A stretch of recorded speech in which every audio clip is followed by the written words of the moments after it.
And like you mentioned, Piper, this is the big turn here for Bodhi. If he can find a way to reestablish the Lily's Clefairy and take a KO on this Dragapult, whether it be with the Clefairy itself, a Mew EX Gardevoir, you name it, this will be a big advantage in his court. Absolutely. I mean, Callie has really been struggling to have energies stick on the board, and now this Neo Upper being committed means if this Dragapult gets knocked out, Callie's not using Phantom Dive next turn. Her best bet is going to be using that Blood Moon Ursaluna to knock out whatever two prizers Bodhi has in play. Bodhi benching the Mew EX, so leaving this last spot open for the potential Lily's Clefairy, and this is where things get interesting. We're actually going to see Arvin could have guaranteed grabbed it with a Night Stretcher, but Bodhi's going to kind of roll the dice here a little bit and try and take this risk. If he's not able to find a Night Stretcher, it really will limit his options for attacking this turn. Yeah, and Bodhi also had an Ultra Ball. He could have Ultra Balled for that second Gardevoir EX, and then he's restart for a few cards. If he had triple Psychic in the discard pile, he could have guaranteed a KO here, assuming there was a Night Stretcher in his deck. Yeah, and draws Night Stretcher, Psychic Energy, Ultra Ball. Wow. Some of the most perfect cards you could ask for off this Lily's. Just as we drew it up here, Bodhi finding what he's looking for. And yeah, it looks like there's actually only 2 Psychic Energy in the discard pile, so would have been unable to take the KO, but now with Ultra Ball to discard this Psychic Energy, we could see this Mew EX copy. However, there's no Dark Energy. If there was a Dark Energy as well, there could be the potential, but actually with the Super Rod and the Night Stretcher, we could get there thanks to that Ultra Ball. Actually, just some of the most perfect sequence of cards he could have asked for. Wow. Like, there were a lot of things that were good for Bodhi, but he drew a perfect hand, it feels. Yeah, has absolutely everything. Can shut off this Cursed Blast ability completely by going to 1 prize card, leaving Callie with no energy on Dracloaks and not a single attacking threat outside of that Blood Moon Ursaluna. Yeah, and getting rid of that second Dracloak means Callie's going to be reliant on this 1 Recon Directive with that Fezandipity still at the top of the prize cards. And the only risk to all of this is you would leave yourself with 0 Psychic Energy in your discard pile, meaning Gardevoir EX could be a potential scary threat, but it's not as much thanks to there being just so many damage counters on the board for Bodhi, meaning something like Itchy Pollen just isn't a threat. For sure, and having that Mew EX in play, if Bodhi gets Iona to 1, just gets to restart, see a few extra cards, and potentially get there anyway. And again, Callie, just with no draw, it feels, has to find all of these pieces still. Not going to be out of it just yet. We've got to remember Blood Moon Ursaluna. Absolutely. An extremely powerful piece. But here we go. Phantom Dive copied thanks to the genome hacking and the weakness thanks to that Fairy Zone. Bodhi Robinson goes down to just 1 prize card remaining, and it's on Callie to put some sort of disruptive effort together, and there's no Iono, no Blood Moon. Is going to have to hopefully find something like a Iono off of this Recon Directive. Otherwise, Bodhi just has access to so many cards in the hand. Here we go. Big 2 cards. And just is unable to find it. That Fezandipity EX is still in the prize cards, meaning Ultra Ball can only find the Blood Moon and nothing more. Yeah, has the Ultra Ball for the Blood Moon and an energy to retreat, but retreating that energy, you're not threatening Phantom Dive on the next turn, so this Blood Moon just gets stuck for a turn, even if you attack with it. Yeah, and since there's only 1 prize card left for Bodhi, Scream Tail would just guarantee the game if Callie is taking a KO on this. And if you're not KOing the Monkey Dory, then Blood Moon can just be copied thanks to that Mew EX. So it feels like Bodhi has just given himself every angle no matter what Callie does if she's unable to play an Iona this turn, which it just looks like is not feasible. Yeah, like maybe you can countercatch his Gardevoir and just hit it for 240, and maybe Bodhi doesn't have the pieces in hand, but... It's so tough, though, because there's no way to retreat this Pokemon for free. Yeah. You would lose your energy in the process and not even be able to threaten a Phantom Dive on the following turn. Yeah, I mean, this is just kind of the issue that Dragapult Dusknoir runs into sometimes.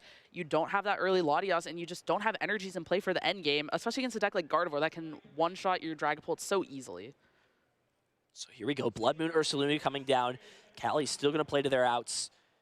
Means even with the energy retreating, with that 1 prize card remaining, it is essentially attacking for 0 energy in this spot. So there's the attachment for turn. Callie just going to check the discard pile, make sure there's an understanding of what resources are available, and is now just debating between the supporter for choice. I believe there's a Lily and a Research in the hand, maybe just a Research.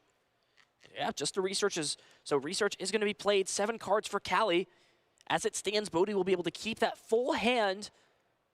And importantly, with there being no way to preserve the energy off this Dracloak, we can attack with Blood Moon this turn.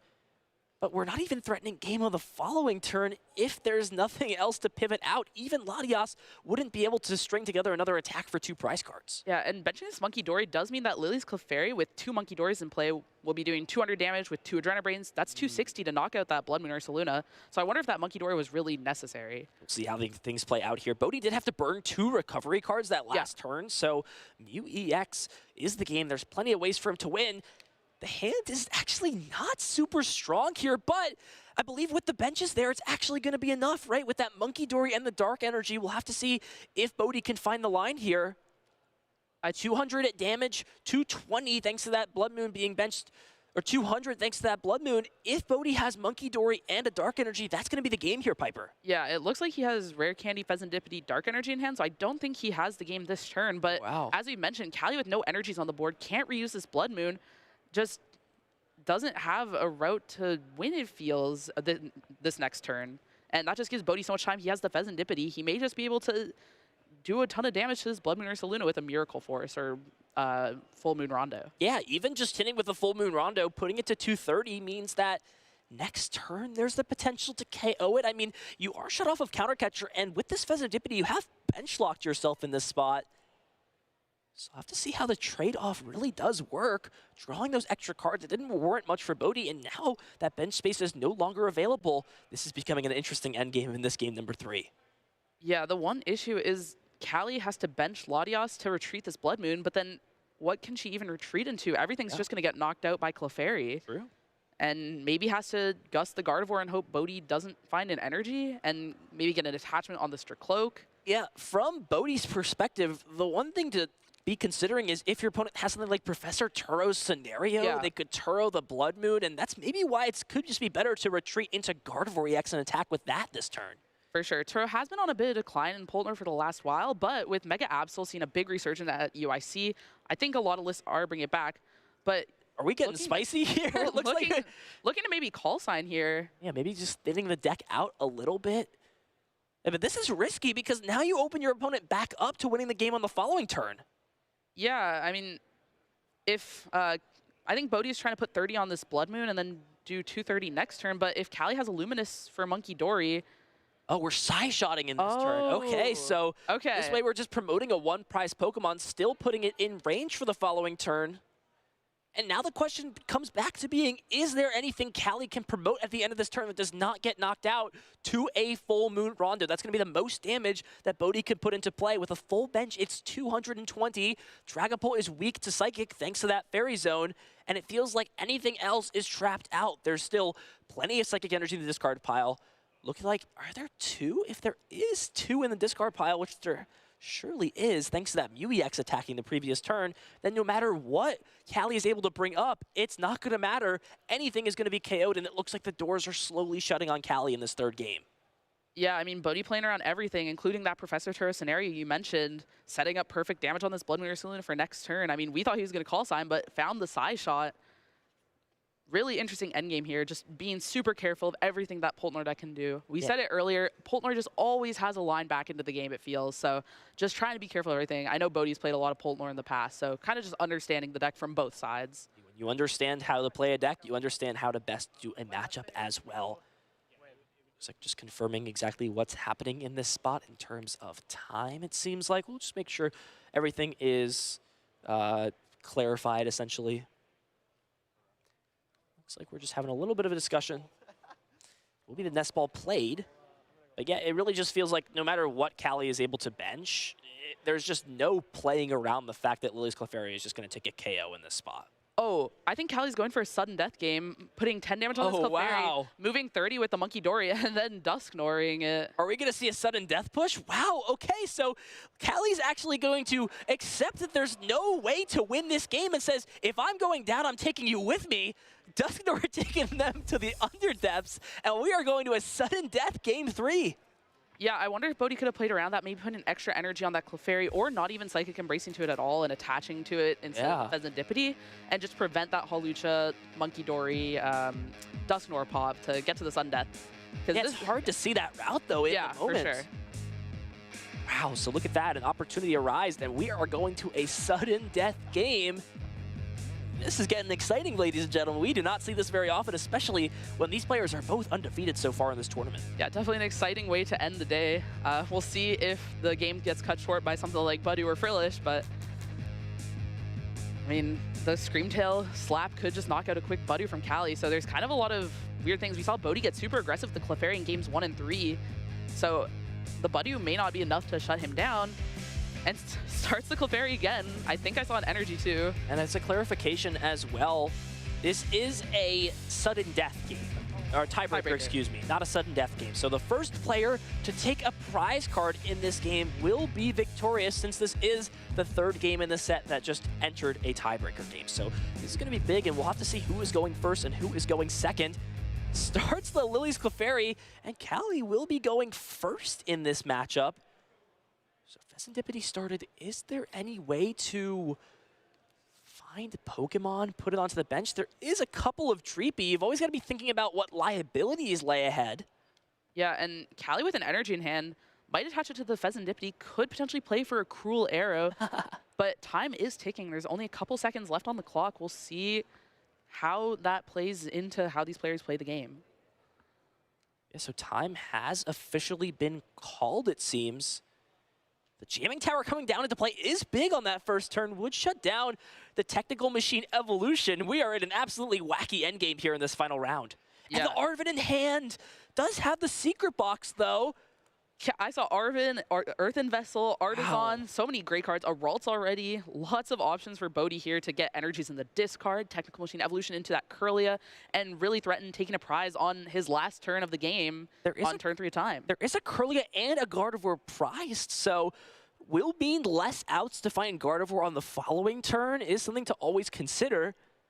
And you also threaten an attack on this turn with the Lily's Clefairy if you are able to use that.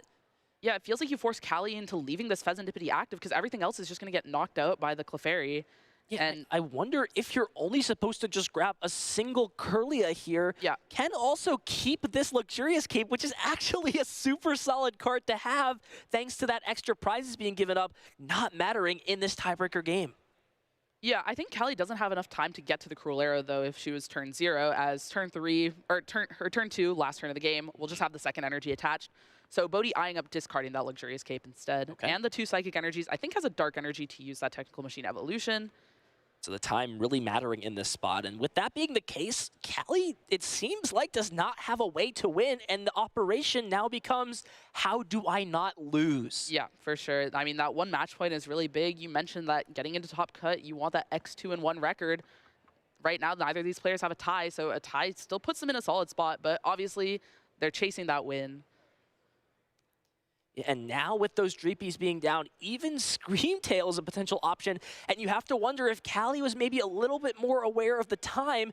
Is the most optimal strategy being to not even use or not even bench Dreepy in this spot? Because it feels like if you bench Dreepies, you make it even easier for your opponent to take a KO rather than at least forcing them to have something like a Monkey Dory Dark Energy on the following turn. For sure, yeah. And the other thing with leaving this Serendipity active is Bodhi could even find Mew EX and copy that Cruel Arrow. Wow. But with Artisan in play, can always get that Screamtail. Yeah.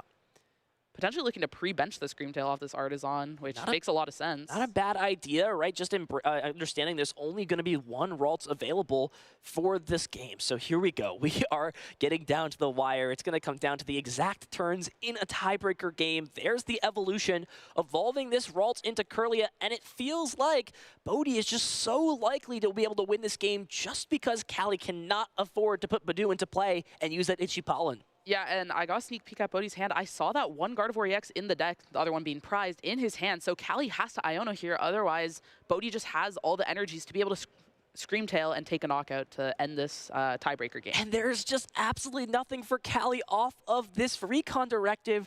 Can't find anything useful off of the Nest Ball. It feels like you may just have to accept that if your opponent's got it, they've got it. It feels like you give your opponent just more options to win the game if you're attacking with Badoo. Yeah. There's the pass of the turn, and if Bodhi has Gardevoir EX, the game is all over. Double Psychic Embrace, KOs Dreepy, and Bodhi Robinson in a tiebreaker. Game 3 situation wins and goes to 9-0 to end out day number 1.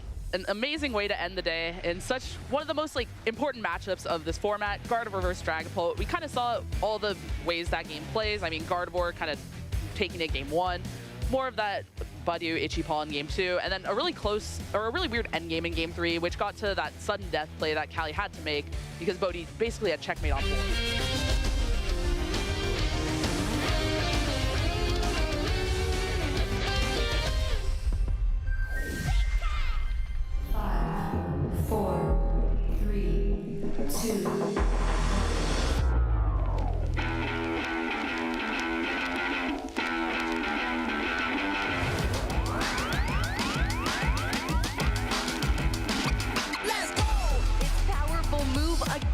And then applied with that fairy zone on the Lily. Oh, he's ready to just give up the game.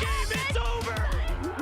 You've been patient. You've been waiting all this time, but you ready. You've been putting in that grind, so let's go. Champions are hard to find, but you know the goal when you're ready to shine. Have they heard of you? Then they know. You got your sights set on that road. If it's on the battle, then let's go. 'Cause you'll never stop. Show them what you got. Looking at his final HP to deliver the finishing blow, and just like that, your Pokemon World Champion! Show 'em what you got. Yeah, they already know. You got your sights set on victory road. Show 'em what you got. Yeah, they already know. You got your sights set on victory road. He goes to the ice beam! Resetting the bracket and then winning it in game number 5.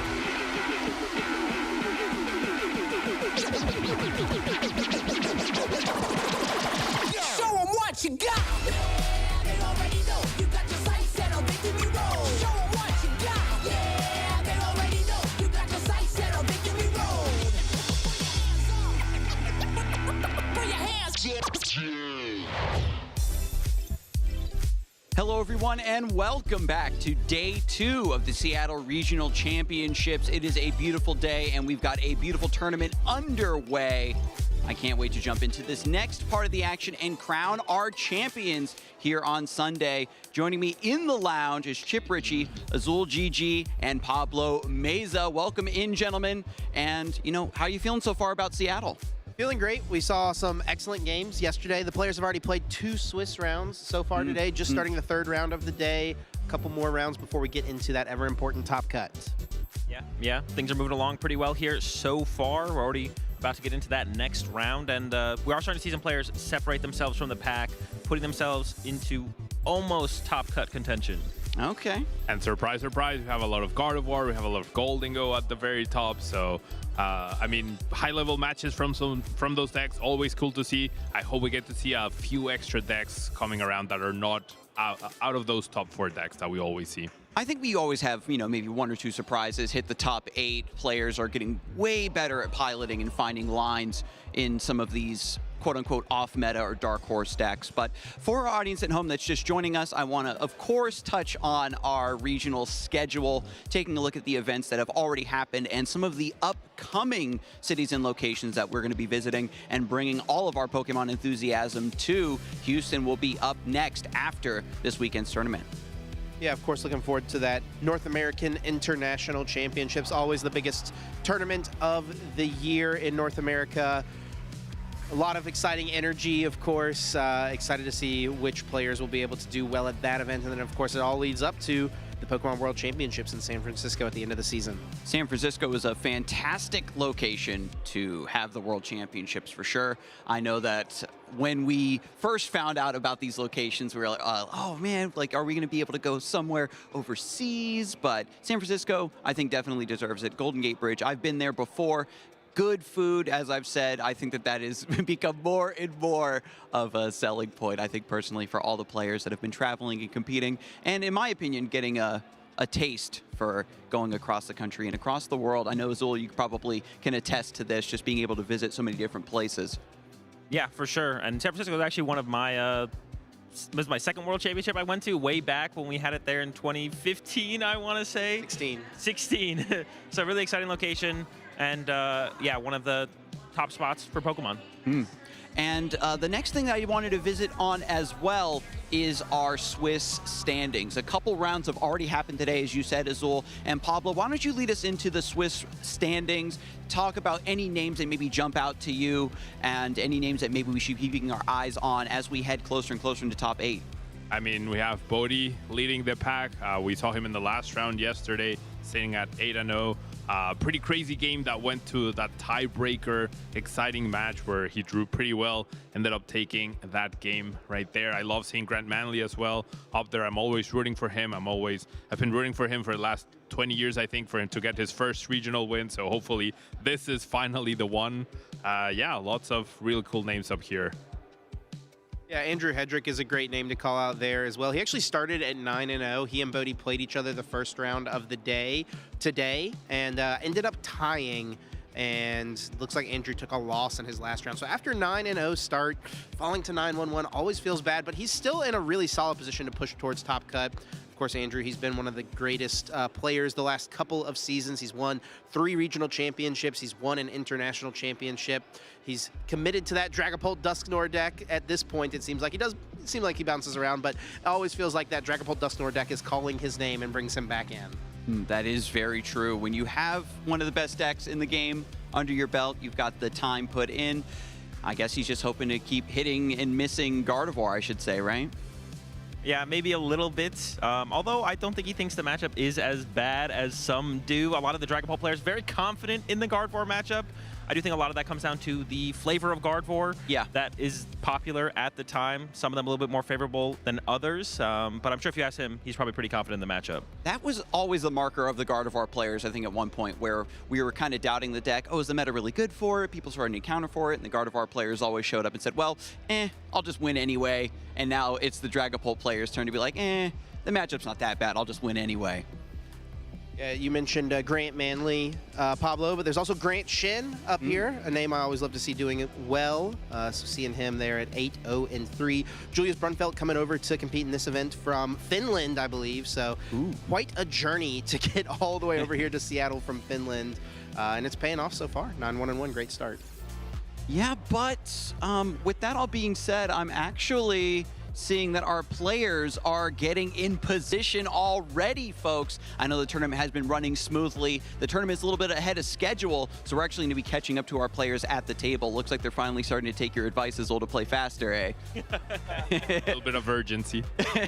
But while I do have you here, don't forget to follow the channel, of course. We're going to kick things over to the casting desk, and they're going to set us up to get down to the table immediately and give the people what they are here for. This weekend, the 2026 Regional Championships are bringing the electrifying action of the Pokemon trading card game to the global stage. Top trainers from across the world have gathered to compete for a share of over $125,000 in cash prizes, travel awards, and the all-important championship points that could secure their spot at Worlds 2026 in San Francisco, California. It's a 2-day battle for glory. Trainers kick off the weekend in Swiss rounds, with each match being a best-of-3 showdown. To advance to Phase 2, trainers need to rack up total match points to exceed the threshold for their division. In Phase 2, the pressure intensifies as the remaining trainers face off in more Swiss rounds to determine who advances to the top cut. After all Swiss rounds are completed, the top 8 competitors, plus up to 8 additional competitors with the same number of match points as 8th place, will advance into an asymmetrical top cut single elimination bracket. Win, and you move on. Lose, and your journey ends. Only one trainer will rise above the rest to claim the title of regional champion. Who will etch their name into the history books this weekend? And who will punch their ticket to Worlds 2026 in San Francisco? Don't miss a minute of the action. Stay tuned all weekend long to watch the battles unfold live.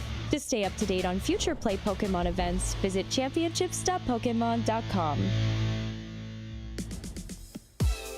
And the action is definitely heating up this weekend in Seattle. The winds may be out, but these players are calm and collected as we get into the 12th Swiss round here in Seattle. Piper, I know you're excited. Let's see how this Pokemon action starts to develop here in Phase 2. Yeah, a lot of great players and great decks doing well today. Hopefully we get to see a bit different stuff from the Mega Absol box and Dragapult Dusknoirs, and hopefully some great games today. And as you saw here on the intro, our players are already seated, getting set up, and getting into this match. So let's throw it down to the table and see what is happening and developing. Zach Cohen, a player who has been piloting essentially just this Grimmsnarl deck throughout the season. Lots of solid finishes in the top echelon of performances, but yet to break the top cut at a solid 10-1 record. Will be going up against finalists at the 2023 San Diego Regional Championships. It is going to be Nathan Ginsberg. Yeah, Nathan Ginsberg on Mega Absol Box here. We've seen a couple times on stream, doing really well this event. Has been playing a lot of different decks this season, Pidgeot Control, Goldengo, but here going with that Absol Box. And looking at the prizes, nothing crazy for either player. I mean, the Jumbo Ice Cream Cone is at the bottom of the prizes, but that healing's really big in a matchup against something like Grimmsnarl, where they're doing a lot of damage onto your board, your Frostlass, the Shadow Bullet Snipe, and then Zach with that one Grimmsnarl prize means it could be a little awkward only having access to one, as most Grimmsnarlists are typically only playing 2 copies. It does have a solid amount of those recovery cards, which will, of course, be important to note and think about in this matchup. It looks like just the 1 copy of actually just playing Night Stretcher, so no Super Rod in this deck. So keep note of that as we get into things here, kicking it off. Round number 12. Nathan Ginsberg at 9-0-2, Zach Cohen at 10 wins, 1 loss. So one more match point here for Zach. And if he is able to win this match and get to 11 wins, will essentially lock himself up a spot for top cut. Nathan's going to have to put in a little bit more work if he wants to get there, but it definitely starts for both players with getting a victory in this round. Yep, and Nathan here starting the Mega Kangaskhan. Perfect starter going first. I mean, you usually want to be going second, use that Arven to get Precious Trolley and Technical Machine Turbo energized, but starting Kangaskhan and now having Pokegear for Cypher Maniacs for next turn means you're going to be able to pick whatever cards you want, run Aaron, draw both of them, and set up your board really quickly. And going first, you have those extra 2 cards from Run Aaron, and setting up this Monkey Door really quickly is really important against a deck like Grimmsnarl, where, as I mentioned, those Frostlasses just build a lot of damage, and you want to be moving it over, healing your board, and really playing to the strength of those Mega Pokemon, just having so much HP. So no super high roll, no Precious Trolley going first, but a solid turn, as you mentioned. Energy on Monkey Dory. It will be a war of attrition between Monkey Dory on both players' sides. Piper, kind of talk us through how the Monkey Dory, battles back and forth, or rather support, as they're really not getting in and attacking and just using Adrenabrain, is important in a matchup like this. There's a few things to note that some Mega Absolists are only going down to 2 Monkey Dories now, and the Grimmsnarls have been going from 3 to 4 Monkey Dories recently, so typically Grimmsnarl is favored in having more Monkey Dories in play. And with the Frostlass, they're able to build damage on their board and the opposing Monkey Dories to move damage and overwhelm the Monkey Dories on the opposing side. So we're going to see Zach try to set up those Monkey Dories, but Frostlass isn't as strong against the Mega Absol deck, as you're not getting damage on that Mega Absol, and you have to be scared of attacking into it with the Grimmsnarl, as if Nathan is able to set up 2 Monkey Dories of his own and use 2 Adrenabrains, then the Grimmsnarl will fall prey to a terminal period. Damage counters being moved back and forth. Definitely important to note. Zach will get set up here with the perfect card. Secret Box from the hand. No supporter played yet, and it is just turn 1. Getting rid of the Arven, fetching out Iono from the deck instead, and does also opt to get rid of the Artisan Stadium. So maybe not being as concerned about the Stadium War throughout this game. It will be the 1 copy of Buddy Buddy Poffin as the item of choice, so that will grab some of these basic Pokemon. We see immediately potentially eyeing up a second Snorunt. You talked about Frostlass not being effective to put damage counters onto the board, but it looks like we're foregoing even getting Impidimp in this spot. Well, we do have that Spikeman City Gym to grab an Impidimp at any point. And Zach here, realizing that Nathan just got a Cypher Maniacs off this Pokegear and didn't play Precious Trolley, so we'll be able to Itchy Pawn here. But instead, choosing the Lily's Determination instead of even though grabbing that Iono off the Secret Box, I expected seeing Nathan grabbing the Cypher Maniacs was going to Iono, get that to the bottom, and make it so that Itchy Pawn would be super strong, but looking to go for the Technical Machine Evolution this turn instead, probably getting Frostlass and that Morgrem into play.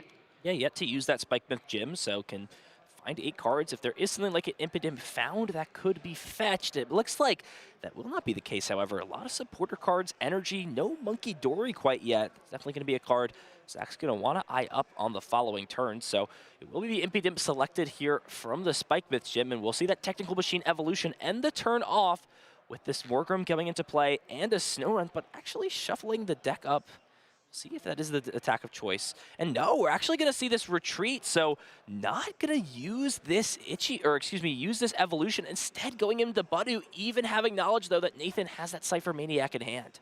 Yeah, it seems like Zach was kind of keeping his options open before using that Laser Determination by attaching that Technical Machine Evolution and the energy to the Snow Run, because it allows you to retreat or use that Technical Machine Evolution. But as we keep mentioning, there is that Cypher Maniacs in Nathan's hand, so he will just have access to Pokemon and Technical Machine Turbo Energizes to be able to set up even under this Itchy Pollen. And this really shows the strength of these players choosing to play Cypher Maniacs in the Mega Absol box deck instead of the Lily's Determination. So there it is, that Cypher Maniac's code-breaking effect we've seen printed throughout the history of the Pokémon TCG in many different forms and iterations, most recently as that Mallow supporter card from the Sun and Moon era, allowing you to search your deck for 2 cards, then you shuffle, then you put it on top. Pairs perfectly with this Mega Kangaskhan EX. It pretty much just says search your deck for 2 cards and put them into your hand. That's a pretty powerful effect, and we'll see that be put to great use. No items played, so it will most likely just be an Pokemon itself, something like that Mega Absol or another Monkey Dory if there's maybe a pair of those 2. Already having the Turbo Energize and the Basic Energy means that could be the 2 cards realistically here chosen for Nathan. I'm sure we'll definitely see one of those be that Mega Absol, however. Absolutely, looking to power that up and start using Terminal Period or Claw of Darkness and get rid of those resources from Zach's hand. I mean, you can get rid of recovery cards, energies, Monkey Dories, Boss's Orders. I mean, a lot of these Grimstar lists are playing heavier boss, and that really just limits their options because, as I mentioned earlier, they really don't want to attack into this Mega Absol and give you a ton of damage to be able to Terminal Period. But Nathan, they're just revealing what he's getting. I mean, they're getting drawn and benched pretty much immediately anyway, so little bit of a shortcut there. Yeah, a little bit of a shortcut. You know, you can always kind of bluff and show that those are not the 2 cards that you grabbed and kind of sequence things this way. But yeah, it's going to be, knowledge is power, especially in the Pokemon TCG. So Zach's going to get information that the rest of the hand may contain some non-Pokemon cards, something like supporters or energies towards it. So we'll see a sort of a budget precious trolley come out here. It's not going to be able to be played thanks to that Itchy Pollen, but with this perfect combination of cards, thanks to that early turn of a run errand previously, Nathan's going to have the combination here to pretty much do exactly what he wants to on the second turn of the game. Yeah, you said it's a budget precious trolley, but I mean, Nathan has all the Pokemon he could want in play. I mean, that Mega Kangaskhan, the Mega Absol, gonna get some energies off this Turbo Energize, and a couple of Monkey Dories here. Really just, if he puts an energy on the second Monkey Dory, Zach's gonna be behind 2 Monkey Dories in that Monkey Dory trade that we were kind of talking about earlier, but going for 2 energies on the Mega Absol instead, just trying to get that pressure with the Claw of Darkness and energy discard, or resource discards. Either way, if you get an energy attachment to the Absol or the Monkey, it kind of does the same thing in this spot. Realistically, your opponent could attack with Grimsnarl this turn, but seems like you're setting yourself up for success as long as you've got yourself an energy card. And more importantly, that one Pokemon missing would be something like the Petrunt or Latios. Just allow this Mega Kangaskhan, which is a bit hefty to move out of the active spot. For sure. The one issue with Petrunt is it is going to be building up a little bit extra damage on your board, which could be a little scary as Grimstar loves having damage on your board and just messing around with that, making big plays. But here, Zach going with an aggressive Rare Candy for Grimstar, only getting 1 energy off this Punk Up. Interesting choice. Has to think about maybe what the rest of the hand is going to be. Really not committing an energy card to the hand from Monkey Dory down the line could definitely be an interesting factor. There's no energy cards prized, so we'll have to see what Zach is thinking about in this line. Yeah, here attaching to the Grimstar, just conceding the fact that he doesn't think he's going to find the Monkey Dark off whatever supporter he uses. Maybe, going for the Boss's Orders on that Monkey Dory. Yep, just pressuring those Monkey Dories. Nathan already ahead of Monkey Dory and Zach not establishing one this turn. Taking this Monkey Dory kind of resets the board to them both having 0 Monkey Dories with a Dark Energy ready. Okay, so it will be the Shadow Bullet taking a KO. This means that, as it stands right now, Nathan's not going to be able to return KO this Grimmsnarl with something like the Terminal Period. There's just not enough damage on the board. So 30 damage on the Absol. Kangaskhan gets promoted, and a nice top deck there in that Latios EX could allow this to potentially pivot out of the active spot this turn if it so chooses to. Yeah, and Zach here, his board is just looking so weak. All these Snow Runs and this Budu. This Budu is just waiting to get knocked out by an Adrenabrain at any point during this game. And Nathan here, just these Mega Pokemon have so much HP, and Absol has no ability. It's really hard for Grimstar to be able to get through these big Pokemon. It did find Energy Switch off of the top of the deck, so Nathan could choose to power up Monkey Dory and attack with Claw of Darkness this turn if he so chooses to. Yeah, the one thing to watch out for, though, is he is only playing one energy switch. A lot of these Mega Absolists are playing two. So do you want to commit it that early or save it for a bigger play where you're using an extra Adrenabrain later? So Supporter of Turn not played just yet. It looks like options Arven and Penny in the hand. It will be Arven of the Supporter for choice. And it will just grab some energy out of the deck thanks to Earthen Vessel as well as the Bravery Charm to just add a little bit more HP to one of these Mega Pokemon. Yeah, and you can also use it on the Monkey Dory, make it so that when Zach gets his Frostlasses and his Monkey Dory set up, that it's not in range of getting Shadow Bulleted off the bench. So just kind of keeping it protected. And yeah, looking to attach that Absol, maybe thinking about that energy switch play. Could also always energy switch off the Kangaskhan to the Monkey Dory. A lot of options here for Nathan. Yeah, definitely more ideal to get that off for sure. We'll most likely see that energy, like you mentioned, go on to this Mega Absol, allowing Claw of Darkness to be used. Zach does have a pretty large hand size, so you'll most likely not be shutting him off from, making major gameplay options like playing a supporter card or finding some Pokemon, but stripping away resources still a very valuable effect that Claw of Darkness is able to provide. So we'll see the energy attachment for turn, does have that Bravery Charm, and the Latias Skyliner, allowing this Mega Kangaskhan to retreat for free.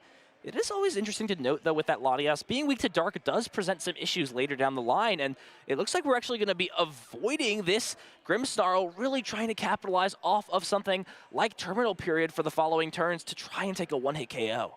Yeah, I mean, Zach just used the Boss's Orders last turn, and now you're going to be looking at his hand to discard a card. If there's another Boss's Orders, can discard it, and a lot of these Grimmsnarl lists are only playing 2. I mean, Zach plays 3, but really just lowers the odds of finding a Boss's Orders play. No counter catcher active since both players are going to 5 prizes. And now just looking at what Nathan wants to discard, I'm assuming it's going to be this Night Stretcher, Dark Energy, or Iono. Lily's is only getting Zach 6 cards, so Iono is just going to be one of those more important tools throughout the game. And recovery cards are always something that Absol wants to target. Just limit the options. Checking the discard pile, seeing what is available, what has been used so far in this game. Gonna take another look, see if there's something that was missed the first time. And it is going to be the Night Stretcher like you mentioned, it seems. So getting rid of that resource, preventing Pokemon or energy cards from being recovered. Zach does top deck the Ultra Ball for turn. So can finally choose to either get this Monkey Dory into play or that Frostlass. Both are now options. Yeah, I think just already having the Dark Energy, prioritizing the Monkey Dory is going to be a little bit more important here. And especially because getting the Frostlass into play, Nathan already has 30 damage on that Absol, could really get you in an awkward spot from Terminal Period. I'm thinking that Zach may just end up Itchy-Pawning this turn, get this Absol to 50 damage. That's not enough for 2 Adrenabrains, but you also prevent Energy Switch and Pokegears, Nest Balls, all these kind of cards to just keep Nathan's board really small right now. So now just deciding what 2 cards to discard from the hand off of Ultra Ball. Let's have a few supporter cards. We saw the copies of Iono in the hand, and is actually going to discard this Dark Energy. So this signals to me, Piper, we're going to see Frostlass get grabbed. Yeah, the Frostlass is going to be building up the damage. So if we do go with that Itchy Pawn that I mentioned, still getting damage on the bench, and kind of safe from the Terminal Period play since there's no energy on any Monkey Dory, and there's a Monkey Dory in the discard. With Itchy Pawn, there's no Nest Balls to get more Monkey Dories, Night Stretchers, etc. No energy switch plays, and it really just limits what Nathan can do. And now Zach going with this Iono. Nathan having the Absol in the active isn't going to have easy access to this Kangaskhan with no Petch in play, so isn't going to have draw on the next turn. Yeah, and as it stands, even with a Shadow Bullet, it would require Nathan to have some sort of combination of Energy Switch plus a Dark Energy off of 5 cards. It is a little bit to ask for, especially with an Arven in the discard pile, Cypher Maniac on as well. And that may be what Zach is debating here. Can he afford to take this risk? It's a little bit more disincentivizing, I must say, though, Piper, being down that 1 copy of Rare Candy already. For sure, but if he knows Nathan's list, I mean, there's only 2 Monkey Dories, one of them is already in the discard pile, and 1 Energy Switch. It's really unlikely for Nathan to be able to find this play, so could be Zach knowing some of the choices in Nathan's list and just going for this play where saying that if Nathan finds all the pieces, he's going to be in a really bad spot, but the odds of it are low enough that this just puts Zach in a really solid spot if he can knock out the Absol on the next turn. Do you see Nest Ball plus Night Stretcher? If Nathan does have a way to find Pecharunt plus grab these 2 cards, I think Nathan might actually have the combination here, thanks to that Run Errand plus Cypher Maniac to be able to Terminal Period this active. Yeah, with this Pecharunt, can retreat into that Kangaskhan. Cypher Maniac's the Energy Switch and Dark Energy to the top, Run Errand to draw into them, use the Night Stretcher on that Monkey Dory, and use both Adrenabrains, and then Petrant back into that Absol, and then, as we mentioned, Zach is down that rare candy already. Can't really attack with anything other than this Budu, or, yeah, I mean, Nathan only going to 3 prizes, can't use Blood Moon Ursaluna yet. Not a ton of options for Zach if Nathan's able to put together this terminal period. Yeah, this is where list information is just so valuable in a spot like this. Taking a risk, you never know if your opponent does have that second copy of rare candy. It would actually be leaving the stadium card in play as well. But this is where you've got to really think about how knowledge is power in the Pokemon TCG. We'll see the Cypher Maniac be used. I saw him eyeing up that jumbo ice cream cone as well. He's just debating, you know, can he afford to go all in and accept the fact that if this Absol does fall, it would put him in a world of hurt.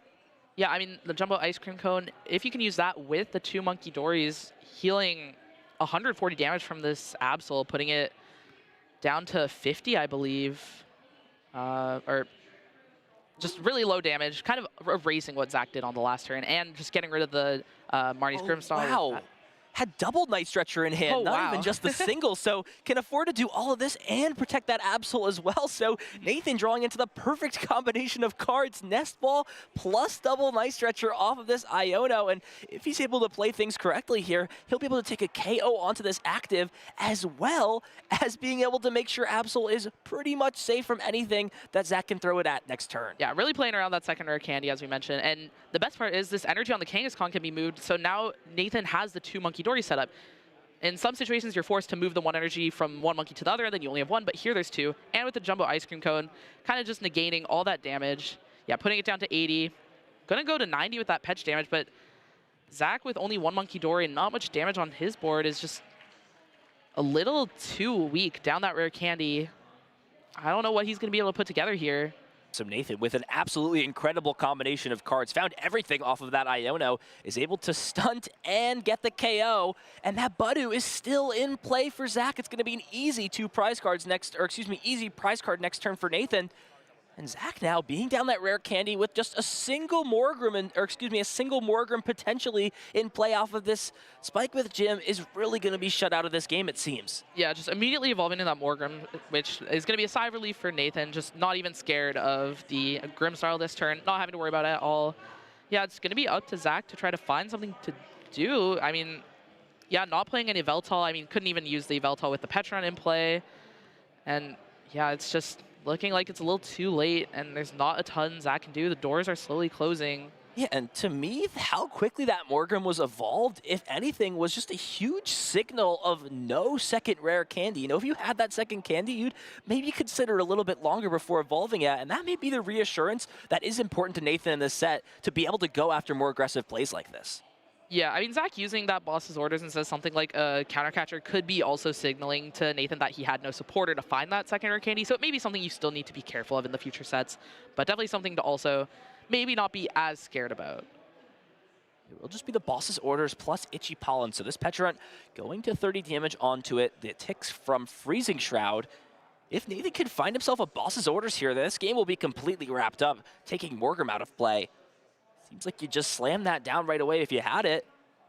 Can still draw 2 cards if he so chooses to, thanks to Skyliner plus that Subjugating Chains ability. Has the boss's orders already, so Nathan is maybe just thinking through some semantics here. Feels like there's no real reason to not just go after this Morgrim yet again this turn.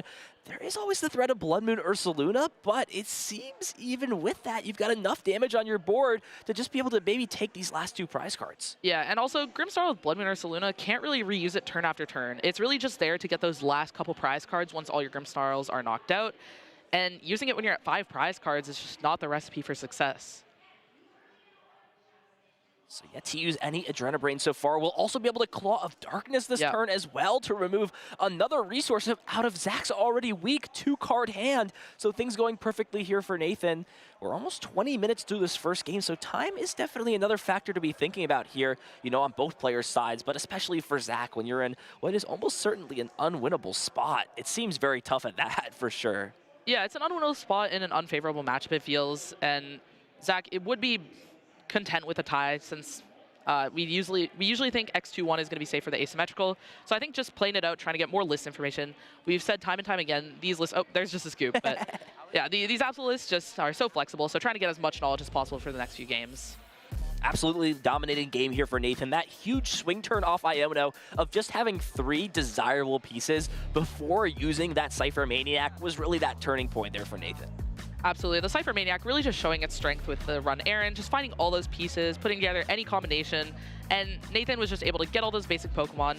So I wonder, kind of going back to that first turn, I mean, we saw Zach Secret Box for Iono. Maybe if he had used that Iono, Nathan had shown off the Pokegear that he had Cypher Maniacs in hand. Iono plus Itchy Pollen could have maybe got Ginsburg, or Nathan to miss the trolley, miss those basics, and have a pretty weak board. We'll take a look back on that first game, see how things broke down between both these players. It was the early use of Grimmsnarl targeting down Monkey Dory that provided a little bit of safety for Zach to play around terminal period, but you can only run from Absol for so long. It's going to get you, and it absolutely did. So that combination of cards off of this, Iono was able to terminal period, take the KO, set up double Monkey Dory, and just Zach not being able to respond with a KO, being down that rare candy was a huge turning point in this game as Nathan was able to secure things the following turn. Yeah, you mentioned that was one of the downsides of using the rare candy, and we really saw just the weakness of only one. And yeah, with the ice cream cone, there's just not enough damage for Zach to be able to put any pieces together. As these players do get set up, looks like Nathan taking a few mulligan cards, so will be a little bit more assistance to Zach going into the second game. We'll almost certainly see Zach choose to go second. That is going to be the case. Big advantage, you know. Nathan, you know, relatively setting up well. You've always got to think about how those early Itchy Pollens can affect, you know, a trolley-based build like Nathan's. You do have the Cypher Maniac to kind of, you know, set up some balance, so to say. In terms of, you know, being able to find Pokemon like we saw in game number 1, but you really still be wanting to use Arven early on in the game to get that precious trolley. Yeah, and using the Cypher for Pokemon early kind of feels bad because we saw how impactful it was on those key turns, so taking a Cypher Maniacs out of your deck just really weakens your potential later. So yeah, Zach taking that mulligan and then off to it. Nathan going first. Starts the Veltal, so easy access to a Kangaskhan with a Nest Ball. But looking at the hand, has the energy attach and a Mega Absol, but no Kangaskhan from the looks of it. So it looks like Zach will probably be looking to Itchy Pollen and just try to limit Nathan's setup as much as possible. Yeah, and also attaching the Bravery Charm, so shutting off something like Turbo Energize for the following turn. Thanks to that Pokemon having a tool card, as Zach just rips one of those too early popping on turn 1. That's a dream scenario here for Grimmsnarl. Absolutely, and I think I saw his Secret Box in his hand again, opened it last game and opened it again this game. Grimmsnarl seems to be a Secret Box magnet, and looking at these prize cards, 2 Arven could be a little awkward, but at the same time, Arven is not that amazing, but that one Budu that we mentioned is prized. I mean, not going to be able to slow Nathan's setup. Gonna let him Arven for that precious trolley. Yeah, being able to unable to being able to use Budu this turn could be a huge factor, as Precious Trolley, Arven, both options that would set up a lot for Nathan to just get these basic Pokemon into play. So that is definitely going to be a missed opportunity for Zach, and instead, it's going to have to lean into something like the Technical Machine Evolution to get Pokemon into play. It's obviously still a great way to end your turn, and it's going to be made possible thanks to the Secret Box, but you know, that was a potential option that could really have stunted Nathan in the second game. Yeah, a big difference from the last game, though, is this Technical Machine Evolution will be used by a Monkey Dory, which means it's going to have a Dark Energy. So Zach already going to be ahead on that Monkey Dory race between the 2 players. And here, getting that second Buddy Poffin, probably looking to maybe get a second Snorunt like we saw in the last game, and also thin it out of the deck. And a Spike Myth to get a Grimmsnarl on the next turn, maybe a second Impidimp this turn. And already having the Dark Energy, so not needing to spin the wheel with that Lily's Determination to find that energy card. So here we go, the whole squad is here, coming out with those Buddy Poffins. It will be the second Impidimp, and we'll have to see if we'll see another Snorunt come down. Frostlass didn't have a huge impact last game, but still gonna fill the bench up here with Snorunt. I feel like you've really got to get those Monkey Dories down in this matchup, it seems. Yeah, I think the big reason we didn't see Frostlass do too much last game is because there were no Monkey Dories. Zach can't play them too aggressively because then the damage will build up too much on your board as well. That's one of the downsides of Grimmsnarl. I mean, we've seen time and time again, sometimes they go for the double Frostlass and then damage just piles up on their board and they lose the game because of that. We're going to actually see the Spike Myth Gym be used this turn, so this could actually be signaling here of an end turn without playing a supporter card. So Zach's going to actually hold on to this Lily's Determination and just be content using this evolution and then drawing cards next turn, since he can guaranteed grab this Grimmsnarl as well thanks to that Stadium. Yeah, and Nathan eyeing up an Iono, really not the supporter you want to be using. You want to Arven, get that precious trolley and Turbo Energize and start setting up the board. Really just not the greatest start for Nathan here.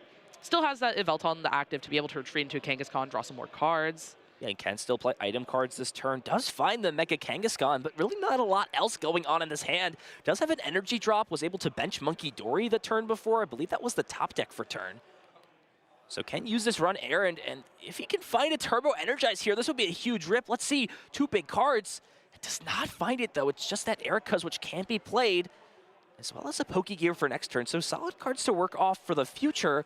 But as of right now, it's going to have to be the slow old approach, it seems. Attaching energy every turn. Really missing these, missing these Turbo Energize can be pretty detrimental to this deck, though.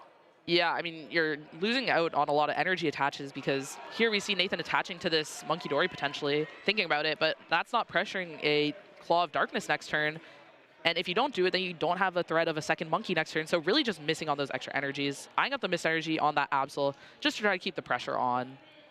Makes a lot of sense. Not much else to do, passing the turn back over to Zach. So it seems that the ball is in the court of Zach's turn this time. We'll have to see what he has. That Grimmsnarl did get put to the bottom of the deck thanks to Iono, and is down another one as well as a Night Stretcher because of that secret box. So with Claw of Darkness, you've always got to be careful to sort of manage these recovery cards. It looks like Monkey Dory Dark Energy in the hand to start things off, so solid so far for Zach. We'll see what he can top things off. He will have a guaranteed Grimmsnarl thanks to that Spike Myth Gym, which he'll go ahead and play right now to just search through the deck. Yeah, I just got a glimpse at Zach's hand, and I think he drew 3 Monkey Dory and 3 Dark Energy off that Iono. Top deck the Night Stretcher, so really just going to be relying on this one Grimmsnarl, hoping the Spike Myth stays in play another turn so it can get a Morgrim. And yeah, it's going to be, if Nathan can use that Claw of Darkness next turn, really just take out a lot of those resources with just so many great cards in the hand. Dark Energies, Night Stretcher, and Zach is going to have to retreat an energy off this Monkey Dory this turn. This is one of the issues with this Grimmsnarl deck that many players have, sort of noted in a spot like this. It can just be relatively inconsistent during portions. Lily's Determination has definitely been a helpful addition to the deck, but it can just sort of struggle. It doesn't have, a built-in draw engine, something like a Mega Kangaskhan, something like, Pheasantipity in this deck. It really can just struggle to find cards in the early to mid-game. We will see the Night Stretcher actually bring back this Grimmsnarl EX, so kind of the best of both worlds, it seems, at this point. There is now the consideration of where to place these 2 damage counters from the Adrenabrain ability. Just double checking the Mist Energy. You can use Adrenabrain onto a Pokemon with Mist Energy. It does only prevent the effects of attacks. Yeah. However, it wouldn't necessarily change too much. It feels like you would still need 2 attacks with Shadow Bolt to KO. Even with a Jumbo Ice Cream Cone, it would still take a lot of Adrenabrains to get that KO. It's still going to go ahead and just place damage counters. It's never, a bad bet to just put them on the biggest threat on the board. So will be 2 damage counters on Mega Absol, Shadow Bullet being used. So Mega Kangaskhan going to just 110 HP remaining and choosing to put some damage counters onto this Absol plus the Monkey Dory ticks thanks to that from that Freezing Shroud. Yeah, a bit surprised to not see extra damage go on that Monkey Dory, as it doesn't have an energy yet, so really just pressuring Nathan to find another Monkey Dory, which is going to take Frost Blast damage. But on to Nathan's turn, draws an Arven, has a Pokegear, a lot of options available, still has that run errand, looking to use that first. Or maybe, starting with the Spike Myth, just to shuffle the deck. I think there were some cards on the bottom from the Iono last turn, and just kind of checking what's available. Maybe trying to Pokegear for Cypher Maniacs, or use the Arven first, thin out cards. Precious Trolley not only takes a Precious Trolley out of your deck, but also a lot of basic Pokemon. So typically they start with that sequence. But looking at these prize cards, the Latios being prized could be a big hit for the mobility of Nathan's board. Yeah, just having to rely off that Petra. We saw how important it was to be able to pivot twice between Pokemon in that previous game. So a hindrance that could be worth noting in game number 2. We'll now use that Run Errand ability. So drawing 2 cards, it's going to need to find some help off the top. It does find a Penny, as well as a Nest Ball, and this is an interesting choice here. If there was something like a Turbo Energize, could maybe have warranted something like that Penny of a supporter for choice, just to kind of negate that last turn from Zach and buy a turn to put some energy into play. But without that being an option here, how does Nathan want to approach this turn? I mean, could still use the Penny on the Kangaskhan, maybe attach to the Absol and use a Claw of Darkness, but eyeing up some energies, looks like Nathan's going to just concede the fact that this Mega Kangaskhan is going to get knocked out next turn and use Turbo Energize. Yeah, putting the Arven to the front of the hand, likely signifying that's what he's going to go for. Yeah, would allow this board to pretty much be perfect. Otherwise, you'd get energies on both Monkey Dories, and assuming your opponent can't take a KO on one of them, you would put yourself in a spot where you start threatening multiple terminal periods back-to-back onto Grimmsnarl, but it just seems like the 3-prize advantage is just so powerful when there's a Blood Moon Ursaluna to back things up in the back. Yeah, and with all the damage building up, I mean, Nathan's going to set up these Monkey Dories. Oh, can't counter catcher, but Yep. Nathan, even if he sets up these Monkey Dories, can't use them this turn, can't heal the board at all. So there's still this 20 damage on that one bench Monkey Dory, going to take another tick from the Frostlass, going to 30. And with Zach having 2 Monkey Dories on the board, and we know he has a Dark Energy in hand, is potentially going to be able to take 4 prizes on this turn, knocking out the Mega Kangaskhan and the Monkey Dory, which also gets one of those Adrenabrains from Nathan, which means it's going to be harder for him to put together a terminal period on the next turn. So there it is, powering up both Monkey Dories. Pokemon taking those ticks, 10 damage in between turns thanks to that Freezing Shroud ability. There's no help for the top of the deck for Zach. It looks like just a Spike Myth Gym. Already one of those in play. Can still use it to grab out that second Grimmsnarl EX from the deck. Yeah, I think that's a good option just because you want it in play as if Nathan were to like bump your Stadium and then use Claw of Darkness to discard that Spike Myth. You may have trouble finding it in the future because then you'd have like 1 Spike Myth left, the Ultra Ball in deck, and then the 1 Grimmsnarl. And here, grabbing the Grimmsnarl, I think grabbing it means you're probably going to play it just because you have to be careful of keeping cards in your hand against Absol as they can just rip out those resources. Just going to consider the options, see what's in hand. Not much, as we noted. There is that Dark Energy, which was played down into the Monkey Dory. So there it is, Punk up, powering up the Marnie's Pokemon. It will just be the Grimmsnarl at this point. So both Grimmsnarl now ready to go. And Zach, as you mentioned, is going to have a big turn here, taking 4 prize cards if he so chooses to. And it also forces Nathan to have a way to establish another Monkey Dory to KO a Mega Pokemon. And additionally here, I guess it doesn't matter since the Shadow Bullet has to put damage on the board. So there is a world where, you know, if that wasn't the case, you play around something like a double Adrenabrain KO, but there will be at least 6 damage counters to move on the following turn for Nathan. So immediately now it seems that the ball has been completely in Zach's court here in this first game. Yeah, and Zach's starting to move that damage over to the Monkey Dory. See that it looks like he's going for that 4-prize turn. I mean, getting rid of that Adrenabrain is honestly the biggest part of the turn. I mean, the prize is nice, but really just having that Monkey Dory advantage is so big, and it kind of seems like he knows that Nathan's on the 2 Monkey Dory, has been kind of abusing that fact the last few games, it feels. So Zach taking a huge prize lead, just 2 prize cards now away from securing the second game.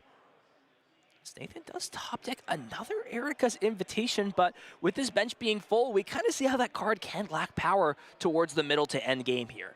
Yeah, and looking to bench Pheasantipity feels really bad when there's these Monkey Dories and Grimmsnarl already ready. I mean, Zach's just a boss away from winning the game now. Maybe looking to find a Bravery Charm on it, but already down 1. Could be difficult. Draws the Precious Trolley. Could potentially get Petra and Kangaskhan to draw some more cards.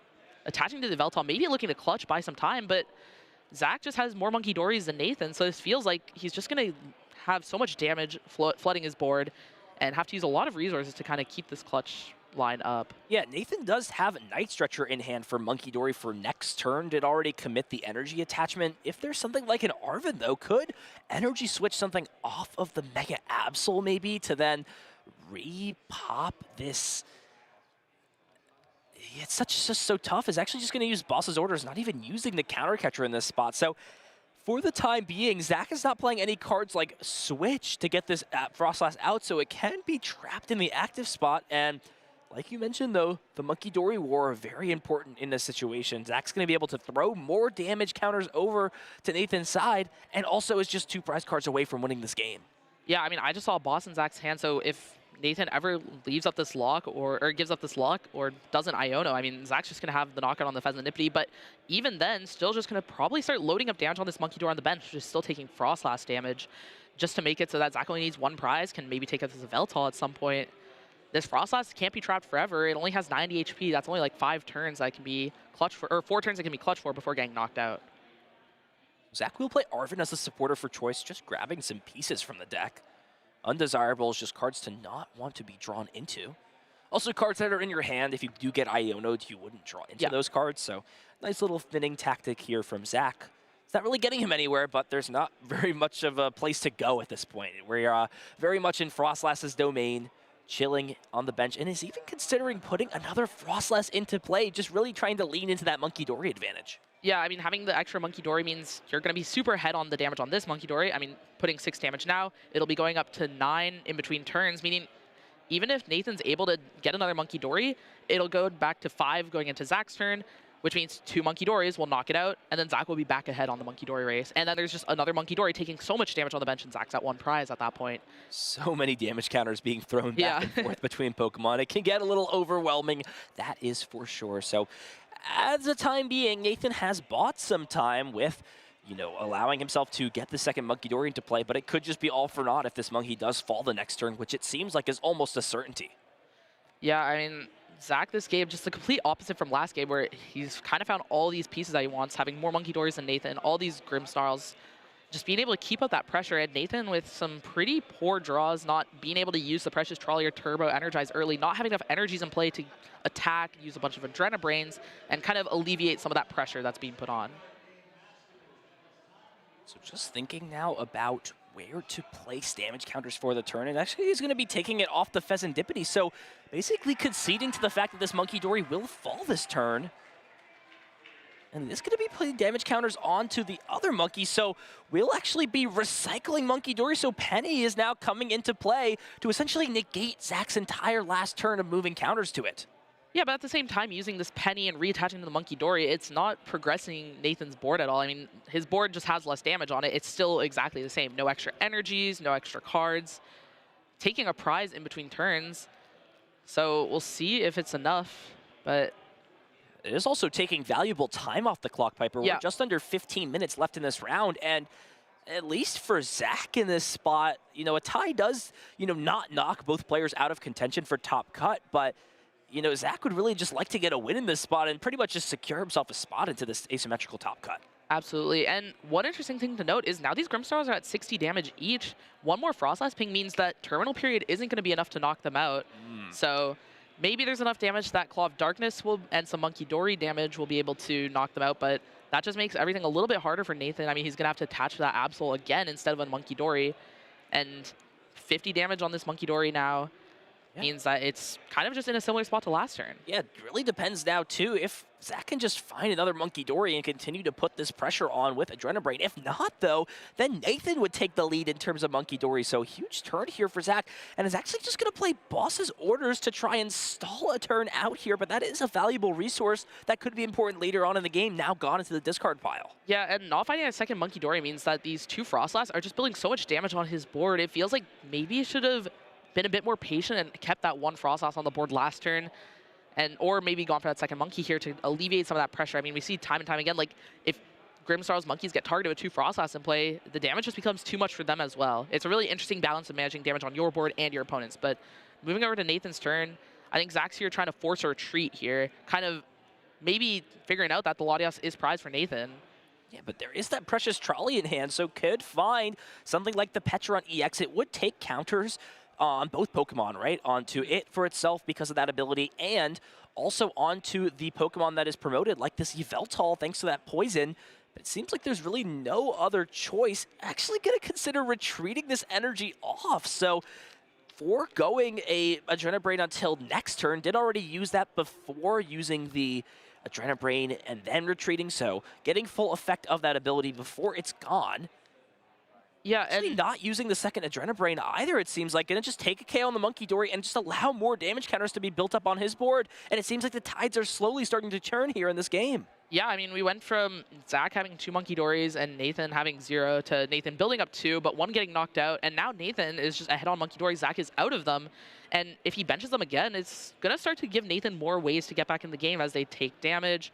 And Nathan has his Adrenabrains to just put so much pressure on them. Yeah, and a big factor that we didn't really touch on too much is this energy attachment to the Frostless. It seems like if it was just onto a Monkey Dory instead, would have been a huge difference maker in the spot. Yeah, attach it to use that Technical Machine Evolution instead of the second Frostless, but that second Frostless kind of bit Zach in, and he wasn't able to keep the damage off his Monkey Dory, so Nathan was able to knock them out and regain that advantage.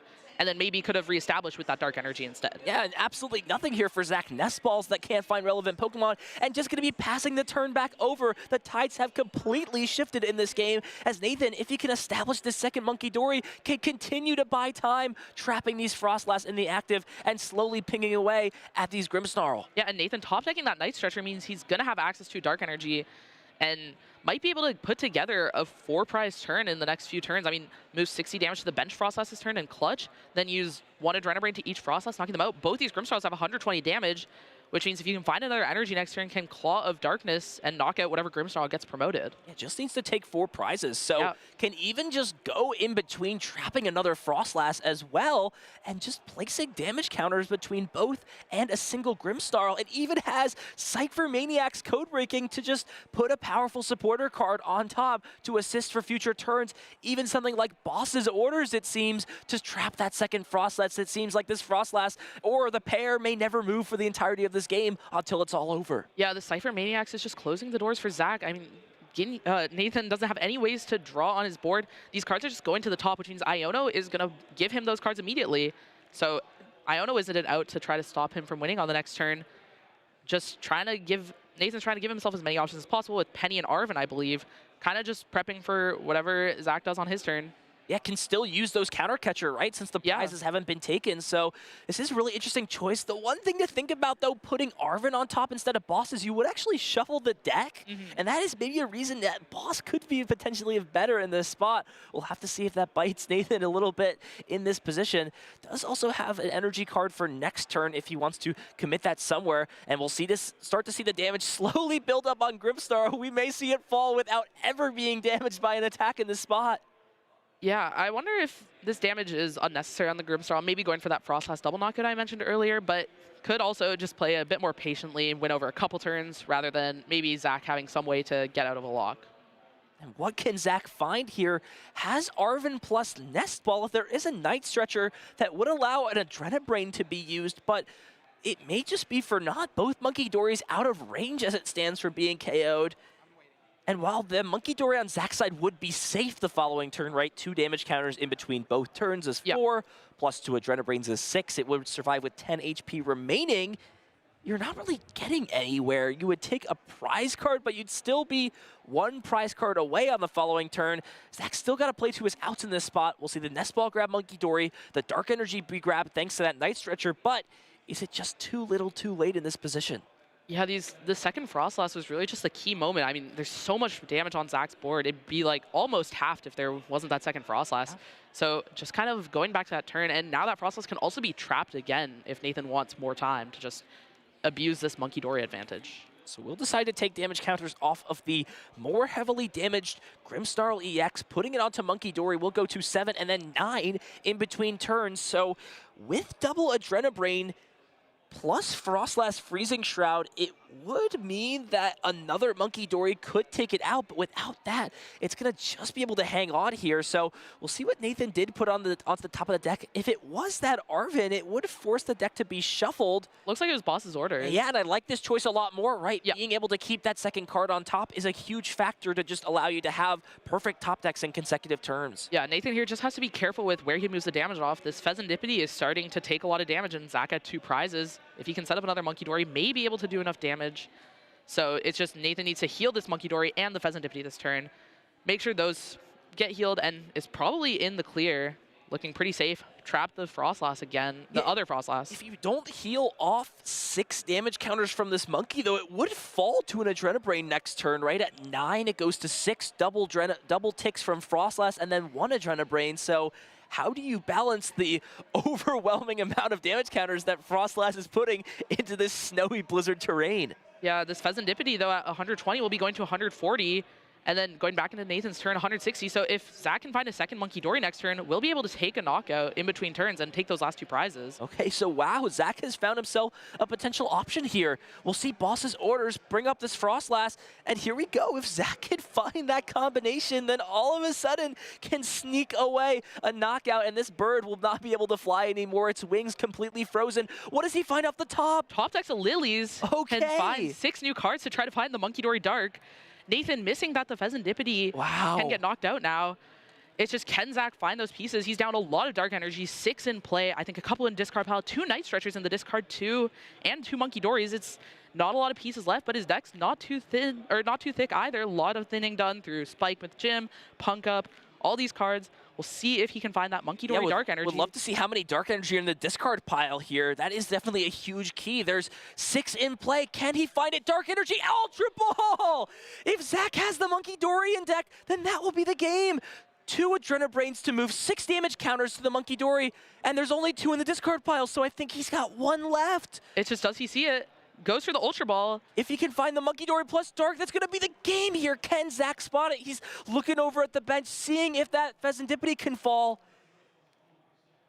Just making sure. Pheasantipity with 70 HP left. Dark Energy, 6 damage counters. Freezing Shroud double tick, and Nathan Ginsburg misses that bird is going to be frozen, caved up in ice, and stealing the game away in this blizzard terrain. What a crazy game. I mean, Zach just got off to such a good start compared to Nathan's board, but Nathan was able to claw back with the clutch from Yveltal, really slowing down Zach and building up a ton of damage from those Frost Lasses, eventually getting to have more Monkey Dories, but just a little bit of a miscalculation. I mean, so much damage to focus on. Have to keep the Monkey Dory safe, the Pheasantipity safe, and just missed that the Pheasantipity was in range, and Zach was able to take advantage of that, top decks the Lilies, and finds that Monkey Dory Dark. Yeah, and went out of his way to bench that Pheasantipity. If he had just avoided putting that into play, there was no use of using Flip the Script at any point in this game.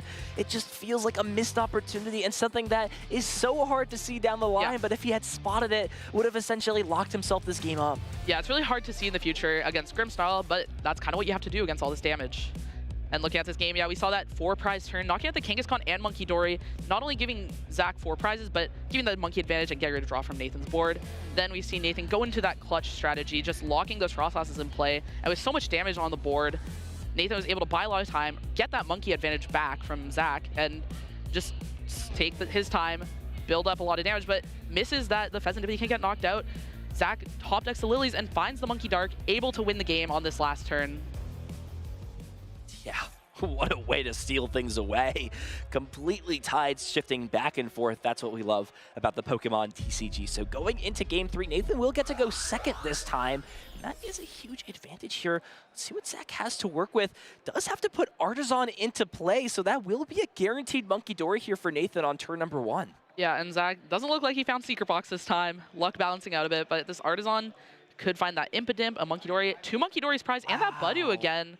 And the Precious Trolley over on Nathan's side as well. Wow. I mean, I was going to say the Budu's bad because can't lock Nathan if he whiffs that Precious Trolley, but he's guaranteed to whiff the Precious Trolley with it prized. And the 2 Monkey Dory could be a little annoying in the future, but other than that, I mean, compared to the Precious Trolley being prized, it's just so rough. Yeah, Precious Trolley, huge key card as that ace-spec of choice for Nathan to just get these basic Pokemon into play. We haven't even seen it be used so far in this set, Piper, so who knows? Maybe we won't need to see it come into play here. And despite the Frostlass being so scary in that first game, we're going to see double Snorunt benched again here in game number 3. Yeah, I mean, that damage buildup did end up working out on that Pheasantipity. It's just making sure you have enough bench space for enough monkeys to keep your board safe as well is the big thing to watch out for Zach. And Nathan did have the Arven in hand, but no energy card. And no way to find another Pokemon as well here. Let's see what he decides to do instead. Is debating what Pokemon to grab. Immediately puts the Genesect with that Ace Nullifier ability up into the top of the deck. Yeah, I mean, has an Arven in hand, but notices that Precious Trolley's prize. I mean, trying to just limit Zach's options of finding that rare candy and trying to steal this game in the last couple minutes, right? Only these Yveltal and Genesect in play both get knocked out by the Shadow Bullet. So could potentially be a way for Zach to win. Nathan just trying to play it as safe as possible. Probably looking to Arven for a Nest Ball, get the Kangaskhan out, draw some cards. Maybe find the energy to use Energize, but grabbing a Bravery Charm, going for that Genesect.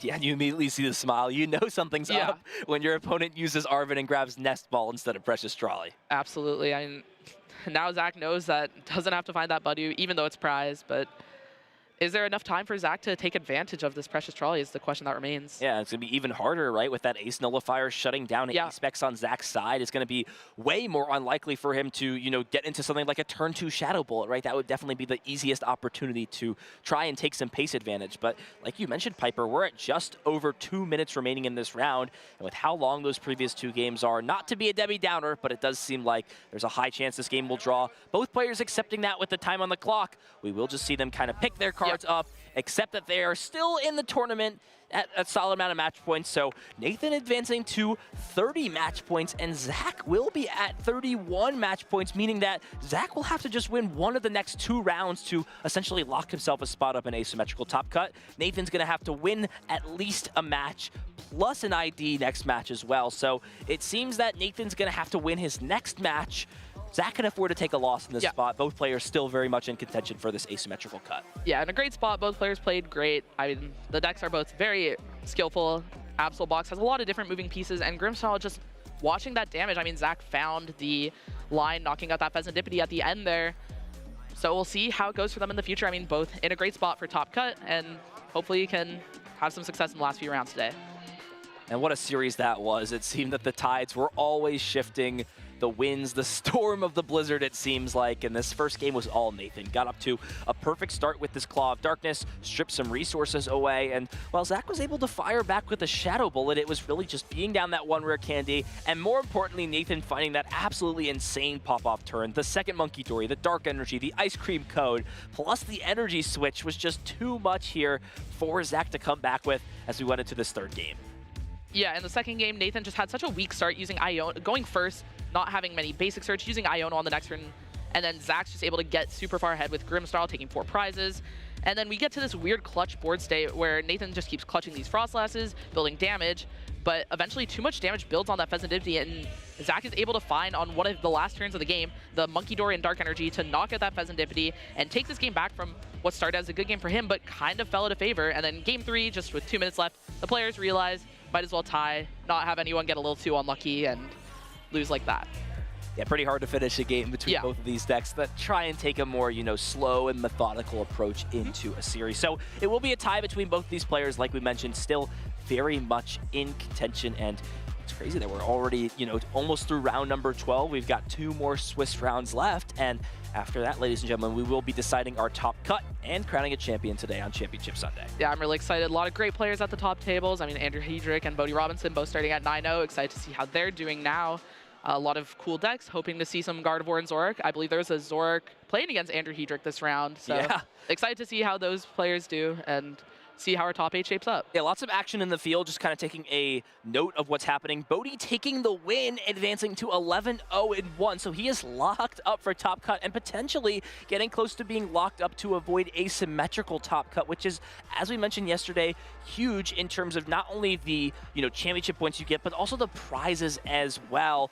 Getting up from that top 8, you know, there's some semantics as well. The top 8 playmat, I know you have a decent portion of those. What do you do with your top 8 playmats? Do you hang them? Do you use them in tournaments? What's your approach with those? I like using them in like one tournament. I think I used my World's top 8 mat at Pittsburgh earlier this year, but at some point I'm going to frame it with some of the important cards I use. I mean, that nice new illustration rare Togekiss from Ascended Heroes, maybe get an Altar Goldengo, Full Art Cypher Maniacs, those key cards, you know. I have my medals with the cards that I use in those decks. Just nice little memories with that. So these players are fighting for that playmat and more. Want to take a look at this match and sort of see, you know, how things broke down. There were a lot of interesting, you know, semantics between both players. Let's go ahead and bring Pablo in and help us break down that last match.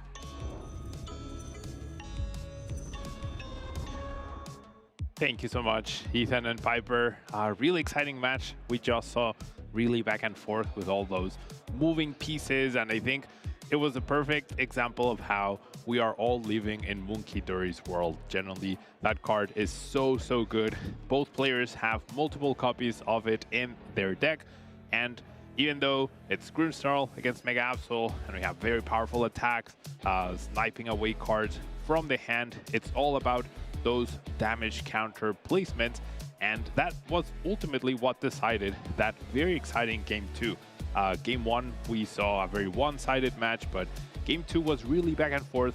So I want to jump into the key moments that we saw there and the key pieces that made the game ultimately lead into Zach's favor. So starting off, we have essentially the picture-perfect setup for Zach. We have the Monkey Dory. We are going to search for another Morgrim. We're going to have our Grimmsnarl.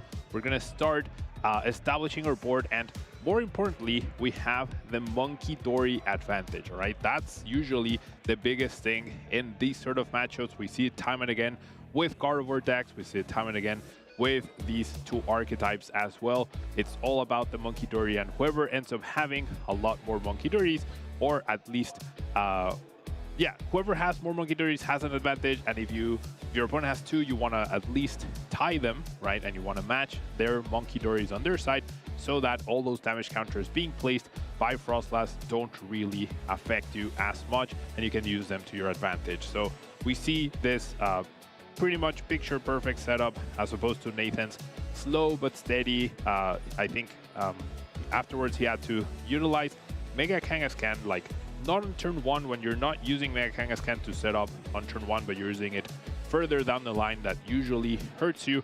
Nathan had to spend a turn setting up his own 2 Monkey Dories in order to match Zach's 2 Monkey Dories, but that came at a cost of losing his own Mega Kangaskhan, losing 4 prizes at that point, and losing one of those Monkey Dories that he just set up. As we see the knockout being taken, that really gave Zach a huge lead, right? 4 prizes taken, Mega Kangaskhan goes down, Monkey Dory goes down.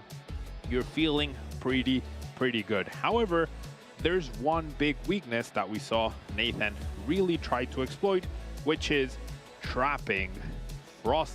Yeah, this Grimmsnarl decks typically don't run any sort of help in terms of getting Frostlass out of the active, other than a single copy of Verballoon.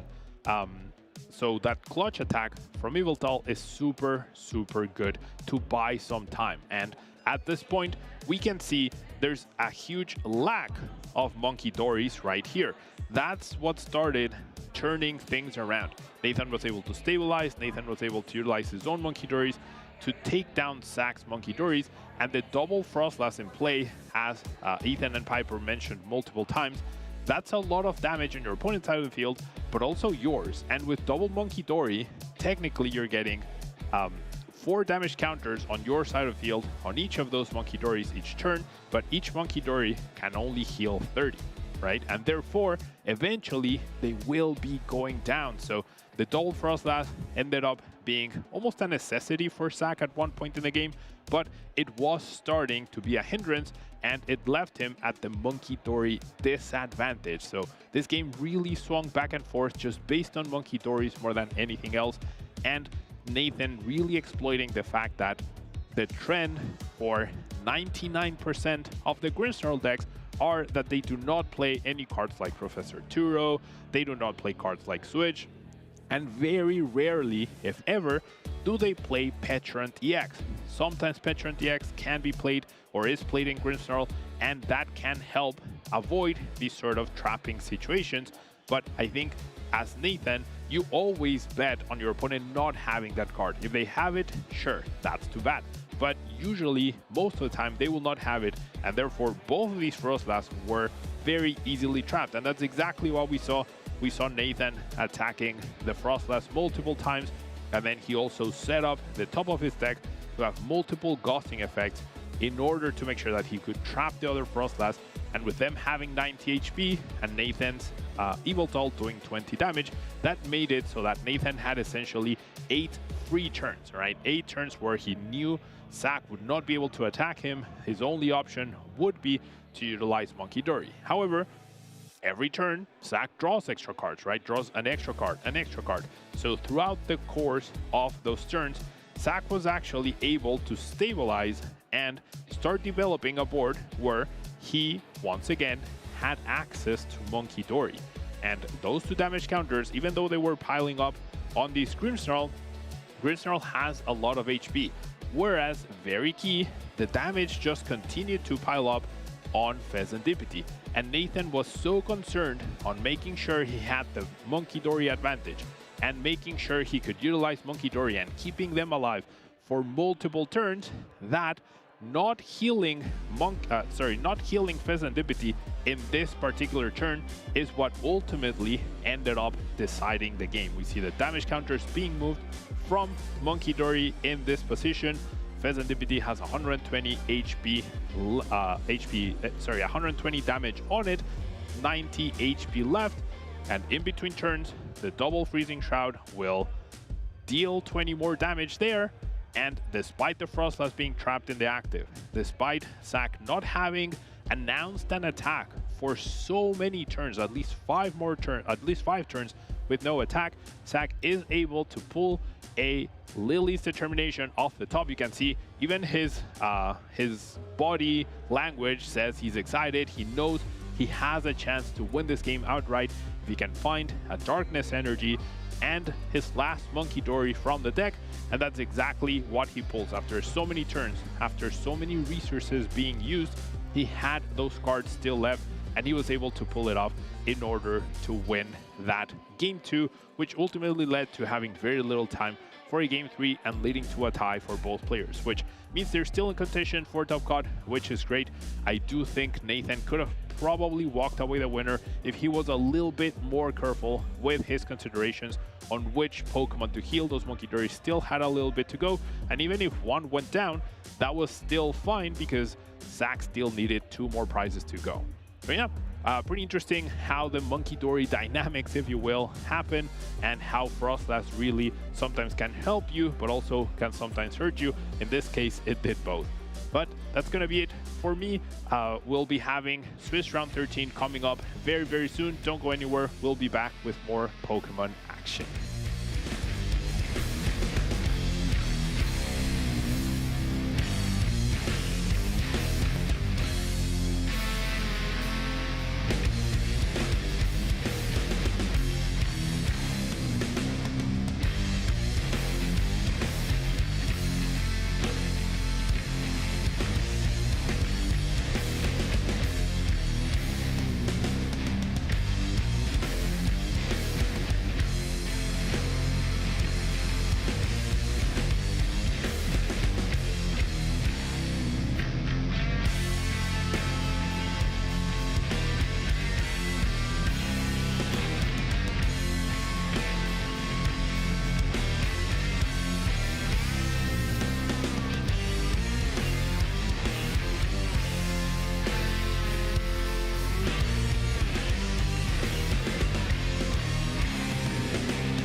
Hey Pokemon trainers, I'm Pablo Mesa and I'm going to share with you a bit of history on powerful 3-prize Pokemon from the past. In September of 2025, the Mega Evolution set hit the TCG scene, marking the highly anticipated return of Mega Evolution Pokemon to the TCG meta. These new cards feature increased HP and attack damage compared to regular Pokemon EX and give up 3 prize cards when knocked out. In addition, Mega Evolution Pokemon EX appear as basic Pokemon, Stage 1 Pokemon or Stage 2 Pokemon and do not require an extra evolution step. However, the first Pokemon to give up 3 prize cards were introduced in February of 2019, with a Tag Team Pokemon GX mechanic which combined 2 Pokemon into one powerful basic Pokemon card, and each one had a once per game GX attack. Pikachu and Zekrom GX was the first to dominate tournaments thanks to its solid attacks, high HP, and excellent support of Electro Power and Tapu Koko Prism Star. This Pokemon went on to become the European International Champion in 2019. Gustavo Wada has taken down the Europe International Championship. The following set, Unbroken Bonds, gave trainers an even more powerful tag team in Reshiram and Charizard GX. With higher HP, a 300 damage dealing attack, as well as key supporting cards to power it up faster such as Welder and Kiawe, the card immediately became Pikachu and Zekrom GX's main rival. Tord Reklev, one of the world's best trainers, got his first ever top cut at the World Championships in 2019 with it. By then, there was already a new set with even more tag team Pokémon, Unified Minds, and that is where Mewtwo and Mew GX came into the scene as a strong new archetype. With its Perfection ability, it could copy any attack of any other Pokémon GX in the discard pile, and that included other tag team Pokémon. And so, by copying powerful attacks like Solgaleo GX's Turbo Strike or Warcargo GX's Lava Flow, it was this tag team that was crowned the 2019 Pokémon TCG World Champion, played by Henry Brand. That is gonna do it! Your 2019 Pokemon Trading Card Game Masters Division World Champion from Australia, it's Henry Brand.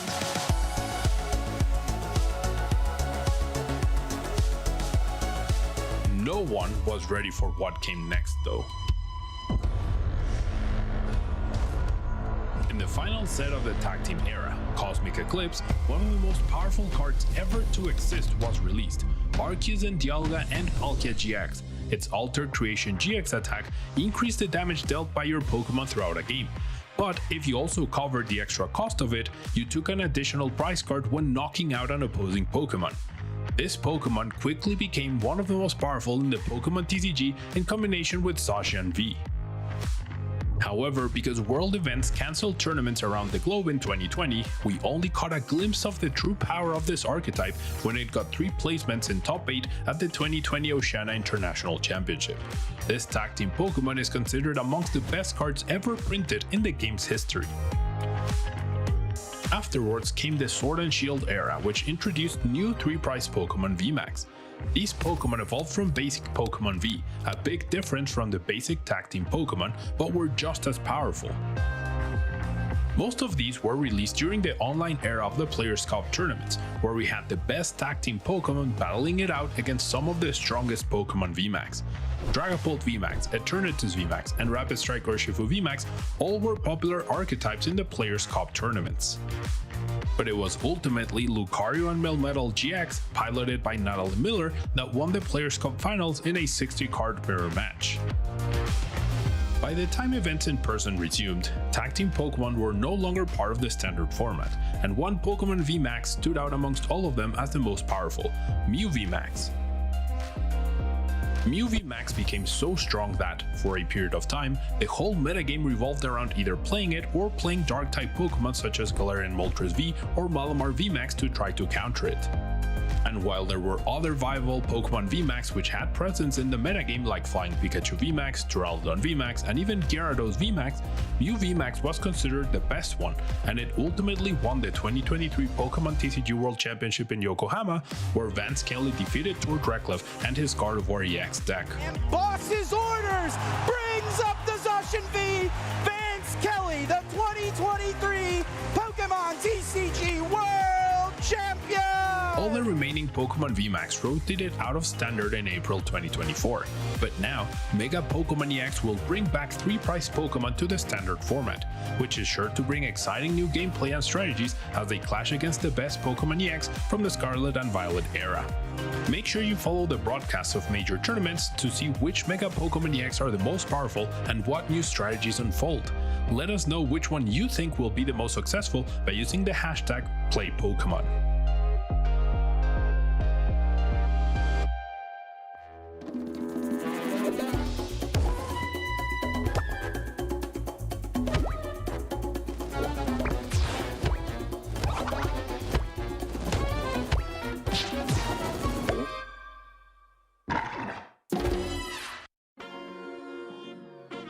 Welcome back in, Pokemon fans, to the Trading Card Game Tournament here in Seattle, Washington. We've got just 2 more rounds of Swiss to go before we will determine which players will be competing for the title of Regional Champion in our single elimination top cut bracket. It's been an incredible day so far. Great way to kick off the stream there. Unfortunate to see that match end in the tie the last round, but some interesting gameplay nonetheless. My name is Chipper, joined here in the booth by Azul GG for the next couple of Swiss rounds, and these are really important ones. Azul, players are potentially locking up spots in top cut with wins.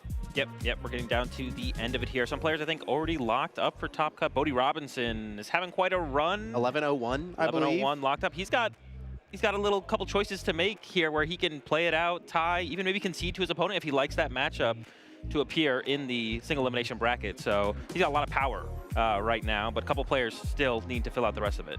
Yeah, and you mentioned Bodhi. There's also some pretty interesting decks running around up at the top tables. There's a few players that are still having a chance to make it into cut. There's one of those Miraidon, Iron Hands, Magneton decks that's still in the running. There's some Joltik Toolbox, some Raging Bolts out there. Most interesting, though, there's this Quad Crustle deck that has popped up this weekend, Azul. 8 people made it into day 2, and I believe one of them is still in contention for top cut. Yeah, and they're actually at table 1 playing against Bodhi this round, I believe. And not a great matchup for the Crustle player, but Bodhi might feel generous in that one because Bodhi wouldn't mind seeing Crustle later in the tournament with him already locking up his position. So we could see that Crustle actually in top cut as soon as this round, I think. We'll have to wait and see how that result plays out. Let's take a look at the standings heading into this Swiss round. There he is, Bodhi Robinson leading the charge. 11-0-1, like you mentioned, Azul, gives you plenty of power when it comes to these last couple of rounds. James Lurer there with the Crustle, his second seed opponent in this one. Really cool to see that unique deck is doing well. It's kind of unfortunate, though. It's not the most interesting deck to watch play. You either sit down and you beat your opponent, or you sit down and you lose. For James, he's avoided Gardevoir up to this point, at least. Maybe, I don't know what that one loss is. Could be a Gardevoir, but if Bodhi wants to scoop him into cut, that is a pretty good spot for Bodhi to be in. But lots of other notable names here in the top 16 so far. Yeah, a couple more that we just saw on stream. Nathan and Zach, of course, both still in contention. Zach needs a win. Nathan needs a win and a tie, or 2 wins to secure themselves that top cut placement. Hassan we saw earlier in day 1 as well. And then this match we got going on right now, Grant Manley and Noah Circadian going to be the matchup, and this is the winning for both these players. Victory should put them within 1 point, I think. Yeah, it would depend on if they wanted to ID in that last round, depending on what the asymmetrical cut will look like. If they think the resistance is good enough that they can avoid asym by IDing him. Lots of other little semantics to get into. But yeah, both these players 10-2 heading into this round, 30 match points. And it's going to be an interesting one. We, of course, saw Noah yesterday. Noah Circadian on his Mega Absol, Mega Kangaskhan deck. Grant on the right with Gardevoir, Monkey Dory. Grant has been a very successful player in the Pokemon TCG over his very long career. He actually has 13 top 8 or better finishes, Azul. But he has yet to claim a regional championship title. Yeah. Actually, one of my claims to fame is knocking Grant out of many top 8 matches throughout my career. Me and Grant have played quite a few times, still looking for that first win. I believe Noah as well hasn't chalked up a dub quite yet, so also going to be a big top cut for Noah potentially. There's one thing I'd mention as we see how this matchup develops here is that neither player would be super mad with a tie, because with a tie they can still win the next round and both make top cut. They're playing for the win here, of course, but if they end in a weird situation in game 3, we could see them maybe like choose to ID or something like that. Of course, for the first couple games, going to be doing their best to try and get the victory as we kick it off. There is the fist bump. Here is the opening turn, and it does look like it will be Grant Manley going first. Starting off with his Monkey Dory, probably the strongest card in the standard format. We've seen it have such a big impact. It's played in so many of the best decks. And he's going to start off pretty nicely with an Earthen Vessel, discarding a Psychic Energy, adding 2 more to his hand. Unfortunate for Grant, though, in those prize cards, he actually did prize 2 other copies of Earthen Vessel. He's playing 3, so nice for him to open up with the 1, but that can be a problem for Gardevoir. One of the most important things for this deck is to get Psychic Energy into the discard pile. Yeah, it's a tool. Oh, I don't think it's going to be a problem anymore. Yeah, getting Psychic Energy in the discard pile seems like it's probably not going to be a problem for Grant, but the other powerful use of Earthen Vessel is finding your Dark Energy, actually, for your Monkey Dories. Like you mentioned, one of the most powerful cards in the standard format. It does need a Dark Energy on it to get access to the Adrenaline Brain ability, so we could see Grant struggle to find those Dark Energy. Besides that, though, the prize cards, I don't think, are too consequential for either player. And specifically for Noah, this is going to be an interesting... we could see Noah take an interesting approach through setting up the Toad Scroll in this matchup, limiting Grant's access to those Night Stretchers, which is a super powerful tool for the Gardevoir deck to recover its powerful attackers and resources throughout the game. So I'm going to be curious to see how Noah approaches that, if the Toad Scroll becomes a focus or not. And where he goes with that. Yeah, talk to us about this matchup. You know, who would you feel like has the edge? Obviously, these are two of the strongest decks in the format, two very powerful decks. I know it often can come down to the deck lists that players are choosing to add for the weekend. Based on what these two players are packing, what do you think? Generally, I think Gardevoir has the edge in the matchup. Going second, of course, is ideal. So we see Noah already has that initial advantage here in game number 1. We'll see how his opening goes, though, as he draws that first card. But a big part is how the Gardevoir decks are built. I think the more you lean towards the TM Evolution side of things, the better it is for the Gardevoir player. And we see Grant's not quite as all-in as we've seen in the past, only with the one TM Evolution, but pretty close to what you want. Noah will open his turn up by using the Artisan that Grant put into play. Take a moment to check the prize card, see what he does and does not have available. Will grab himself out his own Monkey Dory. He did, of course, start that Latias EX in the active position. Not too bad. It is maybe a Pokemon you have a little pause of putting in play, but it's usually one that's going to come down at some point, and should he be able to find a way to get another basic Pokemon, he can get some draw with the Kangaskhan. And I think the draw with Kangaskhan is actually going to be what he is living on here. There was no supporter in that hand, Azul. Yeah, I didn't see anything in there. I don't even know if I saw an energy, so even if you find an Arven here, that gets you the Turbo Energize and the Trolley. Did have a couple other Pokemon, but that still doesn't lead to a turn 1 Turbo Energize, which are like the big tempo cards of this matchup, are the Turbo Energize on the Absol side, the TM Evolution on the Gardevoir side. And if you're not going to find the TM Evolution for Grant, you're hoping Rare Candy Gardevoir gets involved on that second turn. So this might give Grant a turn to kind of miss the Candy Gardevoir, but still be ahead in the exchange. Big 2 cards here from the run errand, and he does find the precious Trolley, Azul. No energy to go with it, no Turbo Energize, but that is not too bad. It's a start. Even an energy would have been very nice here for Noah, though. We're so far away from our initial Absol being set up that it's gonna give Grant a ton of time here to establish the Gardevoir. Like I said, Grant would love Candy Guardy this turn, but if you don't hit it, you're okay with that because Noah did whiff that Turbo Energize on the first turn. Yeah, and by getting the Trolley here on this first turn as well, it does shut off some of the slow down game plan options that Grant could go for, right? He is packing the one Frillish in his list, so going to be less likely to go that route now that Trolley has come out and been played. But it is only going to grab the one Absol. What do you make of this? Yeah, that definitely is interesting. We did see a Monkey Dory get discarded off that Ultra Ball from Noah, and I think there is a couple other Pokemon in there. Yeah, the Yveltal and the Petrarch making their way to the bench to get the Yveltal into the active, reducing Grant's damage potential on the next turn into a 3-prize Pokemon. Screamtail, of course, is still potentially available for Grant, but now he can't just go Candy Gardevoir and attack into the Mega Kangaskhan with a Gardevoir. An interesting choice here for Grant Manley, as he does have a Curly in his hand, but he also does have Rare Candy and Ultra Ball, so he does have the option to get a turn 2 Gardevoir EX into play here. We know he has Lily's Determination off of the Secret Box, and I think he is going aggressive here. Ultra Ball will find out that Gardevoir EX. He's got a turn 2 Screamtail Roaring Scream lined up. Yeah, this is about as good as it gets for Grant. And to go a step further, he has the Bravery Charm. Oh! So he can commit more energy to the Screamtail, keeping it out of range of a Monkey Dory from Noah. The Monkey Dory also established one of the things we mentioned, a couple Vessel Prize, a Vessel Used. Might be hard to find the Dark Energy. Not for this first one here from Grant. This is about as good as it gets. And these are the situations where the higher caliber players, like Noah, like Grant, already start considering, should I concede this match? I'm sure the thought is entering Noah's mind right now. At what point do I pack this up? I am so far behind at this stage. Wow, so early, but still so far behind to kick things off. You can see how important Turbo Energize is for the Mega Absol, Mega Kangaskhan deck. Grant definitely feeling pretty nice about the position he finds himself in. We always talk about how great it feels to play your hand down completely and then play a Professor's Research, draw 7 fresh cards. Lily's Determination, just that much sweeter. Yeah, that one extra card makes a huge difference. And the question here for Grant is just, what do you attack with your Screamtail? I think you probably don't want to take a KO here as Grant because you're not trying to give the Pheasantipity draw power potential over to Noah.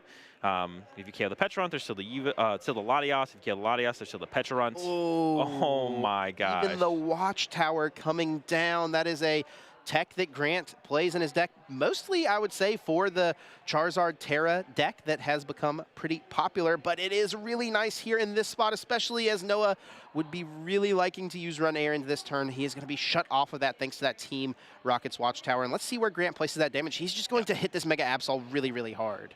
Yeah, and we're going to need there's finally an energy for Noah. Has the penny to reset the damage on the Absol, but still no turbo energize.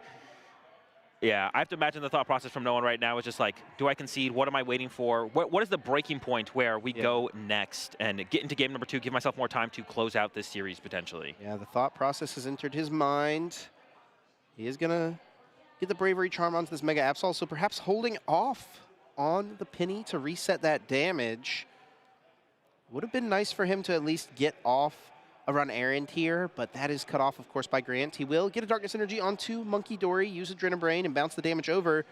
So Grant will pretty easily be able to bounce it right back. And Noah will retreat his Eviltal, he's debating it at least, into this Monkey Dory before passing over his turn. Yeah, that's interesting. Maybe just wants the potential of the flexibility of pennying his own Monkey Dory next turn. And once again, Grant, like we mentioned, has so much time here. Not sure if he's going to quite be able to reach for the KO on the Mega Absol on the bench, but honestly, Screamtail hitting the Mega Kangaskhan here, setting up more future prize cards, seems just as good for Grant.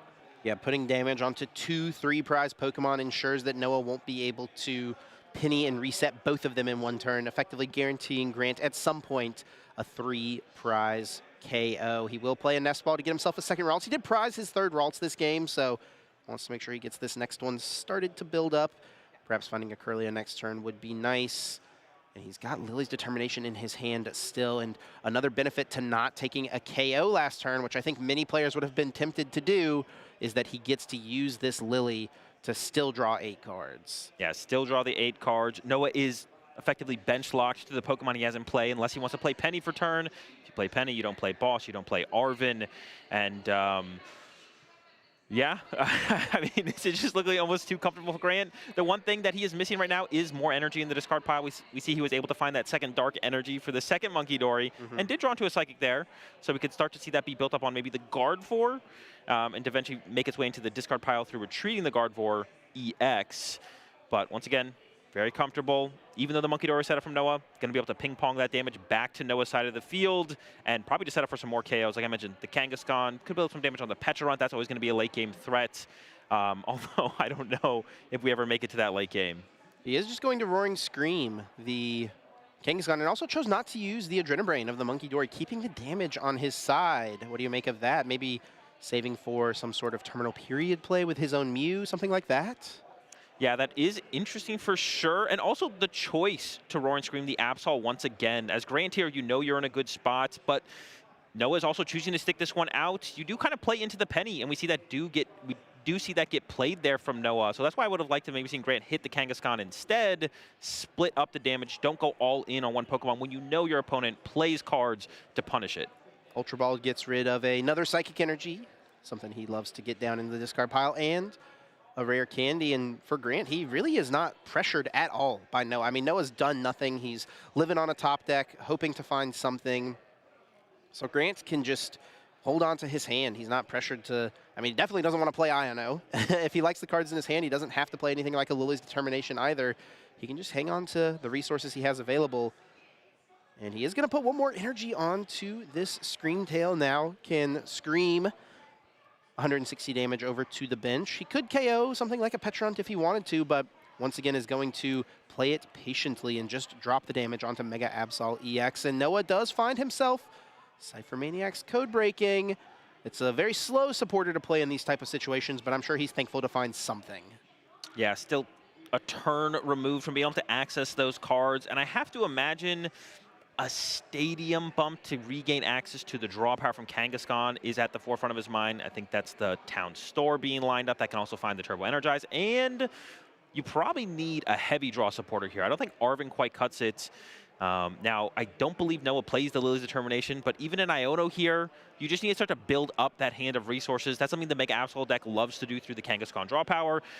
One of the main targets we see Absol take away with his Claw of Darkness is Iono from the opponent, specifically even in this matchup. So, likes to have that big hand full of options. I wouldn't be surprised to see something like the Iono grab, but it looks like it might be a counter catcher and that town store. That is interesting. It's kind of playing into the idea that Grant will likely take a KO on this turn. There's obviously a lot of damage on this Absol, so perhaps Grant would feel comfortable going that route now that there's a bunch of damage and his board is continuing to get more established. Now, as Grant, He knows that Noah's had nothing, but he knows Noah has now stacked the top of his deck with 2 really powerful cards. What should he do moving forward, knowing that Noah is probably going to be top decking something useful? Honestly, once again, kind of going back to it, I wouldn't hate to see Grant split the damage here. Now you give over the Pheasantipity draw power potential. And actually, it was an Iono placed on top of the deck there from Noah. So Noah very heavily playing around the, you're going to take a knockout this next turn. And yeah, Grant kind of plays right into what Noah wanted. Yeah, and I think this next card will be the counter catcher. So trying to maybe slow down Grant a little bit here. Grant will only draw 3 cards, and he only has 1 basic Psychic Energy in his discard pile. And there is that counter catcher. So Noah, I think, hoping here to find himself the counter catcher so he can get off a Turbo Energize right now. I don't know that he found an Energize, though. He is still going to bring up this Gardevoir and hope that it gets stuck active for a turn or 2. Yeah, this is actually a very interesting board state for Noah. Grant only has 1 Psychic Energy in the discard pile, so will not be able to attack with the Gardevoir.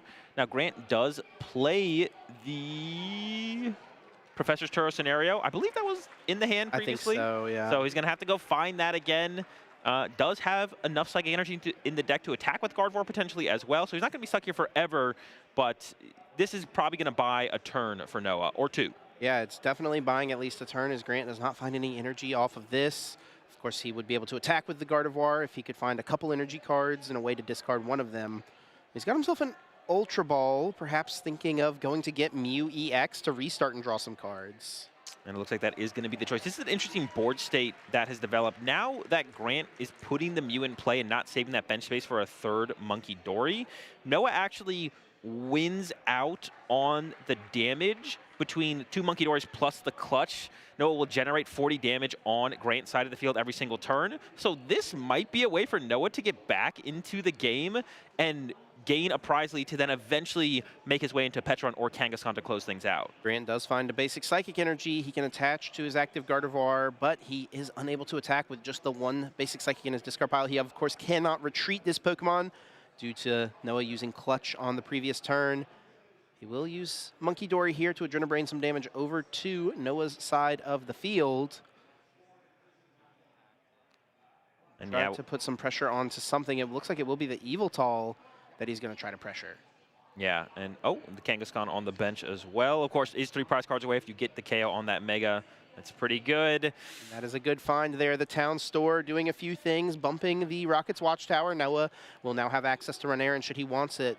But more importantly, finding Technical Machine Turbo Energize. Though I do wonder, I say more importantly, is it more important though? Does he want to keep up this Clutch Lock? Yeah, I think the Clutch Lock is going to be maintained for quite a while here from Noah. Like I said, you're winning out on damage in play because you have 2 Monkey Dory plus you're attacking with Clutch versus Grant's 2 Monkey Dory, which is why I was maybe questioning, should Grant have played that Ultra Ball or just held on to the 3rd Monkey Dory, leave top decking Dark Energy as an out to kind of maintain your board state advantage. Of course, the big card that Grant is going to be looking for is that Turo to pick up the Screamtail to get access to those Psychic Energy in the discard pile once again. But when that Turo comes out, that's when a 3rd Monkey Dory can also come down for Grant, right? That is true. That's when we could find the 3rd Monkey Dory. I mean, either line, the Turo kind of saves Grant here, or the 3rd Monkey Dory could save Grant here. He's still so far ahead, right? If he just gets a 1 prize KO on like an Eviltal, Grant can Roaring Scream pretty easily on Petron or Latias EX to close out the game. Yeah, Grant is very much still in command of this game, especially because he plays the Turo and did not prize the Turo. If either of those things were a factor, this would get very interesting. But plays the card, it is not prized. Grant has plenty of time, has a massive lead still. And we do see Noah start to go after Grant's Monkey Dory here, setting up both of his own, putting the 5 on the bench. Of course, Grant is just going to send that 50 damage back to Noah's side of the field and let the Guardy take another 40 probably. And we're going to be here for a little while potentially as Noah starts to build up his other threats. All Grant needs though is an energy card, 1 energy card, and he can attack with this Gardevoir EX and put the pressure back on Noah to find a response. Yeah, and Grant Noah goes with here will be the Clutch most likely, but not before Pokegear 3.0 is utilized. Yeah, I'm curious to see what Noah's looking for here. Maybe an Arven just to get more options. Does find an Arven, only Arven though, so if there's something else, maybe Noah would have grabbed it, but I think Arven makes the most sense here just to have that available. And like you said, Grant is just an energy away from even attacking with the Gardevoir. There's still that 1 Psychic in the discard pile, and does play the 8 Psychic, which makes these kind of retreat lock strategies a little bit less effective. And he's actually going in again with another Pokegear. He's going to find Boss's Orders. I think we might see that other Gardevoir or even the Mew brought up here from Noah is going after that Gardevoir, continuing to make things awkward here for Grant. Yeah, really, really awkward indeed. Grant, I think hoping for just that one Turo is the only thing that immediately gets him out of this situation. He can play 2 of the cards out of this 3-card hand. He can't play the Drifloon, but can burn the Stadium. Also attach the Bravery Charm. He's going to hold off on it, though, and does get himself an INO, which can reset and try to get himself a little deeper for the next turn. But as it stands, I mean, unless he drew into Vessel Ultra Ball, I don't think... Even if he drew Vessel Ultra Ball, it's too many cards, right? He can't discard enough to make an attack happen. Yeah, not quite there. Yeah, and it's Ultra Ball, Nest Ball, and Pheasantipity, not useful at all. He'll be able to use Adrenabrain and bounce the damage back over to Noah's side. Grant, I still would say, is ahead here, but at some point, the tides could turn. Yeah, we're quite a ways away from that. Gardevoir, even though it is taking 40 damage a turn, it's got 310 HP. So before Noah can really threaten the KO on the Gardevoir, or maybe a KO on a Monkey Dory of Grant's on the bench, going to need to build up quite a few more clutches. And we see Grant here is debating the Monkey Doors and ends up with just 50 more damage on the active Yveltal of Noah. Pressuring the Yveltal, you know, putting it in range of potentially just being KO'd on the next turn. Forcing Noah to move the damage off of it. We do see the retreat into Kangaskhan and run errands. Some energy cards are added to the hand now. Could start to perhaps power up Kangaskhan as a potential attacker. Maybe the Petrunt EX would get a Darkness Energy. We'll use the pair of Adrenabrains to bounce 60 damage back over to Grant's side of the board. And here we go again. More damage and another clutch. Grant does find Lily's Determination. That is not bad. It is only going to get him 6 cards here, but 6 cards, I mean, that's still a lot of cards. Yeah, and you can tell by how Grant played out that hand. He does not feel under that much pressure. He knows the Turo's in the deck. He could have played the Ultra Ball and drawn with Mew to try and find the Turo as a supporter for turn, but he's content with just building up a hand with more resources for anything Noah might throw at him. Goes with the Lily instead. Oh, and he does find Vessel, but no Ultra Ball. If he had found Ultra Ball alongside it, he would have been able to pull off an attack here should he wanted to. And he does find the Turo, though, so that is now in the hand. That is something he can use next turn. Do you see that Vessel get played? It would be interesting if he actually attaches an energy to the active Gardevoir. I guess if your plan is to Turo your Screamtail, then maybe it is fine. Or is there a line here? I'm trying to do the math real quick. Can Grant Turo and then just Screamtail KO the Kangaskhan next turn, possibly? Yeah, with 20 damage on it, it's got 280 remaining. He can bounce 60 more over to it at any time. That's 220. Screamtail with a Bravery Charm, which there is 1 left remaining in the deck. Boosts it up to 140. He can put it to 130 with the use of an Adrenabrain, perhaps. So that's 260. He could get there. Yeah, and he might have just game on that next turn. I don't think Noah is going to stray from the current path. He's probably going to maintain the clutch line. One of Noah's win conditions here is hoping Grant either doesn't play the Turo or it is prize. So that's what might be what Noah is angling for here, and that's why he's stuck around in this game so long. Yeah, and at this point, he's committed so far. Gotta ride it out at this point. With Arven being played as the supporter, Kangaskhan will not be cleared from play. So Grant, if he can find Bravery Charm. Well, he can just Turo the Gardevoir on this next turn and then just push up the Screamtail. And that oh, right, yeah. And that'll be enough, yeah. And he actually does have the Bravery Charm in hand as well if he did need it. And I think this is going to be the game here for Grant Manley as Noah's already lined up everything. Did put the Bravery Charm on his active Yveltal. Could have maybe added a little bit of damage to the Kangaskhan, but yeah, Grant should be able to close things out here, assuming he gets access to enough Psychic Energy. He can attach one to the Gardevoir EX that's on his bench after he Turos, right, and retreat those energies off. So I think he's likely got it. Maybe just has to work through the math. Yeah, I'm running the math myself right now, but because of that 20 on the Kangaskhan, he can go 60, 60, 30, 30, 60. Yeah. Yeah, I think he just ran the numbers, made sure it's all there. Don't want to rush. You never know when you're going to make a mistake. Both these players, every player who's played as long as these players have made errors where they think they have game. In these situations. And they don't have game. But Grant is able to math it out. He does indeed have the knockout. 2 Mega Pokemon go down, and Grant Manley takes a 1-0 lead. Yeah. Like I mentioned early on in that game, it was looking really, really bad for Noah. Grant had that turn 2 Candy Gardevoir. And I think we did see Noah think about, okay, am I sticking this one out? Where's the line? Where's the win condition? And I think it did come down to, I hope Grant doesn't play Turo, or I hope Grant prized Turo. Grant plays the Turo, did not prize the Turo, and we saw that be the inevitable closer in that one. And I think that's a situation, too, where you might look at that game and say, oh, Grant put himself in an awkward spot because he committed too many energy or didn't leave himself with a way to attack with his Gardevoir. But he was the aggressor, right? He took that 3-prize KO. He knew he did not mind that slower in-game situation. Yeah, definitely didn't mind it. I think if Grant reflected on that, I think hitting the Kangaskhan, I think he would agree was maybe going to be the correct play there. Play it slower. You know the only win condition for Noah is some kind of Iono counter-catcher combination. So if you get yourself too far ahead, you can find yourself in trouble, and you can always utilize that damage on the Kangaskhan or the Absol later in the game. You can't penny 2 Pokemon in the same turn, so wouldn't have lost out too much by just spreading the damage. Have to imagine here Noah will be going second. He did lose game 1, so he gets to choose first or second here, and second is generally the option for these players. Grant has taken a mulligan, so Noah will have 1 additional card to work with here. It's going to be all about trying to find that turn 1 precious trolley on the left side of the board. Yeah, going to be looking for the trolley, of course, and Turbo Energize. We found the trolley pretty early on. No energy to go with it. And that's going to be the other big piece to it. Some other matchups with the Mega Absol deck, Monkey Dories and Yveltal can do a little bit more of the heavy lifting. Not in this matchup. You need the Absol threat early and often. And if you don't have it, then Grant's going to be able to take over with the Screamtail before you even have a chance to fight back. Grant's taken a moment to think about his 2 basics in his opening hand. He had Lily's Clefairy and Monkey Dory and chose to start the Lily's Clefairy as he kicks off his opening turn with the draw of a Psychic Energy. He's going to start things off with a Nest Ball, of course finding himself a Ralts, and he's got a Earthen Vessel in hand. Pretty solid opening. What do you make of starting the Lily's Clefairy? Not very strong in this matchup most of the time. What do you think?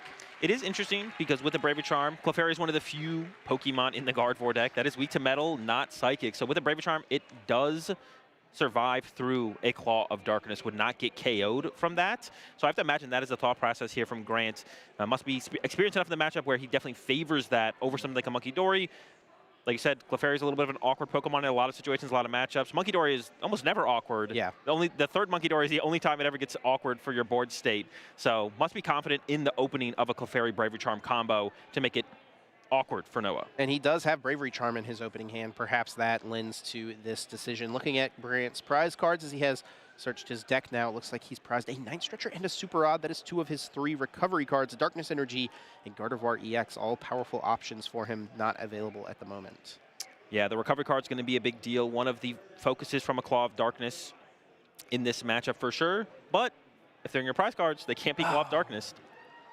And Noah does have the Arven Azul, but he doesn't have an energy. So once again from Noah. Oh?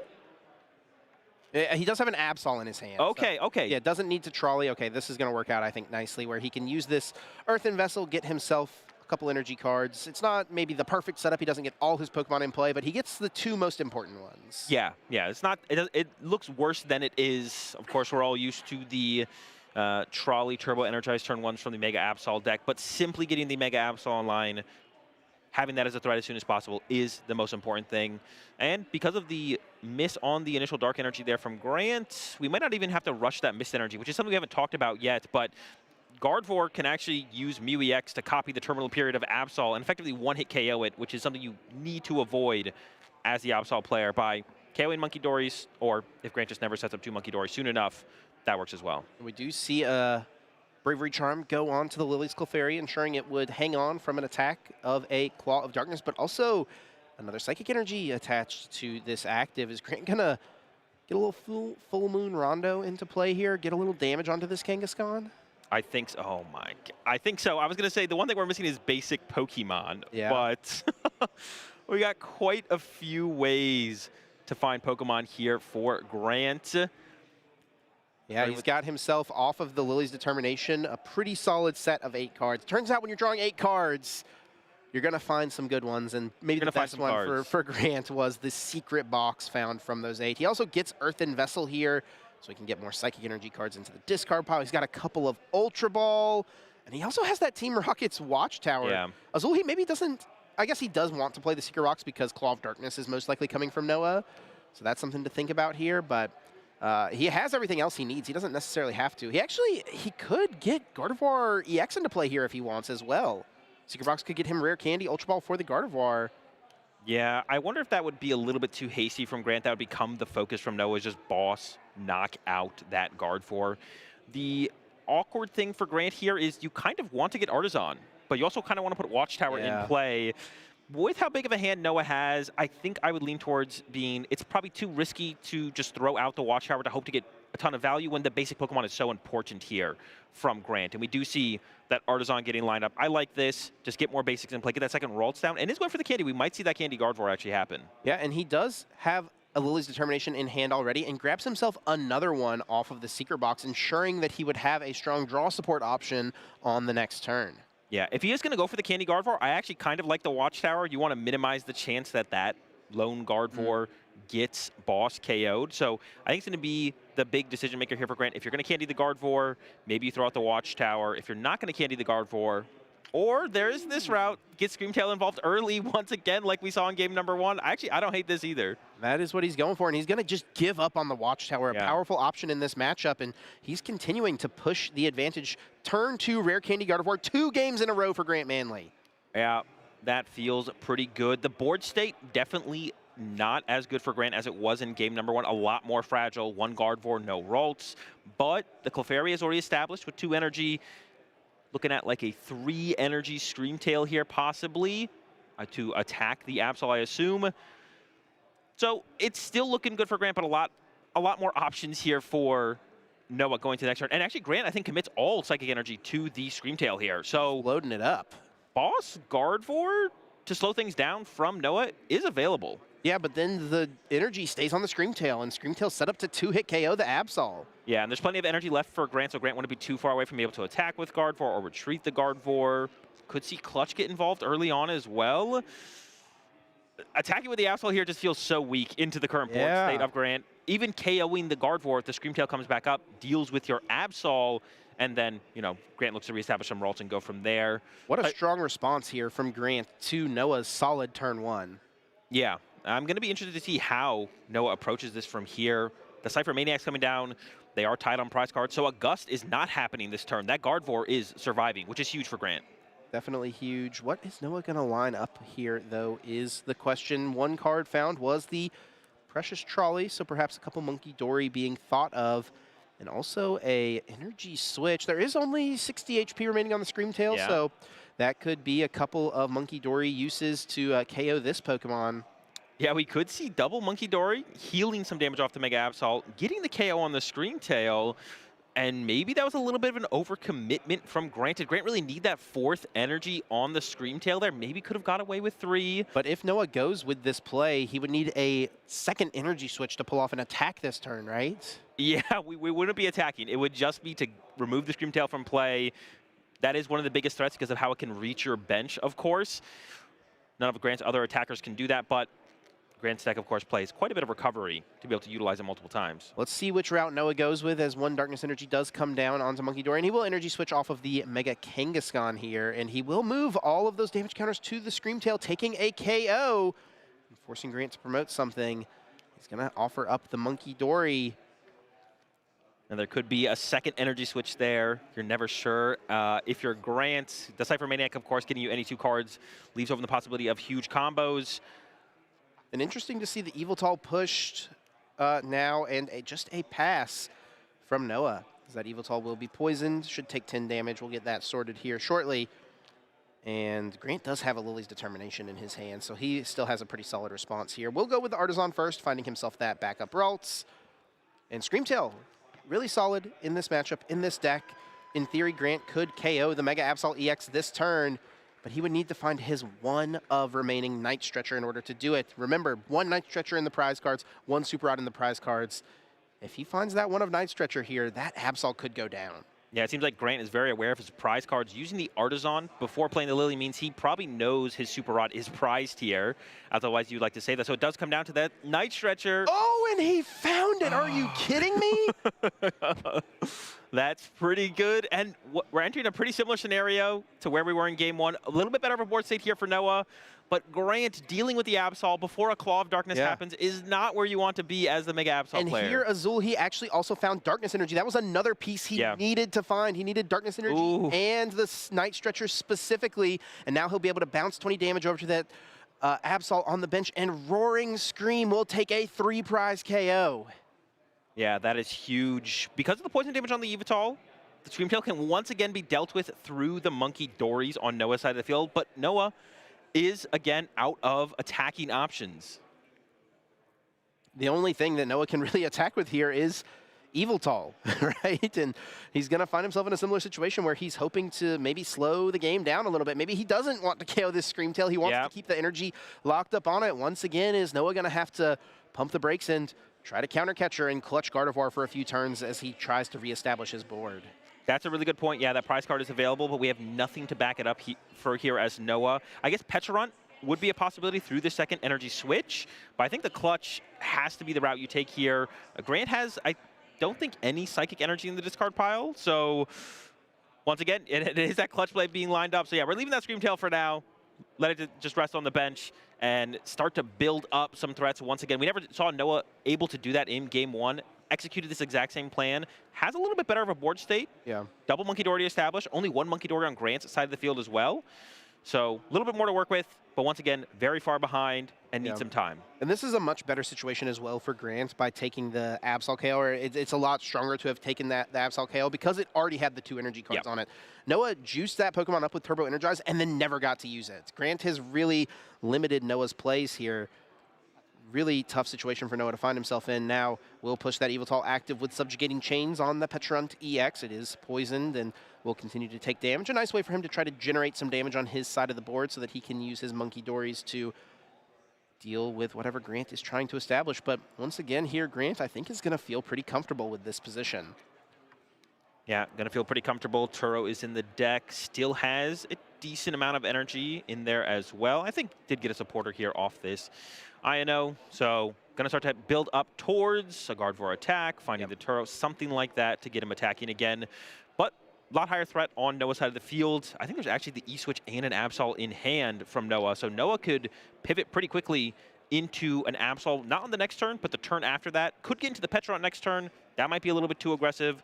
Be interesting to see how he develops from here. Ultra Ball gets Grant a Curlia, and that gets him one step closer to another Gardevoir EX. And Artisan does bring down the Monkey Dory.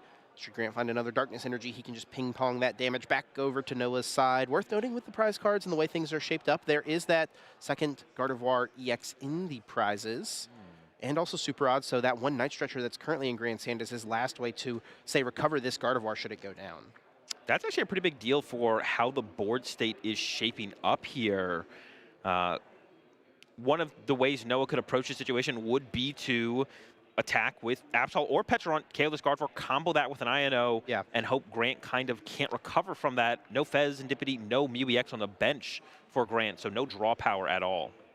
Grant does have a Psychic Energy. He's debating this attach, and he's not locked in on if that is exactly what he wants to do. He is going to just pass it over, and he actually chooses not to put any damage over on Noah's side with his own Adrenabrains. Yeah, no damage built up on Noah's side here. Just the poison damage from the Yveltal. So Grant trying to limit Noah's options. And this would honestly buy him more time before Noah could start to establish threats on the bench. Another thing to note here is Grant only has one Monkey Dory established. He doesn't know when he's going to be able to find that next Dark Energy. So might not be able to ping-pong the damage on equal footing with Noah moving forward. So I think correctly holding the damage on his side of the field, not giving Noah more to work with. Noah with his Yveltal in the active spot. Thinking through how he wants to approach things. I believe he uses the Artisan there to just check the deck, perhaps get a shuffle so that things are randomized off the INO that was played previously. He's going to move, it looks like just 10 damage over with a Adrenabrain. Maybe he wants to split the damage, and he's actually going to take out the Screamtail, so all those energies go down to the discard pile. Grant is free to use the Psychic Embrace once again. And it looks like Noah is perhaps lining up the Pecharunt EX attack and KO this Gardevoir. That is exactly what he's doing with this energy switch. Irritated Outburst, dealing 60 damage for each prize card your opponent has taken already in the game. And of course, Gardevoir EX being weak to Dark will go down. Yeah, and has the Io to back it up. Like I was saying, you could build up towards the Absol, or you could get more aggressive with the Pecharunt. And it looks like the Pecharunt is going to be the attacker of choice here for Noah to get aggressive. And with this 2-prize KO, Noah is only a Ursaluna attack away from knocking out the Clefairy, a Pheasantipity, or a Mew, if those make their way onto the bench for draw power, from winning this game. So Noah, in the back and forth of the prize trade, is ahead currently. Yeah, this is definitely a concerning situation for Grant, as that Night Stretcher will go to the bottom of the deck, and Bravery Charm is going to boost the HP of the Pecharunt EX, ensuring something like Lily's Clefairy won't be able to KO it. Yeah, and of course, Noah doesn't know this, but Grant might struggle to set up another Gardevoir this game. And Grant finds nothing off of the draw of the Io. It's Drifloon, a Monkey Dory, and a Psychic Energy. He's got nothing working right now. He's going to need to top deck a supporter card here, and he's played a lot of his supporters. Yep, and yeah, the Rare Candy top deck there's not going to do much for him.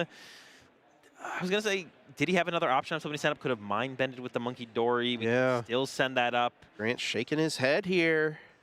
Yeah, he might have to be thinking about how long does he stick this one out for, because Noah will not be able to win on that next turn, I don't think. So it's at least 1, 2, maybe even 3 more turns. And we're running out of time here for a potential third game, as Noah is now in the driver's seat. Maybe Grant just wants to use the Liz Clefairy and hit the Pecharunt really hard. Try to set up to 2-hit KO this Pokemon. No, he's going to attach an energy to the Monkey Dory on his bench. He is retreating his Clefairy now into this Monkey Dory, and he's going to use TM Evolution. There is no Gardevoir in his deck. Yeah, maybe something he didn't check, and this will give... Oh, he knows. He's got to know. He just checked his deck as well. Okay, yeah, I would hope he would know, but now this gives full information over to Noah. Noah now knows there is no second Gardevoir, so has that information to play with. And there's the boss on the Kirlia immediately. And now Noah, with just 1 prize card remaining, has put himself in a nice spot to win this game. There are just under 12 minutes remaining. Grant with 3 prize cards. No way to get a Gardevoir into play just now. He can Ultra Ball for Mew to draw some cards. Grant is sticking this out here, Azul. What is his win condition? I don't think he has one. I think he's coming to that realization right now.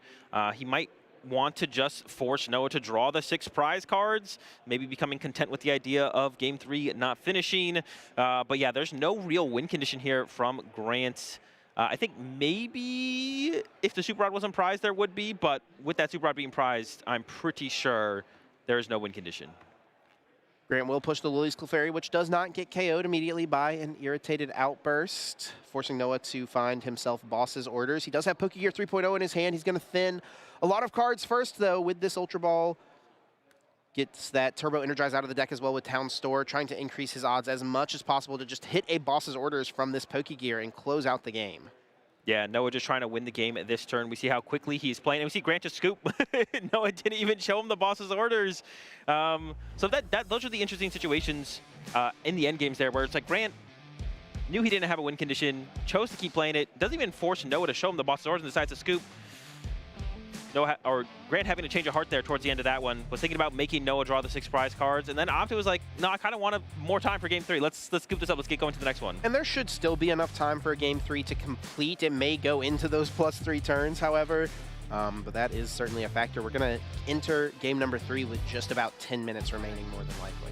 Yeah, and I know it does seem like Noah is very much amped up to want that game 3, as we saw him get the dub here in game number 2. It was an aggressive start from Grant with that Screamtail once again, but Noah was able to battle back, and the clutch was a big factor for that, bringing up the Gardevoir, trapping that in the active for just a single turn, or was it 2 turns, and then able to KO the Screamtail and KO the Gardevoir during the same turn to get that prize lead 2-3, making it awkward for Grant to be able to win the pressure in the end, but it was even worse than that. Grant just couldn't ever set up another Gardevoir after that. Yeah, Grant had burned through a lot of his supporters up to that point. He'd played most of his Lily's Determination. He'd also Ultra Balled away quite a few Ino, which Ino's not necessarily great in those situations, as he'd only draw himself 3 cards, but Here we go, game number 3 getting underway, and Grant has opened up his Frillish, and Noah has nothing. Latias EX in the active and a pass. All Grant needs is a Psychic Energy, and he'll be able to Oceanic Gloom and cut Noah off with the use of Precious Trolley. Yeah, an insane start here for Grant. The Frillish opening doesn't play air, but plays no mobility cards. There's no way to get this thing in the active for Grant on that first turn of the game. And the prize cards here, nothing too consequential, I think, on either side, right? The Petra run is something you'd like from Noah. That could be tough in the late game to be able to close the game out, but no one needs to worry about the early game here. There's so much to worry about here with this Frillish, and Grant has a great start. And this is where we want to see the pace from Grant pick up. He's in a great spot. Only 8 minutes left. Gonna probably get into a commanding lead here, but if he doesn't play fast enough, he's not gonna have time to win this game. Does use the Oceanic Gloom, and now a draw from Noah. What supporter does he have, if any? It is an Arven. He also has Cypher Maniac's code breaking, and that will be his choice to stack 2 cards on top of the deck. Item cards unable to be played now thanks to the use of Frillish by Grant Manley. Yeah, and it is that Kangaskhan in the Mega Absol. You'll top deck Mega Kangaskhan, retreat into it, use it to draw into the Absol, and then Noah does have an Arven for the Turbo Energize on the next turn. So very slow. Yes. Will we see a third Candy turn 2 Gardevoir from Grant Manley? Azul, Grant could win the game this turn. It's unlikely, but should he find Rare Candy, Gardevoir, and a way to get enough Psychic Energy into the discard pile, Miracle Force deals 190 damage. That is how much HP Latias EX has remaining. It is certainly possible. Grant does have a Rare Candy prize. That does decrease the odds. And no Psychic Energy in the discard pile yet. I feel like it's going to be pretty unlikely, and Grant recognizes that as well and just goes with the Kirlia. Yep, it's going to take his time here. I thought only had Ionos there, which would have been unfortunate to Iono Noah into the 2 cards he just set on top of the deck with the Cypher, but does have that Lily. Also bought for the Kirlia, of course. No access to a Gardevoir EX this turn, but I don't think Grant's too mad at that. He just needs to get some Psychic Energy in the discard pile here. Oh my gosh, he drew Rare Candy Gardevoir. He drew Rare Candy Gardevoir and 2 Psychic Energies. Oh, he would have won the game, Azul. That is... yeah, I mean, that's something for sure. Definitely one of those situations where he could have left that opportunity open for himself, but the chance you get there is so low. The safer play, and the play that wins you the game more often, is just committing to that Kirlia, doing something with the current hand you have, doing the most you can with the current hand you have, setting up for the next turn. And he is, of course, still locking Noah here with Oceanic Gloom. Noah is so far behind, he will use that Mega Kangaskhan EX. He does run errand, and he's got himself Arven now to go guarantee the Turbo Energize. Of course, that is a tool card, not an item card, so it can still be played, even with Frillish being utilized. And it does make me wonder, Azul, there's a little bit of a leveling thing that could go on with Noah using Cypher Maniac as a supporter. The cards he's going to put on top are going to be ones that he can use with his current hand. Is it better for Grant to have played Ino? Yes, you give Noah 2 of the cards he wants, but the other 4 are just going to be totally random, right? That is true. Honestly, you make a really good point there, Chip. There is like a combo factor, right? You're only putting cards on top of the deck that would be good with your next hand, or just neutrally very good cards. But Noah's hand before the INO is like bigger than the hand it would become off of the INO.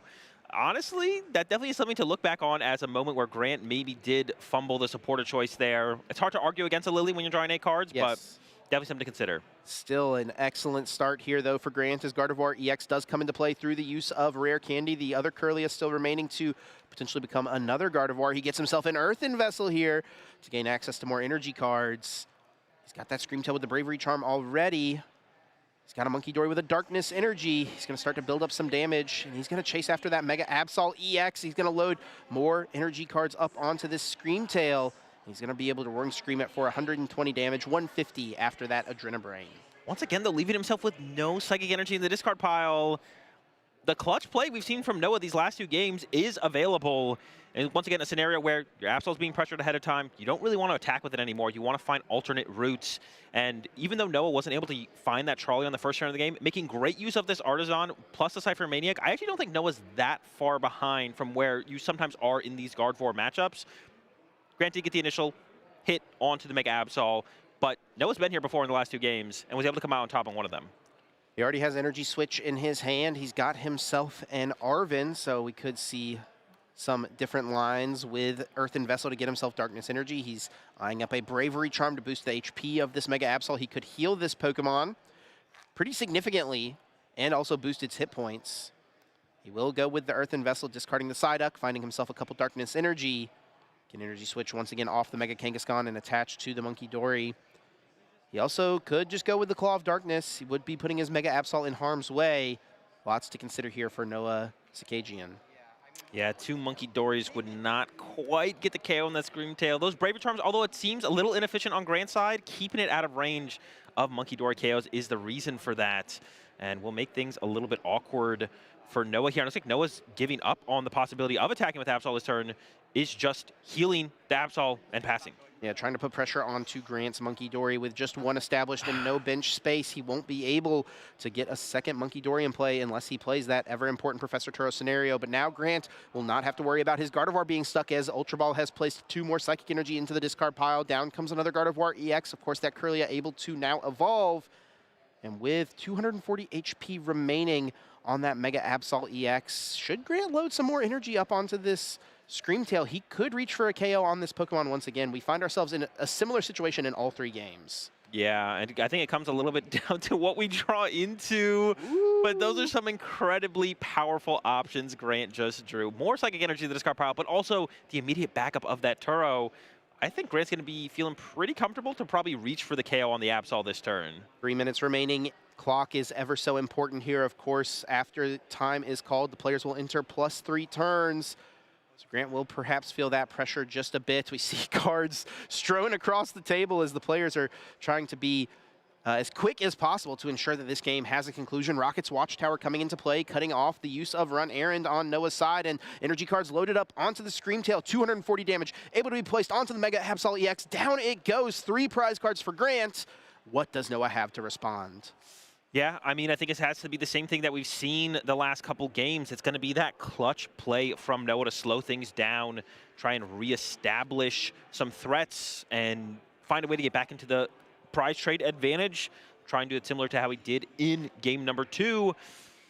But we know the Turo's already in Grant's hand waiting. I think there's no Psychic Energy in the discard pile. So if there's an Iono this turn from Noah, I think that's what we're looking for. But needs to start with the Gust on the Gardevoir. No energy cards in the discard pile, so yes, needs an Iono and also needs himself Counter Catcher. Doesn't have either, though. Has to be Boss's Orders utilized.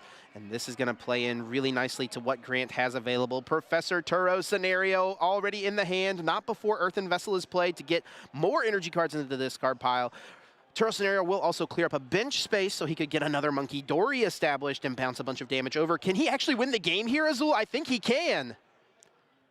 No, oh, he is picking up the Screamtail here, though. Yeah, I don't think he had quite enough damage to get there, I believe. Pick up the Screamtail, resetting all the Psychic Energy into the discard pile will give all of his Pokemon access to that. Okay. Should be able to establish 2 Monkey Dory as well. The Screamtail should be in his hand, right? He's playing pretty quickly. He played Turo. Yeah. Screamtail definitely needs to go to his hand. We'll get that figured out here shortly. Yeah, there it is. I thought he might have had the KO that turn with Screamtail. Ooh. Oh, did he want to have the Screamtail on his bench here as opposed to that Monkey Dory? I honestly think the Monkey Dory might be a little bit stronger there to begin with, though. The option of the double German, I'm not 100% sure, and it's just a draw pass from Noah there. Oh. Oh, this means Grant can't win the game this turn because he doesn't have... Oh. He could win the game this turn as well. He's getting aggressive. He's going all out here. He wants to put as much damage on Kangaskhan as he can, and he could technically win. He only needs 1 heads on the flip. And there it is. And he gets it. Copying rapid fire combo. God. That is a knockout. And Grant Manley with a 2-1 win. Man, I really love this matchup, Chip. I love this matchup. The back and forth, I do think it's Gardevoir advantage, but the back and forth is so cool and interesting. And we got to see... not a super wide array. I guess Noah kind of had to execute the same strategy 3 times. Noah never got to be the initiator. That's the one thing we missed in this matchup. That's going to be a big win there for Grant Manley. Needs 1 match point to make top cut now. Yeah, 1 match point gets him in there. He'll, I'm sure, look at the standings and try to figure out how good his resistance may be. He did start off 8-1 in this tournament coming into day 2, so he may feel pretty strong that if he intentionally draws this round, he would be able to dodge the asymmetrical cut. Yeah, that's going to be up to him to decide how he wants to approach that, what his opponent is thinking as well. For Noah here, you can tell he's thinking through it, right? Where did I go wrong? Where did things fall awry for me? It was a pretty interesting setup, though. Lots of back and forth between these games, but they all played out pretty similarly, to be honest. Yeah, Noah had like different levels of response to Grant's Scream Tail attack turn 1 that we saw in our initial attack there to start the prize trade onto that Absol before Noah ever got to get the Absol going. Like, it was most devastating in game number 1. Game number 2, Noah had a better response, and then the clutch play actually led to an eventual win as he's able to get control of the prize exchange. Yes, only bought one singular turn, but that one turn was all he needed after Grant's really powerful opening. Noah was able to combo together a 3-prize turn of his own, KOing Screamtail, KOing Gardevoir, and Grant just was never able to get Gardevoir EX into play again. Yeah, never could get the Gardevoir back into play. Otherwise, there could have been a little bit more back and forth at the end. I think Noah was in a pretty good spot at that point. Then going to game number 3, similar scenario. Noah not able to get that turn 1 Turbo Energized, so Grant being able to initiate on the Absol first with the Screamtail again. And then Noah immediately having to respond with the clutch. But Grant immediately having the response with the Turo and put himself so far in favor. Grant's real opponent at the end of game 3 was honestly the clock, and he was able to beat it. Yeah, I love to see that recognition, right? Yep. Knowing that he needs to be quick, he needs to not worry about things too much, just start swinging with that Mew EX, and he gets the 1 heads he needs. Gets the 1 heads, moves on to... Even if he'd flipped tails, he would have been probably just fine in that game. Things got a little awkward. He didn't Monkey Dory properly. He left his Monkey Dory in range of getting double Monkey Dory from Noah's side of the field. So maybe things would have got awkward. The Watchtower is still doing its job, though, so would have been tough. Would have been tough for Noah for sure. Yeah, but now Grant moves to a record of 11-2, like you mentioned, still just needing 1 match point to lock up spot and cut. Noah will fall to 10-3, still a very respectable record. Unfortunately, will be eliminated from top cut contention, but can still come away on the weekend with a win in the last round with a solid top 32, perhaps top 16 finish. Yeah, can definitely be proud of his finish. His gameplay as well. We saw him a couple times on stream, played very well, found the lines, tried to clutch up as much as he could. Wasn't quite enough in this one, but I'm sure Noah will be back for top cut contention in the future. Yeah, absolutely. Excellent player, both of these guys, and yeah, great to see an exciting game there up on the stage. Like you said, that matchup, very fun to watch play out. Some of the cards that, I felt like could have been impactful, right? Drifloon, we never saw come into play at all for Grant. Yeah. Which is one that I think on paper seems like it would be really good. It one-hit KOs a Mega Pokemon, right? But just never came up. Yeah, it never came up. If the Absol initiates first, I think that's when that opportunity comes up. But if you can get that initial hit on the Absol, I think you much prefer that as the Gardevoir player. Don't let it get into the active with that full HP, ready to swing back on you, or ready to swing on you first. Try and preemptively deal with it so you don't need that big Drifloon turn, which can be a little hard to put together in the early turns. Yeah, so often Gardevoir, the deck playing from behind, right? Looking to INO in the late game, counter catcher, pick off whatever your opponent is trying to set up and navigate from there. But in this matchup, feels like being the aggressor is the strategy Gardevoir wants to employ. And Grant was able to do that really in all 3 of his games. We saw 2 of the 3 games turn 2 Rare Candy Gardevoir. That's pretty good. Yeah, when Gardevoir's pretty good on the defense. It's even scarier on the offense, and that's why Gardevoir, of course, is so good. Such a wide range of utility to take advantage of. Yeah, it can be pretty crazy. Yeah, really fun one to see there. As we are just looking here at the rest of the tables, just a quick little update. Bodie Robinson has moved to 12-0-1. Locking up probably first seed at this point in Top Cut. I think so. Defeating the Crustle in that round, right? Did take down the Crustle. So choosing to take the win there as opposed to intentionally scooping the Crustle into Cut or into a more favorable position to get into Cut. I mean, talk to us about that. You're a player who's been in that position before, right? Where you've done so well in a tournament. You can kind of pick and choose who you want to play against and how you want to maybe seed them in Top Cut. What kind of power does that give you as a player? Yeah, I mean, it's the best position you can possibly be in when you can kind of dictate what else can be in Top Cut. You can pick your good matchups, your bad matchups, whatever it might be. As much as you can, of course. You don't know where the seeds are going to fall and who's going to play against who, but just getting first seed, dodging that asymmetrical cut, that's what Bodie's able to pretty much guarantee here, I feel like. So taking the guaranteed win into a top 8 slot, whereas if you had conceded there, you don't know what that next round looks like. You could end up in the mix in the ASIM bracket. Just guaranteeing a basically a top 8 here for Bodie is probably just the safer route to take. And honestly, when I was looking at those top tables, I think Crustle is still going to make its way into Cut if it dodges Gardevoir in this last round. Well, we'll see. Maybe Crustle makes its way into Top Cut. That would be a pretty wild story, without a doubt. Well, I do believe Pablo is standing by, ready to analyze that last match. Take it away, Tablemon.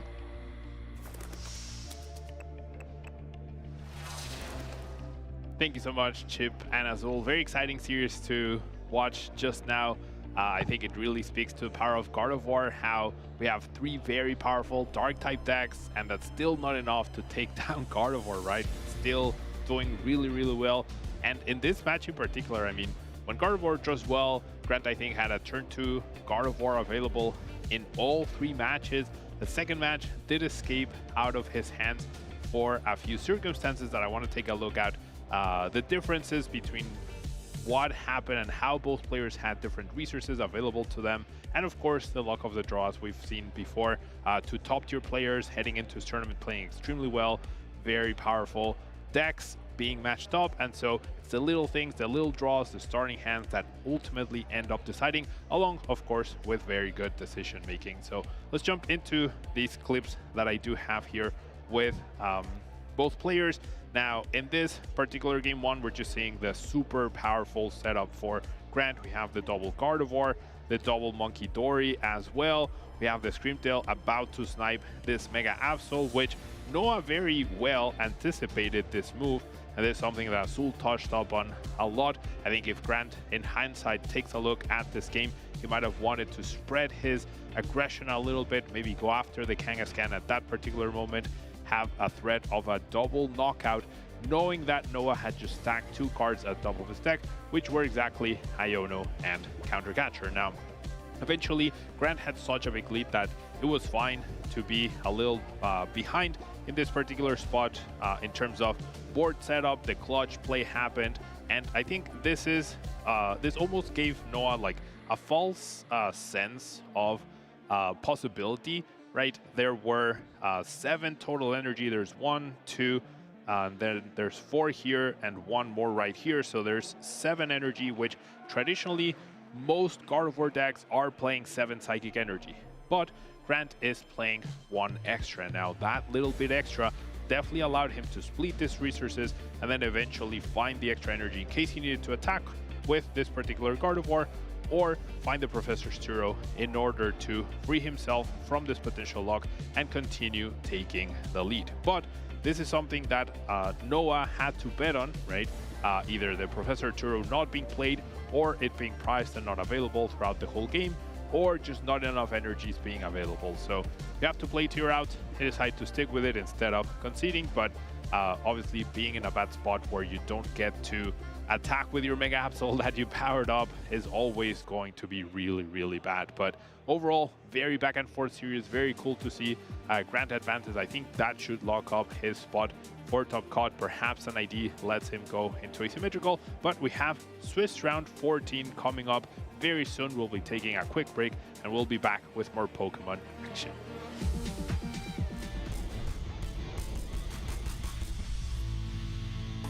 And welcome into the lounge, everyone. Adam Watson here, and I've got a special interview with the 30th anniversary of Pokemon already passed. Everyone's reminiscing about their history with the game and with Pokemon in general. And I've got a couple OG players here that have extensive histories and multiple experiences with Pokemon, and we're just going to talk about it. So, Nathan Lassen and Zach Lesage, how are you doing? I'm doing good. I am really excited to be here and get to talk about kind of Pokemon. Like, I've been playing the game since I was a kid, and I've got to attend a few regionals playing and got to vend a couple regionals as well, and it's always a good time, so I'm really excited. And yeah, I feel like I've been a lifer in this thing. I was a little kid, and now I'm kind of grown. I somehow grew up in the game and met my wife through the game. We have a child now, and we're still out here. Yeah, 34 like a month ago. Yeah, that must be really exciting. I know that it's been so long. It really jarred me, especially when the 30th anniversary came up, to think that there's so many people out there who got into Pokemon and now they're sort of raising the next generation. And I don't know about you. You seem pretty young to me. Yeah, I'm still a little young, but you know, it's been crazy, like growing up with it basically like since I was born, and it always been a thing that like I'd play on my DS or whatever when I was younger, and yeah. Really and now, Zach, when you had first gotten into Pokemon way back when, how old would you say you were? Was it right at Gen 1, or was it maybe a little bit later? So I definitely, I couldn't afford the red and blue when it first came out. I remember being so jealous of those kids. Got to save up that allowance. Right, and it's, I mean, I don't know what the Canadian dollar was back then, but we weren't getting those games, fam. But I definitely like watched the show and was kind of like involved with like the cards as a collector. And I think I really started getting into Pokemon when Gold and Silver came out. Oh, Gen 2, my favorite. Same. And I got the Game Boy Color Turquoise, and I got one of the games, and I remember getting in trouble so much for staying up.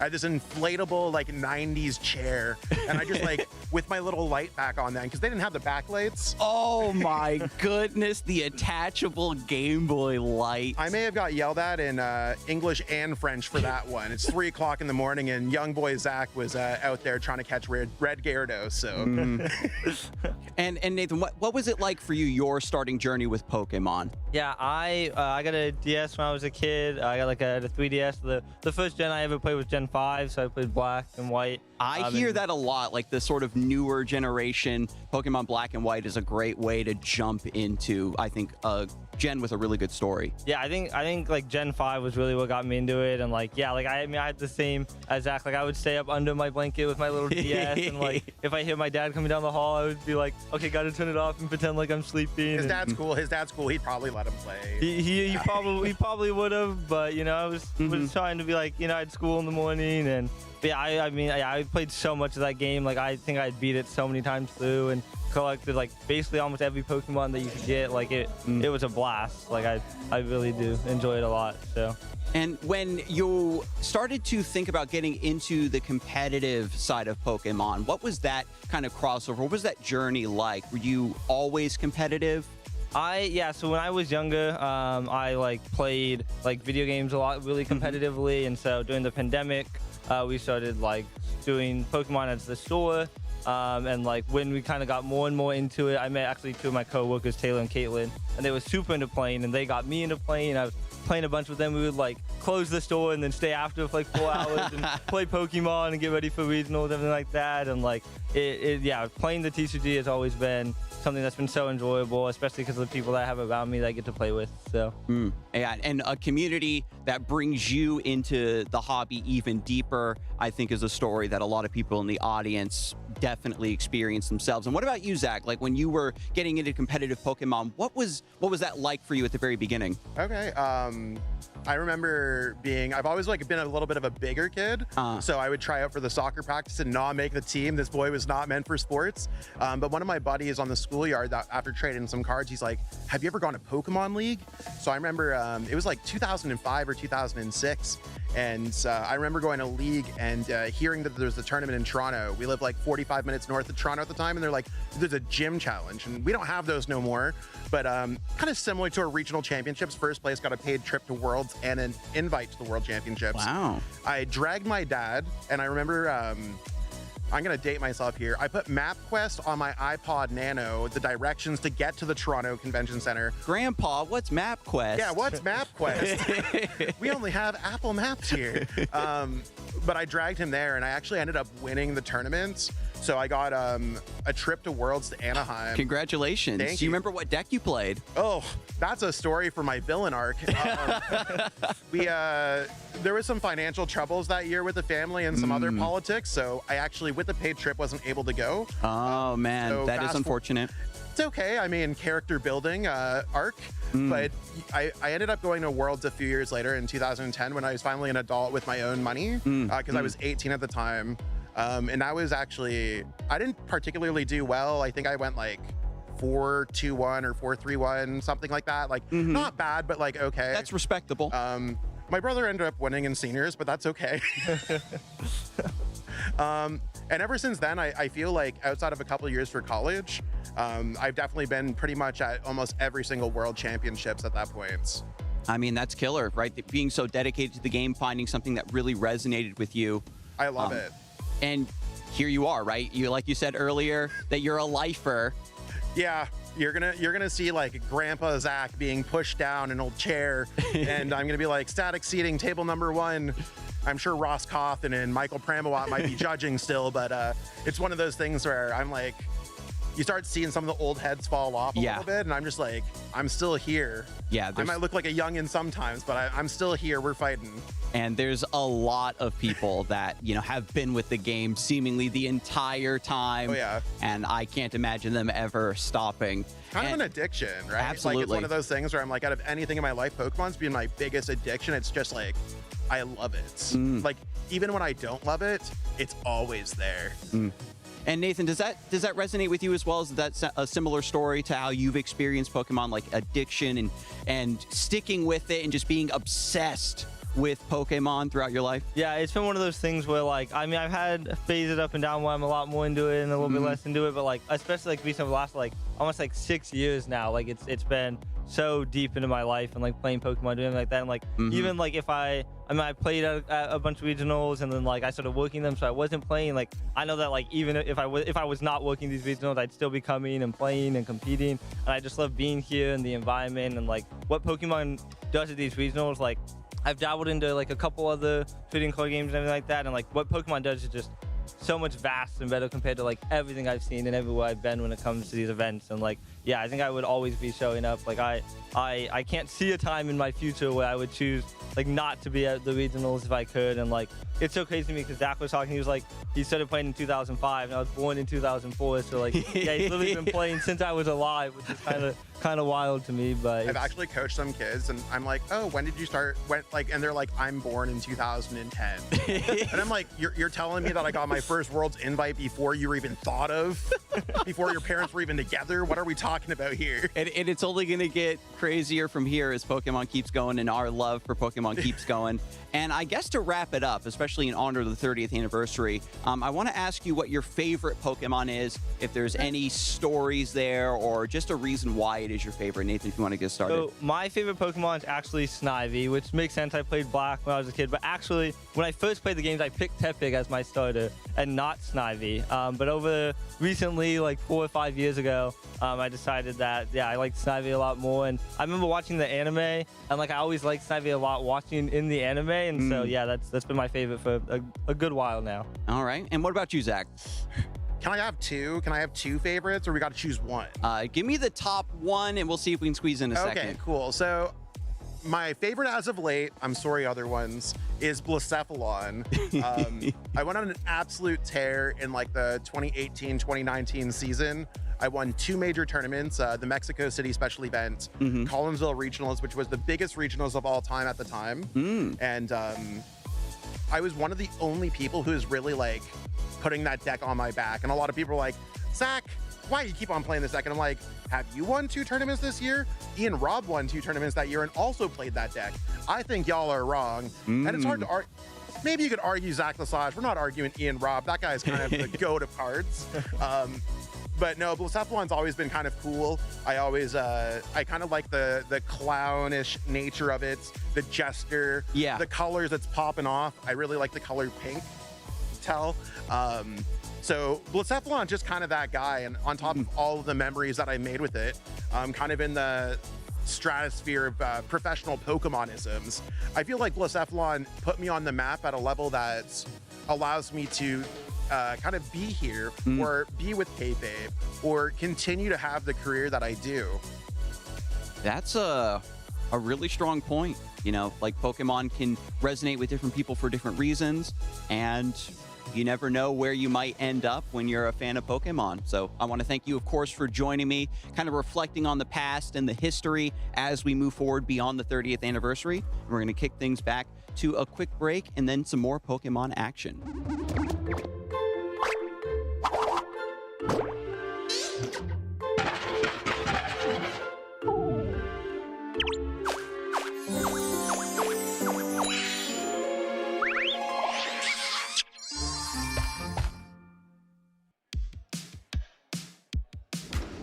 Welcome back in, Pokemon fans. One more Swiss round remains before we get into that single elimination top cut here for the trading card game tournament in Seattle.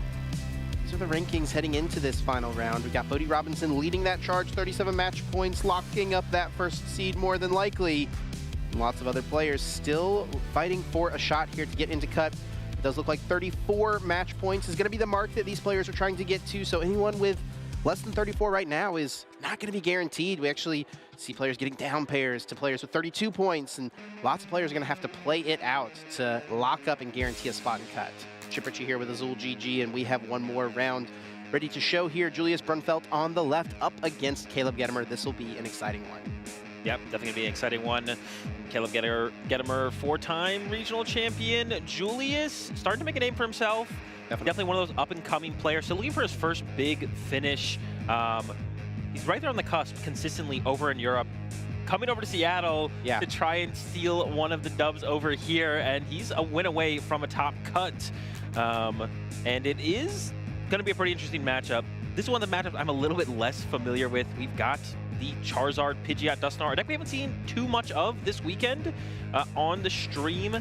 Caleb going to be playing that Mega Absol box, a deck we've seen a lot of, and I think it's going to be probably one of the most successful decks from the weekend here. Definitely, yeah. Caleb playing a more interesting build. We actually saw the two Lily's Determination in the prize cards. I mean, I guess that's more standard, but most of this weekend it feels like we've seen Cypher Maniac kind of take over that support option, and Julius will be kicking things off in his opening turn. Of course, can't play a supporter, doesn't have a Buddy Poffin, but gets himself down a Pidgey and a Charmander, starting with the Duskull.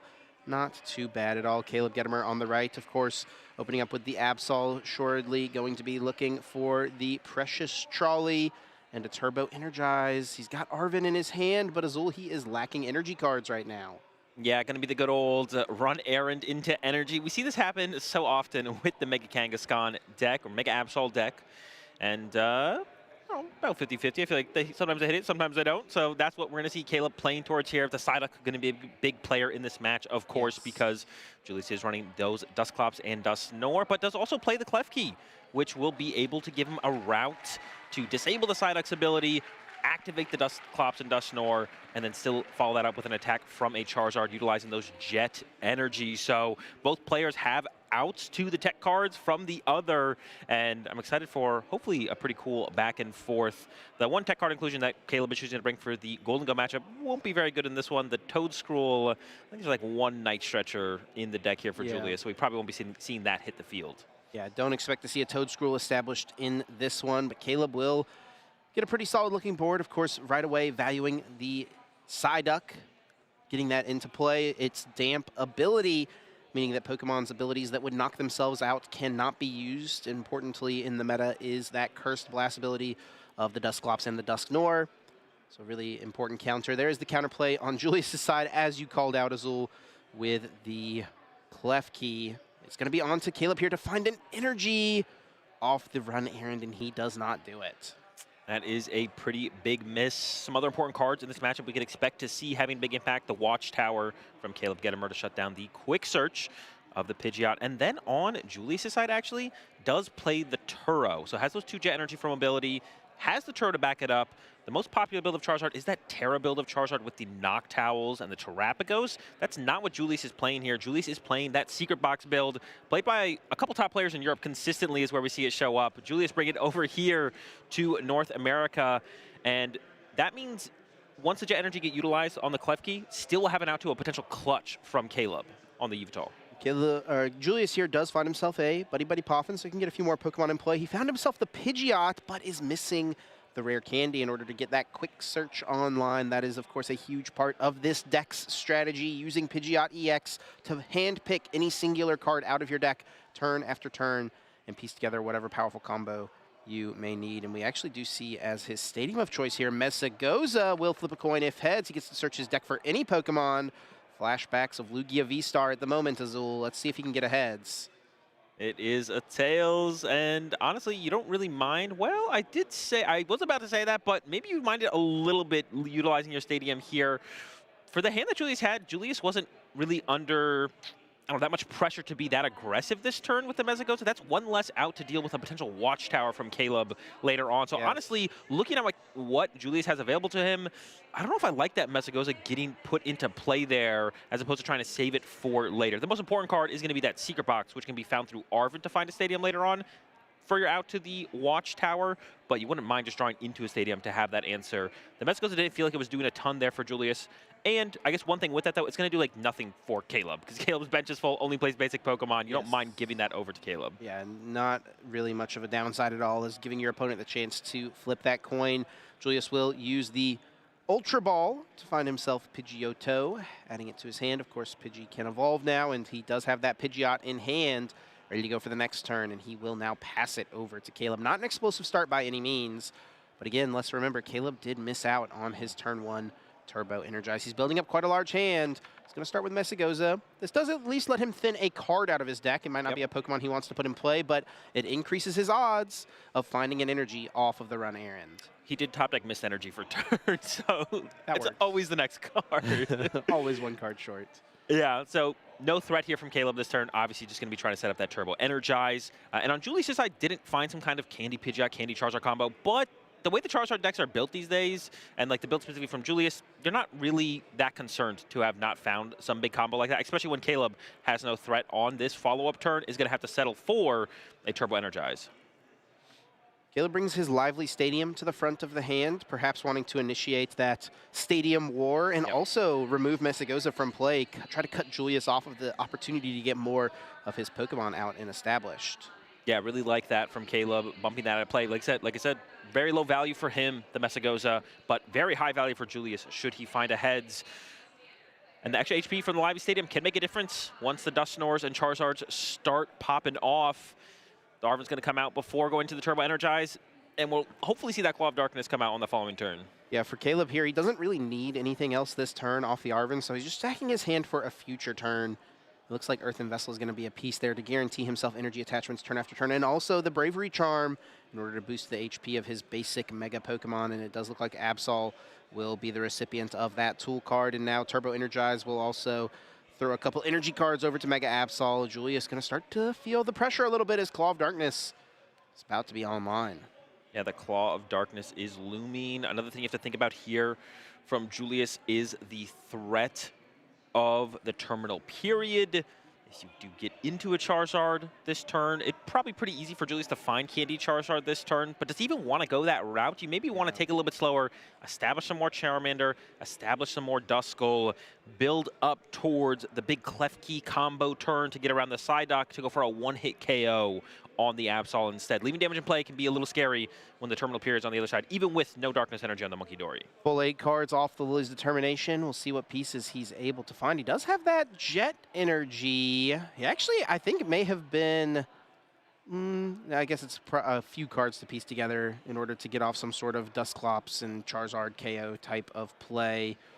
Lively Stadium, I guess, limits a lot of those plays as well, just boosting the HP. These Mega Pokemon get so big. Yeah, they are just basic Pokemon, but the Bravery Charms, the Lively Stadiums, makes it tough. The TM Evo gets established on the active Duskull there. I imagine we're just going to set up double Charmeleon here this turn from Julius, or could try and get a Dusclops involved. Unfortunately, only plays one Dusclops and it is prized, but Team Evolution through the Duskull to set up a Dusclops and the second Charmeleon would have been really, really nice to build towards that big combo turn from Julius. Julius also, I think, chose to Ultra Ball away the Dusknor earlier on in the game, and the Super Rod is prized. That's one of the things with the Charizard deck. The Super Rods are really important to recover energy, to be able to chain your Charizards, but also getting access to the Dusknor is a big deal, and that's already in the discard pile. So the recovery might become a little bit awkward here for Julius early on with that early Dusknor discard. Yeah, so with the threat of terminal period for Julius, I mean, that's everything, right? He has to be so cautious about how he puts damage into play. Perhaps he needs to chase one prize Pokemon or chase Dark Weak Pokemon like the Latias EX for his initial KOs. Yeah, definitely going to try and avoid putting damage in play. There is a point where attacking into an Absol to set up for an effective 2-hit KO on that would be an all-right choice from Julius, despite potentially being able to be terminal perioded. Usually, though, you're looking for the big one-hits, or like you mentioned, chasing down stuff like Latias or Monkey Dories, and it's just going to settle for 2 Charmeleon in play. I think there was a possibility to get another Duskull on the bench there, was there not? There was, yeah. His other Duskull is in the deck. I did notice it. Chose not to get it down. He would have had to quick search for it in order to get it established, and he did debate taking either Buddy Poffin or the Duskull itself, it looked like, but ended up landing on Lily's Determination, perhaps wanting to stack his hand for the incoming Claw of Darkness. Yeah, this leaves an interesting choice to Caleb. Removing the lone Duskull from play is very tempting because it eliminates the complete threat of a Candy, Dusknor, Klefki combo plus a Charizard to KO your Absol. But then you do give Counter Catcher over to Julius. And like you mentioned, you don't want to leave damage in play. Counter Catcher becomes active for Julius at that point, and Julius does play 2 of those. So gusting around the Absol is a way you can not leave damage in play. Does look like Boss's Orders is being utilized, so Caleb going to chase down the Charmeleon here, trying to just cut Julius off of his attacking combos and recognizing, hey, it may be possible for him to get the Wombo piece of the Klefki, Jet Energy, move everything around. It's a lot of cards, though. It is a lot of cards, but now Julius could put that together. I believe Charizard, Candy, Dusknoir. There's the Dusknoir in the discard pile. I mentioned that earlier. With the Klefki and Jet Energy. In fact, I don't even know if we would need... No, we probably would need the Jet Energy here, I think. I think we would need the Jet Energy.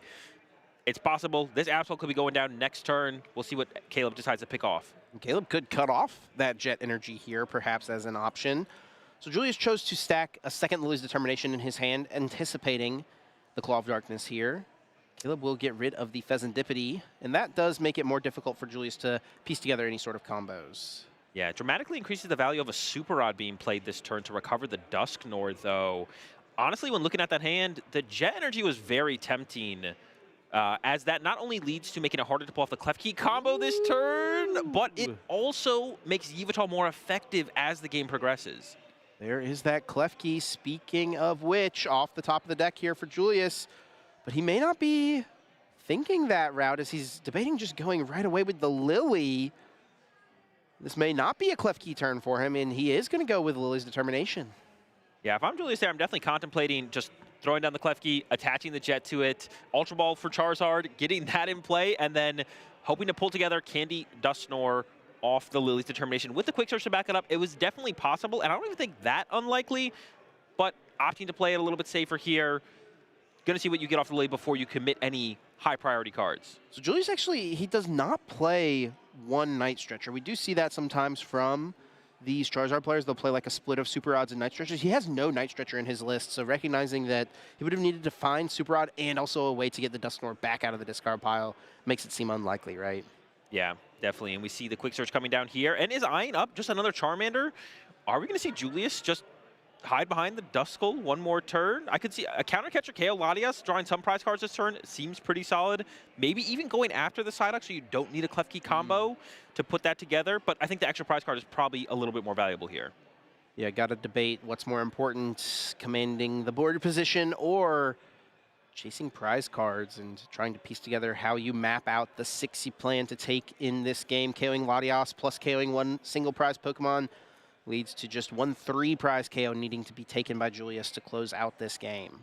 And I do see that counter catcher in the hand there for Julius. So I think that's what we're going to see. The Ultra Ball also coming down, I assume, for that Charmander. You do need some backup to your next Charizard. You want to start to develop that as soon as possible. So not going to deal with the Absol quite yet. And the board state still isn't developing towards dealing with the Absol either. But we need to get there eventually. The Claw of Darknesses will start to stack up, leading to lots of different ways Caleb can win the game as we continue to take away these high-value cards. And there's still 2 in the hand here for Julius that he can't utilize, the Klefki and the Jet Energy. Still there to be picked off. So we'll see what Julius goes with as far as his attack this turn. Could chase down the Psyduck, but will favor the prize cards of the Latias EX. Of course, being weak to dark, it will go down here to the use of the Burning Darkness. More than enough damage laid into this 210 HP Pokemon. 240 with that Lively Stadium out.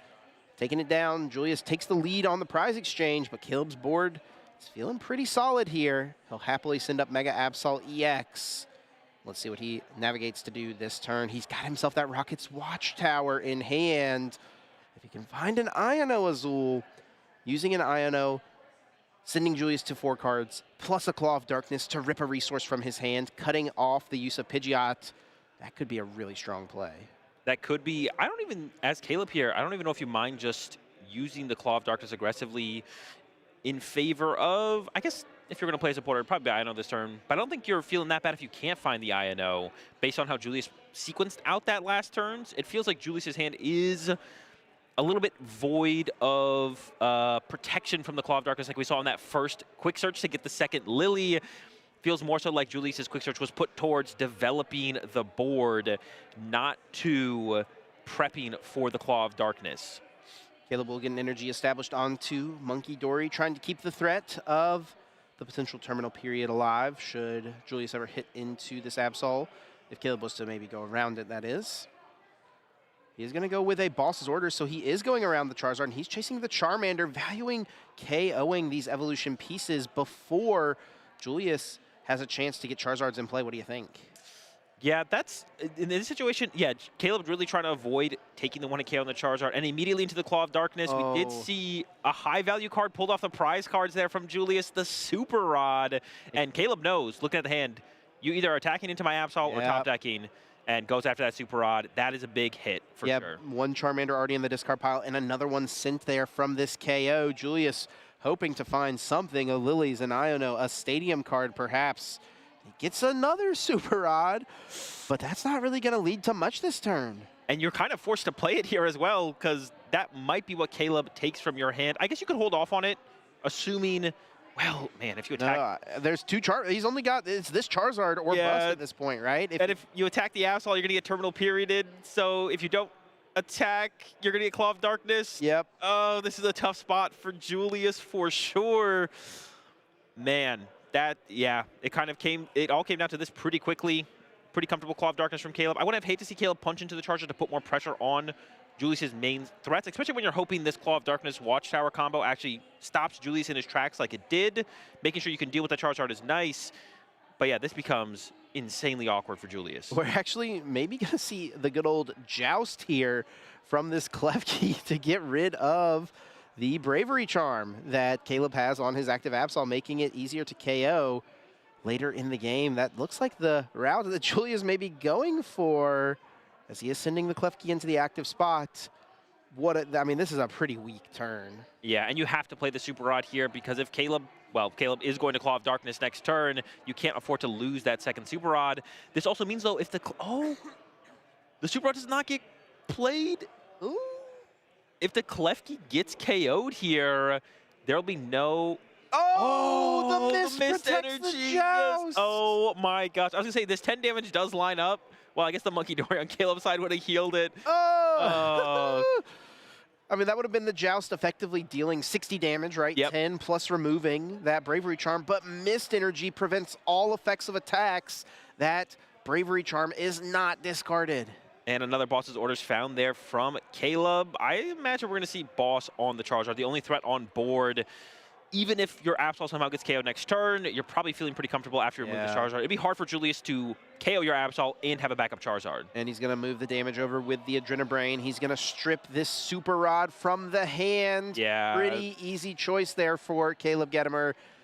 And that is 210 damage now onto this Charizard. And Julius has seen enough. He says, pack it up. Let's go to game 2.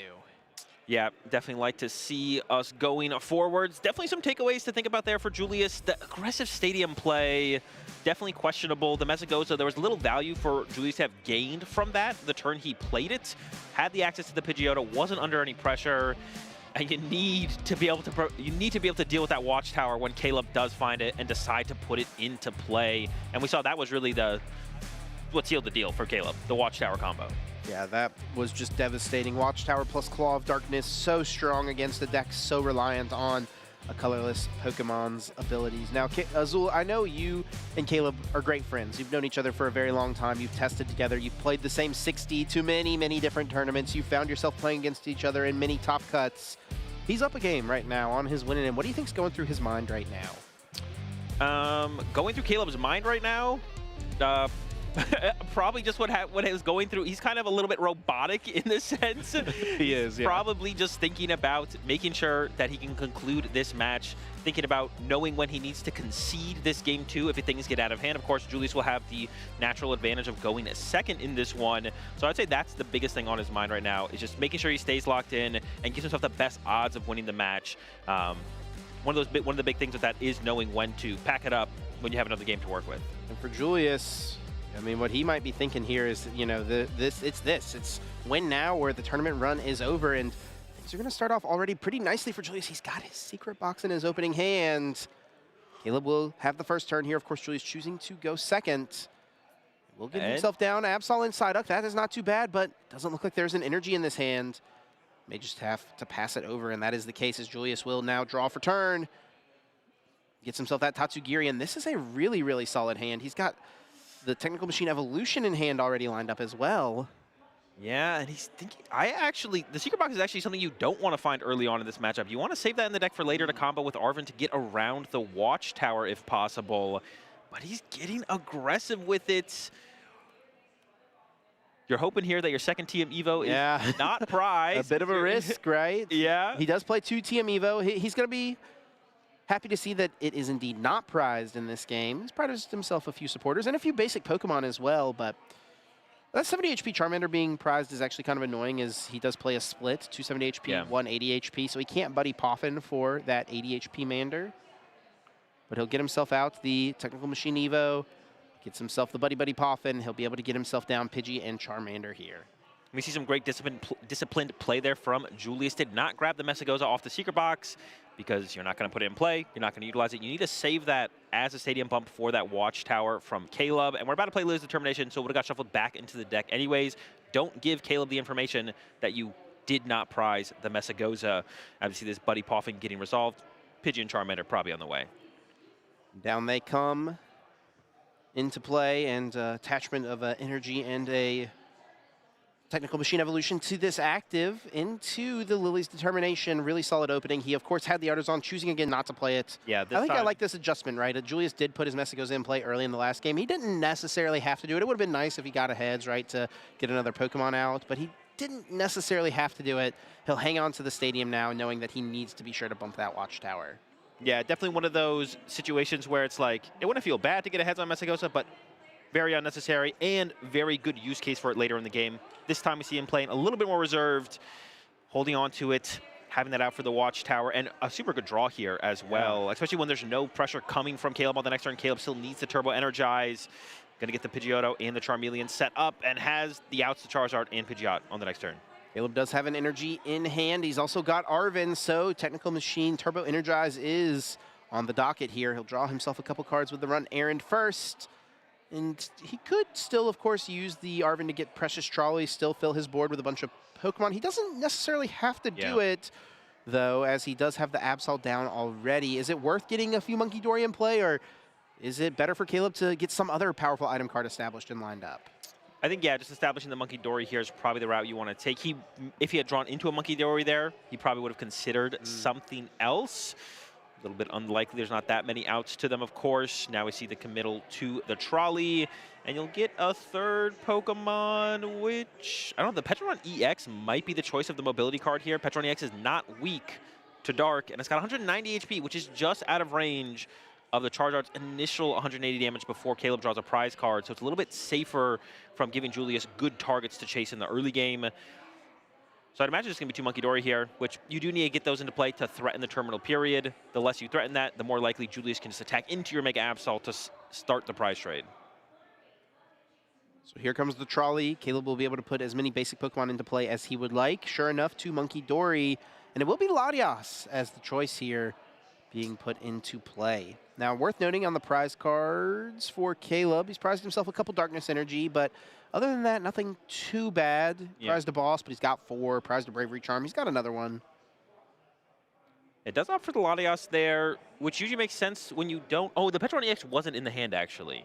But I guess we could have gotten it instead. I still think I like the Petron EX a little bit more. This just gives like a cleaner line to Julius to not have to reach for a big combo play. Just, okay, Charizard next turn, Boss KO Latias. Then you look for the Klefki Dusknoir play on the following turn. But if the Petron's in play, you're getting 1 less prize card for that KO. You have to KO Monkey Dory or a Psyduck, which feels worse. Turbo Energize, placing a couple Darkness Energy onto Mega Absol EX. Julius here with several options, honestly. He's got a couple Ultra Ball. He's got the ability to get himself Pidgeot, of course, Rare Candy into Charizard. He's already got a Charizard EX in the hand. He's got that Charmeleon, so doesn't even necessarily need a Rare Candy. Lots of different options. I don't see a supporter card at the moment, though, I will say. Yeah, that's going to be the question here for Julius. You want to go for a Boss to KO the Latias. You have the Buddy Poffin in hand. Or did we have a Buddy Poffin in hand? I think he just Ultra Balled it. Oh, I was going to say, that could find us our follow-up Duskull to keep the threat of Dusknoir available. This makes me think that Julius is probably going to lean towards maybe just playing Lily this turn. And then once again, not attacking to the Kangaskhan or Absol quite yet. Take some time. Maybe let Caleb get that first KO so you can get access to your counter catcher and then take over the game from there. Because that's what this deck is all about. The big combo turns, Charizard and Pidgeot by themselves struggle a little bit more. That's why we see stuff like the Dusknoir and the Klefki inclusions to be able to defeat decks like the Mega Absol. Julius using his quick search here, able to get any singular card, and it does look like Lily's Determination will be his choice. He's got Charizard EX in hand, and he will put that Pokemon in play using Infernal Rain to grab 3 Fire Energy. He will attach 2 to the Charizard EX. He's going to hold off on the other one being attached at this moment. He's not prized any Fire Energy, but he is only playing 5, worth noting. Yeah, it looks like that's the debate here. I definitely like the holding of the Fire Energy, unless you're going to attach it to the Pidgeot, because Pidgeot's attack does 120 damage, can KO Monkey Dory, Psyduck, and it also removes Stadium cards, so it becomes an out to Watchtower. Putting on the Charmeleon here feels like it could fall into the similar line that we saw Caleb take advantage of in the first game, which is just chase the Charizard pieces and knock those out. And Julius here will actually retreat into Pidgeot.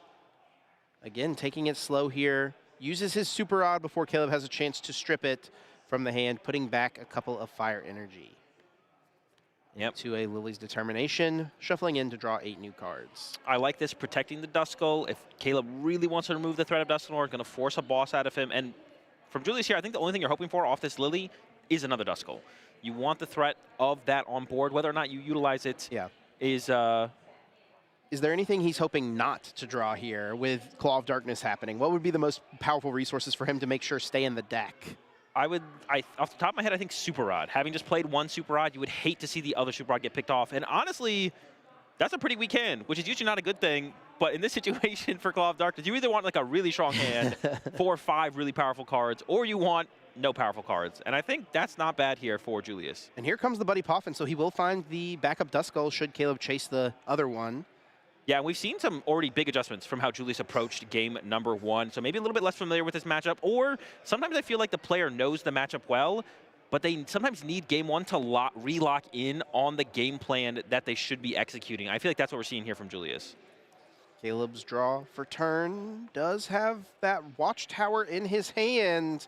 So we could see yet again the combination of Watchtower plus Claw of Darkness. Julius does have a replacement stadium in the hand, so that would be a nice rip potentially here for Caleb. But Julius does also have a large hand, so maybe he wants to save it for after Julius has taken a KO to go for that full combo play. Yeah, the only problem with that, though, is the first KO could be your Absol. So honestly, if I'm Caleb here, I think you just get aggressive with the Watchtower.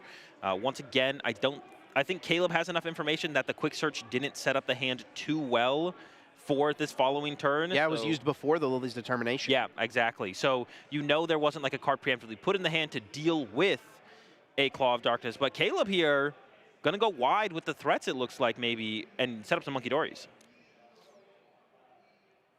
You're just aiming to get multiple Pokemon established here, ensuring that should Julius lay any damage into his side of the board, he'll be able to respond in kind with the Adrenabrains, throwing those damage counters back over to the other side. Of course, always having that looming threat of the terminal period. And there it is, the double turbo energize, really nicely setting up the board. This is the thing about committing so much to the Monkey Doors on Caleb's side of the field, is that is not at all the way Julius's deck wants to play. If you're up against a Charizard deck that doesn't play Dusknoir, sure, or doesn't play the Klefki, they usually have to leave some damage in play. The way this matchup lines up for Julius, though, is you're never trying to leave damage in play. You're going for big one-hit KOs on the Mega Pokemon, or you're one-hit KOing something off the bench. So honestly, I'm not a huge fan of this commit from Caleb. I feel like you're playing into Julius's game plan a little bit too much and giving Julius kind of a free turn to just do what he wants to do. And on this turn, Julius chooses to get that second Charizard EX into play. He also gets the energy onto the Pidgeot. A nice call out there from you that Blustery Wind could remove a Watchtower in a pinch and also still KO a single prize Pokemon. There is the Dusclops. There is a Boss's Orders, and Julius will be the aggressor here, taking a 2-prize KO and leaving no damage counters in play. Yeah, that's what I was talking about, the Latias versus the Petron. If this was a Petron, you would not be able to get this free 2-prize charge without involving some kind of Dusclops or Dusknoir.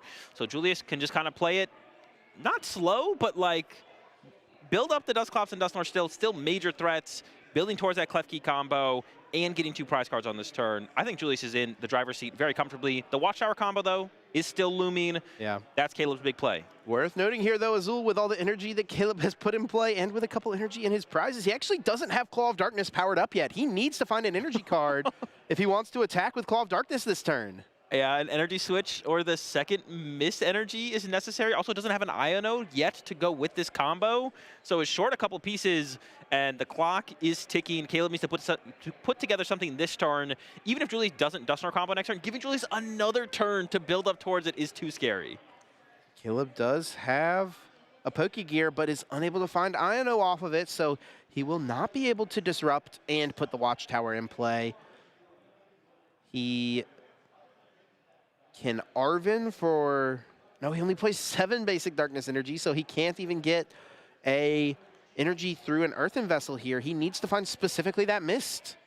Yeah, maybe that committal of that Dark Energy to the Mega Kangaskhan on Caleb's last turn. Yeah. A little bit of an overextension. Also could have actually sent up a Monkey Dory and then Night Stretchered, retreated into it and Night Stretchered for the energy. Now we see the Arven coming out for the E-Switch. That's not the Iono you'd like to play here. The hand from Julius is still a little bit iffy, but he's so far ahead at this point. Well, I mean, honestly, yeah, Julius's hand is still so weak that I think this play might still work, despite it being a turn late from probably where Caleb would want to be. And Caleb removing an energy from a Monkey Dory, a powerful resource, perhaps recognizing he may need Kangaskhan to close this game out the way things are shaping up. He will use Counter Catcher to bring up the Dusclops. This will limit, of course, those Dusknoir plays potentially from his opponent. Now, the last question for Caleb is, does the Rocket's Watchtower come down? Julius has a ton of cards in hand, so it may feel a little odd to put the Watchtower out, but I don't know, pushing that advantage doesn't seem too bad, and you're going to rip a card from your opponent's hand, and that is what he will choose to do. Team Rocket's Watchtower into play, and I have to imagine Artisan is going to have to be the choice. Yeah, and this is why actually putting the Watchtower down at this point from Caleb, whether it was this turn or last turn, should feel pretty comfortable. The Secret Box is gone. The main way to find stadiums, because you can Arven for Secret Box, is gone. So that's why I would have liked to have seen the Watchtower Dark Claw of Darkness last turn from Caleb. Oh my god. This turn, it's still... It looked pretty good, but... Yeah. Nice top deck, bro. Yeah, if I'm Caleb, I would actually consider scooping on that Messagosa top deck. Wow. The combo potential of the Dusknoir is very high this turn from Julius, with or without a heads on the Messagosa. We already know that Julius has Rare Candy in the hand. He does flip a Tails, but Quick Search, of course, can still get the Dusknoir up and running. He, of course, needs to get Klefki into the active spot, so its Mischievous Lock ability would shut down the Psyduck. So he doesn't quite have it yet. The heads on the Messagosa would have given it to him, as the Pidgeot's Quick Search could Quick Search out the Jet Energy. Buddy Poffin could bring down the Klefki. He does have Pheasantipity to work with here, and that may be what we see him do. He will first use that Buddy Poffin, searching for any 2 Pokemon with 70 HP or less. It does look like just the Klefki coming down, and off of the upcoming Pheasantipity, flip the script. Should he find himself either a Dusknoir, an Ultra Ball, or a Jet Energy, he'll be able to piece together a KO on Mega Absol EX. Yeah, or an Arven, or a Lily. Many ways to make it happen. Into the combo. Yeah, it's pretty likely Julius will be taking game number 2 here. It feels like still got to put it together. Klefki found. Pheasantipity draw is going to be big. So many outs, though, as we saw him looking through his deck there. There was like 3 Ultra Balls on the top of the deck. And here we go. Flip the script, drawing 1, 2, and 3 cards. Adding them to his hand, and there is the Jet. There is the Ultra Ball. More than enough for what he needs here. Ultra Honestly, if I'm Caleb, I want this to end sooner than later. We've got to save time for game number 3. And we are not there yet. Caleb's about to see the combo come together. I would like to see Caleb concede as soon as this combo happens. We do not have time for game number 3. We do not have time to spend any more time here in game number 2 if we want to win game number 3. So with 5 prize cards left from Caleb, your Mega Absol about to go down. It's time to start thinking about scooping it up as soon as you see the combo come together. Well, I mean, I think it actually technically is still possible here for Caleb, right? It would involve Mega Kangaskhan, and it would involve flipping a lot of heads 2 times, right? He's about to get 1 more prize card from the Dusknoir. He'll go down to 4 prize cards remaining. So technically, if he flips enough heads with Kangaskhan. This would also have to involve Julius not just having Boss to win on the next turn, because we'll be down to 1 prize card. That is true, and Pidgeot is in play, so. Yeah, you could hope Julius's last boss is prized. I guess there is that, right? Julius only plays the 2 bosses' orders. But does he need to play to that, though, is the question, and I don't think the answer. I think the answer to that is no, right? Caleb or Julius? For Caleb, right? He doesn't have to play to like, oh, Julius needs to prize his last boss. The time is more valuable than that slim chance. Yeah, probably, yeah. I would say so. Because this matchup can be a pretty long back and forth, depending on how quickly the Charizard player gets going, or how slow you need to play it on the Absol side so the Charizards aren't doing too much damage. You don't want to draw your prize cards too aggressively sometimes. Yep, and with that, Klefki up and running. Psyduck's Damp is shut off, so Dusknoir will pop, throw those damage counters onto the active, and Burning Darkness will be able to take this KO. And with that draw, I think Julius can put this all together with an INO as well off the quick search. So from bad to worse for Caleb here. And yeah, the boss's orders isn't prized, so even if Caleb does stick this out for one more turn, it'll be over quickly. We'll see probably a quick search from Julius on the next. Their boss is in the hand. Yeah, okay. Yeah, he's got it. I guess Caleb could still INO plus KO with Charizard. There is that line available. He also does need. Well, he did draw his last Mist Energy. Yeah. So Kangaskhan is about to start attacking here, and it actually just all came. It all came together for Caleb here to stick it out in this game. He's got the INO. He's got the Mist Energy. So stick it out for just a minute more, but. Yeah, Julius has the boss's order still available, so there is no possible way, I don't think, for Caleb to ensure a win. He could delay the inevitable here with a Gust card and force Julius to find a retreat option off of his quick search, but that's just delaying the inevitable at this point. Yep. Caleb's out here is hoping the last boss's orders is prize, which is like maybe a fair line for Caleb to play for. Retreat locking's not going to work. Turo, Jet Energy available. He's using all these abilities before an INO. And what was he looking for there? Yeah, that is interesting. Boss's orders, perhaps, but if he boss KOs Pidgeot, and then hope that the boss is unable to be found. Okay, sure. Yeah, there's also a possibility that Julius does play the third boss orders or Palpad, which means if Caleb is ever like, that is also like a percent chance. A percent of players play that, so that also should be factored in there. It has to be 2 boss. The last one has to be prize. You have to hit 3 heads on the Charizard or 2 heads on the Pidgeot. It does stack up. But yeah, I guess KO Pidgeot there was a line, and Caleb decided that was the breaking point. And that's usually what these players set is like, when my opponent does this, or when I whiff this, or when I don't get this, that's when I'll concede. Really nice adjustment from Julius here in game number 2. Changed up his strategy a bit, it did seem, and held on to his stadium cards and really got his board nicely established. Caleb perhaps played things a bit too slow on his second Turbo Energized turn. Should have perhaps gone aggressive. And there was a chance he could still stick around, but Julius found the Messagoza to bump that Rocket's Watchtower and pulled off the entire combo to take down Mega Absol EX.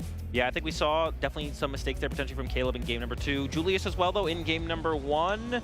Now that both players have brushed up on the matchup a little bit through the first 2, we got game number 3. And we'll see how this one plays up. Caleb will, of course, have that neutral advantage of going second. But I don't think it's as big of a deal in this matchup as other matchups for the Absol deck, because the Charizard deck doesn't feel like it needs to ever be the aggressor. You can kind of wait to like receive that first Claw of Darkness from the Mega Absol side and then kind of go from there. Caleb will be assuredly going second here as we do see the opening hands from these players. Not much really working for Julius. He's going to be living off an INO next turn, but Caleb will start his Mega Absol EX. Let's see what he's got on his second turn, as Julius will kick things off. He does find himself a Lily, not too bad. He, on this first turn, only has an attachment to the Pidgey and a pass over to Caleb. Caleb now with Turbo Energize, with an energy in hand. As we head into this game 3, has got just about everything already lined up that he needs. The only thing he's missing is a way to get this Kangaskhan into the active spot. He's got got this Ultra Ball, he can go get himself Latias EX. Yeah, so pretty great initial start here from Caleb. And he's got Lily's Determination. Yeah. Let's see 10 cards. Why not? Oh my gosh. That is an incredible first turn from Caleb. No trolley necessary. You wouldn't hate to draw into it here, though. And honestly, we've had quite a few Mega Absol games now on stream without a trolley, seen on the first turn without using Arven. So I think we're going to see it here from Caleb. We'll see that trolley, get a couple Monkey Dory established, I'm sure, off these draws. You're just calling for it, huh? It's just going to happen? Well, we just found the Monkey Dory, so we're already looking. We might just not need the trolley. We just drew everything. Yeah, drawing 2 now off the run errand. No trolley, Close but enough. It's still feeling pretty solid over on Caleb's side. Over for the prize cards here. Nothing too big of a deal. 1 Super Rod again in the prizes for Julius. Also that Pidgeotto, a little annoying if he wants to go for like a TM Evolution play this turn. Yeah. He is just playing the 1 copy. Yeah, the TM Evo is a pretty big deal to establishing the Pidgeots for Julius. So that actually is a pretty big deal. The Pidgeot being prized, the Super Arts in the first 2 prize cards, should be able to gain access to that by the time we need it. The Turo being in the last 2. Yeah. If Caleb finds himself in a clutch or lose situation, he'll actually have the key card prize this time around, unlike in the first game where the boss was not prized, or in the second game there. Good call out as well. And for the player on the left side of the table, that is his top prize card, the last one that would likely be taken based on the way things are positioned if he takes them in the normal order. Cards being drawn here. Does he have? I don't see a Charmander. The only way to get a Charmander here is actually to put Artisan in play. That's 1 stadium down. And he doesn't have a TM Evolution, Azul. This is not a great draw from Julius. There is the Pheasantipity hint. You actually might be retreating to Pheasantipity this turn. Your follow-up supporters also aren't great in the Arven or Lily. Arven comboing with Mesagoza to get a Candy Pidgeot is okay, but that's your second stadium gone at that point, because you have to throw out the Artisan here to start to establish a Charmander. But if Caleb has a Boss Claw of Darkness, things are going to start to spiral pretty quickly out of Julius's control.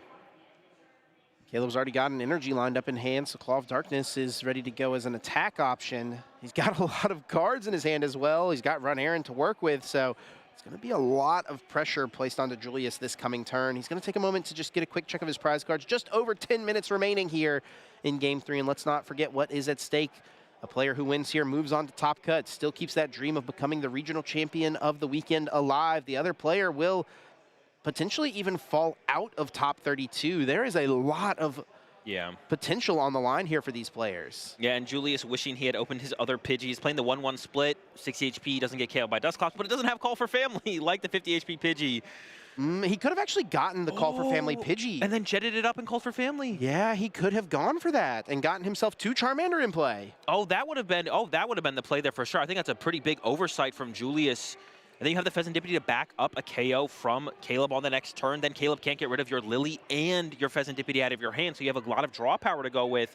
Yeah, huge oversight there from Julius. And even if Caleb doesn't KO the Charmander off the bench, KOing the lone Pidgey in play is punish enough. It's maybe better, honestly, as well, because the likelihood of piecing together Rare Candy Charizard decreases when Pidgeot's not going to be established, if not for this first Charmander into Charizard, definitely for the second. This does look like Caleb does not have a boss's orders here, though, so he will have to go with an Arven for turn. Can search out any item card, any tool card. It's just going to line up a Pokegear 3.0, looking for something better next turn, and a Bravery Charm for whichever of his Mega Pokemon he would like. Looks like it will more than likely be that Mega Absol EX, the recipient of the boosted HP. And the Claw of Darkness will target down Julius's hand. And, I mean, he's got an Arven and a Lily's Determination here. He's also got that Pheasantipity, so, I mean, he'll have some play out of this hand even after Caleb rips a card from it, but he's going to definitely lose some access to resources. Yep. It's going to be a pretty hard-hitting Claw of Darkness. The resources most powerful on this board are just the basic Pokemon in play. And here's where Caleb has to put this together. I honestly... Mesagoza? The Mesagoza, the Lily is what I lean towards the most. Seeing Pheasantipity hit the bench, you're not too mad about that as Caleb. So taking away the powerful draw of the Lily, the Arven is still there to put things together with a Pheasantipity draw, though. You could still see a Charizard this turn on Julius's side, for sure. But if it is attacking into your Absol, you're usually not mad about that. Yeah. Caleb's still giving it some thought. A lot to put together. He is going to... debating it, is going to land on the Lily's Determination. Yeah, I think the Mesagoza, if there was like a higher chance of a Pidgeot hitting the board even this turn, the Mesagoza becomes a higher consideration, but there's not even a Pidgey in play right now, so. Okay, and Julius does get himself an Ultra Ball from the top, so with Arven, he could get himself Charizard. I don't know that that would be worth it right now, though, Azul. Maybe now is the time for the Call for Family Pidgey. So here is the situation on the board state where attacking with Charizard into the first Absol, if you can line up back-to-back Charizards. Yes. That's where you can just get aggressive with the Charizards. Attacking to the Absol, Caleb's taking that first prize card, so you're attacking a little bit harder. Caleb does play the Jumbo Ice Cream, which has the potential to offset the back-to-back attacks. We see Julius actually getting aggressive with the Arven before the Pheasantipity gets involved. Is he going to try to avoid putting Fez in play? That might be the line here, or we'll see. Yeah, we'll see how it chooses to play this out. I feel like Pheasantipity almost has to hit the field here so you can reestablish a reasonable board. Oh, he's going to play it slow. Yeah, he is playing it slow, as this Arven will find a Buddy Buddy Poffin and Technical Machine Evolution. He'll be able to get a few Pokemon evolved up. Let's remember, though, Pidgeotto is prize. I was going to say, is this almost a little bit too slow because of that? Getting Pidgeotto is one thing. Not getting Pidgeotto is a pretty big difference. And he will shuffle up here, so maybe Fez is still going to hit the board. Yeah, that's the way I thought Julius was going to lean towards initially. Just get the Fez in play, draw some cards, then get Candy Charizard involved, and try and chain a couple Charizards in a row here to deal with this Absol. Down comes Fezandipity, flip the script, will draw himself 3 cards. Since the KO was taken on Caleb's last turn. 1, 2, and 3 added to the mix. Oh no, and drew into the Charmeleon, so the team evolution value is even less. Yeah, his other Charmeleon is in hand. I think oh my gosh. He can get a Dusclops, or... Oh, okay, the retreat, and then evolve the bench one. Okay. We have that established. But Caleb did get that Pokegear last turn. Is definitely probably not one. Actually, attacking into the Fezandipity doesn't even seem that bad, though. You don't take a KO, and you set up the Fezandipity to get KO'd later, as we top deck the boss's orders there. Yeah, and any damage that's left in play could just lead to the Fezandipity going down to Adrenabrain, but Caleb has boss's orders to bring up Charmeleon, take the KO, rip another card from Julius's hand. We'll get rid of this Iono, the only draw provided at the moment. I feel like Caleb's got something against the Charizard lineup. He just like, I mean, he's committed to that thought process here in this matchup. Charmanders, Charmeleons, Charizards, they're all going down. He must have been a Venusaur back in the day, you know. That would explain it for sure, as his hate for the fire Pokemon on the other side of the field is very visible. From Julius here, this is where you have to commit to the Candy Charizard. Like, I think last turn, it was still probably also correct, but at this point, we don't have a choice. We got to draw some prize cards here. Kangaskhan is almost ready to go to just be able to close out this game with Brute Force. We'll see if the Fez can find us a Candy to go with those Ultra Balls. Oh, there it is. Candy into Charizard is available. Not before Pidgeot comes down, though. Yep. Be able to get that quick search stream rolling. Will we see? Julius could still choose to play this slower. I feel like that would maybe be a mistake. Yeah, I mean, how slow can it be at this point, right? 5 minutes left on the clock. Down 4 prizes remaining for Caleb to 6 for Julius. Yeah, can he be slow? Can he afford it? He's thinking about it. And it is. He's going to slow it down once again. The resources have been getting picked apart here, but Julius is still going to build up towards that big Klefki combo to take an effective one-hit KO on this Absol. He probably can pull it together next turn. But another boss's orders here from Caleb. KOing the Charmeleon again, or honestly going after that Duskull would be pretty scary. There's only one Duskull on the bench right now. Yeah, and it looks like it will be just the one, unless one is found here off the Iono, as Caleb will send his hand to the bottom. He was already shuffling it. He knew it was coming, sending his own hand down. Caleb just with 4, Julius now with 6. He does find himself the Klefki. He's got Ultra Ball, so he can certainly piece something together next turn. He will go for Technical Machine Evolution, targeting the Duskull and the Charmander, evolving up just the Duskull as a Charmeleon is in the discard pile. Yeah, he is building up towards that combo. It is still happening. To me, it was feeling like it was going to be a little bit too slow. Caleb's not going to be able to get a KO on this turn. Just going to build up some damage on that Fezandipity. And the hand is very weak from Caleb at this point after that Iono. So maybe the combo can come together in time here from Julius. He's actually going to retreat, and he may just have to go for the flip here to KO, try to get through this Fezandipity. Is that what he's going to do? Try to just take the 2 prizes? Yeah, I actually like this aggressive line from Caleb. I don't think you can wait around too much longer. And this does mean if we get a heads here, he's going for it. Rapid fire combo does get the heads. Down goes Fezandipity. That is 2 prizes here for Caleb. Yeah, Lively Stadium does not. Yeah, no impact here. Fezandipity still with 240 HP remaining does go down. And Caleb now down to just 2 prize cards remaining.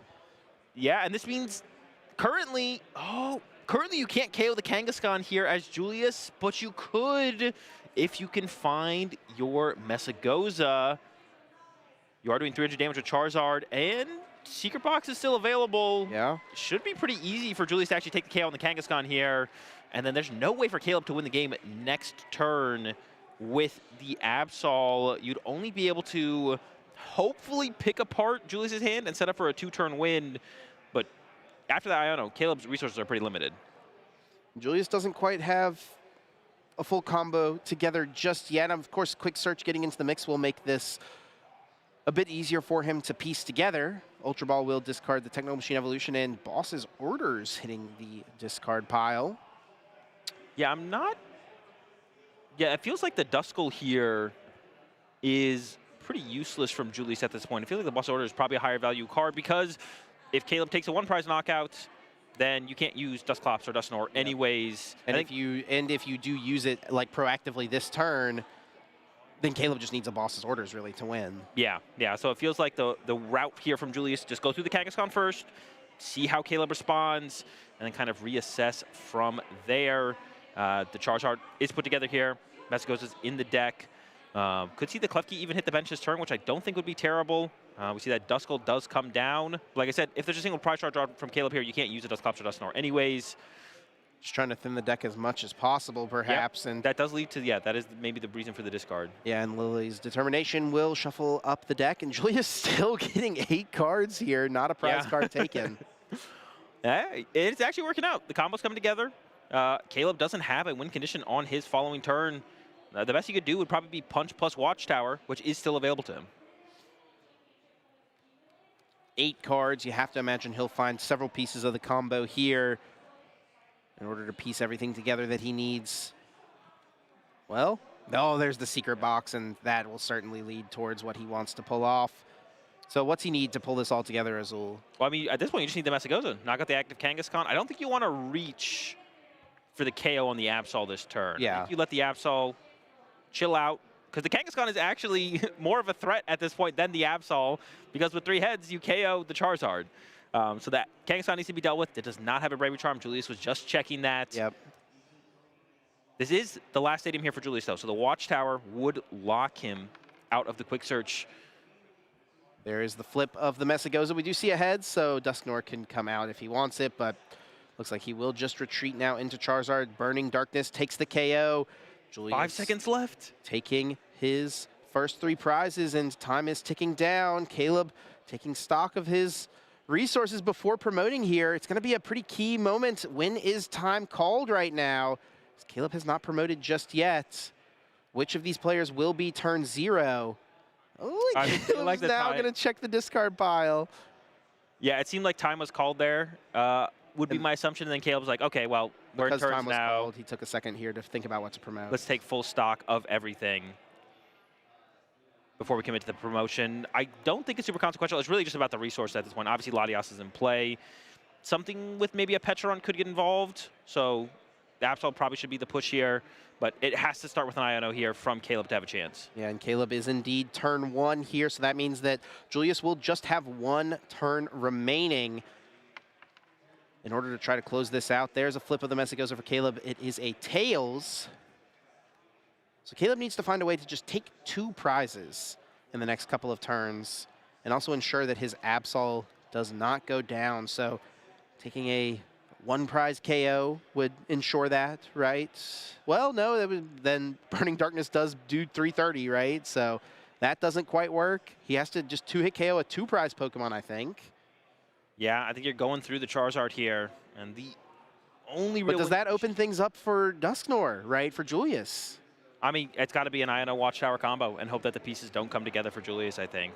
I don't see another line here for Caleb besides going for the 2-hit KO and trying to lock Julius out of the game with the Watchtower and the Iono. Serendipitous flip the script. Will draw 3 cards. There is the Iono.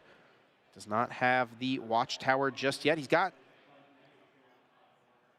Pokegear to maybe thin 1 more card from the deck before the Iono is played. He's only getting himself 2 cards here, though. And 2 cards to find Watchtower when his deck is still relatively thick. Doesn't feel great. Yeah, it does not. Debating how many other cards to thin out of the hand before going into the Iono, I'm sure. And I think even if Julius has access to the Quick Search, isn't guaranteed though, because I think needs Dusknoir and the Jet Energy to pull together. Oh! And we know the Dusknoir would be going to the bottom of the deck here. But the Watchtower has got to be everything here for Caleb. And yeah, it feels like it. Briar as well. Yeah, Briar Countercatcher is also a possibility for a win condition. So Julius would have to just draw like a decent amount of pieces here to be able to set up for the win. The Watchtower feels like it's almost necessary. Caleb is debating a Countercatcher here.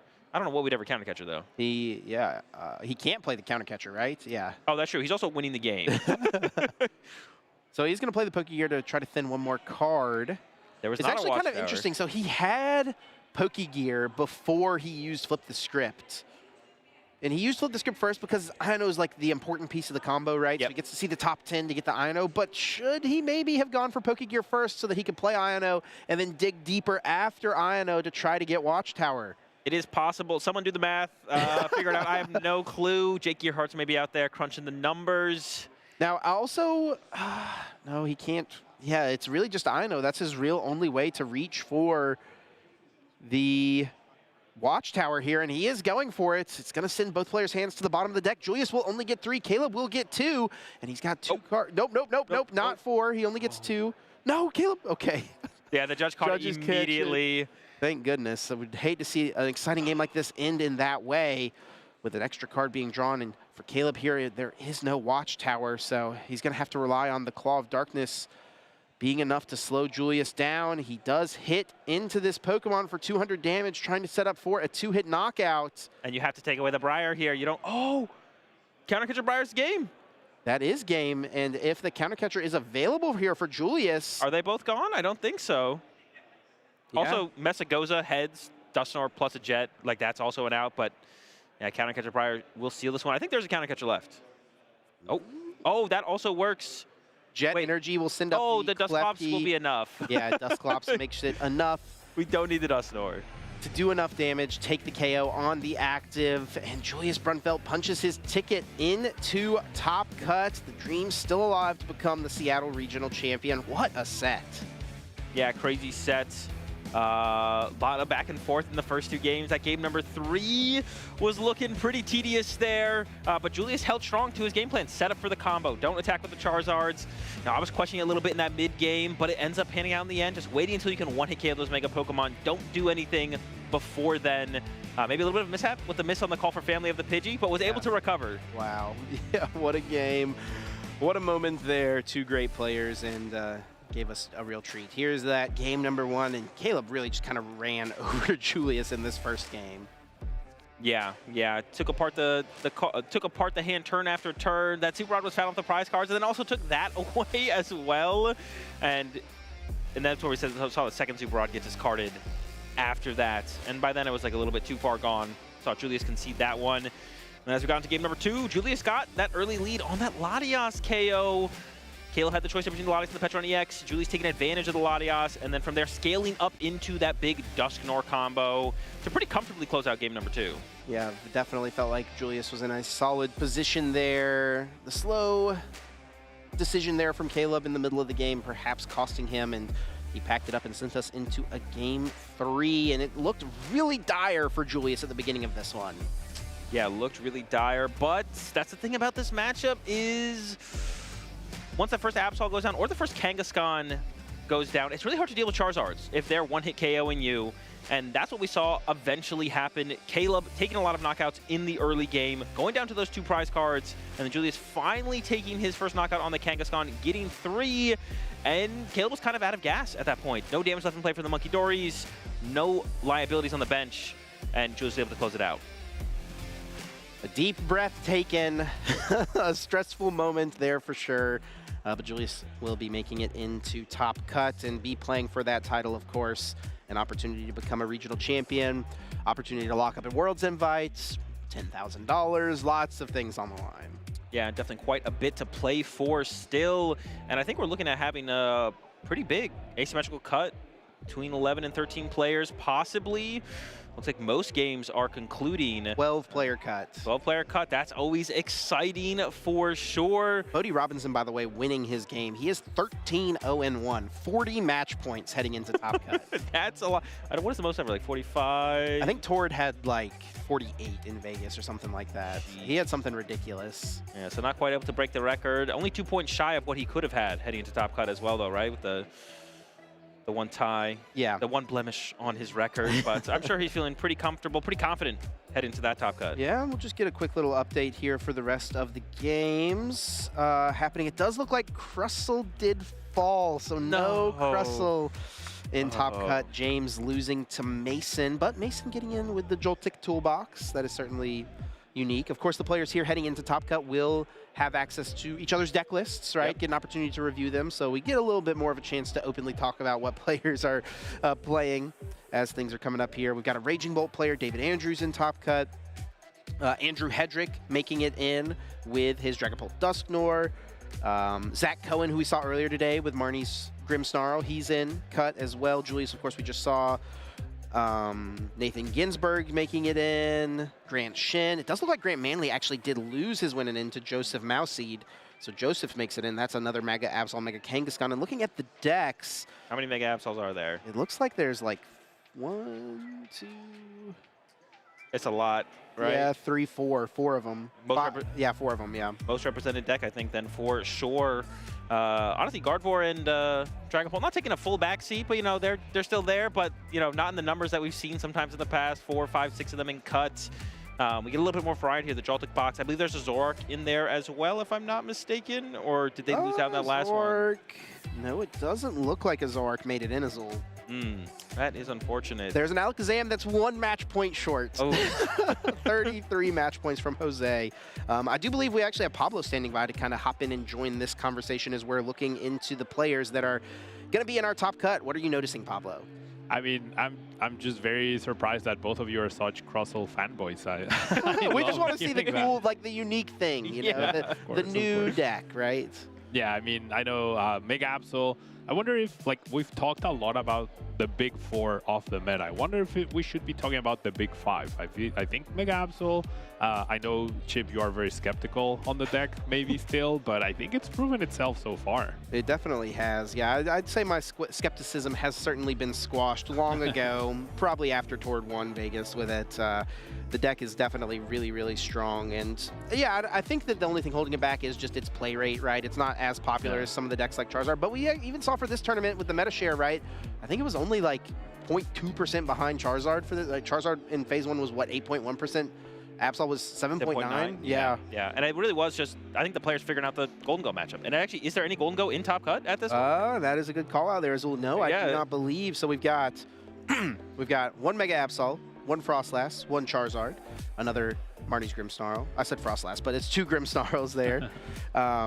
We've got Mega Absol, Poltnor. We've got Joltik Toolbox, Raging Bolt, Mega Absol, Mega Kangaskhan again, another Charizard, another Mega Absol, and then Gardevoir. So Bodhi, the only Gardevoir actually in cut, is pretty interesting.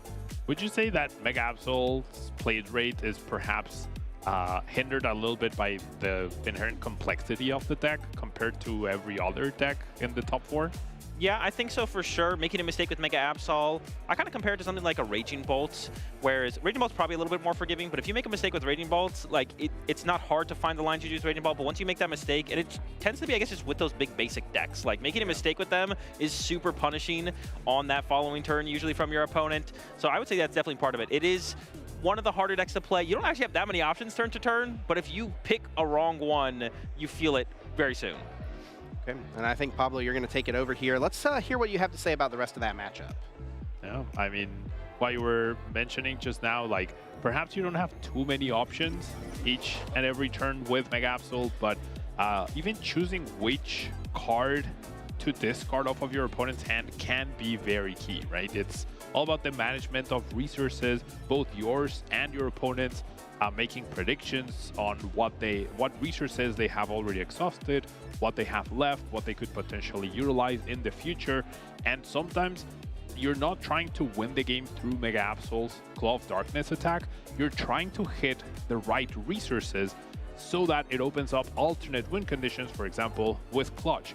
Or in the case of this particular game, I think Caleb was always very aware of, perhaps he didn't know Julius's exact 60 cards, but Charizard decks in general are always expected to have very few recovery options, right? It's usually 2 Super Odds, sometimes 1, 0 to 1 Night Stretcher. So we saw that in the games that we just had with Caleb versus Julius. Caleb was very aggressive, avoiding the Charizard until the right time, and he was continually going after Charmanders and Charmeleon. So let's jump into the clips that I saved. I think it really showcases this whole point on how, despite you not having too many options overall in terms of your actions, with regards to attacks at your disposal, which Pokemon you target thanks to your 4 copies of Boss's Orders, and which cards you discard from your opponent's hand, as well as pivoting to the Mega Kangaskhan's attack, which technically does infinite damage, making sure you prep the Monkey Dories for the Adrenabrain possibilities. But in this case in particular, Caleb was very aggressive against the Charmeleons. He went ahead, went Boss's Orders, targeted down a Charmeleon, and with the first Claw of Darkness, there was no Superrod available, but he kept choosing cards that would immediately impact Julius's options within the next turn. First, we see the Fezandipiti getting discarded. That means Julius's draw is limited, and if Julius wants to recover that Fezandipiti, he has to expend that recovery card that we were just talking about. And then afterwards, we see the next KO, we see another Boss's Orders onto a Charmander, avoiding attacking into the Charizard, because 2-hit KOing Charizard, and when they're 2-hit KOing you, or could possibly 1-KO you, with Klefki is always an issue. But this time, you get rid of the Charmander, you put a lot of pressure onto Julius, and in this point, Julius was a little unfortunate that the Superrod wasn't the prize cards, and that's part of the cards that he did end up grabbing the previous turn. So knocking out a Charmander plus a Superrod towards the later stages of the game really limits Charizard's options, because they don't play too many fire energy in general, usually somewhere between 5 to 7, but usually closer to 5. And so as the game goes on, sure, that Claw of Darkness is only taking you 1 prize card, but it's more about the resource that you are taking away from your opponent. And that's exactly what we kept seeing over and over from Caleb. We saw the Klefki trying to take away that Bravery Charm. We finally saw attack into the Charizard when there are no Charmanders available, and very crucially, there's a Superrod getting discarded at that point right there. Now, that's the second Superrod in the first game, and that I feel like was something Julius could have preemptively played, expecting the Claw of Darkness attack, but unfortunately, it got discarded without any use, and now there's 2 Charmanders in the discard pile out of the 3 that they play. There's 2 Superrods in the discard pile out of the 2 that they play. So this lone Charizard has to be the way Julius wins this game. And sure, it is possible, but now that it has damage on it, even if Julius managed to piece out a 1-hit KO on this Mega Absol with Klefki and Jet Energy and being able to shut down the Psyduck in order to activate Dusclops or Dusknoir, that honestly wouldn't be enough, because then the Charizard goes down, and these sort of decks don't ever play Blood Moon, Saluna, or some other late game attacker that could be energy efficient. It's all about the Charizard, and in this case, Julius just ran out of resources. So even though Caleb had only taken 2 prizes so far, the damage, the alternate damage to the resources, the attack of the hand, the knockout of the Charmeleons and the Charmanders was more than enough to make it so that Julius would never be able to close out this game. And then in game 2, we saw a very different approach from Julius. Of course, his hand allowed him to be able to do this. He was very conservative with his stadiums. This is something that both Chip and Azul pointed out. We see this sort of adjustment. We see the body puffin, sure, but then when we see the secret box get played, which I think we're about to see, when that gets played, I think it already got played, but when the secret box gets played, Julius doesn't even grab a stadium card at that point, knowing that when the Watchtower hits, he wants to have as many options available to him as possible in order to counter that stadium and reactivate his eventual Pidgeot so that he can keep searching for the cards that he needs. So playing a little more conservatively overall, really good adaptation for Julius, and eventually he's able to piece out all the key pieces he needs in order to knock out a Mega Absol, pull himself even farther ahead, draws the Ultra Ball and the Jet Energy off of Fezandipiti's Flip the Script, which means he even still has Quick Search available. So all those resources that were not expended in the early game are now available in the later stages of the game. Of course, Julius could have found an Artisan, got another early basic Pokemon off of that secret box in the early game, but by choosing that small disadvantage at that moment, you're giving yourself a bigger advantage later down the line. And so That concludes this series. This will conclude our Swiss Phase 2. Right now we are heading into the Asymmetrical Top Cut, and we have an interview ready with the winner of this round. So let's head to the lounge and hear from Julius. Hello everyone and welcome to the lounge. We just dove deep into the gameplay, but I have the man himself here in the lounge, Julius Brunfeldt. How are you feeling, my friend? I feel very awesome.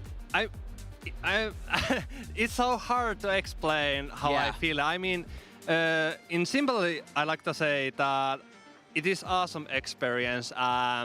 It was my first America stream match.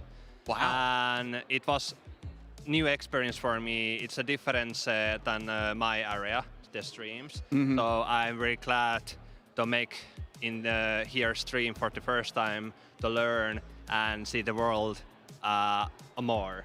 And you certainly put on a good show for the people, I think. This Charizard deck has a lot of moving parts, very complicated, but why pick Charizard for this metagame? Honestly, when I play normally Gardevoir a lot of, but I don't know how to play Gardevoir anymore. I feel like I have no idea how to build a list and how to play that now. I mean, Gardevoir is still strong. I just feel like I have no chance to do well with Gardevoir anymore. But it's just, I can be wrong with that. And I wanted to play, and after I lost interest in for Gardevoir, I have deck choice problem now, so I changed the decks a lot of, almost. Yeah, you're trying a lot of different decks, and eventually you settled on Charizard. Were there other players that maybe helped you come to that decision and practice the deck? Yeah, it's like the Finnish peoples have played Charizard this season very well. I wanted to play Charizard just make Hermione happy. Right, so you've got the other players from your local region that helped you practice with the deck, and it's very popular in your local metagame, and you've brought it all the way here to Seattle. And as you have been playing the tournament today, playing with Charizard, has the matchups been going the way you like? Do you like the metagame right now for Charizard? Because you're pretty much undefeated. Tell me about your run for the tournament. I need to be honest, I'm not good at the metagame analyzing things, so I have no skills to analyzing the meta things at all. I just pick a deck and play. But of course, I try analyze at least what's the top 3, the most popular the plays. And I believe that Dragapult is not popular anymore, so it gave me a trust to play Charizard, even I still believe I'm not good to play Charizard, but I'm really glad to pick that in this tournament also because there is Mesagosa. When I play Mesagosa in the field, the both players can enjoy, have fun, flip the looking for the Pokemon, sometimes flip tails and be yeah. But I mean, I believe that picking Charizard helps me to get new friends because Mesagosa is a special card in this game, but people don't normally to play. And now when against every of my opponents, we can flip the Mesagosa together, see how many Pokemons we got. It's a lot of fun time. Sometimes you're like, come on, you're lucky. But yeah. I know that it's great to hear so much that you aren't worried too much about the metagame. You found a strong deck, something you like, something your friends play, something your friends help you practice, and you put the Mesagosa in to make sure your opponent's having fun too. That's the complete package, folks, right? Make sure your opponents are also having fun during the games. And can I get any final thoughts or shout outs from you before I let you prepare for Top Cut? I want to shout out all my team members who get chat. I need to be honest, I have like 1,000 friends, so it's there's no way I can spell out everyone the name. Oh, absolutely. But the community runs deep. But I wanna shout out especially to my mom. That my mom, I mean, I feel like crying to say this, but the mom was the biggest part of my life, and there's no way I can be here without my mom. And then special thank you to Julius Kerkis, be my the best friends, and Hermanni Hietalahti. I'm really glad that he came Pokémon League 10 years ago and stayed to play, because Hermanni improved. I mean, I don't know how to say, but when Hermanni getting higher in this game, it helps everyone, the Finnish peoples, because Hermanni is very good deck list building. I like that, and without Hermanni, for me, I'm not like here without Hermanni deck list build skills. And then there is a lot of things also I wanna shout out to Hermanni Hietalahti. He's like amazing player. And then special shout out also Öivi Svinhuvud. He was my side all the time, even I have a lot of problems and a lot of things. Like, I don't know how Öivi is still my friend after after all of those in the past, but I very thank you for Öivi to be my side. So the shout out like my mom, Hermanni, Öivind, and Julius Kerkis. Yeah, that's amazing. It sounds like you've got so many people backing you up, and the fact that you get to succeed in Pokemon is a success for them as well. Very well said, Julius. Thank you so much for your time, and we're going to kick things over to a quick break, but stay tuned because we've got even more Pokemon action coming up.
Hello, everyone, and welcome to the kitchen. Skarzig here with head chef Piper.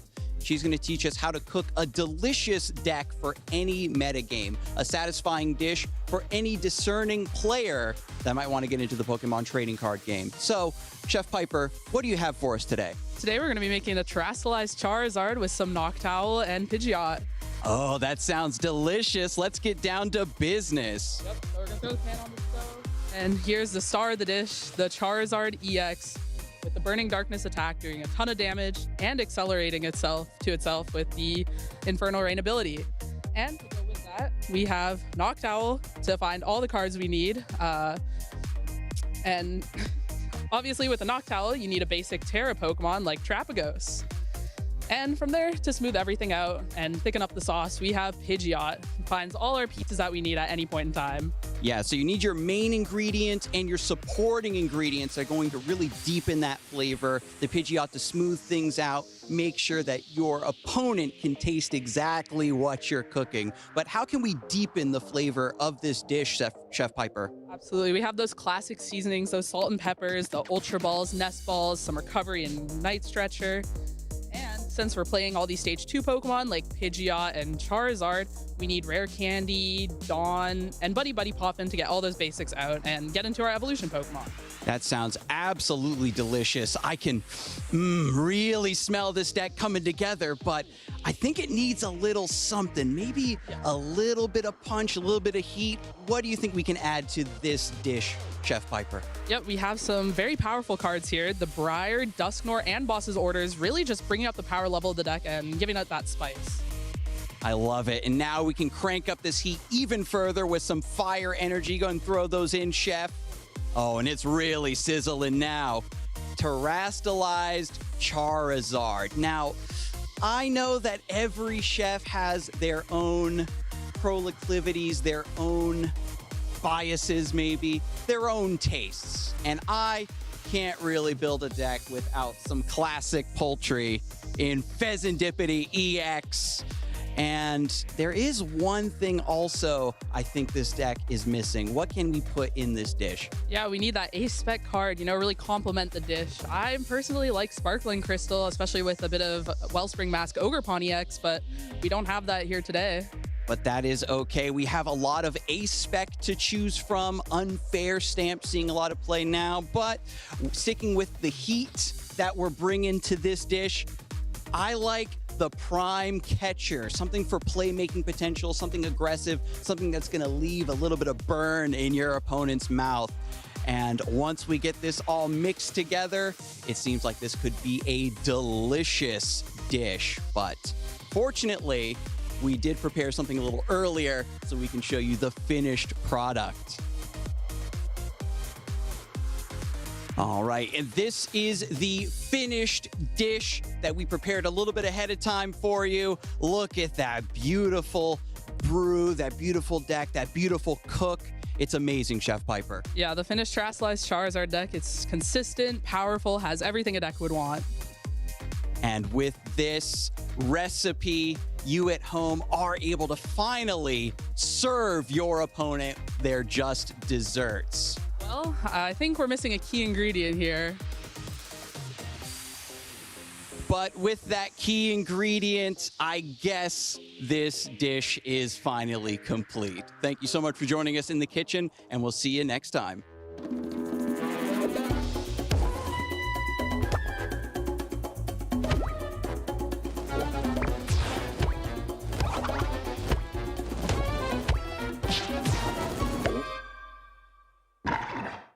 Hello, everyone, and welcome to the floor of the Seattle Regional Championships. Adam Watson here, joined by Theo, a player from our senior division, and I wanted to talk to you about your experience playing Pokemon. Yeah, it's fun. Been to a couple regionals now. And this is your third regional, right? I've been to Portland, Seattle, and Sacramento.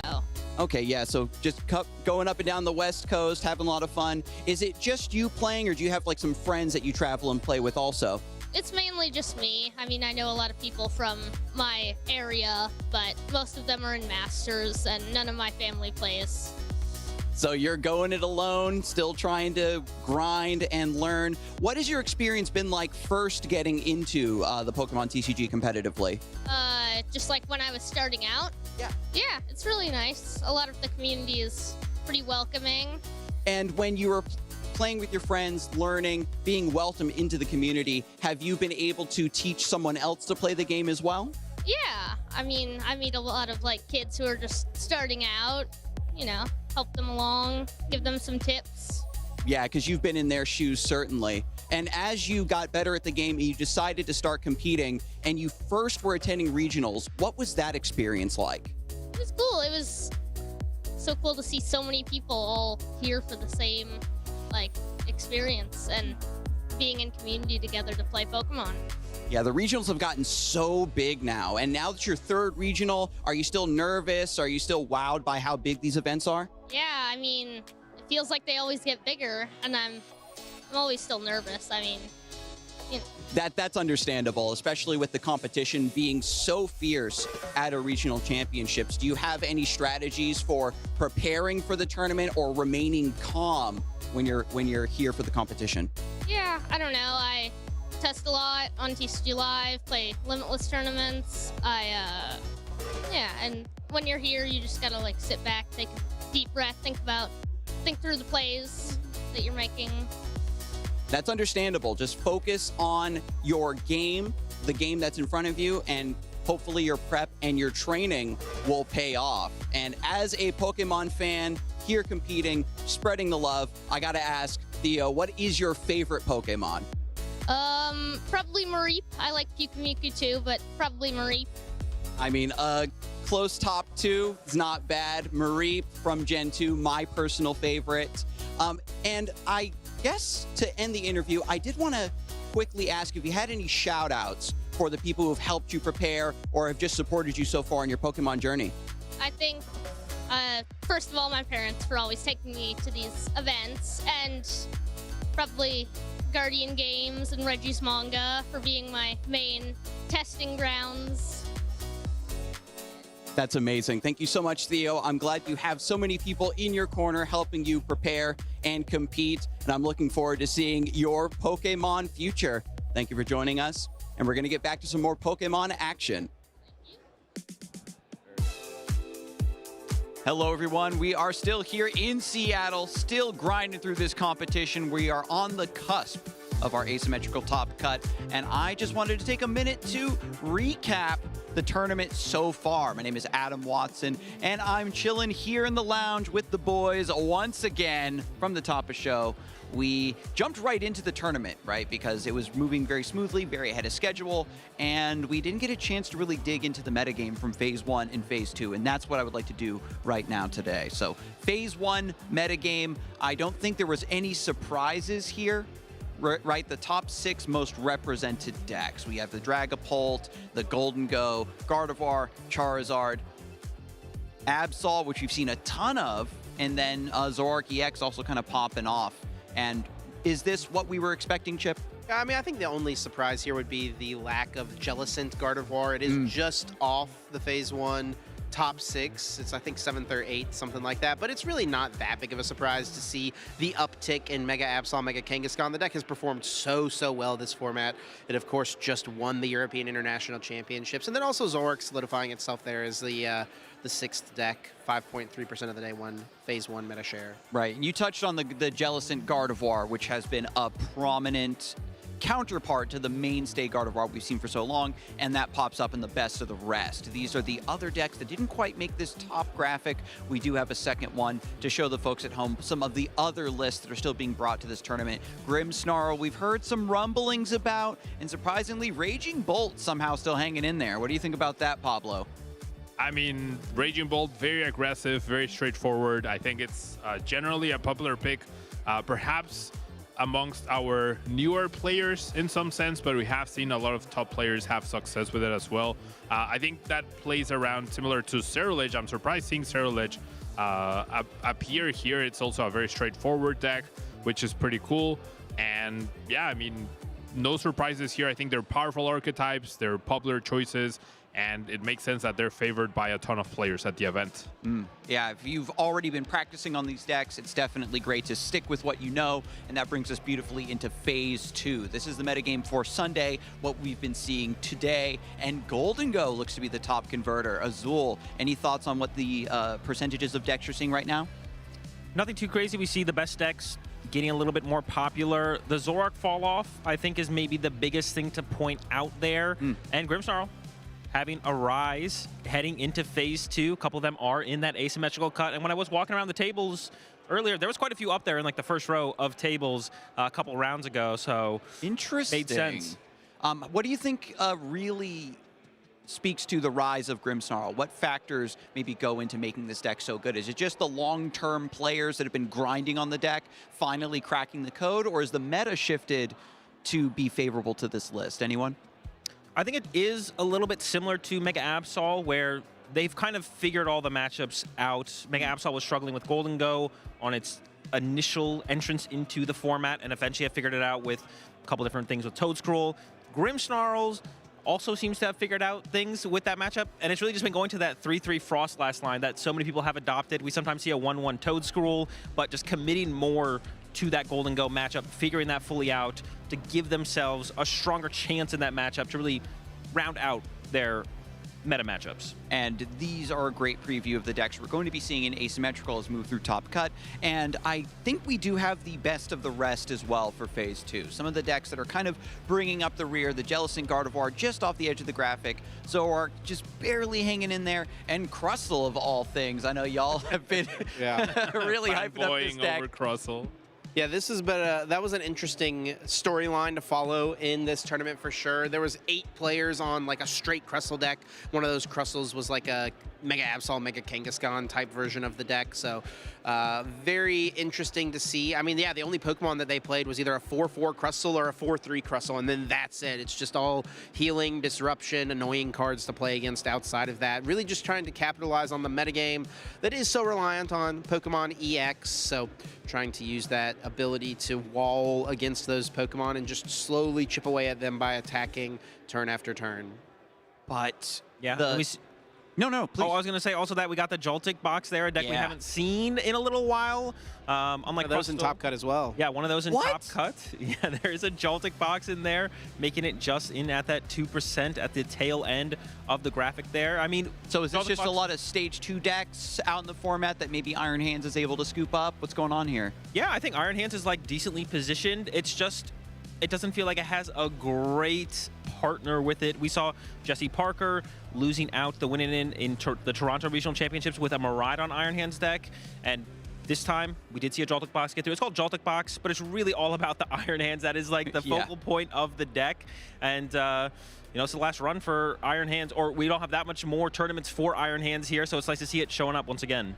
Okay, yeah, that really covers all of the decks here from Phase 1 into Phase 2 for Seattle. And so if you were thinking about which deck you were maybe going to play for another tournament, this is a great place to start, especially as we get closer and closer to this asymmetrical bracket, which I would like to show you folks now. We have to sort out a couple more matches to figure out who is absolutely in the top 8. Of course, it always feels so bad, right? When you have to win one extra match to lock in your spot, but already we're seeing in top 8 Bodhi, Joseph, and Truan, and David Andrews locked in for top 8.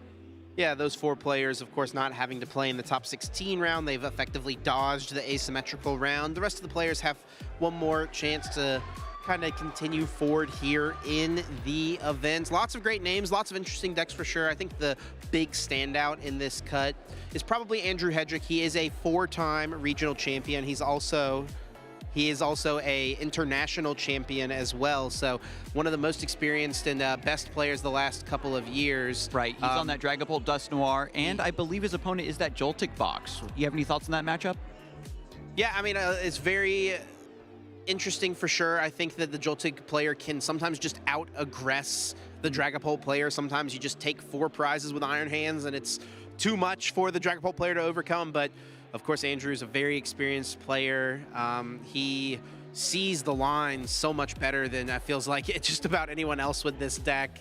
I've seen him piece together many multi-prize turns, seemingly out of nowhere, where he is just able to take 5 prize cards and try to close out a game. So I definitely wouldn't put it past him to find a way to navigate it. And I think that is going to be the match that we're featuring here in this stream. I think it's cool to mention that we are now entering the open deck list part of the tournament, right? So both players will know exactly what they're up against, not only in terms of archetype, but also in terms of the options that are available to their opponent. And I think that really plays into the lines that you can find that you were just mentioning, Chip. Like, are they out of a certain resource, which leads you or gives you an opening to maybe stall out the game a little bit, build up your board again, or find a win condition that perhaps if you didn't have perfect information would not be as safe to go for.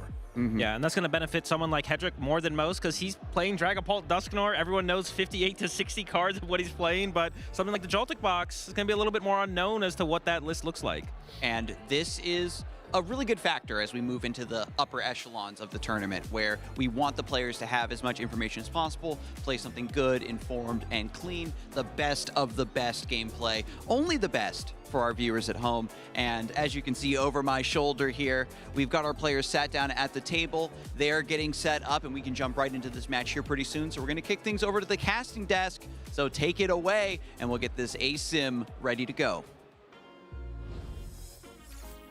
Absolutely stoked to see how this match will play out. We've got two players with very different backgrounds, but they're going to clash and only one player can advance. It's asymmetrical cut time here in Seattle. My name's Ethan Heggie. Piper Lapine is joined with me as always. This is where things really start to heat up, and especially on this first match for Asym, where there's so much on the line for these players who win and advance into the top 8. Yeah, I mean, I'm excited for a bit of a break from the onslaught of Mega Absol boxes, seeing that Joltik box versus Poltnor. And Andrew Hedrick, 4-time regional champion, been playing this Dragapult Dusknoir deck for a long time. He knows it in and out. And as Azul just mentioned, really the benefit of that open list in Asym, it's new since Toronto, and everybody kind of knows what Dragapult Dusknoir looks like. It's been the same since around NAIC, it feels. So Andrew is really going to benefit from knowing his opponent's deck and just showing the skill of how he's been playing the deck. Two different decks, two different players, lots on the line here for our competitors as we get down to the stage and take a closer look. Andrew Hedrick, as you talked about, very accomplished player, 4-time regional champion, an international champion. But as you kind of look at these accomplishments this year, look, not bad whatsoever. He's got top 32 at Milwaukee, asymmetrical cut in Merida. He made top 32 in Monterey, but he's really missing that top 8 finish and that strong finish since last season. Absolutely, yeah. Dragapult Dusknoir is one of those decks that does really well in day 1, but it feels like it can kind of fall off in day 2 and lead to just those cash finishes, which feel good, but for someone of Andrew's level, you really want more. And then on Mason's side, has a couple of consistency top 128s at NAIC back in Columbus, but other than that, really looking to prove themselves on this stage here with Joltik Box, a deck that's kind of fallen out of favor lately. So very excited to see how the deck works. The list is very exciting and a lot of different tools to see how they get used. Yeah, the big card is playing that copy of Lily's Clefairy EX. That is absolutely massive in this matchup, and a card that some lists have started to omit just because it's a little bit awkward to have to play the Psychic Energy when you're really not using it thanks to that jolting charge, as that is the key engine for this deck.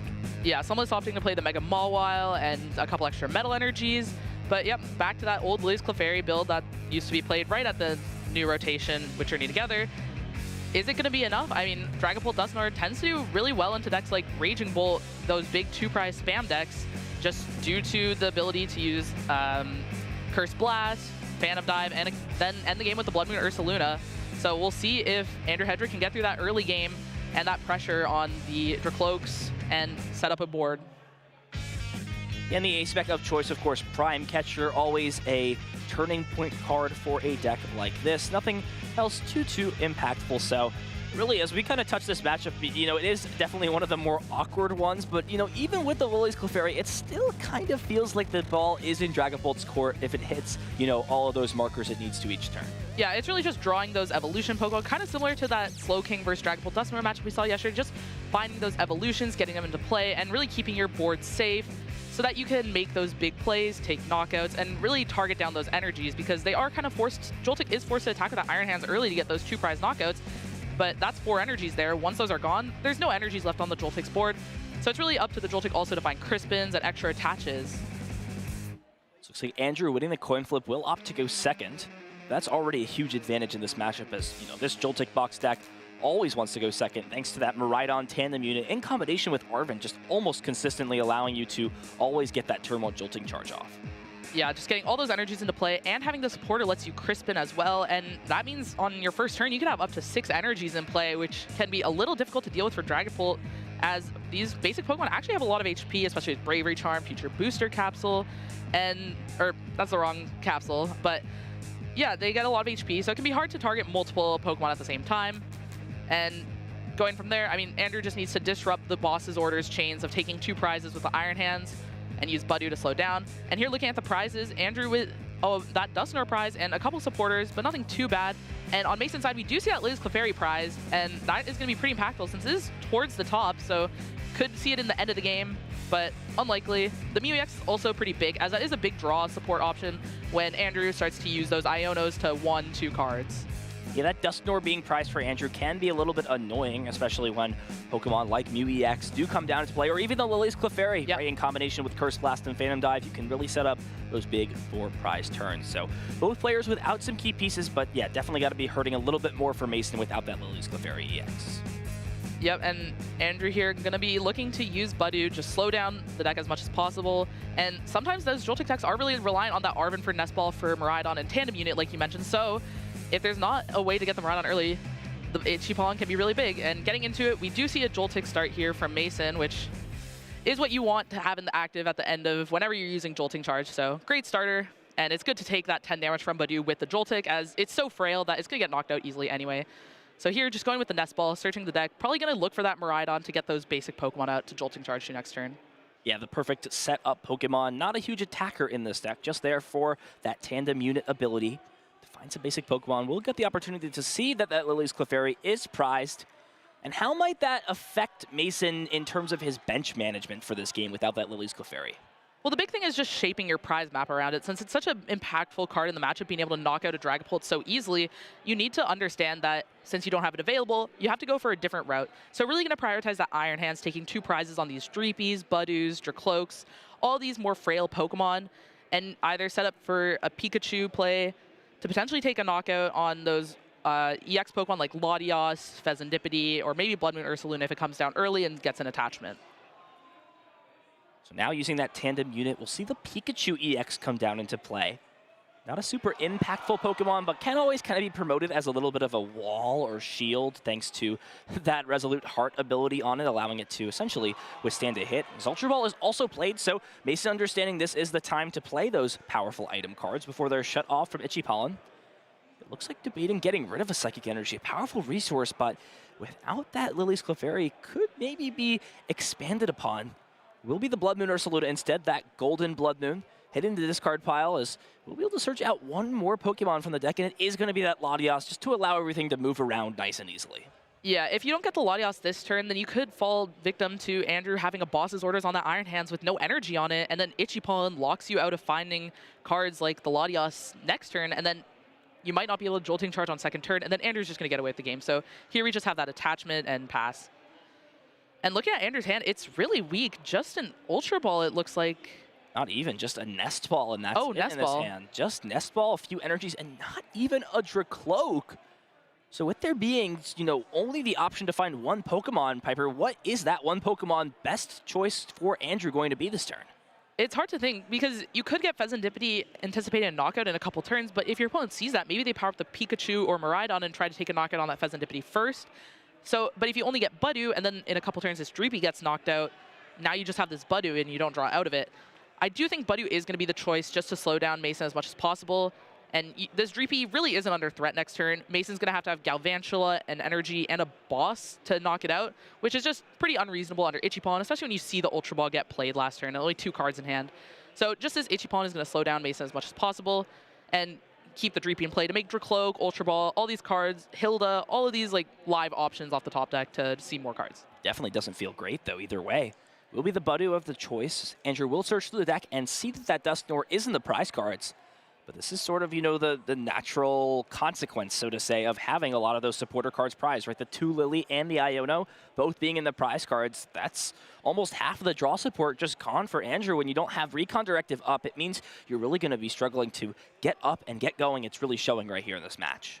Yeah, and no Latios means that this energy attach is going to be a retreat, and not having those energies means that you're not going to have as many threats each turn. So if a Dragapult were to get knocked out, it may force you to find that Neo Upper, or just not have a Phantom Dive the next turn. So really just not a good start for Andrew here. Yeah, this Joltik will actually survive 2 Ichipollens as well. So here we go, Ichipollen number 1. But, Mason has essentially hit his quota already. Just wants to use Jolting Charge and is even going to commit this Psychic Energy to the Iron Hands. And that's all he wrote. Just going for a Jolting Charge, going to at least put 3 energy onto this Iron Hands, and then free to just choose where to put this last energy card. Yeah, both these decks really not having a great start, but it just shows how low maintenance this Joltik deck is. It really just got that Miraidon, which gets you the Joltik usually, but starting the Joltik didn't need that. And now you just Jolting Charge and everything's set up.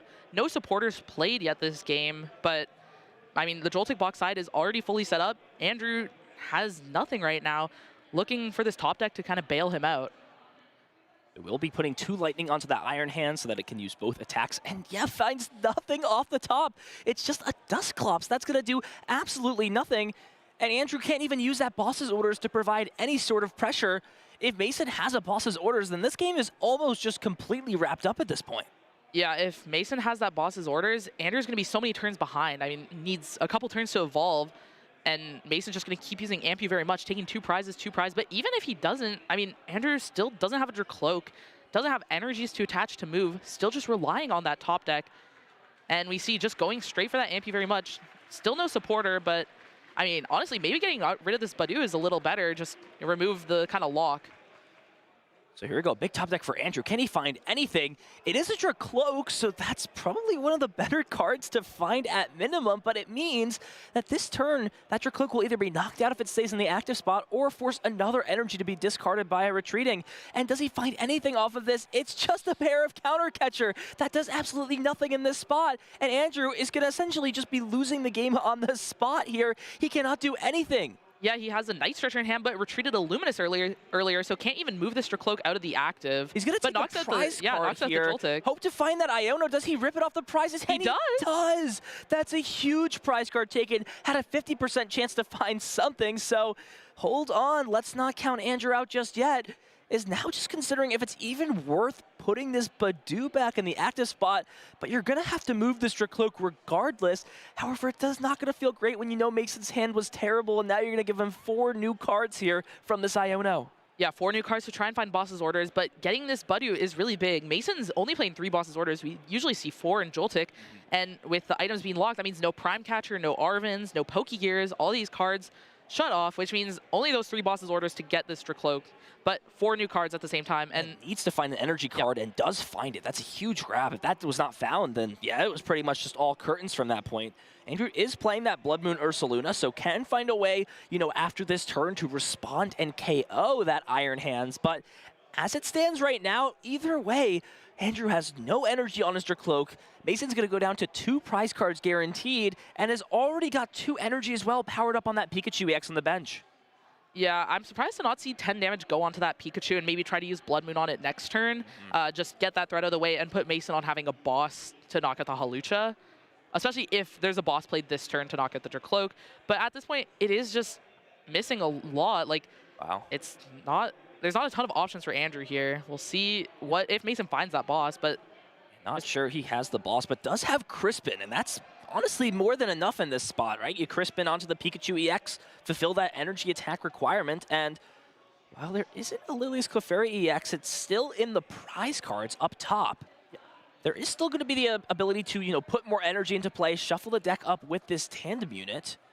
I feel like we're going to definitely be seeing that Crispin at least power up Pikachu EX in this position. Yeah, and with the Pikachu EX powered up, that just closes the option of Blood Moon for Andrew Hedrick, and he's going to have to find that Neo Upper energy, use Phantom Dive. Iona hope for the best. Wow, just not playing it. It looks like the Metal Energy in the prize cards, not sure if he has another, is playing 2 copies, but just choosing to not power anything up. So hold on here, Andrew. May have the potential to come back into this game if he can find himself the potential to take a KO with Blood Moon, and I think that's why he's deciding whether or not he should promote this Hawlucha instead. Yeah, you kind of have this 2 options here. You can try to find the Neo Upper Energy and attack with Dragapult, put some damage on the Pikachu, and then go for a 4 prize knockout on the next turn, or go for that Blood Moon Ursaluna and hope that your opponent doesn't find the Metal Energy. In the first scenario, you're also kind of hoping that they don't find boss on the Hawlucha. And in one way, you're looking for your 1 of Neo Upper Energy, but by promoting the Hawlucha, you need your Blood Moon and Energy and a Pheasantipity, or not Pheasantipity, sorry, and a Latios EX to get the for your treat. He's really thinking about this choice hard. It is going to be the Dracloak promoted. Does have Iono at top, text the Latios. Wow, that would have changed everything. Would have essentially made this Hawlucha a free pivot in this spot, and is now just considering how to go about this turn. Only to draw 5 cards from Iono, has access to Recon Directive, but it seems like it's pretty much Blood Moon or bust in this spot. We're actually going to see this Recon Directive used before. Does find the Psychic Energy, so it looks like considering where to put this, but it's not the Neo upper energy, and that's the big difference here. So we're going to be seeing a big Iono, 5 cards, and if Andrew is unable to find a Neo upper energy, you may just be kind of fish out of water in this spot. Yeah, now with the Psychic Energy going to the bottom, 2 Luminous Energies in discard, even if he doesn't find Neo upper energy, it could be hard to find an energy at all. Yeah, the big issue, though, you can't attack with the Blood Moon. Now that you've promoted this Dragapult EX, Andrew does find an Ultra Ball for Fezandipity, so can still dig through the deck. These discards are going to be a little bit tricky, though. You want to keep that Dracloak in case you find a Buddy Poffin or a Dreepy. Boss's Orders, obviously a solid card. Jamming Tower is probably the easy discard here. You don't need that card. Sure. This is going to be a bit of a tricky decision, though. It is going to be the Boss's Orders hitting the discard pile. Yeah, it makes a lot of sense. I mean, you can't really trap anything with the boss, and you're going to have Countercatcher for almost the entire game, it feels. So just kind of leaving that out, keeping your options open to draw cards next turn, gives you more flexibility. With this, this Dracloak has to evolve into a Dragapult this turn to keep it safe, so it's not going to be draw. That's why we saw that Recon Directive before the Iono earlier. And here's the flip the script. No Neo upper energy. Might just have to be an attach and a Jet Headbutt, setting up for a Phantom Dive, knocking out the Iron Hands next turn. Also, no Duskull, no Dreepy, no more basic Pokemon to try to build anything up. We'll see what Mason draws off these 2 cards. If there's just a Boss's Orders, and the game's over. The Boss's Orders, even an Arven for Prime Catcher would also get the job done. No access to anything like Mew EX, though, to restart and draw some cards. So here it is, Jet Headbutt. See the draw for turn, and does have Arven. If that is the case, we're going to check the deck here with Tandem Unit. Just going to double check, make sure that pink card is in the deck. And looking at the Earthen Vessel, but you just win the game here, Mason, if you can find the Prime Catcher. Iron Bundle also would win the game. Okay, so we've got plenty of ways to make this happen. So Mason's actually gonna, I think, take the smarter approach here and not reveal the A-spec of choice. Instead, just going to use Iron Bundle, force a promotion, and then use Arven to search out the Earthen Vessel from the deck, and that's gonna close this game up. Yeah, I don't think keeping the A-spec secret is that big of a deal since, I mean, pretty much every Joltik box plays that Prime Catcher. Maybe keeping the Iron Bundle secret would have been a little better, but and it's open list, so it's not too big of a deal anyway. But just going a bit of a longer route, showing off that Golden Pikachu, and 300 damage, knocking out that Fezandipity, and giving Mason game 1. Wow, so Andrew really just having a super slow start, unable to respond whatsoever, and Joltik box with that Pikachu EX up 1-0 against the, star-studded player that is Andrew Hedrick. Yeah, this matchup is really a deck that is super good in the early game, just sets up so easily and keeps taking 2 prize knockout after 2 prize knockout after 2 prize knockout. But Dragapult Dusknoir is known for its end games. It's just super strong if it gets to that late game scenario. So it's a question of, can the deck make it to that point? And, this is something that is not super talked about, at least on the broadcast, but, at least in my expert opinion, and I know you've had some comments about this too from when we've talked off stream, Dragapult Dusknoir, unironically, is not a very consistent deck a lot of the time. Yeah, I feel like it has a lot of issues winning events. I mean, the deck has done so much and made so many top cuts, but really struggled to win. It's had a couple wins in Europe, but hasn't seen the same amount of wins in NA, only just so many top cuts, and a lot of those are Andrew Hedrick's top cuts. I mean, won Vancouver last year before rotation, and then after rotation, 2nd place at Atlanta.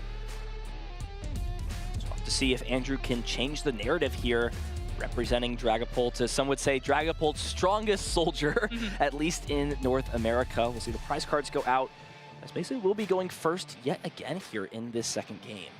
Yep, Andrew's hand looking a little bit better than the last time. Still only has a Nest Ball and a Luminous, but a supporter to try to find some more basic Pokemon this time. Hopefully play a Buddy Poffin. And go. 3P start from Andrew versus the Iron Bundle, not the Joltik. Mason does have a Nest Ball in hand, will be able to get some Pokemon down before that Itchy Pollen just shutting him down. Yeah, it's absolutely huge just to be able to get all these basic Pokemon into play. Like you mentioned before, that's unavailable. Not sure we see a way to get Latios down, though, as we'll check through the prizes. There is a decent portion of Pokemon, one of those 2 Psychic Energy in the prize cards. Luckily, is playing 2 copies of all of these Pokemon found, right? 2 copies of the Iron Hands EX, 2 copies of Joltik, 2 copies of Miraidon, and then just the 1 copy of Iron Leaves. But it's still more than enough. The Miraidon EX is found. Iron Hands and Joltik will be the 2 clear grabs.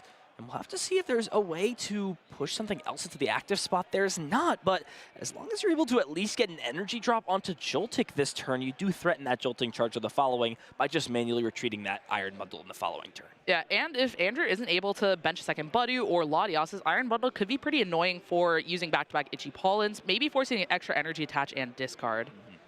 And there is that Mew EX that was not present in game number 1 and even has the Lily's Clefairy in the hand as well. We'll see the energy drop onto Joltik, passing the turn over.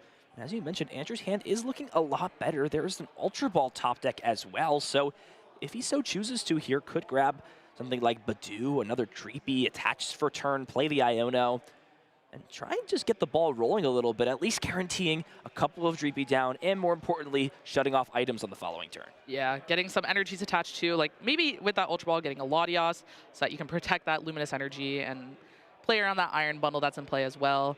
Andrew's prizes here, a little bit awkward. I mean, that second Budu, we see time and time again, if the first Budu gets knocked out, a lot of times Dragon Pult Customer wants to go into a second Budu, so it can be a little awkward with a prize, forcing them to find one of their few Night Stretchers. Andrew is playing 3, though, so that's not as problematic. That Hawlucha, though, fixes a lot of math, gets rid of that Pikachu, or negates the effect of Pikachu's ability, so that could be annoying. It is in the top half, so it could be found at some point. We'll see. Just going to take note of that and the other cards unavailable. See what he wants to go for. It will be the second Dreepy first, and just considering if the cost to play Ultra Ball makes sense in this spot. Now, the important thing to note here, there's only one Stadium card in this Iron Bundle or whatever, future Pokemon deck. It feels like, features most of those. And it is that one copy of the Area Zero Under Depths. And interestingly enough here for Andrew, he's actually going to attach to the bench Piper. Yeah, it looks like he's just not even going for the Budu, not nest balling for it. I mean, you see this board, and I mean, what do items really do for Mason this turn? Not much. I mean, can find more basic Pokemon, but these item cards aren't that important if you find them on the first, unless you find them on the first turn, or don't find them on the first turn, because then you're kind of shut out of finding all these Pokemon. But since Mason already has this board, Andrew just respecting the energy attaches, wanting to protect them without benching that Latias, which can be a liability for the Pikachu to knock out later in the game. So here we go, 8 cards for Andrew. What does he find? There's an Ultra Ball. No Buddy Poffin, though. No Poffin, as you mentioned. It does have your Cloak for next turn as well as an Iono, so it can definitely make some stuff work. The question is, what can you afford to Ultra Ball away? And more importantly, what is it you're looking for? I have to assume another Dreepy potentially, just to make sure that gets down. I wouldn't Even a Duskull as well could be good. I think probably the Duskull, since your Dreepy isn't under threat, you're expecting your opponent to just Jolting Charge this turn. So this active Dreepy is going to be safe for a turn. You can evolve them up into Dracloaks. And you really want to threaten that Dusknoir at some point, so getting the Duskull down this turn lets you evolve into Dusclops next turn, and then have that Dusknoir threat throughout the rest of the game. Especially with the Mew on the bench, you can put 130 there, and then Phantom Dive to take a knockout on that, and whatever is in the active. Interesting choice to discard the Dusclops means maybe there's another one in hand or something like the Night Stretcher. Did want to keep those other pieces in the hand available for the time being.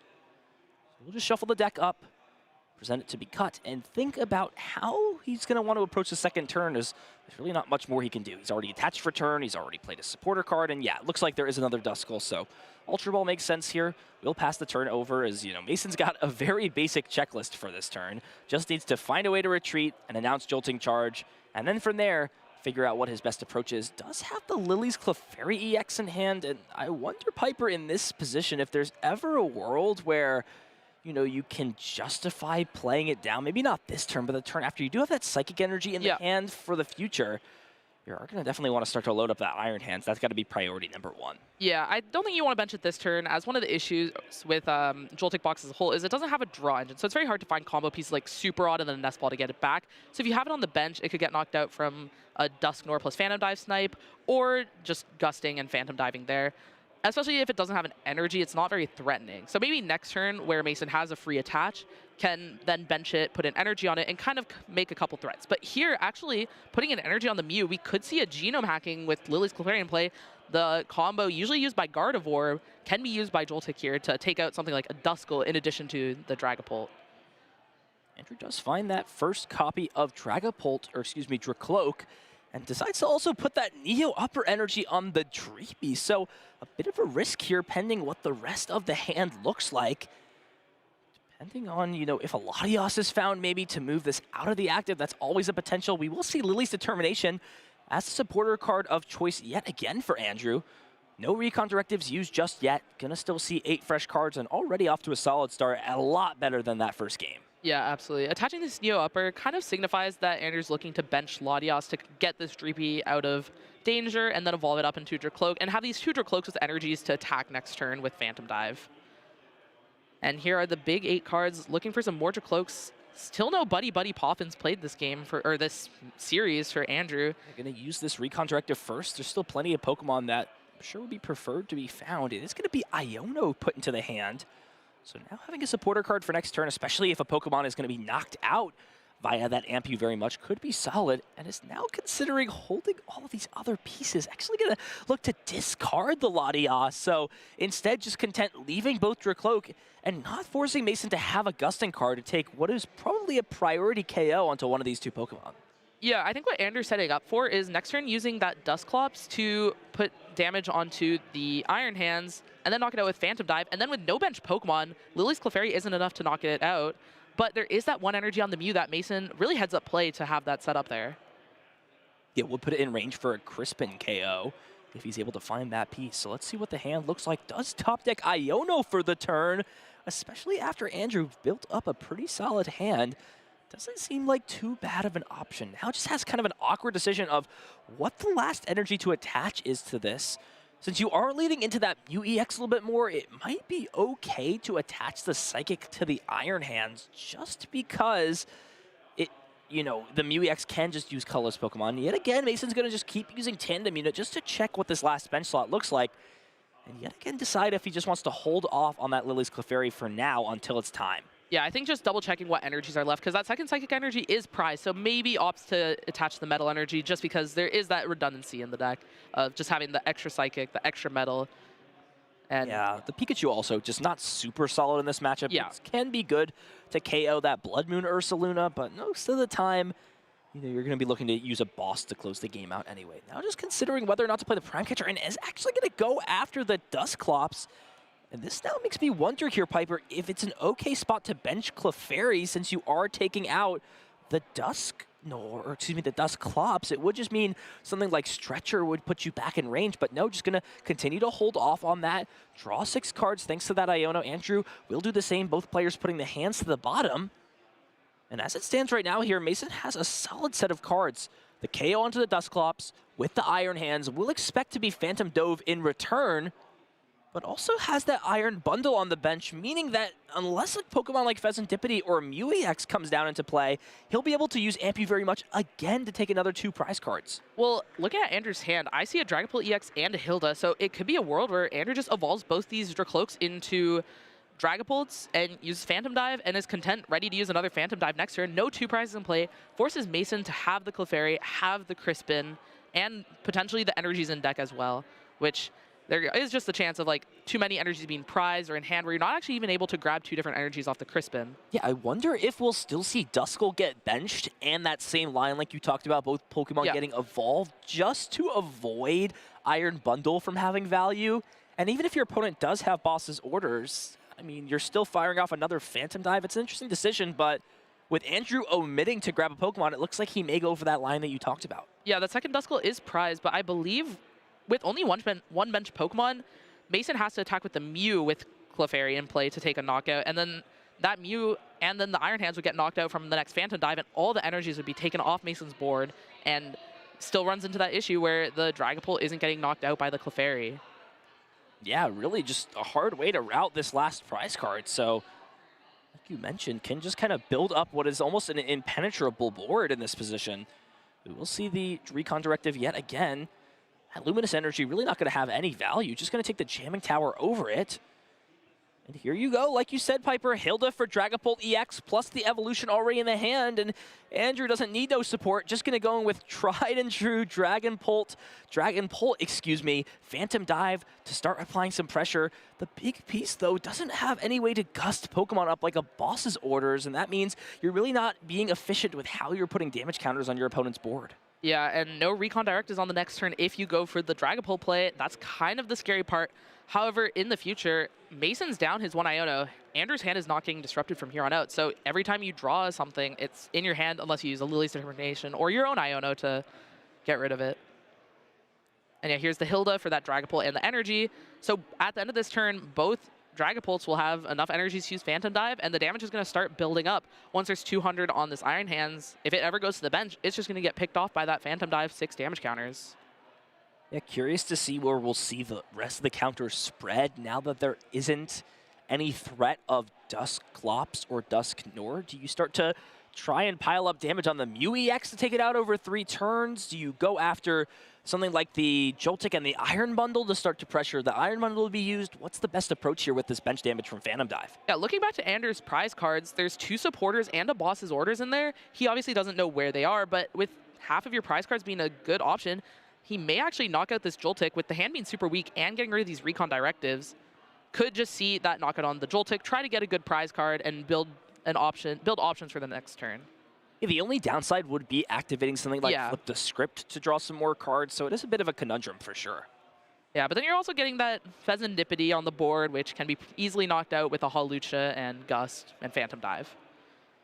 So here we go, big decision here for Andrew. We'll just go ahead and go for this play, evolving both Dragapult EX up.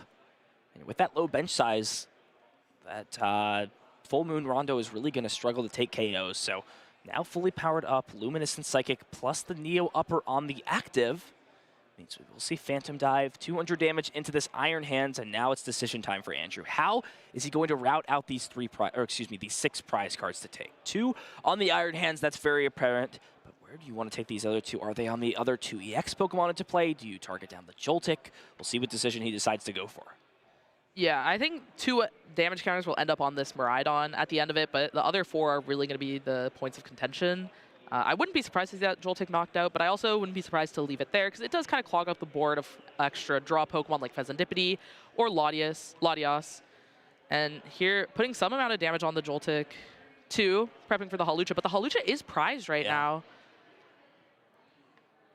4 onto the Miraidon. Interesting choice to put 4 on that Miraidon. Maybe looking for a Dusclops line later. Maybe once his Iron Hands gets knocked out, Andrew will feel free to rebench Duskulls.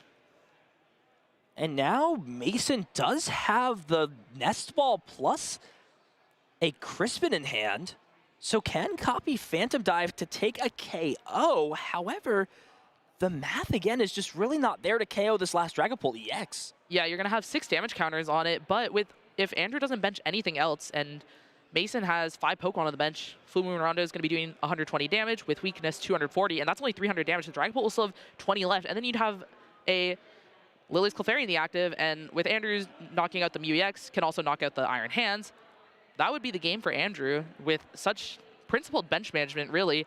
Just having this place where it's very hard to see how Mason takes 4 prizes in the next 2 turns, but it's really easy to see how Andrew takes 6 prizes in the next 2 turns. Yeah, this is a weird spot where I wonder if using Arm Press in the active is just the best way to negate Andrew from putting as much damage on board as possible and just accepting to 2-hit KO this active and then try and go for that 1 hit onto the bench with something like Boss's Orders next turn in combination with a Crispin this turn. Yeah, I think there's a lot of arguments to make here. You could also do a weird play where you Lily's Clefairy, attack with it only for about 280, and then next turn try to reestablish the Clefairy, boss the bench Dragapult, and genome hacking, knocking out both Dragapults. But that seems a little complicated. Here, grabbing the Latias, trying to move that Iron Hands, but has the Iron Bundle to free up a bench space for the Clefairy if Mason so chooses. It's going to be Arvin as the supporter for choice. So what item card is Mason looking for? It seems like eyeing up Ultra Ball. Now, Ultra Ball would allow this Joltik to evolve. And I think I saw the Galvantula EX getting moved to the front. That's an interesting choice. We haven't seen the Galvantula EX in a while.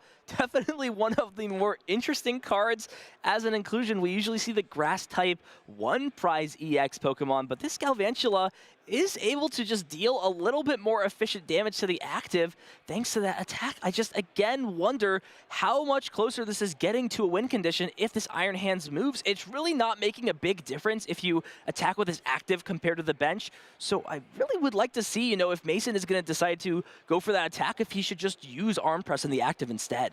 Yeah, because using this attack with the Galvantula, if it just gets Phantom Dived again, it has 220 on it, and then Andrew can knock out this Iron Hands, remove that threat from the board. And remove that threat from the board. Then next turn, knock out the Mew EX and the Galvantula on the bench. Yeah, it just feels like you're doing nothing but helping your opponent out in this spot. If you left that Iron Hands and there was no boss, your opponent would just be negating 140 extra counters, something like that. But now you're just letting your opponent do exactly what they want. They're going to take 2 prizes onto the bench Iron Hands and then set up math to win next turn with a boss's orders or a counter catcher. And I think Andrew is more than happy with this outcome and is good to start benching some Pokemon. Yeah, and Andrew here, now that he's going to be able to knock out that Iron Hands, is free to bench all these squishy one-prize Pokemon. I mean, Dreepy can become Dracloak, give you some extra draw. We'll see if he decides to bench that second one in the hand. Yeah, I mean, with Iron Hands being KO'd here, there's really no risk to benching these one-prize Pokemon anymore. Ampu very much is just not a feasible option for the rest of this game.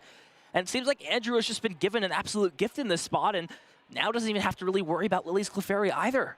Yeah, Mew could copy Phantom Dive and knock out this Duskull, but then Mew and Galvantula will just get knocked out from Andrew's Phantom Dive. So all the options are kind of not working for Mason, and the doors are slowly closing.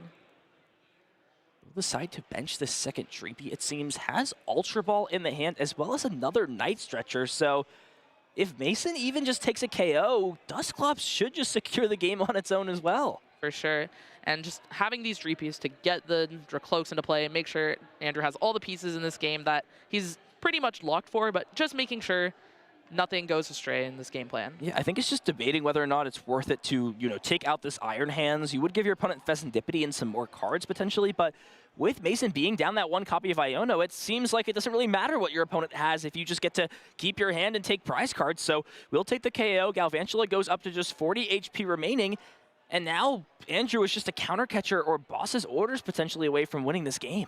Yeah, and we kind of see the issue with these more linear aggressive decks is that if they don't get far enough ahead in the early game, these decks like Dragapult and Gardevoir get to a point where they have this board with so much damage that they just get to a point where they're able to go ahead. And once these decks like Joltik, Raging Bolt, Goldengo go behind, it's really hard for them to get back ahead in the prize trade.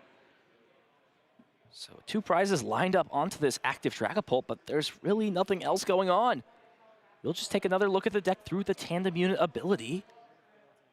I mean, this Dragapult can't be knocked out via damage from Phantom Dive. That's not a potential. Your opponent can take 3 prizes, but that's not doing anything for them. They would just concede to a Phantom Dive here. Now, Mason is playing a copy of Bravery Charm, so if he can Bravery Charm this Mew EX and bump this Stadium, that would prevent a Phantom Dive from KOing it, and if there's a Lily's Clefairy down too, would threaten game on the following turn. Yeah, and then Andrew has to find a Jamming Tower on top of all of those, on top of any other pieces he needs, and that's why he benched those Dreepies, right? In case Mason has that Stadium, has the Lily's Clefairy Genome Hacking with Bravery Charm, can have these Dracloaks to try to find another Jamming Tower, but just uses the Genome Hacking with no damage, or with no HP modifier. And there's just game on board here for Andrew. Can just promote Dragapult EX, draw for turn, and announce Phantom Dive. And that's the game. Just gonna take a KO on the active, knock out this Galvantula via the bench damage counters, and that's it. Andrew Hendrick wins this game and forces us to a game number 3. Yeah, we really saw in that game, Andrew actually had the basic Pokemon, got to use multiple Dracloaks, attach energies, and got to that board of just 2 Dragapults, and it's really hard for the Joltik box deck to break through that board. I mean, the Dragapult's 320 HP, and such a limited bench, the Lily's Clefairy, the most efficient attacker, can't really get in there and take knockouts. You have to use the Mew with 3 energies, can be a lot, and then the Mew just gets knocked out immediately, and you're just way too far behind. All your energy's gone. Let's take a look back at that second game, see how things broke down. It seemed like Mason had a couple of opportunities to just make slightly different plays that would have maximized his potential.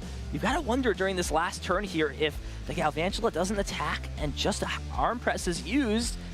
If Andrew is unable to find something like Iono or Boss's Orders, Mason is probably able to pull that game out. Yeah, I mean, only going to 4 prizes and not having as much damage. I mean, we saw just 220 damage on the board is so abusable for Dragapult at any point in any matchup. And that was all she wrote going into game number 3. Mason will have the opportunity now for the first time in this set to go second, and that will be a huge advantage for him in this final game. Yeah, getting that immediate jolting charge and then immediate pressure of the Ampu very much from Iron Hands really just puts it on Andrew Hedrick to find those evolutions for the Dreepies. Also finding the Dreepies turn 1. I mean, he hasn't played a Poppin yet this set on turn 1, but we'll see if he can change his game. I think I see one in his hand already, so looking to have a great start, find those Dreepies, evolutions, energy attaches, and get to the similar board state as last game with those 2 Dragapults that kind of just become unbreakable. And off to it, Mason starting the Miraidon EX really just makes the Jolting Charge super easy, but starting with Andrew Hedrick, opens that Dreepy, has a two buddy Poffins. Okay, well, look, if there's any time to show up and come to a little bit of a festival, a little bit of a picnic at the class with everybody, then, hey, look, Buddy Poffin is more than welcome to be on the dinner table. We talked about cooking up some decks earlier on the stream, and look, Dragapult is always able to cook some stuff up, and oh my goodness here for Mason. Lily's Clefairy prized and double Crispin means he's going to have a hard time trying to deal with Dragapult EX if it gets established. Yeah, the Fezandipity and Iron Bundle too. The Iron Bundle can just be really annoying for these decks with a lot of frail stage 1 Pokemon to have something to promote against the Iron Hands, and the Fezandipity just limiting the draw power of a deck with such little draw already.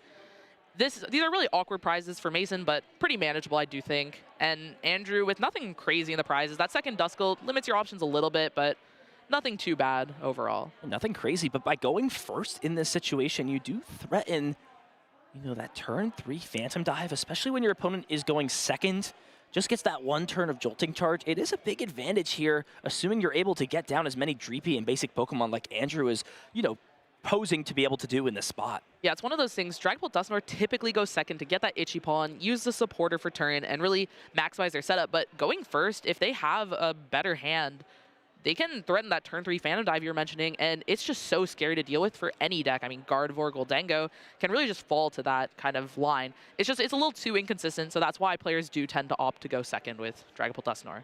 Just getting the whole squad of Dreepy out, hitting the bench with this first Poffin, and if there is that second, like you mentioned, could even just once again forego putting Badoo into play and just get a bunch of Duskull ready to evolve, and we'll have to see if that is the choice. Even has the energy drop as well onto the bench Dreepy if he so chooses to. And with Duskull being the first Pokemon here, I've got to assume that may just be the option. And there is another Duskull in the prizes, so actually just going to get only a single Pokemon here and forego that. Yeah, we could see kind of a similar play to last game where Mason aggressively targets that one Duskull or Dusclops. And the issue there is Andrew does have that second Duskull prize, so he can't reestablish it. So we'll see how he chooses to adapt to that prizing. So things going perfectly here for Andrew on turn 1. More than comfortable, even having a supporter card to play on the following turn. Not sure we see any Dracloak just yet, but you've hit all the checkboxes so far. Dreepy's down into play. Had the option to get that 4th Dreepy, but actually chose not to. So just going to leave himself in play with the potential to do exactly what he did on that previous turn, which is just to go in with those 2 Dragapult EX. Yeah, just keeping the bench tight is really good against those Lid Clefairy builds. We know it's prized, but Andrew does not. So just need to be careful of those disrupting your game plan. And here we see Mason starting with the tandem unit, getting ready to use that Jolting Charge. Getting off this, he can get the Joltik and whatever he wants to attach those energies to. In this matchup, typically Iron Hands. Then looking for a way to pivot, Air Balloon, Latios, Prime Catcher if you're forced to. Hopefully not having to burn that this early, though. It would be a little bit of a tough spot to use that Prime Catcher, that's for sure. So will be the Iron Hands and the Joltik coming down. And what else does he have to work with? There is the Ultra Ball, so this should almost guarantee a Jolting Charge. Can find the Latios EX to put that into play. It looks like Galvantula EX has had its time in the spotlight. That, you know, terastallized full version of the card going to the discard pile as Skyliner is now on play. It seems like we might as well just call Latios Skyliner EX because that's what it does in a majority of these decks nowadays. I mean, some Guardy lists, you know, feel like Purple Raging Bolt where you're attacking with the Eon Blade, but yep, here's just the Jolting Charge. Probably going to see all these energies just go straight to the Iron Hands. Maybe one on the Miraidon if Mason has energies in hand, but notably didn't play a supporter.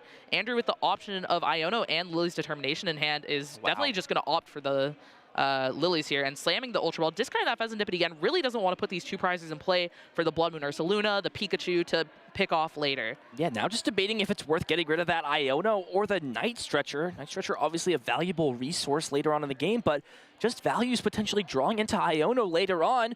We'll get your Cloak number 1, use that Lily's Determination, and be able to see 10 cards this turn to pick out the best ones. Yeah, at least 10. I mean, there's still 2 Dreepies that can evolve into Dracloaks, all these Ultra Balls in the deck.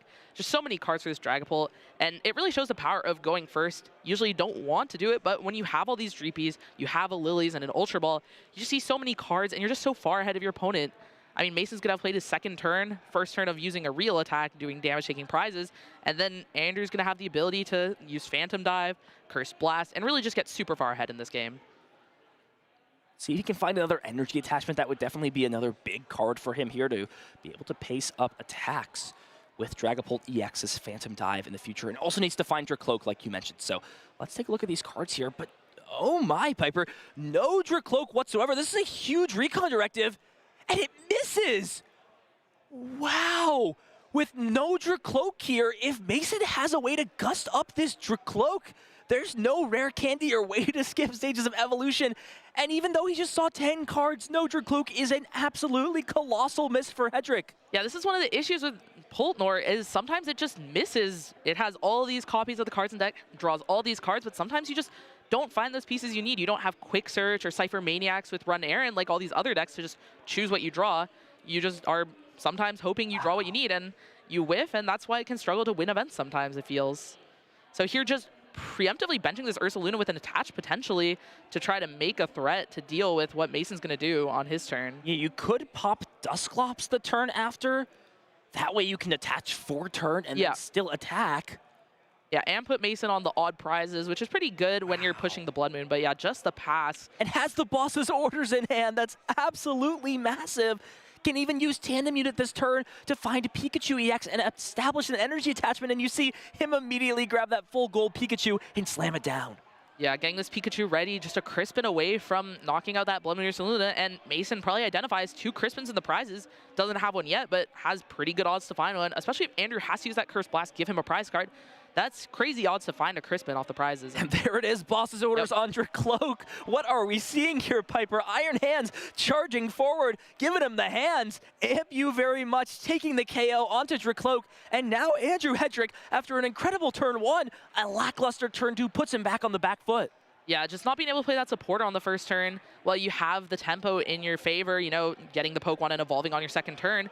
You are missing a lot of cards, and here Andrew, just with such a bad hand, is forced to stretcher the Fez down. Yeah, there is absolutely nothing going on here. Draws 3 cards, does find that Dracloak with an Ultra Ball and the Dusclops, but still needs another energy, a support, or anything. There's nothing right now. There's no energy. Just look at this, Piper. 5 Pokemon in the hand that just have absolutely no use here. We're going to be recon directing for our tournament life, it seems. Yeah, hoping to find an energy, and I wonder if Andrew's going to knock out this Iron Hands, or maybe go for that Pikachu. You can soften it up with the Curse Blast, and then I think I see a boss's orders in there. Knock that out with the Blood Moon Ursaluna, but this is still all reliant on this one Dracloak finding an energy card off the 2 cards with Recon Directive. This is devolving into absolute madness here in game number 3. The bench will be full now with this Latias EX if it does choose to come down into play. We'll see the Ultra Ball first to be played. We'll find the second Dracloak.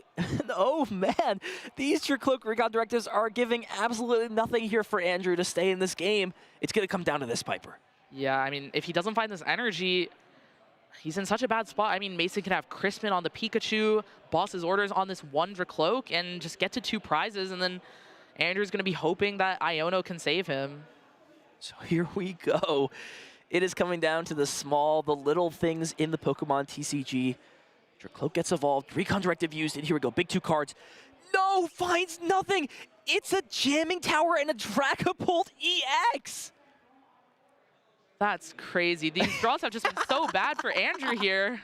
This is absolutely unreal. PowerPoint presentation on why Dragapult can brick. Yep. This is absolutely unreal. Let me look at this hand. It's almost comical how there is nothing going on with the total amount of cards that Andrew has seen in these first 3 turns. Yeah, I mean, last turn, Lily's Determination for 8, Recon, see 2 more cards, draw for turn, see another one, Pheasant Dipty, flip the script, 3 more, and then another Recon Directive. Just so many cards, but just missing that one piece, and that one piece is everything that matters, it feels. And he's going to try and take a prize card here, and he draws into Duskull.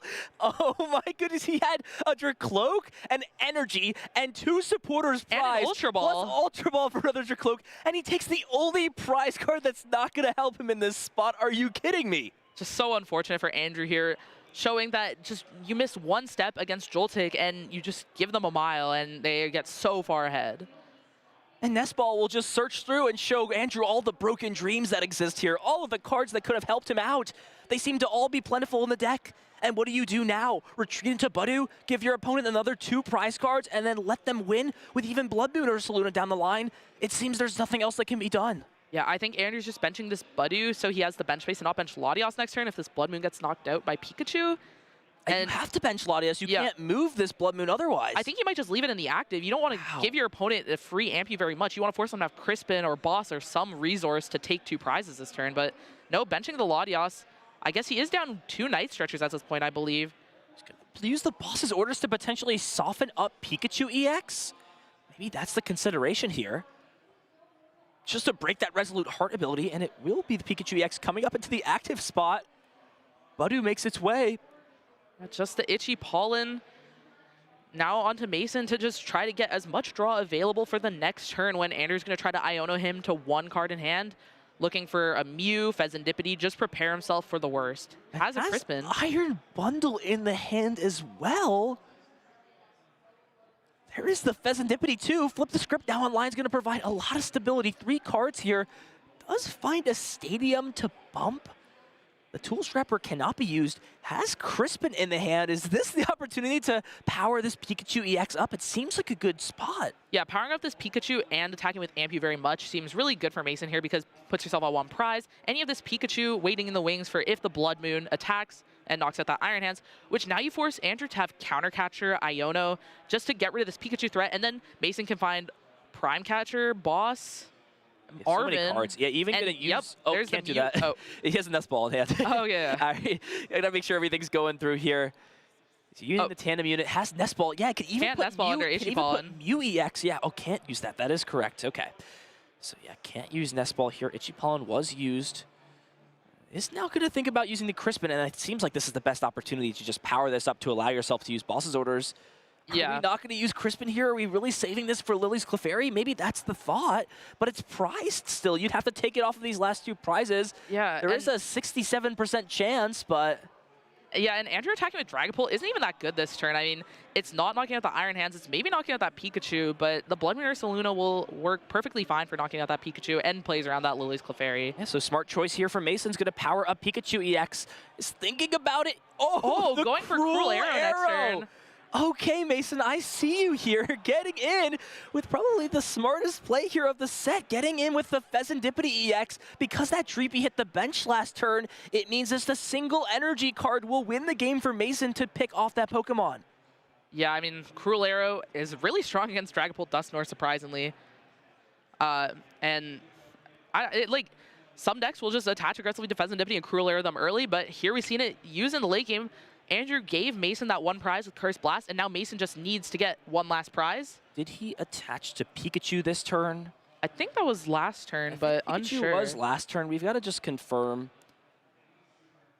Let's take a look and see. So it looks like Fezandipity EX, 2 energies onto that Pokemon thanks to the Crispin. Okay, looks like we will just confirm, make sure everything is good here. I believe we are set, right? 2 energies going on to the Fezandipity. There was a Metal Energy on the Pikachu at the previous turn, so we are all good here. So just making sure, thank you to our production team backstage for keeping everything in check. And Mason has essentially set up a checkmate here. Yep, forcing himself to just find an energy next turn, and that means Crispin, Arven for Earthen Vessel, an energy itself, and Joltik plays so many energies, just... Yeah, not a true checkmate, but needs to find a way to KO Fezandipity. If that Pokemon does not get KO'd, it is all but over. Does find Counter Catcher, but without an Iono, that combination I'm not sure is going to be good enough. Yeah, then Mason just needs a Boss's Orders, a Crispin for the Pikachu if there's enough energies in deck. A lot of Prime Catcher, a lot of ways for Mason to still win, even if this Fezandipity gets knocked out, but that is getting rid of the Source of Draw and that Cruel Arrow potential. Here we go. We'll see this Night Stretcher be used. It's going to find another Dracloak, and here we go. Big Recon Directive, especially if we can find ourselves a Counter Catcher, which I'm not sure we did on the previous one. It's 2 more useless Pokemon again off this Recon Directive. Are you kidding me? Yeah, we saw Andrew not discard an Iono earlier off an Ultra Ball to try to save it for moments like these, but still just not finding it. All these small decisions are being made correctly, but just the luck of the cards are not in Andrew's favor here. So what do? If you knock out this Iron Hands, you give yourself up to losing the game with just a single energy attachment on Serendipity. But you still lose the energy attachment. Exactly. You give them the 3 cards off flip the script, but you're not progressing your board if you don't take this knockout. It seems like you have to take the knockout and just hope Mason doesn't have an energy somehow. But is that even possible at this point without the disruption? You could promote. No, it doesn't even matter what you do here. You can evolve into Dragapult EX, sure, but it's not really getting you anywhere. Yeah, just gets her to draw for the next turn. And it looks like the doors are shut, locked and sealed here. Andrew with no way to draw any more cards, no way to hand disrupt, and no way to knock out Serendipity means that in Mason's massive hand, if he has an energy card, he can use Cruel Arrow and shut this game out. Yeah, I mean, there's not much for Andrew to do here. You can not take a knockout and knock it to flip the script, but with so many cards in hand, it just seems like the 3 cards are not that high impact. Having the Stadium Bump, pretty irrelevant here. I mean, tools aren't really doing anything for either player at this point in the game. We'll see if there's anything we're missing that Andrew sees. Wow, this is a game for the ages, Piper. Dragapult EX just continuing to be unable to step up to the spotlight, just doesn't do well under pressure, it seems. And you see Andrew just thinking through, what can I possibly do? It seems like no matter what decision I make, no matter how I sequence things, the pieces are just not falling for me in this spot. We will see Dragapult EX come up. Piper, I think it's all for naught here. We'll check the discard pile, see what's unavailable, but assuming there is just a single energy card, this game is going to be all but over. Can't play anything else. We'll just use that Jet Headbutt into this Iron Hands, and as long as Mason has just a single energy card, he'll be able to use the Cruel Arrow. Let's see the hand, see if it's available, and it is there. The Psychic Energy on Serendipity EX closes things out with a cruel, cruel defeat, and Andrew Hedrick falls to Mason Lovato, who advances into the top 8. Yeah, really good find from Mason to attach those energies to Serendipity, making sure he just had so many ways to win on that last turn in such a good spot. I mean, it sucks for Andrew to have so many different lines and just be a couple pieces short each turn, but that is what kind of feels bad about the Dragapult deck sometimes. You know, you're really relying on these recons or directives, and they don't always give you the bounteous fortunes you're looking for. Yeah, and you see him showing those 5 prize cards at the end of the game. How taking any one of those would have just provided him ample opportunity to win, but just being unable to find any of those cards, the 1 in 6 chance to miss, combined with everything else, just was not able to allow him to win this set. What a back and forth series this was, though, Piper. Yeah, for sure. Game 1, Andrew just didn't really have anything to start off with, was living off 1 recon directive, but didn't find enough. Mason just quickly bossed, knocked it out. Yeah, and just got so far ahead. I mean, there's not much Dragapult can do at a certain point. Such a strong board. The Pikachu takes out all those 2 prize Pokemon that Dragapult sometimes is forced to bench. I mean, the Latias, Serendipity, but Game 2, Andrew just has such a strong board. Goes to solo 2 Dragapults, and then once he knocks out the Iron Hands, can have a bunch of extra Pokemon. And Mason just gives a lot of damage on the board, and Andrew's able to take a knockout with 1 last Phantom Dive. As we went to Game 3, things looked so promising for Andrew early on. Just had the perfect start, essentially triple Dreepy, the Duskull down, energy attachment, Lily turn 2, but just unable to find Multi-Bulger Cloak led him into making this awkward line with Blood Moon. There was still potential, though, with the Blood Moon Ursaluna, the Duskull, energy attachments, it was all possible. But Andrew was just unable to find any help you could see in that hand, just Pokemon and searching cards, stadiums that do nothing, and Mason with this smart heads-up play to put energy onto the Serendipity to allow him to have win with either a boss's orders if the Serendipity was KO'd, or a Cruel Arrow onto that extra Dreepy that was benched, secured him the game with that final energy attachment, and Mason Lovato defeats Andrew Hedrick, 4-time regional champion, international champion, to advance into top 8 with, can't believe I'm saying this, Joltik Fox, a sneaky little deck making an appearance. Yeah, really taking advantage of all that Mega Absol box. I mean, you hit for weakness with the Galvantula, and you have Pikachu, which one-shots all those Mega Pokemon. A lot of different ways to bully that deck, and it's been one of the most popular decks this weekend. We've seen on stream so much, and Joltik really shown how strong it can be against those decks. The off-meta pick, potentially. We'll have to see how the rest of the top cut is branching out. We talked about it a little bit in the pre-show, but predominantly Mega Absol, Gardevoir, Charizard, the big 3 decks to stand out. So not sure how the deck necessarily will do against Charizard. There are a couple cool pieces, though. You do have the Galvantula, like you mentioned, and that Iron Leaves EX. So, you know, hold on. We'll have to see how things play out. Do have to kind of worry about the Gardevoir matchup, though.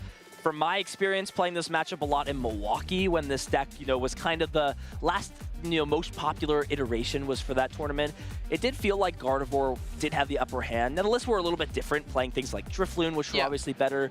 I have to tend to, you probably say that you'd agree with that. Yeah, especially with the Technical Machine evolutions, the Gardevoir can really match pace, because one of the big issues in the past was just if you don't find that candy Gardevoir, sometimes you can fall a little too far behind, but the evolutions just smooth out the matchup so much.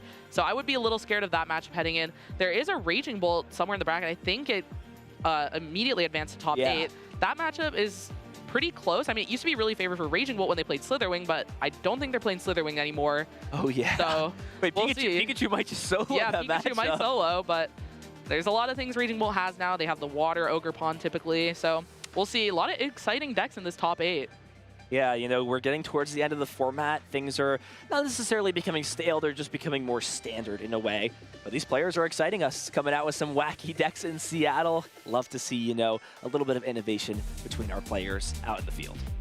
Yeah, I mean, we've seen a lot of innovation, but there is always those good classics, Gardevoir, Dragapult, Dusknoir. I don't think there's much Goldengo, though. I mean, you were talking about how it's on Fraud Watch earlier, and I don't know how many there are in Asymmetrical. I think there are 0 in Asymmetrical Cut. This deck may officially be on the border of Fraud Watch now. We were talking about Grimmsnarl being on Fraud Watch, and that deck had 2 inclusions in the top 16 cut. They did both play against Mega Absol, though, which is a really tricky matchup. We saw it on stream earlier, be able to walk away with a tie, but no ties in Asymmetrical Cut. We'll see who's able to win in those games. Well, I want to hear from Mason after that big win, taking down a seasoned player and advancing into top 8. Let's throw it down to Chip with an interview. Thanks a bunch, Ethan and Piper. That's right, I am here with Mason Lovato, our newest member of Top 8. Congratulations. Thank you. What a sick game. You found yourself there up against Andrew Hedrick, obviously an extremely accomplished player. Talk to us about what your mindset was heading up onto the big stage there for your top 16 match. I have one goal, and that's to amp people very much. Well, you certainly did that. Iron Hands helping you there, taking a bunch of extra prize cards. I saw you've been playing this deck for quite some time. You've got a couple day 2 finishes with it. What's made you stick with it for so long? I like taking extra prize cards. Simple. I like it very much. Yeah, very good. So talk to us about kind of your choice for it for this event with the metagame the way it is. How do you feel against like the big 4 decks that we like to talk about in this format? I feel like it is well positioned. I mean, I was going to stick with it regardless, but I do think it's good. We have several green attackers to go to a lot of green weaknesses over Charizard, Grimmsnarl, Absol, something else, I think. And then I just amp all these small slow decks. Well, that's the goal anyway. Yeah, and that's exactly what we saw kind of play out there in that game. Obviously, in that 3rd game especially, it seemed like Andrew was missing a little bit on getting his Pokemon into play, but you were very much able to capitalize, and I really liked that play in game number 3. You loaded up the Pheasantipity. Have you found yourself using a Cruel Arrow with this deck often? Not usually, but he gave me the off prizes so I could snipe a small one. I just wanted to try and set up the best I can. I knew it was, Iron Hands was probably going to go down. So I was going to 1 prize. I thought I was going to be stuck after Iono. So if it was either kill the Iron Hands, kill the Fez, and then or evolve all your Dracloaks, and I didn't think all of those things could happen. You're in top 8 now, just 3 games away from being potentially a regional champion. Do you think this deck has what it takes to make that happen for you? Yeah, man, I'm going to amp them very much. Any matchups you want to avoid? Raging Bolt, I guess. I don't think that there is one of those running around here in Cut, so. All right, maybe not that one. Well, best of luck to you. Hopefully, Mason, we get to see plenty more amping happen from your games through the rest of the weekend, and good luck through the rest of your Top Cut matches. Cool, Any thank yous or shout-outs you want to give before I get you out of here? Yeah, shout out to my girlfriend who's not mad that I come out for Pokemon all the time.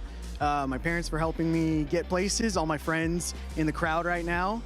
My friend that's on the staff that always helps me out. All right, Mason, congratulations once again. We're going to throw it over to Pablo to analyze that last match.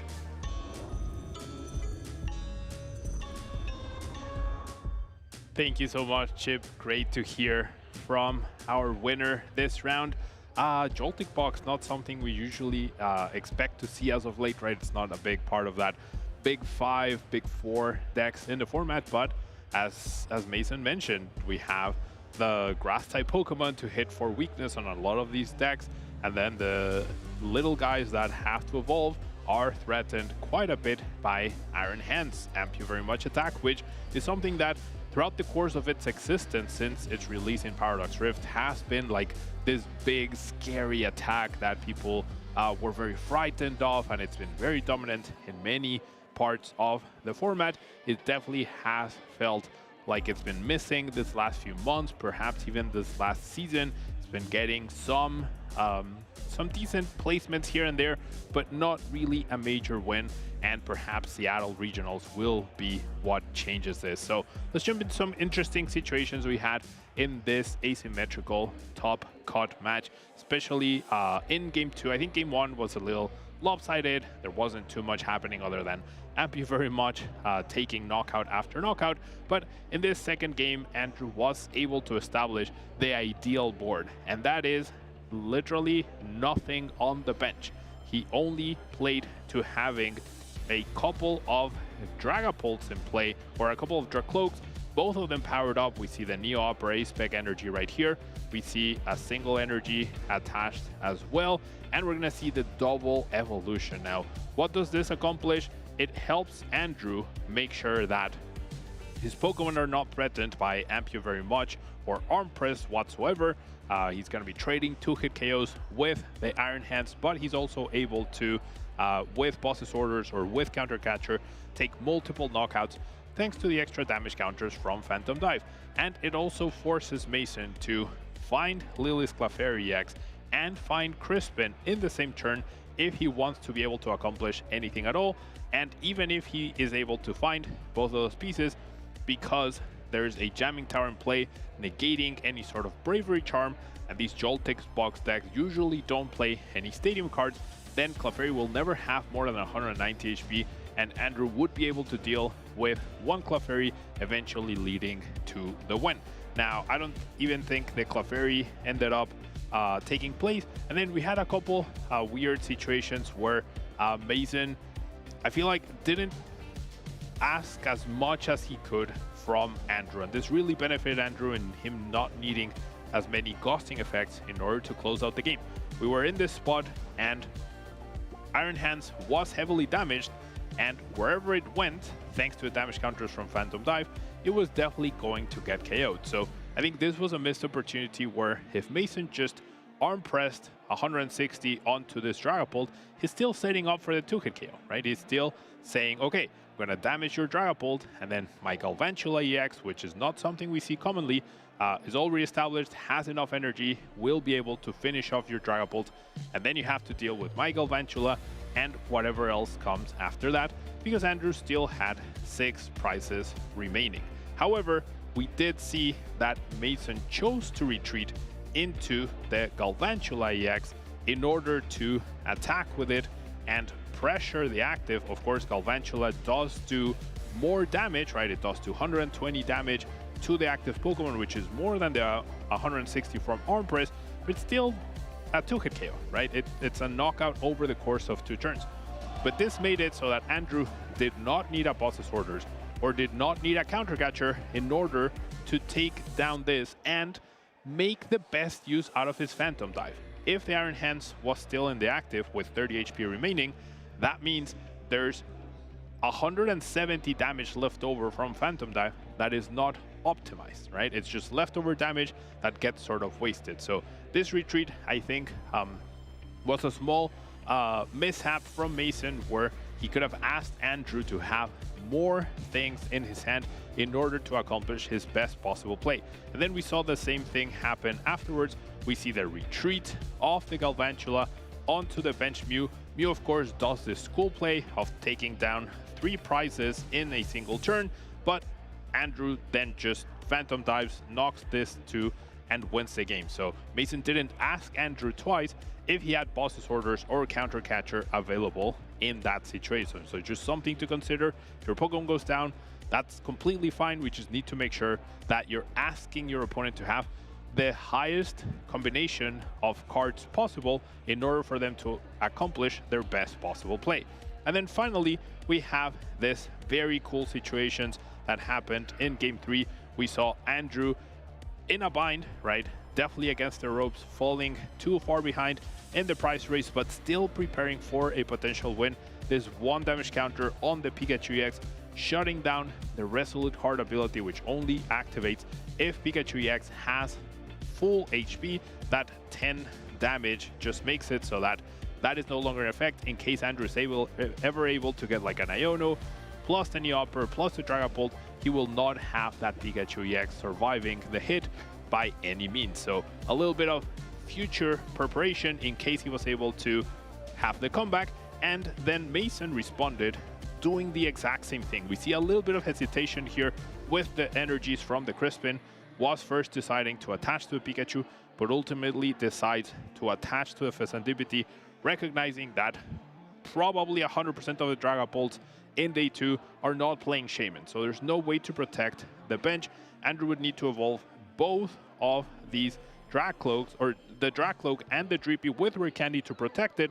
Otherwise, he will always be just 1 energy away from using Cruel Arrow to snipe either of these 2 Pokemon after knocking out the Buddy. Now, why is this better than powering up the Pikachu, which does so much damage?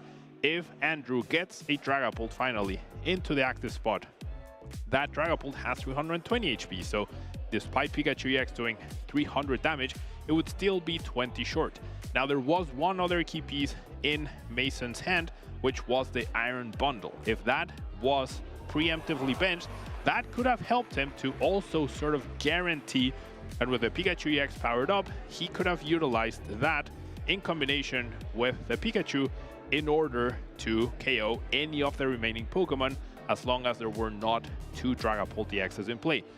However, one problem with that was because the Resolute Heart ability was no longer active, those energies were not 100% safe. So powering up the Fezandipity for the Cruel Arrow attack preemptively was such a fantastic move, such well done by Mason in order to make sure that he needed the least amount of cards for his next turn in order to just secure the win, because Andrew felt safe and expanded on his bench and was always going to have at least 1 Dracloak or 1 Drippy in play for Mason to be able to secure the win with a single energy, which his deck definitely specializes on attaching a lot of energies. It plays a lot of energies, and it also plays Crispin. So really well played by both players. Would have loved to see Andrew be able to do something a little bit further in this game 3, but Mason took advantage of the slow start,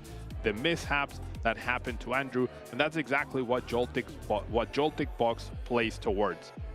You try to, as Mason put it, you amp you very much the little guys, and then Pikachu EX and Clefairy deal with the big guys, as well as having Galvantula, and I do believe somewhere an Iron Leaves perhaps, where you just take advantage of the grass type weakness that is running around. There is an Iron Leaves in here as well. So pretty well played by both players, making the best use out of their resources.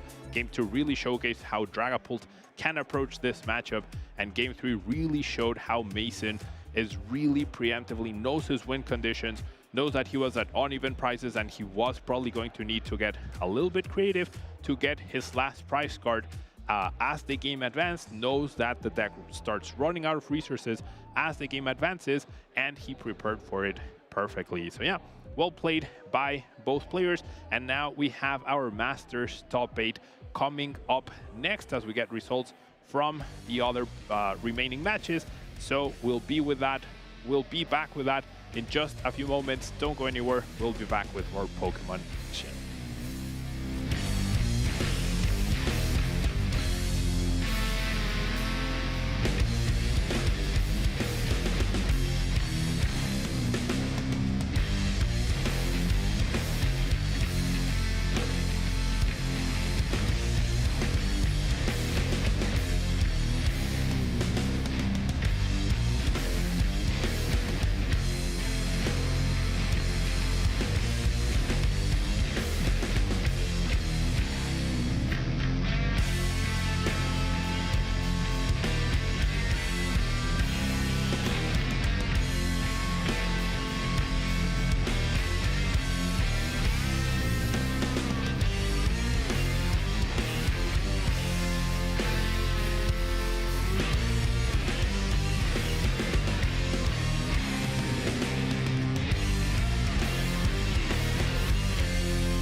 Welcome to the stage here in Seattle, everyone. My name is Adam Watson, and I'm joined by the Zoroark EX Masters. We've got Liam Halliburton and Christian Labella.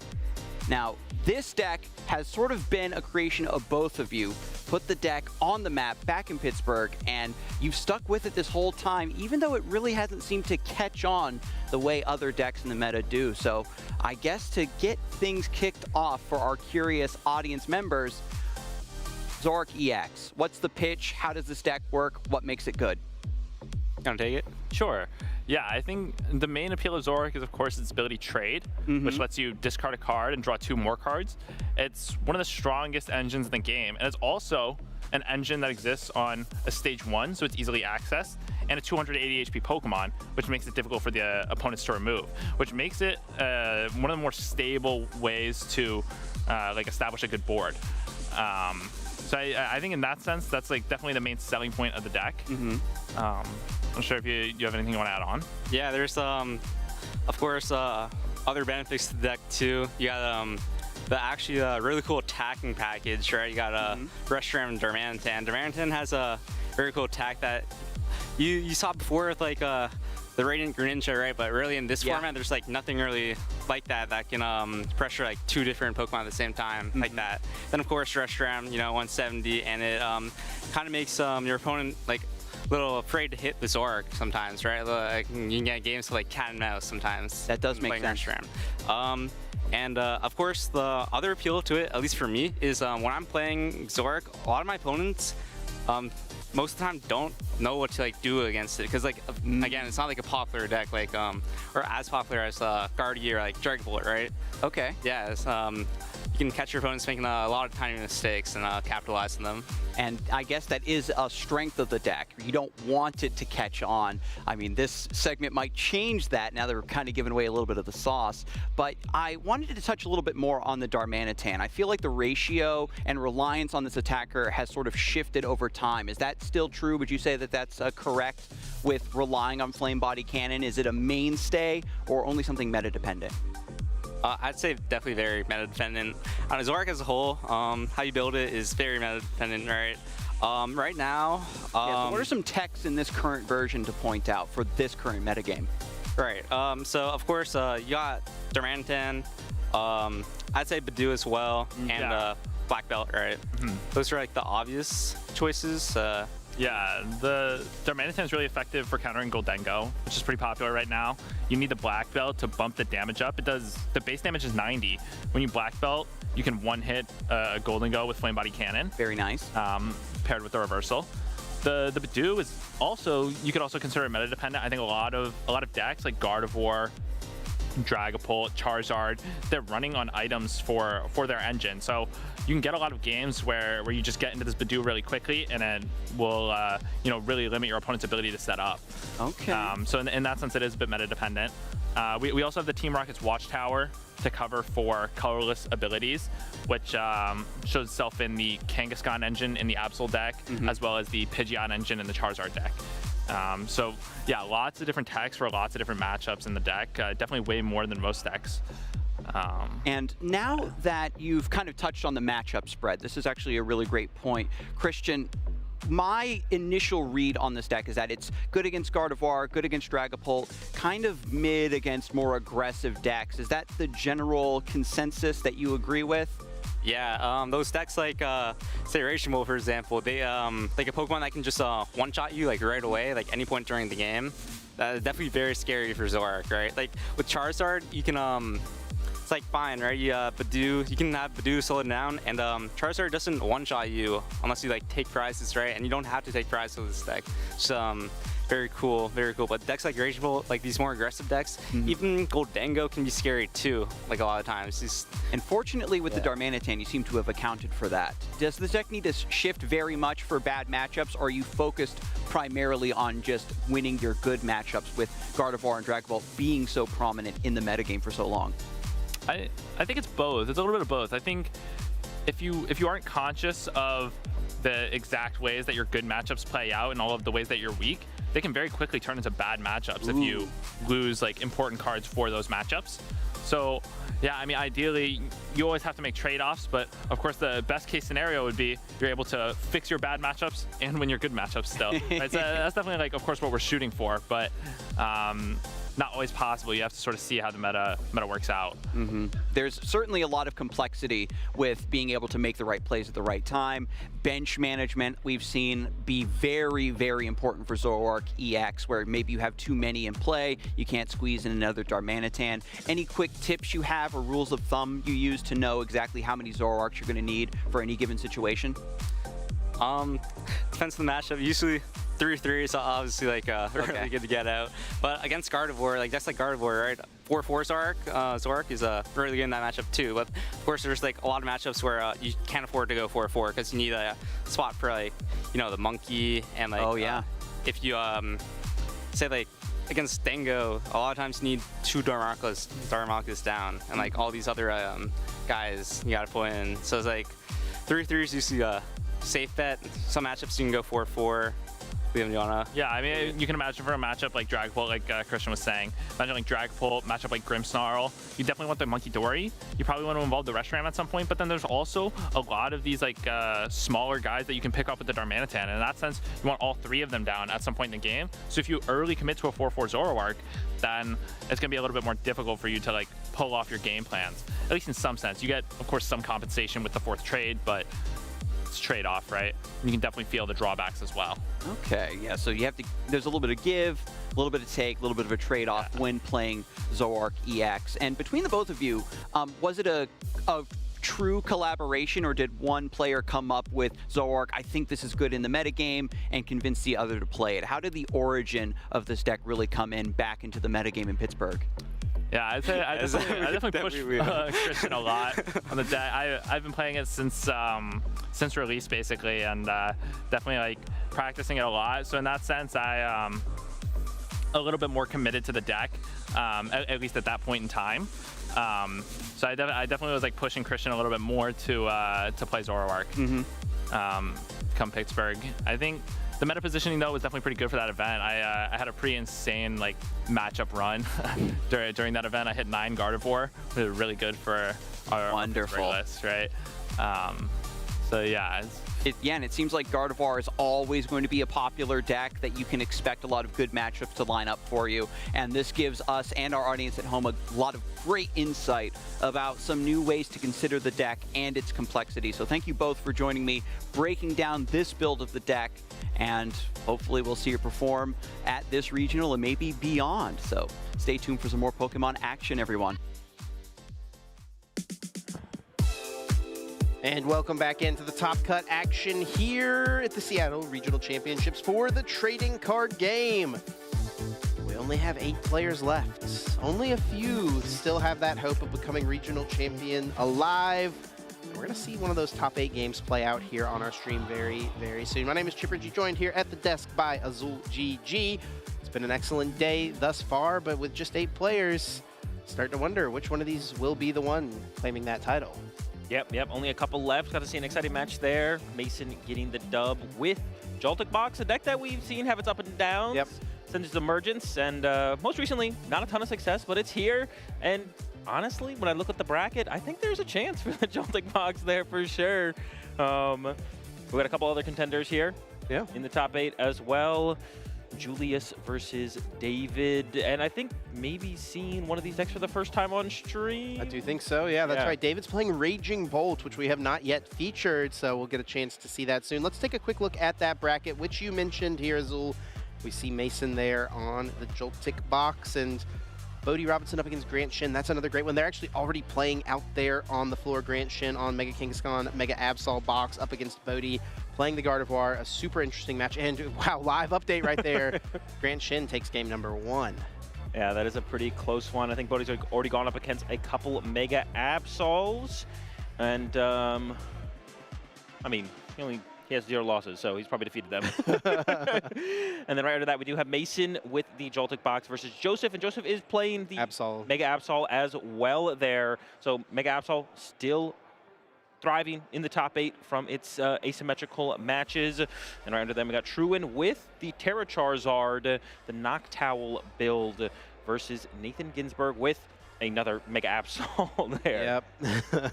And then down at the bottom here is the match we will be featuring Julius up against David. We did see Julius on his winning in against Caleb Gettimer, where he was able to defeat Caleb's Mega Absol, Mega Kangaskhan. Julius, of course, playing straight Zard, Dusknoir, Pidgeot, no Noctowls in the mix. And he'll be up against David, who has his own Noctowls, as he is playing Raging Bolt, of course, with that Terra package to support it. Yeah, and it is a little bit different of a Raging Bolt build from what we've seen, and we are in Top Cut now, so the players will know their opponent's exact 60 cards for the rest of the matches from here on out. So Julius won't have to guess about stuff like specifically the, I'm forgetting the name of the card, the blue Ogerpon. Wellspring Mask Ogerpon EX. That has been the big inclusion we've seen from Yurko and co, being very successful over the last couple of regional championships.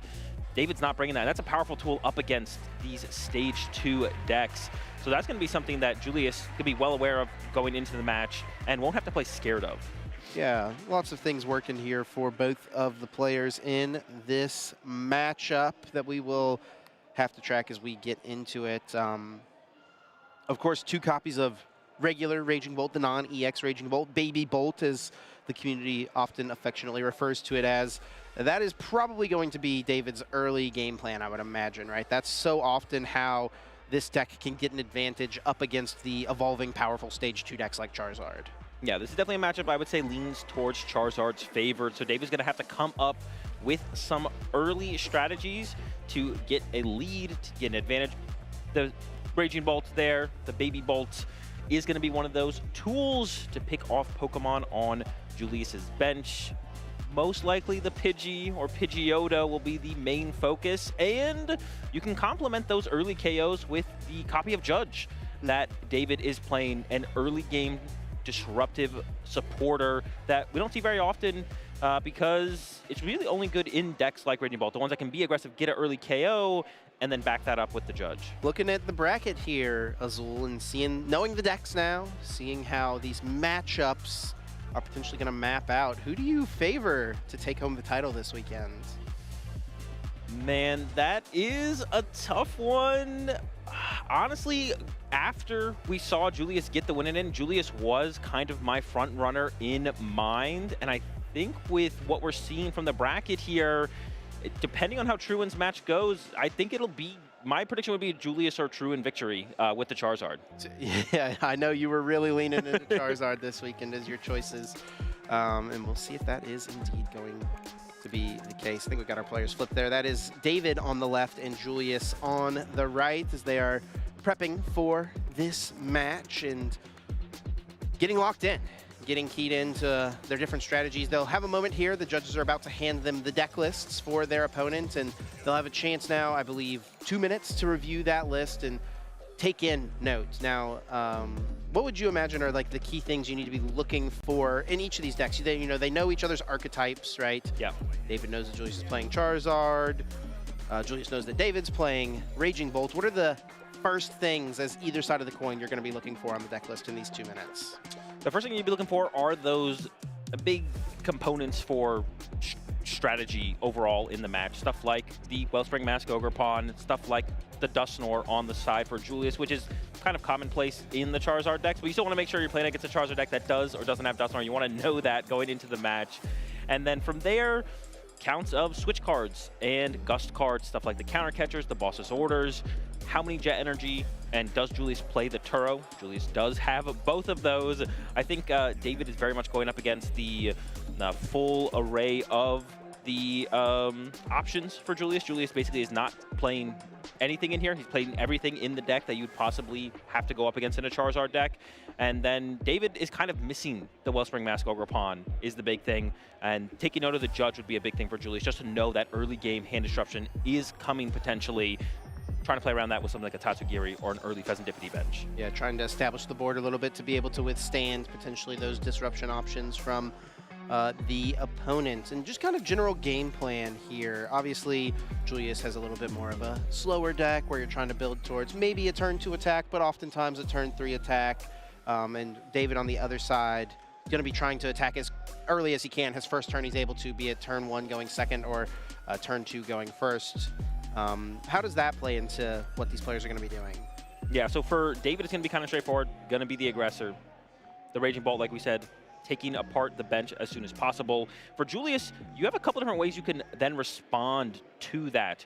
You can take your time, build up your Dusknors, build towards a big Briar turn after an initial KO, but also the Chi-Yu is a very powerful attacker in this matchup. Not only can it KO the Raging Bolts, but can also KO the Teal Mask Ogerpon after David would take a knockout. So lots of options for Julius, not many options for David. The options are going to be aggressive, and ideally be aggressive with the Raging Bolt. As we take a moment here to look at our 2-player profiles, Julius, of course, very experienced. He's had a really solid season this year. Lots of Day 2 and top cut finishes, top 16 runs as well. David Andrews on the left. I mean, this is his breakout tournament here. No Day 2 finishes before this tournament. Now he finds himself all the way, hey, we can remove that. It's not top 16. He's in top 8. Yeah, already upgraded that one and looking to go further as well here. A big question I have about this matchup is it is unfavorable. It's Charizard favored. And sometimes that leads to you wanting to adjust whether or not you want to go first or second. The Raging Bolt deck, by default, going in blind, not knowing what you're up against, wants to go first. Get your Fan Rotom, establish your Hoot Hoots, set up your Noctowl combo on the next turn. Charizard also generally wants to pick second and use the TM Evo, play a Lilies, find your buddy Poffins, start to establish your board for the big combos later in the game. The Raging Bolt deck is pretty good at pulling off a turn 1 attack going second. I wouldn't hate to see David maybe make that adjustment and choose second here.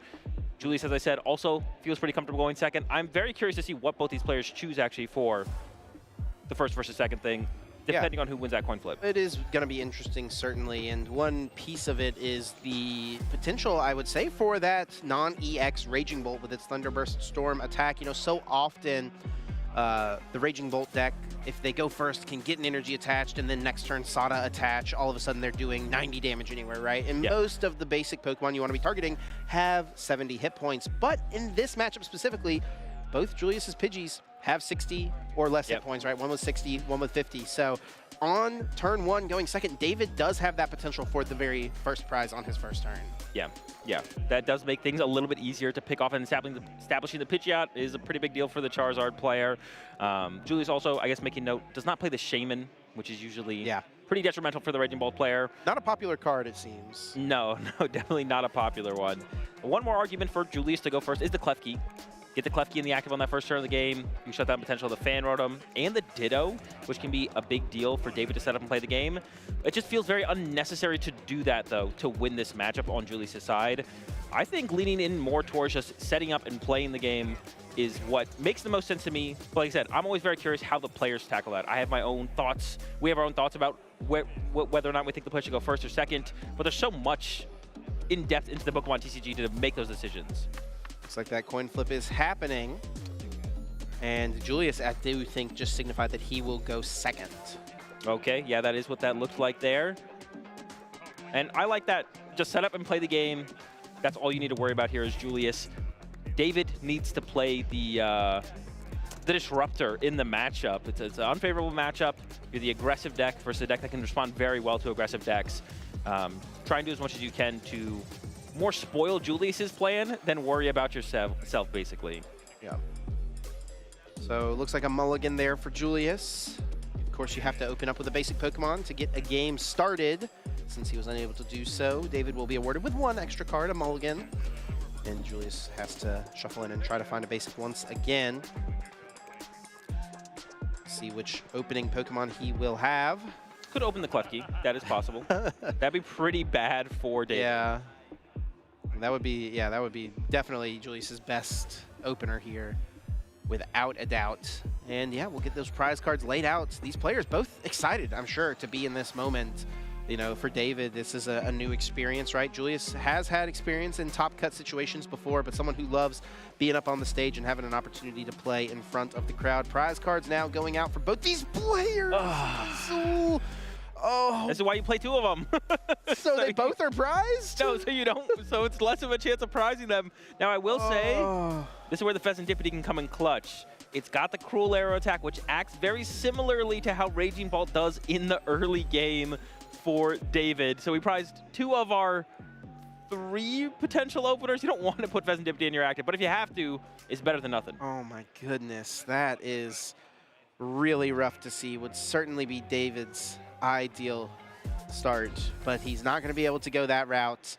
And he's going to get that news immediately as he has benched Fan Rotom, will use Fan Call, searching his deck for 3 colorless Pokemon with 100 HP or less, adding them to the hand. Of course, going to get that Noctowl engine up and running. He immediately is bringing the Ditto to the front of his deck. But he will get that unfortunate news as he continues to search that there are no Raging Bolt in this deck at the moment. Yeah, we'll see how thorough he is on the prize check here. I mean, you play 2 for a reason, and it's to mitigate the chance of them being prized. So it wouldn't be surprise me if that's not something he goes out of his way to prize check on his initial search. You're probably getting Ditto anyways to get the Teal Mask Ogerpon, or Pheasant Dippity. Pheasant Dippity, set up for that turn 2 Cruel Arrow. The way Julius flipped over his active Pokemon there, I thought he had the Clef. Yeah, it was so dramatic. I was like, he's got it. But no, not quite. And there's the Ditto. Here it comes, Transformative Start. This ability that you can only use on your first turn. You get to search your deck for any basic Pokemon and swap it with the Ditto. So Fan Call becomes Teal Mask Ogerpon EX. A pretty strong combo, if you ask me. Yeah, we often see that being the way to find your Terra Pokemon to activate your Noctowls for that following turn. Don't see an energy, don't see a Pheasant Dippity yet with an energy on it, but David does play the powerful E-Switch card, which allows you to go from a 0 energy Pheasant Dippity, 0 energy on the Raging Bolt into 3 energy to be able to do that 90 to 100 damage to get those key KOs in the early game. Here comes a Teal Dance, attaching a Grass Energy to the active Teal Mask Ogerpon EX. He's got himself another energy to attach for turn, so, I mean, he can even make this Teal Mask Ogerpon a threat. He's actually going to go with the Fan Rotom. Not a bad option as well, a single prize Pokemon that can just KO whatever your opponent has in the active spot. And look at this for Julius here. Tons of basic Pokemon and a top deck of a Lily's Determination. Yeah, did have the Ultra Ball if he needed to bail him out with a Tatsugiri. But yeah, you'd much rather just top deck the Lily, not even have to put the Tatsugiri in play, because it allows you to get these double Duskull in play and still have plenty of bench space to work with. Definitely want to find a second Charmander. And you might not even hate a second Pidgey here just to try and get into that Pidgeot. Yeah, of course, Julius doesn't know, based on the way that it was played, that David doesn't have the Baby Bolt, right? It's reasonable that he would have gone this route regardless of having access to it or not. So he may want to protect his setup by getting a second Pidgey into play. There is that Clef Key, a little less impactful now at this point. There is a second Charmander and Technical Machine Evolution, also an Ultra Ball Azul. He's got Rare Candy. That's a pretty solid turn 2 hand. That's insane. He's got the Team Evolution. Pidgeotto's not prized. Candy Dusknoir available. And like you mentioned, yeah, there was no attachment to the Baby Bolt or the Pheasant Dippity on the first turn. I guess we could still see, no, it's just, the big play that David wants to look for on the second turn is something that involves Judge. But, I mean, I guess Judge Attack with Fan Rotom's a play here, right? So maybe that can come together. I guess also, though, Julius is playing to a pretty low hand size with this Ultra Ball being put down. And actually, maybe Julius is playing around that Judge. We might see the Pheasant Dippity get grabbed here. So Julius already preempting the possible Judge attack next turn. Could get Pheasant Dippity or the Tatsugiri. Having to debate which card he wants to discard from this Ultra Ball, and back and forth between the Fire Energy and the Dusknoir does ultimately land on the Dusknoir. What do you think is the debate going on in his mind? Yeah, I think that definitely comes down to if there's a Fire Energy prize, which there is. This does leave 4 basic Fire Energy in the deck, which means you can attack with 2 Charizards in a row or a Chi-Yu into a Charizard without having to use a Super Rod. Yeah. If the 5th Fire Energy wasn't prized here, we probably would have seen Julius get rid of the Fire Energy, but he hadn't searched his deck yet, has he? Oh, he maybe hasn't. You're right. This is his first search right now. But there's, yeah, I guess it's like the most likely card to be prized is one of those fires, right? Yeah, and we kind of glazed over Julius's prizes because we were so focused on David, but it's not ideal, I'd say, for Julius. He's prized one of his 2 Super Odds, which is a pretty important card, and he's also prized his Ace-Spec, Secret Box, hiding away. So he commits to the, what did he grab off the Ultra Ball there? Did he grab something? He has to have, right? I think he did. Did he grab a Pidgeot? Yeah, so I think he just committed to, he wanted to search the deck before he committed to the TM Evo there. He grabbed Charizard EX, we're being told. Okay. Yeah, so the reason he does that is because he wants to make sure he gets the value out of the TM Evolution, but this does make his Ultra Ball weaker overall. Now you're down in Ultra Ball, and you're forced to get a Charizard, where if the Pidgeotto doesn't get KO'd here, you'd much rather have the Pidgeot EX. So I don't think I love that sequence there from Julius. Going in blind there seems fine. Just hope the Pidgeotto's in there. You know one of the Charmeleons is probably in there. It'll probably come together just fine. Here for David, he does have a couple stadium cards in his hand, so he can line up the Assault Landing to take the initial prize. He actually plays Battle Cage in his list as a stadium. We do see this from the Raging Bolts, right? Playing a off stadium to be able to bounce their Area 0, clear some liabilities in certain matchups. So interesting to see Battle Cage that choice. Yeah, the Battle Cage is definitely interesting and could be pretty effective in this matchup if Julius goes for a big 4-prize turn involving a Dusknoir plus Briar. Dusknoir can't reach the bench if there's a Battle Cage in play, and if you're trying to KO through a Raging Bolt or something like a Teal Mask Ogerpon in the active, you could be limited for that big combo play. You see David getting his bench organized here as he has expanded with the Area 0 under depths. Getting down Raging Bolt, getting down Teal Mask Ogerpon EX. He will be able to continue to draw through here. He does have a Noctowl in his hand. He's got Professor Sada. I don't think he's got any energy in his discard pile just yet, though. Yeah. So off this Noctowl, he, of course, can get any 2 trainer cards. He's got everything he needs to take the first prize card here with the Assault Landing on the Fan Rotom. But is he eyeing up something else? He's looking for a moment at Julius's board, taking a study, thinking through what his opponent has set up. Yeah, the prime target here would probably be the Pidgeotto. Although the longer this game goes on, the weaker Judge gets. So even playing Judge right now and just taking the knockout on the Duskull and trying to find a turn to buy here, I think would probably be worth it. Longer game goes on, the weaker it's going to get. And even though Julius only has 4 cards in hand, it's a curated 4 cards. He chose to play Ultra Ball last turn, getting rid of the worst cards in the hand. So it's not just any random 4 cards. It's 4 cards from 7 cards there. Do you see Crispin is going to end up being the supporter of choice here for David, as he is attaching a Lightning Energy off of that and now uses Earthen Vessel to discard 2 more. Discard a card to get 2 more energy out of the deck. There is another Fighting Energy and another Grass Energy, so he can go for the Teal Mask Ogerpon EX on the bench, and this is going to set himself up to have a response to Charizard regardless of what Julius does. Yep, we'll be able to respond to the Charizard no matter what, basically. And does look like the Phantom is still going to be the attacker of choice. Yes. To remove the Duskull from play. Yeah, the Grass Energy was attached on that first turn of the game. I think Julius is just making sure. Yep, David has not attached an energy for turn here. Feels pretty wild, though.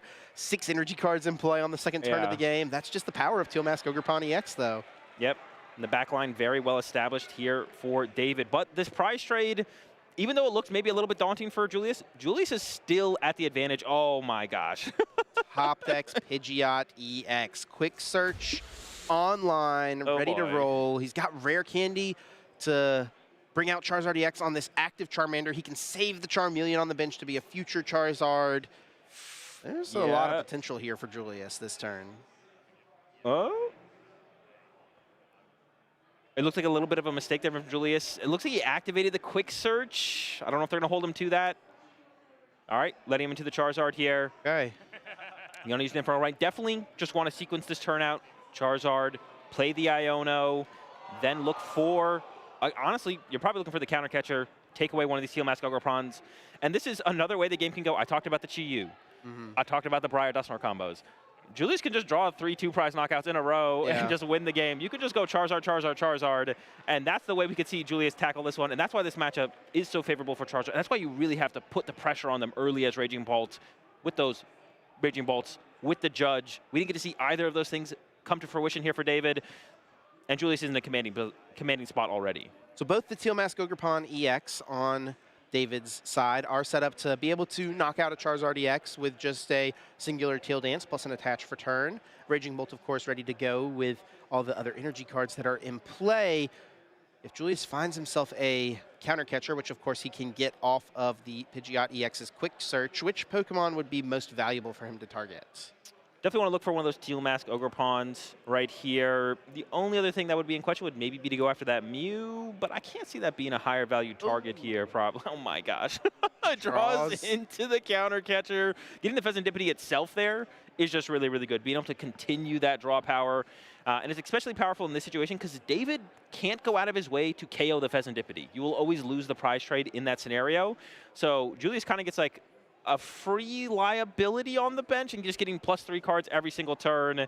And now one of the cards that may be lined up here for Julius is going to be that Super Rod. It looks like the Charizard might be the choice. There's just so much freedom for Julius right now. He can almost do whatever he wants. Yeah, what a setup. What a turn 2 here for Julius. He is going to have 3 Stage 2 Pokemon in play should he want to evolve this Charmeleon. And honestly, with knowing your opponent plays Judge, why not just put that Pokemon in play? It's one less piece you may need on the next turn.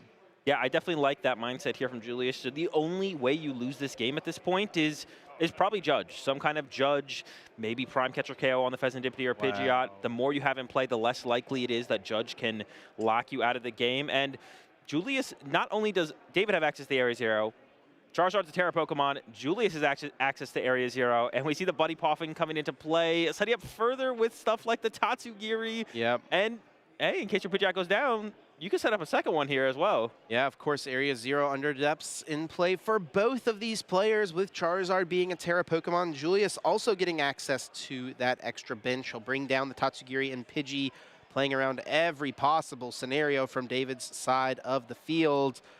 Wow, what? I mean, this is like how you draw it up. I don't know if the turn 2 could have gotten better here for Julius. Yeah. Actually, he did draw into his Defiance Band on top of everything else, so we could have KO'd the Raging Bolts. Teal Mask is still probably the better target choice here, but we just definitely wanted 2 prize cards, and we had the full array of options. Julius had it all. Up comes Mew EX from David.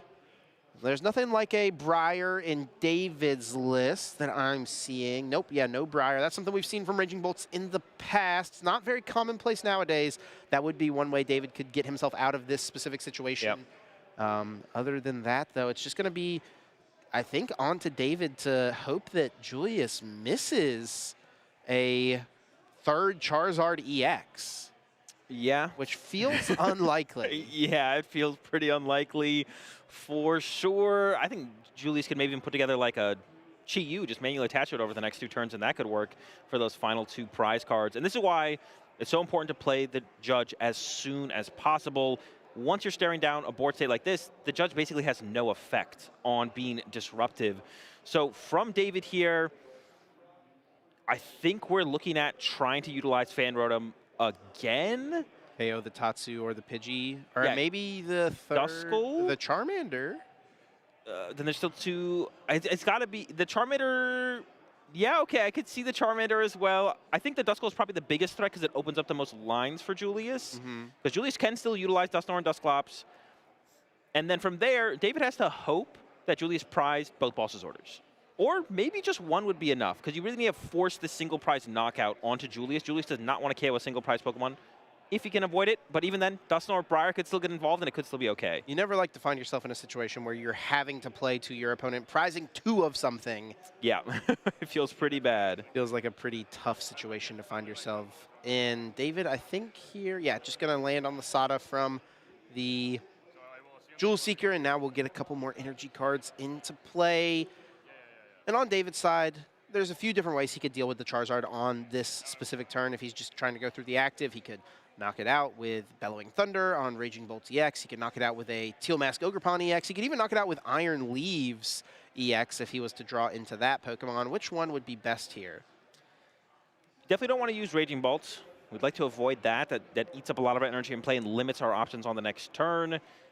I see the Ultra Ball coming down, so I'm guessing the Iron Leaves would be the option. A Teal Mask would have also been fine, but about as good as time as any to utilize this Iron Leaves, especially with that grass energy tied up on that Raging Bolts. We'd like to put that to work, put that to better use, and the Fan Rotom. We can put both those to use here. This does mean we're not attacking with Fan Rotom, which I did say was probably our best option for attacking, but at the very least we're KOing one of these Charizards, because we can't let them just hang around here forever.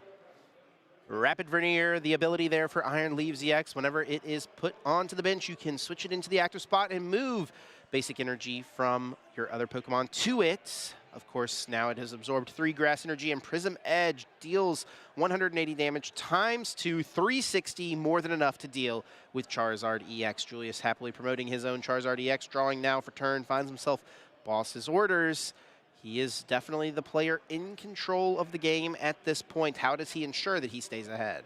I mean, he's only 1 card away, I believe, from setting up another Charizard and being in a almost unwinnable board state. The draw off the Pheasant Deputy there wasn't good enough, but just quick searching for Super Rod here and evolving to Charmeleon. Oh, he could win the game right now, Azul. He has Dusknoir, or he has Rare Candy. He has Briar in his hand. I think the Dusknoir is in the discard pile, though. Oh, he's got the Mesagoza in hand. Is Super Rod to get it back? Does he have Super Rod in his hands? Quick search for Super Rod. He is so close. Mesagoza. So if he were to be able to get Rare Candy into Dusknoir, he could use Curse Blast. He could take a KO on a Noctowl on the bench, take himself a prize card, go down to 3. David would go down to 2 as the Curse Blast is activated, and that would then mean Julius can play Briar. You can only play it when your opponent is at 2 prize cards exactly. But when your Terra Pokemon takes a knockout, you get to take 1 additional prize card. That would award Julius 3 prizes for taking down Iron Leaves EX. Can he piece it all together right now? The thing is, it would come down to that Mesagoza flip, and if you hit Tails, you'd have to commit the Super Rod to recover the Dusknoir, a Charizard, and a single Fire Energy, which means you wouldn't be able to set up a Charizard on your following turn. So Judge plus KO Charizard could be the line for David to get back into the game. So I think Julius should just play it slower, recover 2 Fire Energy and a Charizard, and that already makes a pretty unwinnable board state to begin with. So if Julius commits to try and win this turn, it could backfire. He goes with the Quick Search, does find himself out the Super Rod, and he is going to put back, it looks like Charizard EX and a couple of Fire Energy. I like this. Playing it a bit slower, being more cautious definitely seems wise. Yeah, and this is a pretty low-risk situation as well. He is eyeing up the Dusknoir, at least going to think about it for a moment. Giving it a thought. He will be drawing 2 prize cards this turn, and he knows one of his fires is prize. But yes, I like the commitment. He did think about it again. I think he's very aware of the play. Hold on, he's not done yet. He doesn't have a way to get the Dusknoir back now. Oh, we had an Arven. Yeah, we do just have... No, he can't Briar into Arven. No, we can just Candy Charizard, though. Like, yeah, this is so good enough. this is very, he's got Arven, so he can get the Charizard into play, and he's going to be in an excellent position here. He's got Rare Candy in the hand. He just put back Charizard and the 2 Fire Energy, so this will lead to him being able to have 2 Charizard established, and that feels like a really, really difficult board for David to deal with. Dare I say, impossible. Yeah, I think you could commit to the impossible here. I'm trying to come up with some kind of line here for David, but no single prize attacker that can KO a Charizard. I think it comes back to hoping that the boss's orders are prized. I think the line for David, of course, we know they're not, but for David here, you have to play into something to give yourself a chance to win, and it has to be that both of Julius's boss's orders are the final 2 prize cards, so you could go Fan Rotom, Prime Catcher. Well, now you can't even KO the Duskull. I was going to say KO Duskull because Dusknoir is also still a threat to go Dusknoir plus attack. KO the Tatsugiri with the Fan Rotom and Judge. But then you lose to, well, the Dusknoir's in the discard pile, so maybe it couldn't come together on the next turn for Julius. Judge, KO Tatsugiri. I think that is a line, but we know Quick Search for your boss is available. Yeah, it seems unlikely here, but let's see if David can play to that that potential here. Of course, you may wonder, why isn't David conceding? He's so unlikely to win this game at this point. These players get extra time here for Top Cut now. We see 57 minutes on the clock. Yeah. We usually only have 50 minutes on the clock during Swiss, but these players get 75 minutes for Top Cut, a little bit of extra time, and I think David now is going to recognize the situation. Yeah, seems pretty unlikely. I'm going to concede and send us to Game 2. Yeah, also it's worth noting, I mean, if there is less time in Game 3, that does favor David overall. He is the more aggressive deck, so if it did come down to it, you wouldn't hate to see that. There's the... Julius was thinking about it. Yeah, he was thinking about the Mesagoza. I think made the smarter decision there, though. Just get the Charizards online. It was effectively a checkmate regardless. Yeah, it was pretty close. We'll see how David tackles it, though. Julius won the coin flip. Chose second. I've heard arguments from some pretty good players for one way or the other. I know a lot of Raging Ball players don't believe that they can pull off the turn one attack that consistently, but I think here, as David, you need that edge in the matchup. So you played against Dierko at the Toronto Regional Championships in this matchup. What was he choosing whenever you were playing Charizard and he was playing Raging Bolts? He was choosing first. I would say his build is, I don't know if I want to say it's a little bit slower, but I didn't play any of the Dusknoir pieces, so he could play the matchup a little bit slower. I felt like we could both play it a little bit slower. And I also had the Shaman to back me up to counter the Wellspring Mask Ogre, which adds another element to the matchup. So I think it's a little bit different than what we have in front of us here.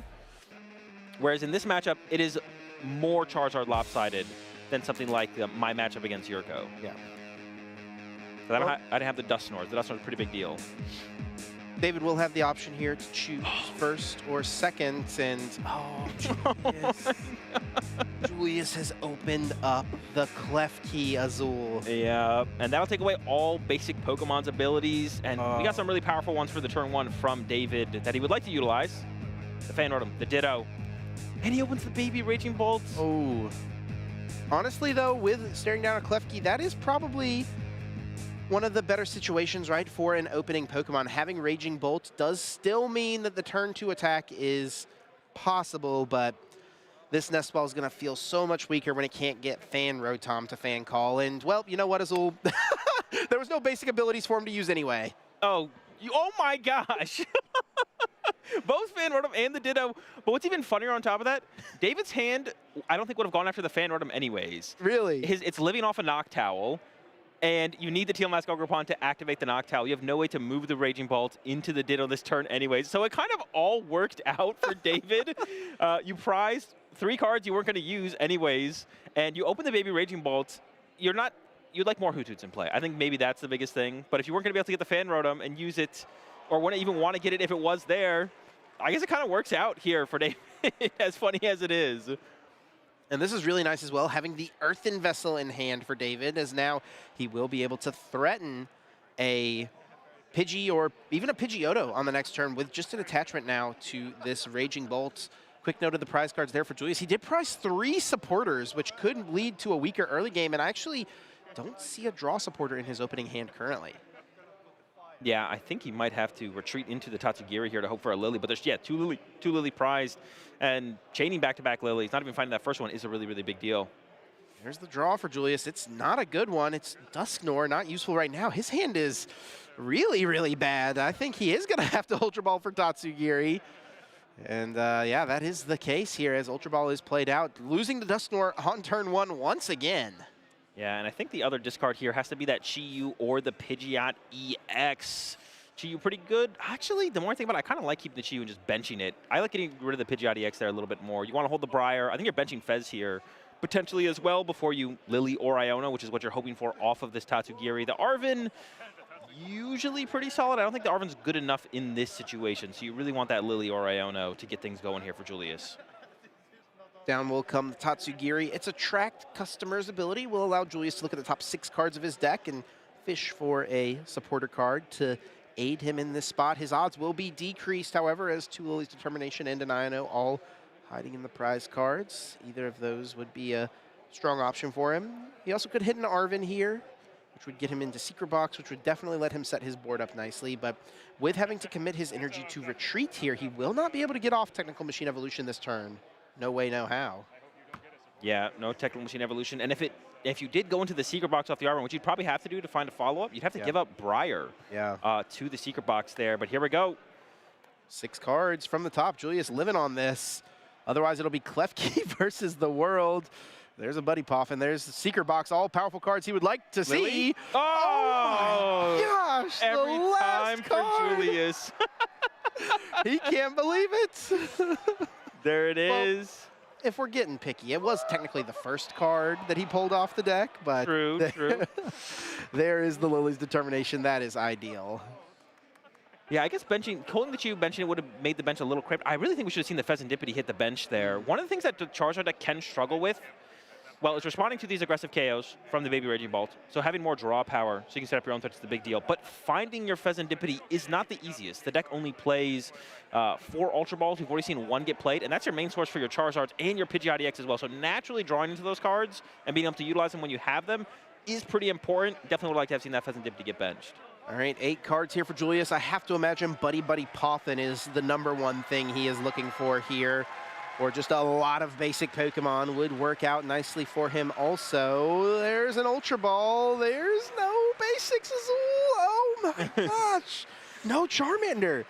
If he wants to get a Charmander down, he has to play Ultra Ball, and he won't be able to get a Pidgeot down. Or Pidgeotto, excuse me. Yeah, that is pretty abysmal here for Julius. I am questioning if you even bench a Charmander. I mean, benching a Charmander, you're just running into Raging Bolt, right? Yeah, and the Tatsugiri isn't that valuable. Man, this is tough for sure. He's got Iono for the next turn. I guess you don't know for sure. The start from David was pretty slow. You don't know for sure you're losing this Charmander. It could just be a attached return from David. You don't know there's a Noctowl in the hand. There's no Phantom to set up a Noctowl. There's no guaranteed Crispin or Sada. So I don't hate this, to be honest. I don't hate committing to the Charmander here. You have the Iono to follow up. You're not completely dead in the water. So he will grab out the Charmander. 80 HP Charmander with that agile ability, giving it a little bit of movement. Free retreat if it doesn't have any energy cards attached to it. Throwing that down onto the bench, and just a pass now. David with a fist pump will draw for turn, finds himself a Nest Ball, and he's already got a Noctowl in hand. Oh, I thought that was a Crispin in hand already. That is a boss's orders. So we'll need, it is important to have the Noctowl here. I didn't even think it was important to have the Noctowl here, but we do. Crispin is on the way. And then you just want to start to set up your board a little bit more to be able to deal with those Ionos as they start rolling in. You want to have as much draw power and options as possible. Getting another Hoot down this turn would probably be pretty good if it's possible. He does have the Nest Ball, so that will be an option for him.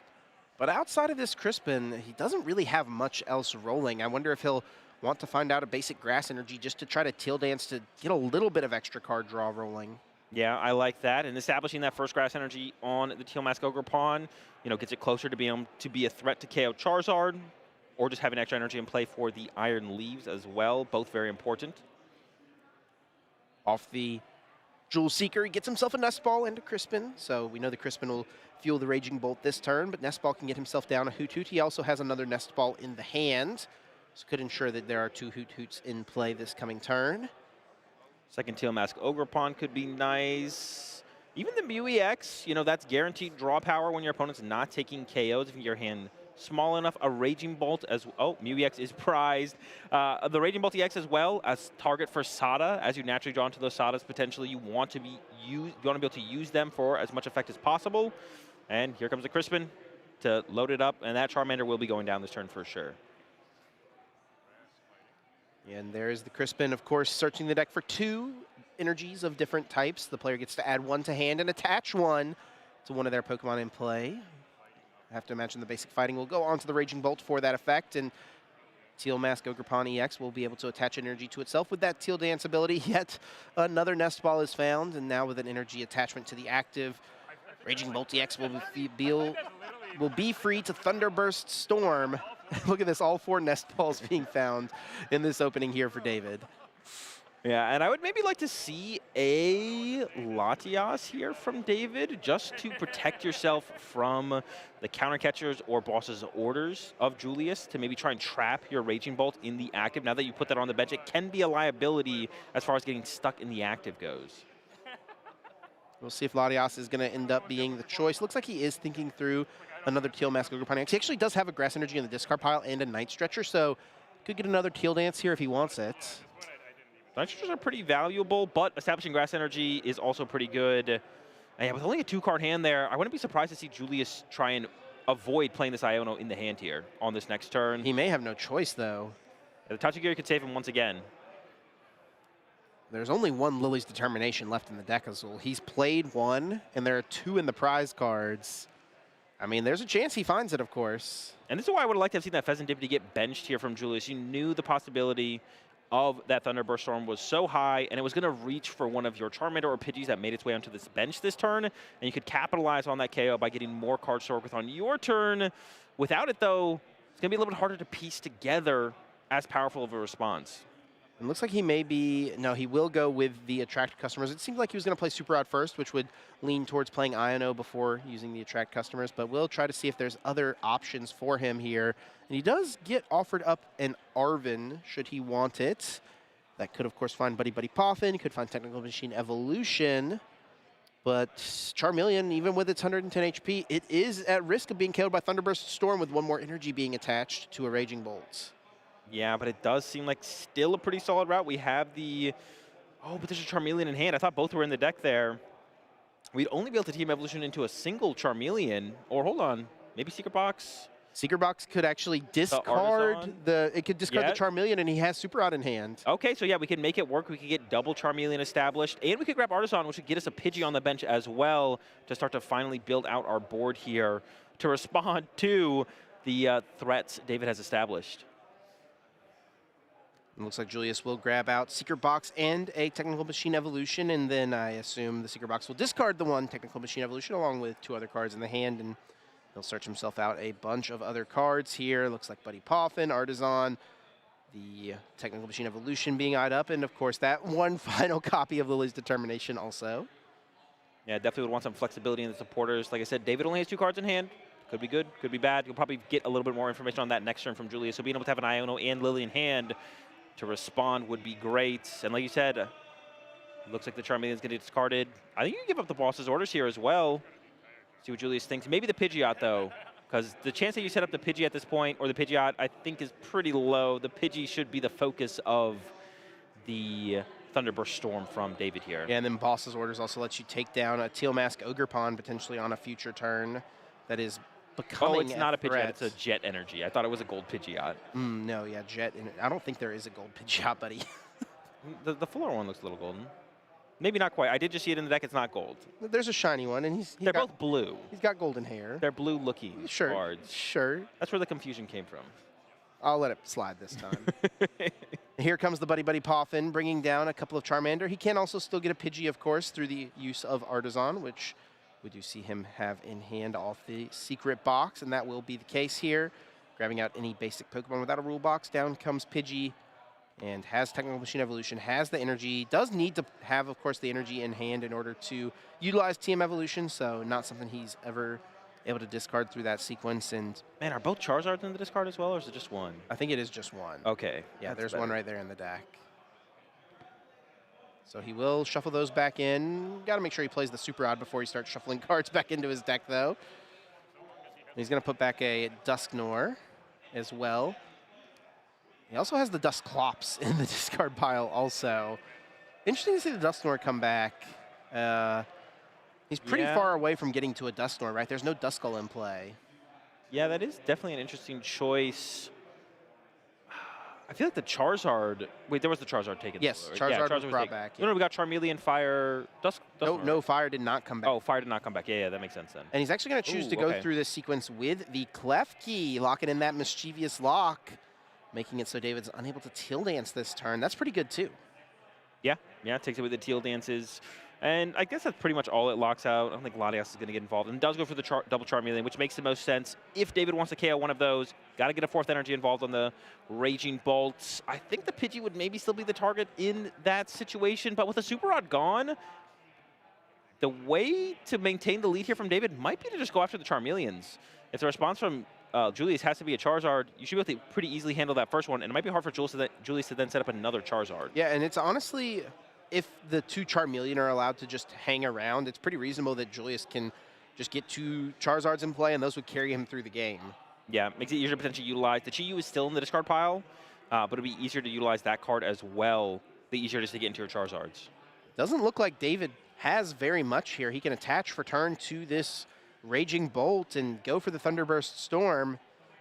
And that is all he has, Azul. No supporter at all, no aid from the top of the deck. Takes out the Charmeleon, and now it's over to Julius. Yeah, Julius going to finally, I assume, establish a Charizard here. You don't want to wait too long to get the first one going.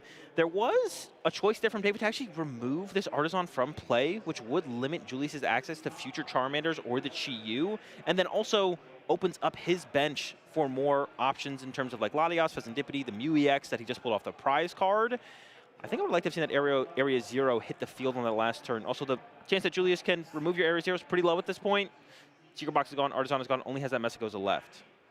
Looks like he's eyeing up his second Super Odd use. It does feel pretty rough to have used both Super Odds so early in the game. Yeah, not great. And that is the final Charmanders here as well. There's the Charmeleon and 1 Charizard remaining. And we're hoping to draw into a Charizard off this Lily's Determination. Pretty high odds. That'll allow Julius to attack this turn. The question just becomes, if Julius can find a counter catcher, do you go after the Teal Mask? That baby Raging Bolt here is becoming quite the threat at 4 basic energies on it. It starts off slow, but it can ramp up pretty quickly. Julius is down 2 Ultra Ball here, so he only has 4 cards that get him Charizard EX. He needs Ultra Ball or the Charizard EX itself. I don't see it there off the first couple, and yes, there he does find it. And Azul Not bad. He finds himself Rare Candy Pidgeot also. Yeah, I don't think it gets much better than that for Julius. Drawing 2 Fire Energy is not great, but Candy Pidgeot, then being able to back that up with the Charizard as well. Honestly, maybe drawing the 2 Fire Energy is great, though, because he can get an attachment for turn to the Chi-Yu and have the other one in hand already, right? That is true, yeah. So it might work out okay here. And we can actually use Chi-Yu to KO Teal Mask Ogerpon with a counter catcher off the Quick Search. Or do you have to deal with this Baby Rage Ball? Once again, it's a pretty big threat. It'll continue to snipe off your support Pokemon and could even get to the point where it could KO Pheasantipity. We'll see which route he goes. Here comes the Charizard EX. He also will have access to Quick Search, so Counter Catcher is an option for him to bring up anything he wants off of David's bench. He can KO anything he would like to, and he will load up the Chi-Yu. That will be his attacker for a turn, the Mega Fire of Envy attack, dealing a low 50 HP base, or 50 damage base. But if a Pokemon was knocked out during your opponent's last turn, it deals 90 more damage, able to KO fire-weak Pokemon like the Teal Mask Ogerpon EX. So yeah, this has set up to become pretty weak from Julius. Julius can actually only attack with 2 more Pokemon, the Chi-Yu and either this Charizard. He could set up another Charizard. I don't think that was going to happen. So I feel like the win condition for Julius becomes Counter Catcher this turn, but then we also need to set up for a Dusknoir Briar turn on the following turn, which is a lot to put together for the limited options he has in his current hand. I mean, he can still 2-2-2 before David takes all 4 prizes, yes. You have to hope David, of course, can't get around the Chi-Yu, right? Well, no. If David just goes KO Chi-Yu, KO Charizard, Julius can't make another attacker. Why? He's down 2 Super Rod. Oh, that's right. Yeah, limited on the resources there. Yeah. So that's won't be able to recover enough energy to attack with another Charizard. That's a great point. And we don't see the Duskull get grabbed there off the Artisan, although I think it was available, and we did recover the Dusknoir earlier. Yeah, he had not used a Artisan up to that point in the sequence. So now No, he did use Artisan. He used Artisan to get Chi-Yu. Oh, that's right, from the Super Rod. So we need to draw into it off that turn, but we had to commit the Quick Search for the Counter Catcher. So, yeah, things are looking really rough here for Julius, as long as David maintains his focus on Julius's attackers. Yeah, Julius also didn't attach an energy that turn. He could have attached to Charizard EX here. I think the reason he's probably holding off on that is because it is possible that David could chase the Charizard this turn, and then you'd be stuck with just Chi-Yu, which could open it up for David to not attack for a turn, and then you wouldn't be able to do anything on your turn as Julius. Down comes the Hoot off of the Artisan, and then an Area 0 Underdepths will replace that Artisan, allowing David to go wide with his bench here. David's still having a bit of a weak hand. He actually is going to be relying on this Mew EX to draw some cards. He's debating playing down, I think, the Fan Rotom to draw 2 off the restart of Mew, and he is going to choose to just draw the 1. Oh, the energy retrieval would have looked a lot nicer if there was 2 grass energy in the discard pile. A single grass energy is better than nothing, that's for sure. Just a lot of 1-card draws, and hey, Earthen Vessel gets him another Teal Dance here, so can continue to try to get through the deck and try to find something. Yeah, things are lining up pretty well here for David. As long as he realizes that all he has to do is focus the attackers here. The Raging Bolt, KOing the Chi-Yu, following that up with the Teal Mask or a Raging Bolt EX, or the Iron Leaf KOing the Charizard should be enough. I guess, honestly, one thing, talking back to your point of not attaching for turn, we could have seen Julius actually set up the Pidgeot to be the attacker in between the Chi-Yu and the Charizard. Combo that with an Iono, get a little disruptive. There could have been a line there that now Julius is locked out of because he didn't attach to the Pidgeot last turn. And David does find Professor Sada's Vitality, but he has no energy, I believe, in his discard pile at the moment. So normally a very powerful supporter for this archetype won't be available to him. He's got Boss's Orders in his hand. I don't know what good that necessarily does him. Julius has used a lot of his energy cards, so perhaps he could force Julius to retreat something like the Klefki or Tatsugiri if he was to bring up, say, Klefki and Thunderburst Storm, the Chi-Yu off the bench. And I think he is taking account of that right now. 2 Jets in the discard pile. Yeah, bring up the Klefki even, maybe to stop the potential draw power of the Pheasantipity from Julius, and then remove the Chi-Yu from play. And yeah, is going down that line. I really like this. Trying to maximize your potential of your turn here as David. And Thunderburst Storm will just rain down damage onto Julius's side, taking a KO. David down to just 3 prize cards remaining. And Julius does have energy in hand to retreat this Pokemon, but he can't attach to retreat and attach to attack with Charizard. Yeah, it would have to be some play. You have to like Turo the Clef Key, and then he does have the one Turo in his list, but he can't find Turo and Counter Catcher this turn. I think Julius is taking a turn off this. Oh, actually, with the 2 Jet gone, you couldn't even attack with the Pidgeot anyways. I didn't realize he was down both Jet energy. He may just not have the ability to make enough attackers this game, period. Yeah, very limited. Does still have 2 Iono left. So I do see a line here for Julius where we could Iono this turn, attach to a Charizard, and then next turn, maybe you don't even need an Iono. David had a pretty weak turn last turn. Maybe just attach a Charizard and pass. And then next turn you gauge whether or not you think the Iono is worth it, and then go for a second counter catcher play to bring up a Teal Mask Ogerpon and knock that out, and then look for a boss KO on the final Teal Mask Ogerpon and hope David just can't put together a knockout between all those turns. Yeah, what an interesting game here. David really, he hasn't done that much, right? He's not had crazy explosive turns. He's not, I mean, I don't know, what's he got, like 10 cards in his discard pile tops? Yeah, didn't have to get aggressive with the Judge or the Prime Catcher. Julius kind of did all of the work for him with his early turns of just like having awkward discards. Yeah. Had to do those early awkward discards with the Ultra Balls, led to the aggressive Super Rods, and before we knew it, Julius was out of options besides his final Charizard. We do see Counter Catcher brought up for Julius here. Is he going to try to stick something active? That high retreat cost Raging Bolt. We've not seen the Latias come down from David, so Julius is going to try to buy his turn this way. Goes for the attachment to the Charizard and Lily to send the hand to the deck to draw 6. Yeah, and currently I think this would work to buy a turn. I don't think David's hand has an ability to move the Raging Bolt EX. Got the Mew EX for a potential card or 2, and then the top deck, of course. Yeah, but remember also, I mean, those abilities are shut down right now. Oh, yeah, with the Clef Key. I think the only thing David could find would be a Noctowl to get himself the Prime Catcher. Or the, I believe he does play a Turo as well. So you definitely. Yeah, he does. Yeah, you definitely rather invest that than the Prime Catcher. That would work. And now we see the Duskull found for Julius. So can start to build up towards a comeback play here. I believe Julius is down both. Oh my! What do you top deck? The Turo! Oh my gosh. I was going to say, Julius could maybe, I think Julius is down both Prime Catcher, so it'd be hard to build towards like some kind of Briar Dusknoir play. Now it's almost completely out of the window, because I think that Duskull might be the target of this next Thunderburst Storm here from David. I don't see a better target. The Turo top deck there, absolutely. Oh, you could Turo the Noctowl. I think that's the consideration here from David. And then he has to get Prime Catcher this turn. Is it worth expending that resource right now? I don't think so. I can't imagine why. Ooh. And maybe he wants to go a step further with getting some energy in the discard pile to have Sada be active. That is possible, and he does have the Sada in his hand, right? Oh, wait. Can we KO the Charizard?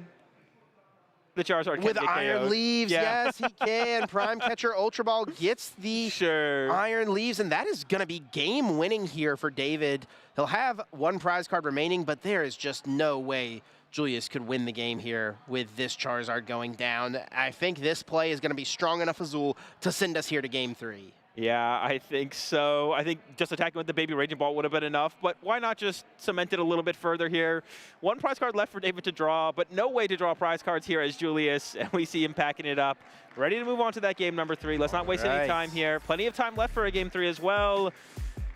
Yeah, and it's coming down to the wire. All right. Well done there by David to get himself back ahead. Obviously, Julius just kind of had a rough go of things in the early game, and David was also struggling, let's not forget. He did not get off a fan call. He only had the 1 Noctowl in the early turns and was just kind of relying on Raging Bolt through all of these early turns. Yeah, that definitely felt like one of those games where, as we saw the early KOs happen from David, Julius's deck just kind of beat itself a little bit. Had to play those really expensive Ultra Balls in the early game, which led to really aggressive Super Odd recoveries. We saw David making the correct choice of going after the Charmeleon as well, and that, you know, kind of forced the second Super Odd out of Julius. And yeah, it just kind of became a little bit of a resource war that Julius lost very early on in that match. And all David had to do was take at least a single prize knockout every single turn to continue the pressure. Yeah, great sequence there from David, taking out the Charizard. Julius having no way to continue through the attacks. Now Julius gets the option here to choose to go first or second. And we saw an interesting thing, right? Julius chose to go second. David chose to go first. Will Julius choose to go second yet again? I would hope so. I think we've seen that if Julius can just set up and play the game more efficiently, Julius looks like he'll come out on top. Even in that game number 2, he had routes to victory despite being so far behind. Oof. And that Slitherwing start there for David is not doing him any favors. That is a Pokemon you do not want to see aggressively in this matchup. The high retreat cost, the inefficient attack, except going up against a Pheasantipity as well. Not ideal. Not ideal at all. He will kick off with an Earthen Vessel to search the deck for 2 basic energy and adding them to the hand. I mean, I guess the Slitherwing is able to KO any Pokemon that Julius would have in his active spot on the next turn more than likely. So can set up for just attach, attack. And he does have a couple Noctowl in his hand. But he's got Ultra Ball, I guess, so he can get Fan Rotom. But if he gets Fan Rotom, he's not going to be able to have a Terra Pokemon. I think his hand is pretty awkward, Azul. Yeah, and that's one of the unfortunate things about the Slitherwing. The high retreat cost means you can't just retreat it into that Ditto to then find that Teal Mask Ogerpon. But I think the play here from David is probably going to be... Goodbye, Owl. Noctowl going down. He only plays 3 in his list. And what's the recovery? 2 Night Stretchers, I assume? Yeah, 2 Night Stretchers. I thought we were going to see the energy get discarded. Set up but I guess that's awkward as well. I guess that... Oh, we have the Squawkabilly. Okay, we have the Squawkabilly. Yeah, it does have the Squawkabilly. Of course, that Squawk and Seize ability, able to be used only on this first turn of the game, where David would be allowed to discard his hand and draw a fresh 6 new cards. Not going to put the Mew EX down. Just ditch the hand and see what he gets. Yeah, I definitely like this the most from David. Didn't check for the Squawkabilly there, but I think it makes the most sense. We need a fresh hand. I would have hated to see the Mew hit the bench. Mew's a pretty good draw support Pokemon throughout games. Oh, no. No Fan Rotom, no way to get it.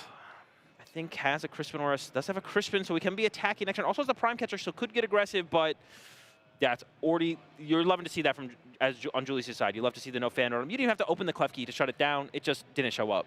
And Buddy Poffin will be found here in this opening hand for Julius. Can get himself a couple Charmander down, Pidgey as well if he would like it. Looking at his prize cards, Counter Catcher is prized. There are 2 in the list, so we'll have access to at least 1 still, but nothing too bad. Yeah, the second Charizard there could be the... Honestly, it's in the first 2 prize cards, so even that's not that big of a deal. Yeah, nothing crazy here that stands out. That could be a huge roadblock for Julius. Everything should be smooth as long as he can set up and get initially taking some KOs. And with this Buddy Poffin into a Lily, I feel like he's going to be in a pretty good spot. Just a Team Devo away, or Team Evo away from having a perfect start. Down comes those 2 basic Pokemon. See the Charmander and the Pidgey established. There is an energy attached return to the Duskull. I imagine hoping to pair this with a Technical Machine Evolution. Down comes Chi-Yu aggressively here as well, and Lily's Determination will send the hand to the deck to draw 8. Crossing his fingers for Technical Machine Evolution. Yeah, I like the Chi-Yu bench. Just like have that option. It's such a powerful option. Also, your bench is not clogged like it was in that previous game. No Tatsugiri or Klefki here. Although, I mean, you wouldn't have hated to open the Klefki, I'm sure. But we don't have it. That's fine. We've got a nice bench space to work with. Chi-Yu fits right in. 8 cards here for Julius. Looking for Technical Machine Evolution. Secret Box would also get him there.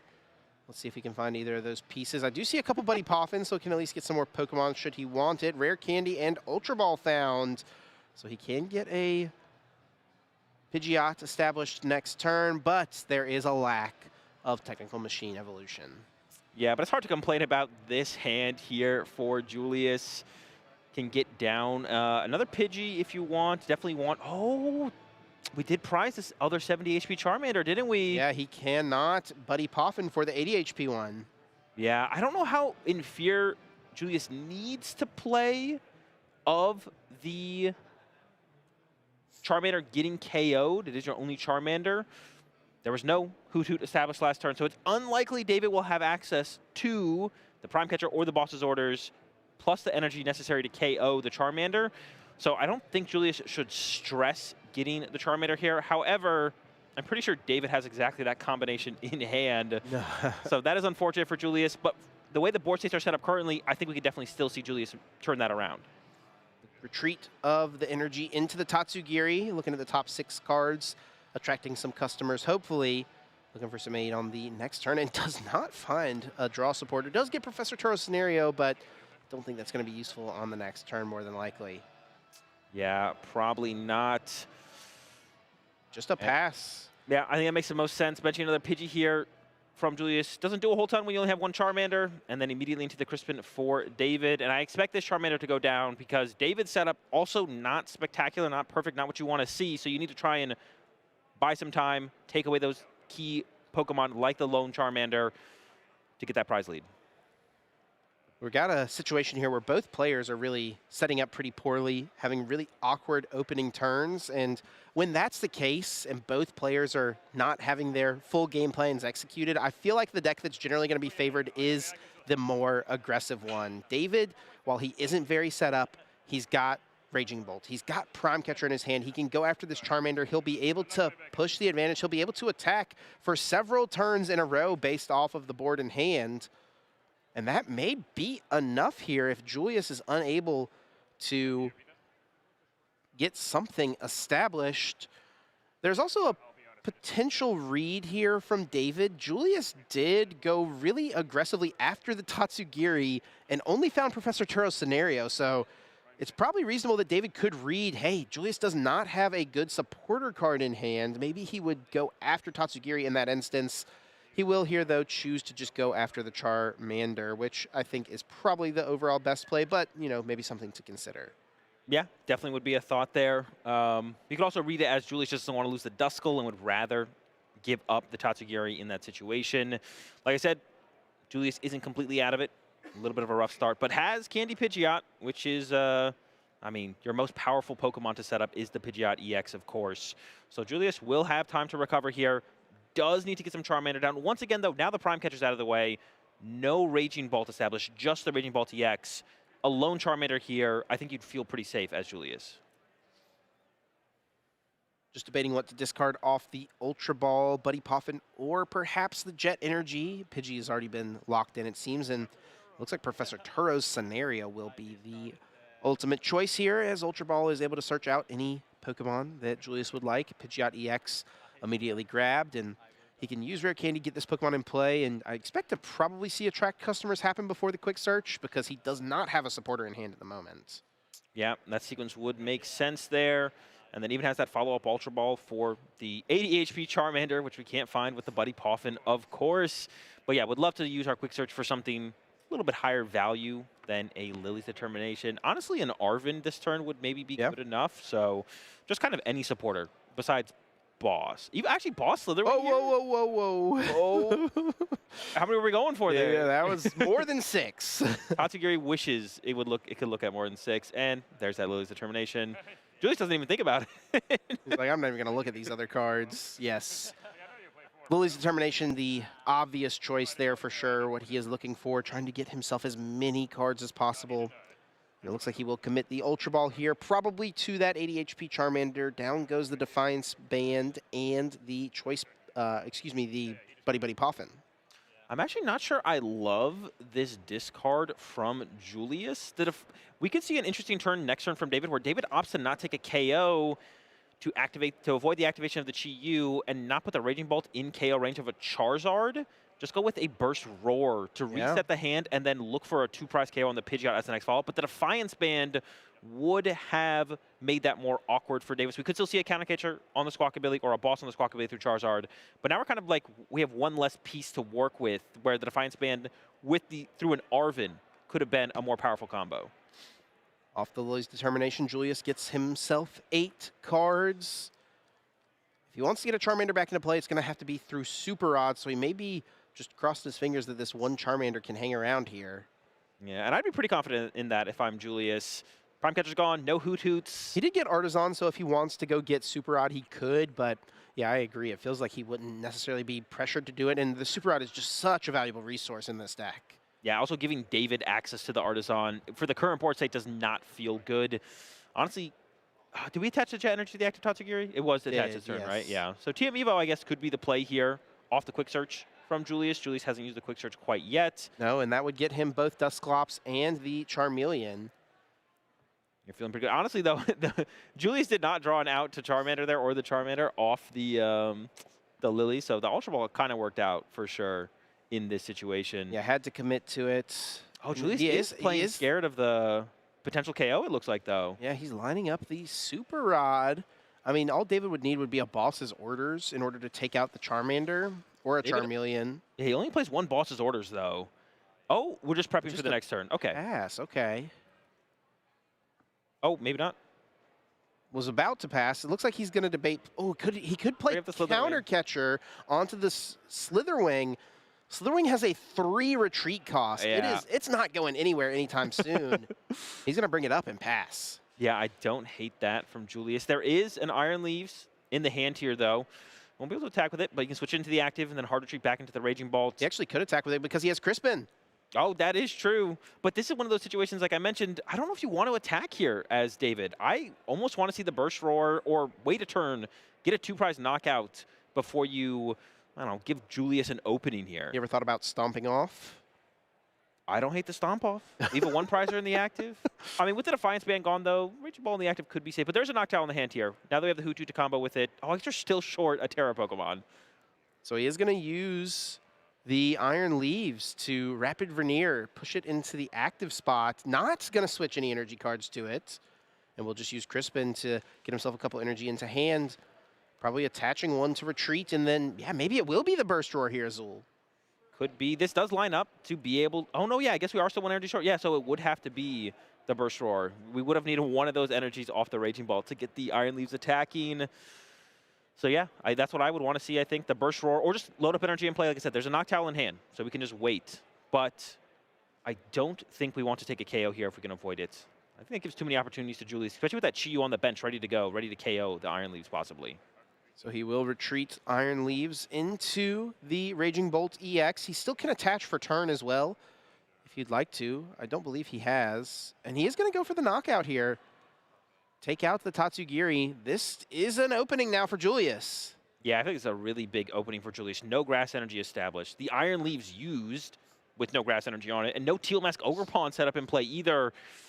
Candy, Charizard, KO, Raging Bolt could be pretty tough to respond to as David, especially if it's comboed with an Iono here. Julius has a lot of cards to work with in his hand, and he also has that Pheasantipity EX. Able to use it now, flip the script, drawing himself 3 more cards since a knockout was taken by his opponent. Does find Boss's Orders and Lily's Determination. Powerful cards, though I don't know that they're what he's looking for in this exact moment. That was a pretty weak draw. Does have the Arven, comboing that with Quick Search. And the Artisan could lead to a Charizard and a backup Charmander for the following turn. And I think Julius is set up, although is still short a couple pieces of doing the good old 2-4 combo.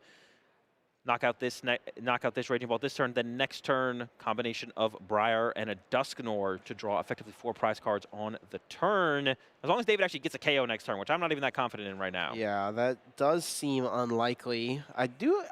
Does David have a Noctowl in his hand? I kind of think he does. He does, yeah. So he can maybe piece together a KO through the use of Jewel Seeker on this Hoot he benched last turn. Yeah.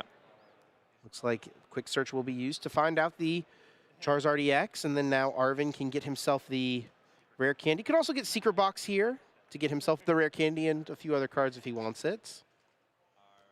He does have a lot of cards in hand that he can discard from it. Yeah, I guess maybe playing around Judge with that idea in mind, get rid of as many dead cards as possible.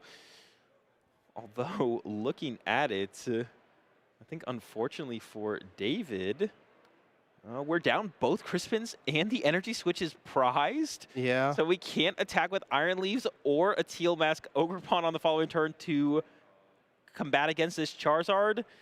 So we would need a Raging Bolt with 5 energy in play, which would involve triple Teal Mask and Asada? I mean, or no, 2 Teal Mask and Asada plus the attachment. He That would did be take a lot. a Teal Mask off the prizes just now. Yeah, he's got the Fez and the Noctowl, so it is possible, but that is a lot. That doesn't involve playing Judge.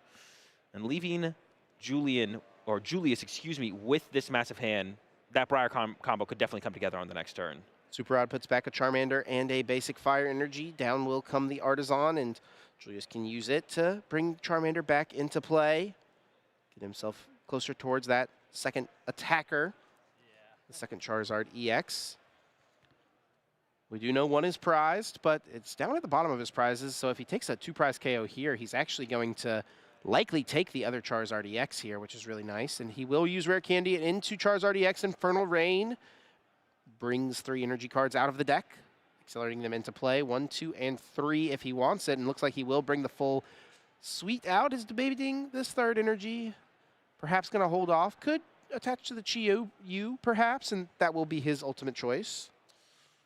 This leans a little bit less into, especially with the 2 fire energy in hand. This makes it a little bit harder for Julius to get to that lineup with the Briar and Duster on the next turn that I was talking about. I guess second Super Rod's in hand, so he should be pretty safe to potentially pull that off.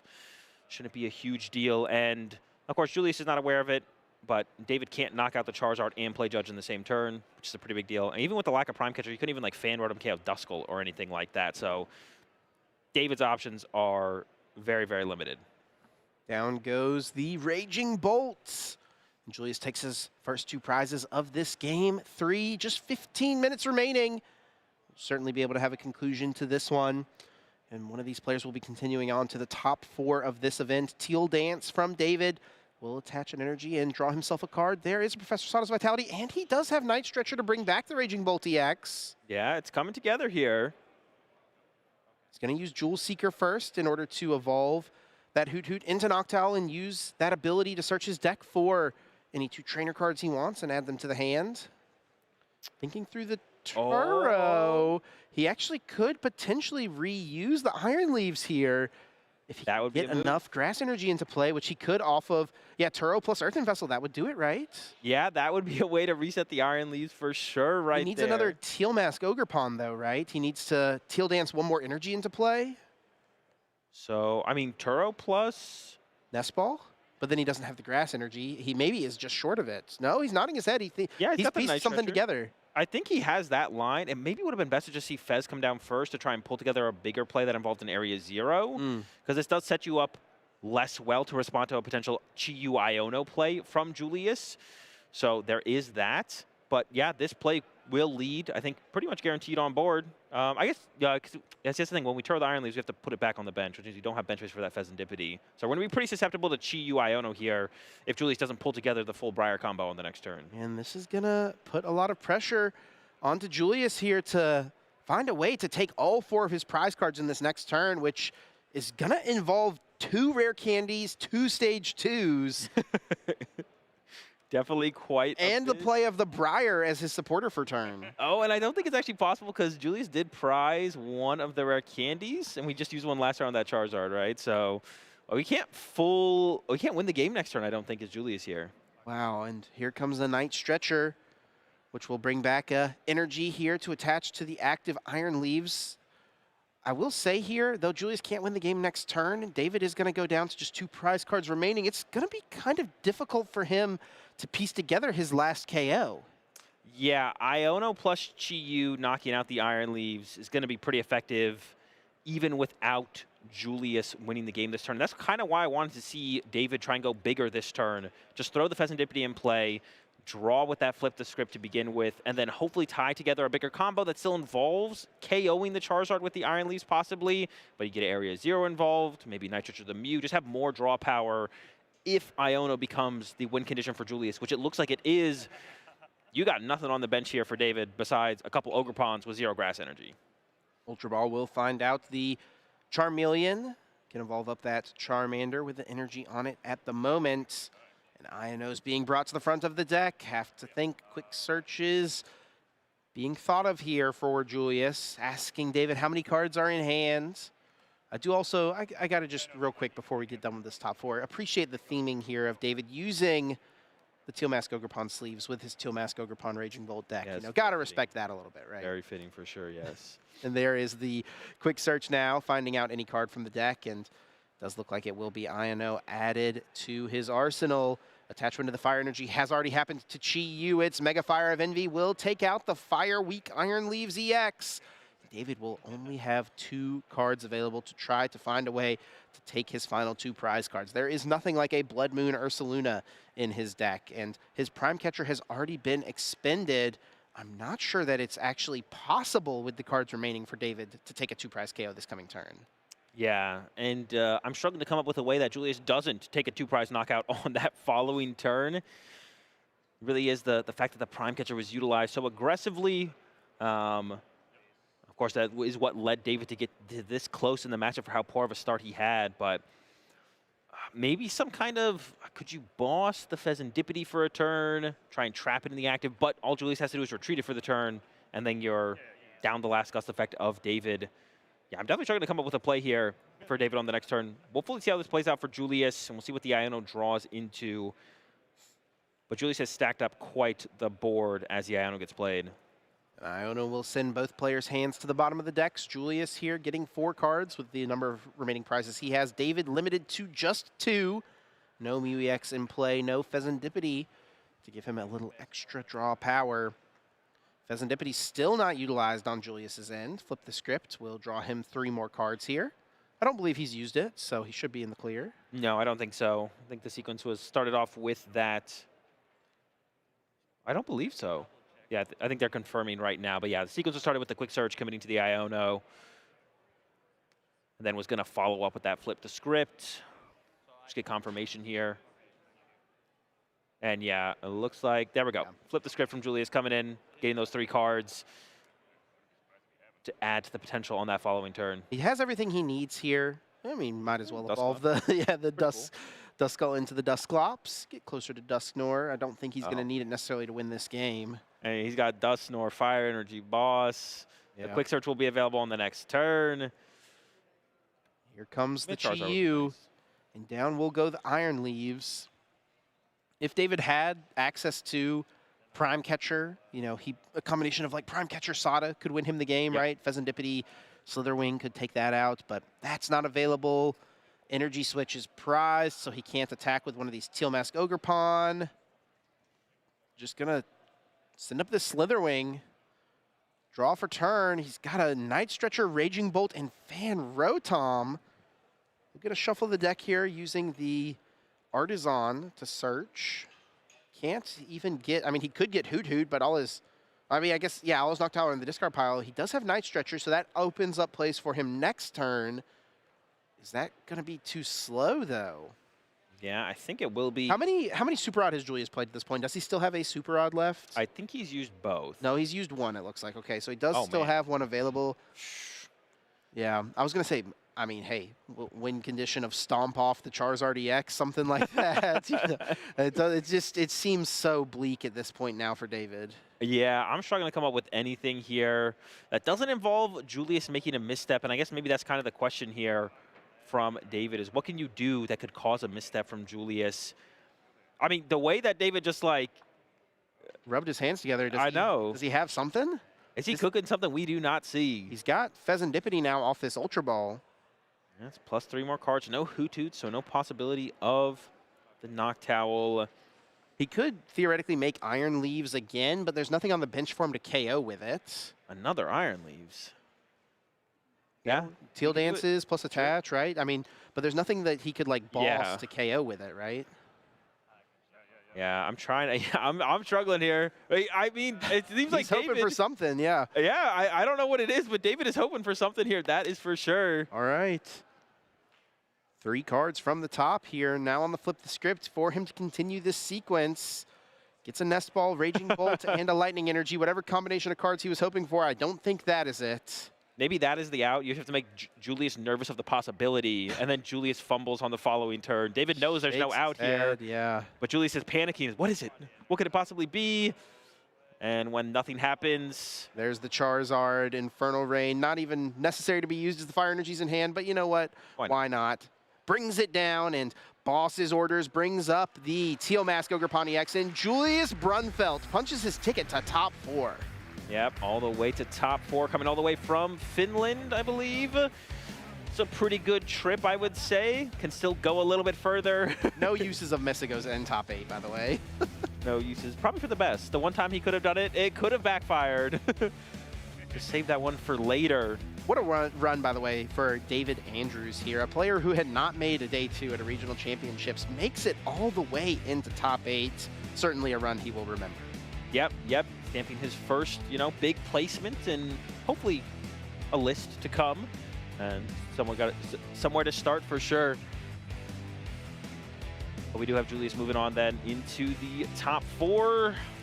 I'm not sure if we know who Julius's opponent is yet or how the other top 8s are shaking up. Yeah, we'll get that update shortly. Let's recap this top 8 match quickly here, as Julius was the first one to jump ahead after the early KO from David. He was able to take a 2-1 prize card lead there, keep up the tempo, and David just unable to find a way to piece together the knockouts. That was an incredible board there for Julius.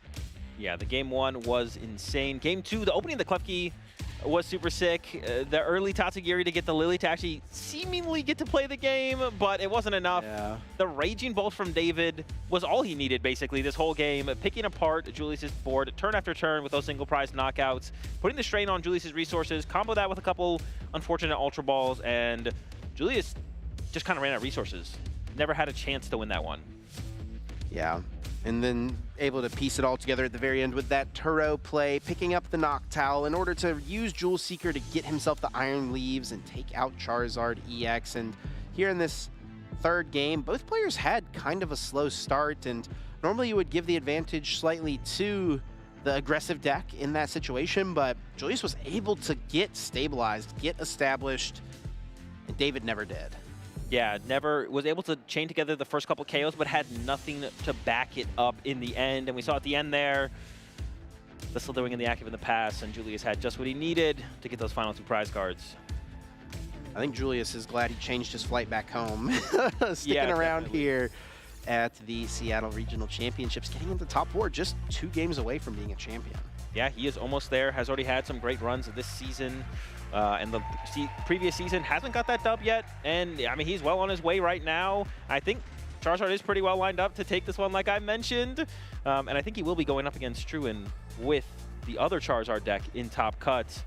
So the Zards are making their way to the finals already. The question will be, what will one of them meet there? Yeah, let's take a look at that updated bracket here and get keyed in on what these top 4 matchups will be, and it is Truin there.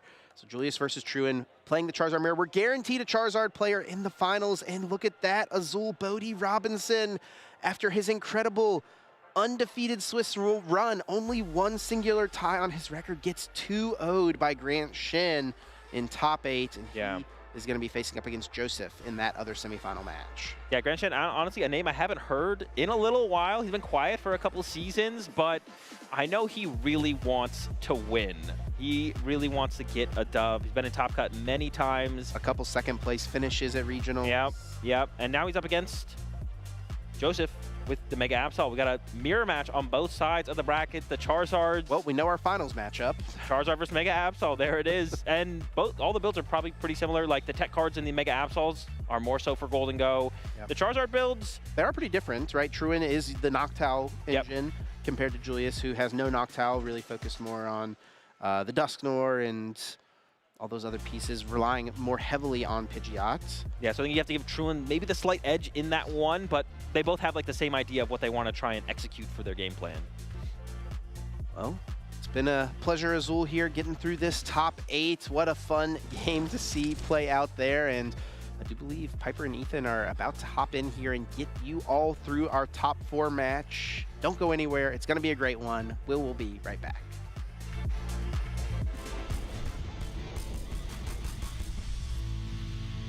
Hello everyone, welcome into the lounge. Adam here, and I'm joined by Butters and Dwee. And in honor of the 30th anniversary, we've got a special project. We're gonna pick 2 of the strongest Pokemon from across our different games' histories and make a dream team of the best of the best. And so to kick us off, Pokemon GO. What are the top 2 Pokemon across that game's history? Well, if we're gonna make a goated team of all of Pokemon history, I have to bring up the GOAT maybe of Pokemon GO PvP, and that is Azumarill. Ever since Mario Gaude won with Azumarill at the 2025 Latin American International Championships, since that day, I think it has been the GOAted Pokemon. But controversially, I'm putting it number 2. I'm getting a top 2. It's actually going number 2 on my list, even though it's been a staple force since the beginning. Pokemon Go is actually 10 years now. Yeah, so what could even be better than that? Yeah, and honestly, it was when Pokemon Go PvP got released, it was probably the best Pokemon, and it's still probably one of the best Pokemon, but I'm putting it number 2 because we're at a championship series event. We got to talk about championship series success. And there are two Pokemon that did way better than it at the World Championships. Azumarill might be the best Pokemon ever in Pokemon Go, but it hasn't won a World Championships. So at number 1, for me, it's between two Pokemon. It's between Swampert and Metagame. Ooh, I think the chat's going to be divided on that one. It's going to be because a lot of trainers think about Metagame, its stat product. It took 3 nerfs to actually get this thing out of the meta. It took 2 psychic nerfs and a counter nerf just to get it not strong enough. And actually now it's going to get a Psycho Cut buff, so it's going to be stronger. But oh no. I wanted to go Metagame this whole way. It's won 2 World Championships, but there's actually a Pokemon that's won 3 World Championships, the Swampert. Swampert technically won 3 World Championships because Emmy Weedle was in the seniors division and he won with that Pokemon as well. That means it won 3 straight World Championships. It can also be a Shadow variant and do more damage, and it is getting buffed next season with its Mudshot. I'm putting Swampert number 1 in Pokemon Go Championship Series history. Okay. And then number 2 is Azumarill for its goated status just in Pokemon Go PvP in general. Okay, I mean, you made a really strong case. We'll see if the people agree with you, but what's VGC looking like? I think VGC history was completely changed. My picks are still Pokemon that you see a lot on broadcast. You'll probably see a lot of it this weekend as well, but number 1 Pokemon in VGC history might have to go to Incineroar. Okay. Are you guys surprised by that? Are you all surprised by that? I'm not. I mean, Incineroar has the entire package. It's been a part of so many championship winning teams ever since it got access to its Intimidate ability. It's got such a great support move pool. Like, dude, you can fake out, make a Pokemon flinch, and then guess what? You can switch back out. You used to be able to use U-turn, but now you get access to Parting Shot. Also, it's like pretty bulky too. So like, it's been around ever since it got Intimidate. It's going to be the number 1 usage Pokemon in this like tournament. Wow. It's probably going to be the number 1 Pokemon for a very long time. So Incineroar is my number 1 pick. Incineroar for sure the number 1 pick in VGC history. Number 2 is a Pokemon that's kind of been around for a long time. And like, you know, it's gonna be a harder pick, I think, in general, right? Like, how can you follow up Incineroar? No. It's pretty easy in VGC. I mean, it's pretty much the same all throughout. Ever since it was introduced in Black and White, Amoonguss has been a force to reckon with. And, you know, these 2 picks are a lot of like very support-based things, right? Incineroar with the package of Fake Out and Intimidate. Amoonguss, on the other hand, it's just a super bulky Pokemon. It's got access to Regenerator, so you can keep switching it in, switching it out, being able to heal back up. It's got great support in its Rage Powder to be able to protect its partner Pokemon. And then also, when there's an Amoonguss, well, guess what? Something's going to be going to sleep. You got Spore.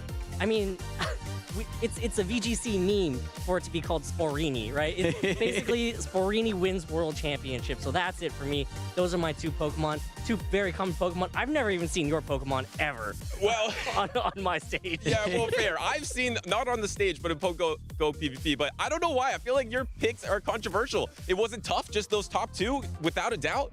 Just those top 2. That's it. Without a doubt. All right. Without a doubt. The goats. Okay. The goats.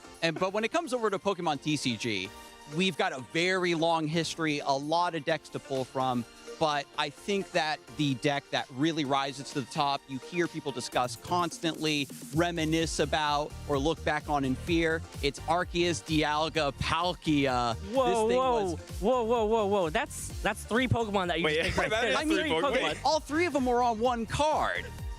And I mean, that probably explains why it was so broken. But No, we can't allow 3 Pokemon in the GOAT conversation. You gotta choose 1. Okay, I mean 3 Pokemon. ADP does kind of skew the rules a little bit, but if I have to settle on just a single Pokemon, then there is another deck from recent history that some have argued could actually go toe-to-toe with ADP, Arceus, Dialga, Palkia.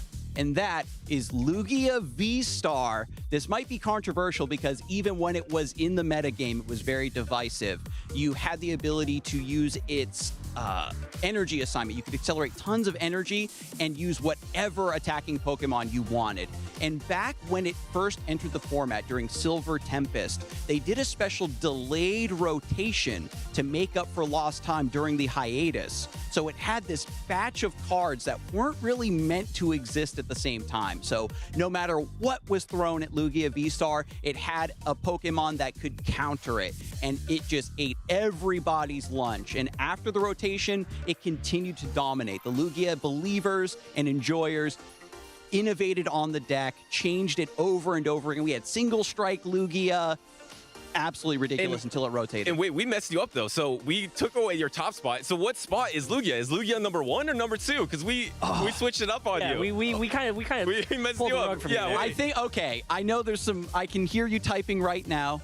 We'll put Lugia at number 2. Okay. Number 2. All right, number 2. Okay. All right. Because there, you know, I'm not going to get greedy with a lot of honorable mentions. I think that there have been a lot of stellar decks, especially in this modern era of Pokemon TCG. But to really throw it back to some of the OGs, I think the best Pokemon in TCG history is probably Sableye. Sableye, Okay, all right, also all really right, good all in right. Pokemon Go PvP. I Now- can't really say that for VGC.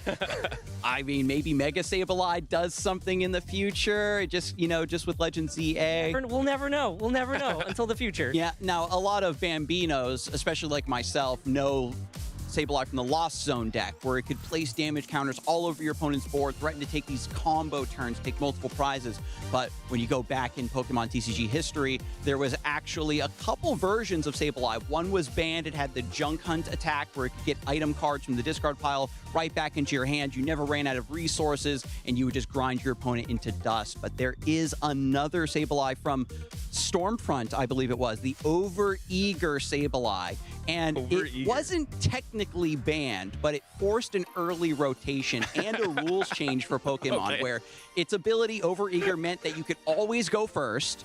And so then you could also use its ability to just one-shot your opponent's Pokemon, to donk them is the term that we use when you just knock out your opponent's only Pokemon on the first turn of the game. And you're nodding. I think you remember those days. I do remember those days. Those were some fun days.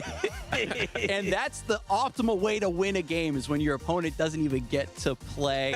And I think that that's why we got to put Sableye on the goated team of 6 that we have built across all 3 games. So if you've got a stronger 6, use that hashtag #PlayPokemon and let us know. Do you have a dream team? This is our team to beat, and we'd love to hear from you.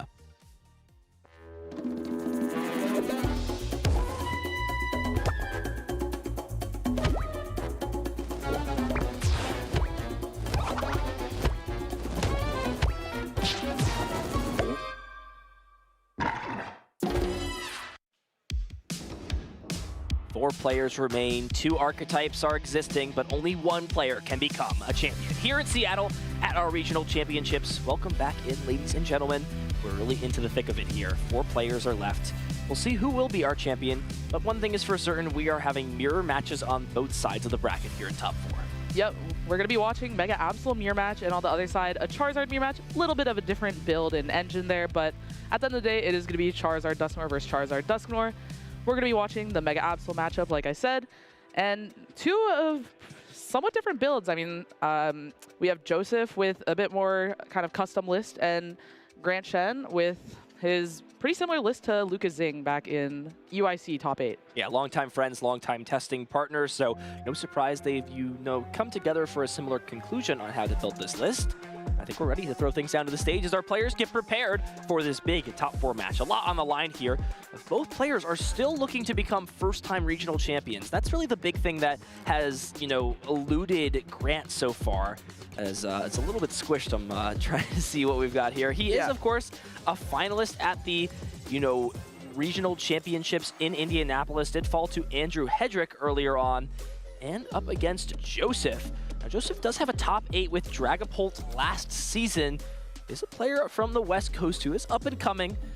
Played a lot with him personally in my local area, so can attest to him. And, he's getting his flowers so far here with a great tournament run, but he's still got a little bit more to go if he wants to become a regional champion.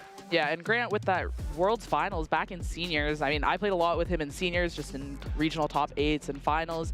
So great to see continuing that success in Masters. A lot of players nowadays have had a lot of success in juniors and seniors as well. So we're going to see what both players are looking at each other's list with that open deck list and asymmetrical cut and beyond. So they're going to see techs like that Genesect, with which both players are playing. And that's going to be a really big piece in the matchup, because if one player doesn't get to play that precious trolley on their first turn, then the other player does. They can get that Genesect immediately and just kind of stunt the other setup. And trolley is just such an important part to this Mega Absol deck, as they don't really play much other Pokemon search. So they can kind of get around it with the Cypher Maniacs to get targeted search, but seeing that the Genesect is there may cause them to prioritize keeping those ciphers to get the basic Pokemon. Yeah, in terms of stadium, Joseph is playing that Calamitous Snowy Mountain, an interesting way to add damage counters into play, and that's going to be another big key card Grant's going to want to take note of. Just in case there's something like 4 damage counters on the board, you can attach an energy card to one of those damaged Pokemon, bump it up to 3 damage counters, and then as long as you've got enough to move between 2 Pokemon, pull together a terminal period almost out of nowhere. Yeah, and going more on those stadiums, Grant playing that one of Team Rocket's Watchtower and Joseph not having one kind of gives the option to Grant to take away both players' draw from the Kangaskhan and maybe get Joseph with an Iono in the late game to low amounts and really stunting that draw, allowing him to get away with the game. See what the decision-making process is in terms of setting up and prioritizing. Of course, this is open deck list, so as you mentioned, looking through that deck list, it is now time to move on. These players cannot take any notes on the cards that they spot, so I mean, as being in this situation once, Piper, I mean, we just started this off pretty recently. What were some key takeaways for your match when you got to see, your opponent's deck list and kind of process that information? Yeah, I mean, knowing what's in your opponent's deck kind of lets you build game plans. You know what techs they have. If they have anything they can kind of pull out of nowhere. So you kind of scan for those techs at first. Then you look for more like exploitable things like recovery options, disruption, and gusting cards. Obviously with Mega Absol, those are kind of all standardized. So you're kind of just looking for those tech options in the mirror match, but it is something that's pretty interesting, and I really enjoy watching and playing with the open lists in the top cuts this year. Players shuffling up conveniently at the same colored sleeves, so we'll make sure we follow through. It kind of matches the hue of Absol a little bit. You see that nice sitting cutie plush. I will say that is one of the ones that I like a bit more than the others for sure. I mean, he's just kind of posted right there. You gotta love it. The tag on still is a bit of a decision. I feel like you gotta commit to just letting him hang free essentially. Yeah, I gotta keep it in mint condition. Absol is such a cool Pokemon, and seeing the Mega at first, like a lot of people kind of slept on the card. I mean, it isn't that impressive when you first look at it, but just that massive HP and the ability to strip away those resources from the opponent just shows time after time this deck has done so well ever since Tord popularized at Milwaukee. He top 8'd that one, then won Las Vegas a little bit later, and the deck just won the European International Championships, and here it's guaranteed to make it to the finals. Yeah, it was really the big question of how do we power this Pokemon up, and Turbo Energize is a card that essentially saw no play in decks in its 2-year-plus span leading up to this, but finally towards the end of its longevity in the standard format has found a partner with Arven, of course, as the main engine, but with that Mega Kangaskhan as well as the other Pokemon to just power it up and find your cards. So, like you mentioned, big sort of, spark notes to talk about real quick. The Genesect with the Precious Trolley shut off, that's going to be big. Whatever player gets to go second, a huge advantage for them as well, since Arven can guarantee that Genesect, right? With the tool card and that Precious Trolley as long as they're both in the deck. Yeah, and there is that kind of interesting question where if you don't have a tool available or that Turbo Energize available, you only get one tool off that Arven, so do you go for disrupting the board state with Genesect, or do you focus a bit more on powering up your board with that Turbo Energize? And it looks like Joseph will be going second in the first game, so a little bit of an advantage to him starting there. And looking at these hands, it looks like Grant may just have the Precious Trolley in his opening hand, so not even having to worry about that Genesect. That would be an incredible draw. Yeah, it's always great to see that in the opening hand when you're the Mega Absol player. Doesn't feel great when you're on the other side, though, when they're going first. Yeah, that is almost nightmare situation, especially since it looks like Joseph did start that Genesect itself. So we'll see the prize cards come out. Of course, relevant cards to note. Double Night Stretcher, a bit awkward. Monkey Dory in the prizes. Grant does have that Blood Moon Ursaluna at the top of the prizes. That could definitely be relevant later on. Yeah, the 2 Night Stretcher is annoying, but since they're at the bottom and Grant is playing 3, it should be pretty manageable. And that 1 Bravery Charm for Joseph just means you're not going to have the ability to have 2 in play, which just means there's more Pokemon that are easier to knock out, because you can kind of get some of those more fragile EXs like Latios, Pecharunt, Pheasantipity out of certain thresholds of damage. Looks like we are almost ready to get things kicked off here. Between the top 4, will Grant have another shot at winning a regional championship, or will it be Joseph paving his way into TCG history by making his first regional finals appearance? A little bit of laughter between a match. It's always nice to see our players are nice and loose, nice and ready to go. So they are, having a good time, and that's honestly what's most important, especially in these big matches. Yeah, at the end of the day, we're here to have fun. I mean, playing the tournament is just such a great experience, and it's nice to see no stress in the top 4. And it can be stressful, so nice to see everyone just being happy and enjoying their time here. Looks like there may have been a card revealed from the top of the deck on Joseph's side. So we are going to get confirmation of what that would look like. Now, no cards have been played just yet, but it is still information. Prize cards did get put out, so we'll have to figure out what the appropriate penalty looks like, but that is a bit unfortunate to see as we haven't even started our first game yet, and we're already in a little bit of a situation. Yeah, I mean, going into Top Cut, a lot of times judges will have you re-sleeve your deck, so could just have some slipperier sleeves that are new, and could just have been a small slip up from that. Yeah, it looks like it is going to just be a warning, so sigh of relief for Joseph, I'm sure, and, you know, sigh of relief for us as well in the casting desk. It's, you know, never fun to commentate essentially what almost becomes a non-game because of a 2-prize penalty. So, good match, good fair match between both competitors. That would be the optimal situation, 100% at least from a viewing perspective. See the deck get shuffled up. That card revealed to both players, I assume. Yep, saw it revealed to both players. It was a Darkness Energy, and now being shuffled into the deck. So no extra knowledge gained for either player. Okay. It's better that way regardless. Joseph now knows that not all 7 energy are prized. That would be pretty good. I guess there are 6 Darkness Energy in the deck, so all 6 energy are not prized. That is a potential always. So information nevertheless. We'll make sure everything else is set up, and we'll be ready to kick things off into our top 4 match. It looks like we are ready. Speaking of it, let's get into this here. Masters top 4, Joseph Musad up against Grant Shen. And that is right, Grant just starts the one of Precious Trolley. Are you kidding me? And if Grant has a tool card as well, can grab the Genesect and shut Joseph off from using Trolley. This is not how things are supposed to go whatsoever. Yeah, I mean, losing the coin flip feels bad at first, but with a hand like this, you can't really complain. I mean, you start the Yveltal so you can immediately move into the Kangaskhan and run Aaron, draw some extra cards. If Grant doesn't have the tool yet, maybe just greeting for it, trying to draw it, since it puts you so far ahead. Looking at the hand, I saw an Energy too. That's great to get that attachment on Monkey Dory, Absol, maybe even the Kangaskhan prepping for a TM Turbo Energize in the coming turns. Yeah, and the bench is a little bit clunky as it seems, right? Only space for 1 Monkey Dory, which is super important in this matchup, but you can always use Penny to open a bench space up. So not the end of the world, especially if it means getting that Genesect down with a tool. That would be more than powerful enough. Yeah, Let's see what he has here, if there's any other way to draw some cards or look through the deck before we use that run errand. Yeah, I see the Town Store in hand, so the tool is guaranteed. It's just a choice. Do you Town Store before the run errand, get that Bravery Charm out of the deck, or do you wait, maybe try to draw a tool, so then you can get the Turbo Energize guaranteed. And I saw Cypher, so you have it guaranteed, but you'd rather get a different card than the Technical Machine Turbo Energize off that Cypher Maniacs. Yeah. Stadium can always be bumped. There is only the 1 copy of a counter Stadium in Joseph's deck, though. That is very important to note. Yeah, and it is also weird for Grant to, if he ever wants to use that Team Rocket's Watchtower, that would be the Town Store is his only way to bump it. So if Joseph leaves it in play, then Grant's not going to be able to bump and get the Kangaskhan draw. Looks like drawing into Latias as well as one other card. And there it is, Town Store found. Turn 1 going first. Genesect online, Ace Nullifier, and now this hand for Joseph, which had Arven, had the Turbo Energize already in hand, and would have had access to Town Store, is now all of a sudden not looking so strong. Yeah, I wonder if Joseph is going to have to just use this Iono and hope for some great cards. And this is kind of the issue with the Mega Absol deck sometimes. When you don't get access to that Precious Trolley, your supporters feel so weak. I mean, what do you Arven for?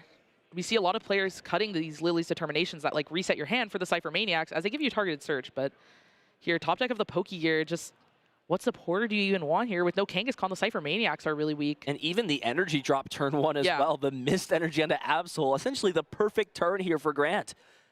Just going to play Iono, not even going to search the deck out for that Town Store, just in case there is an energy as well as some Pokemon.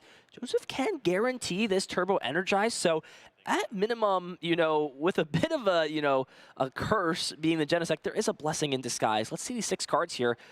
Does find a Pokemon, but there's nothing else going on in this hand whatsoever. Yeah, I found a Pokemon and an energy, but they're fighting energy in a Yveltal, just not what you want to see.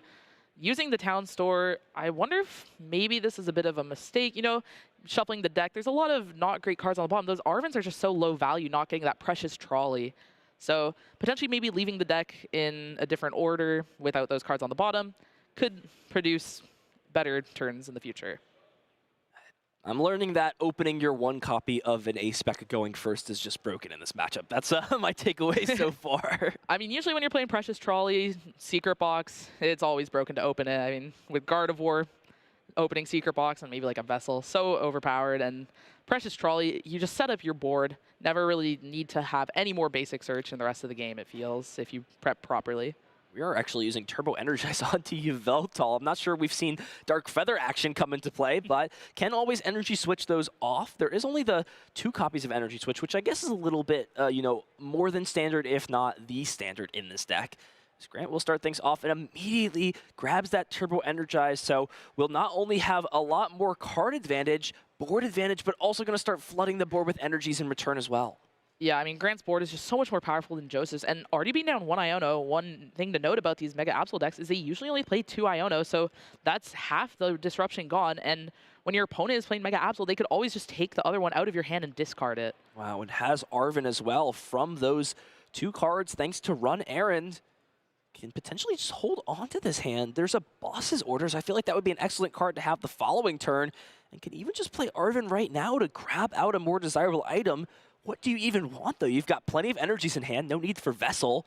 Can't play something like Counter Catcher. I guess you may as well just thin the cards out so you have a better draw. You could also grab Energy Switch for the following turn, but Grant's going to kind of do a little bit of a bluff here, try and show some weakness in this hand outside of this Turbo Energize, power up Absol, and leave himself open to some options for the following turn. Yeah, just keeping the options here is probably best. You just have the Boss's Orders, that Arven, a lot of different things you can grab. You could have gotten like a Pokegear this turn to maybe find a Penny and kind of clean out that board. You mentioned earlier how it is a little clunky with the Genesect and Yveltal.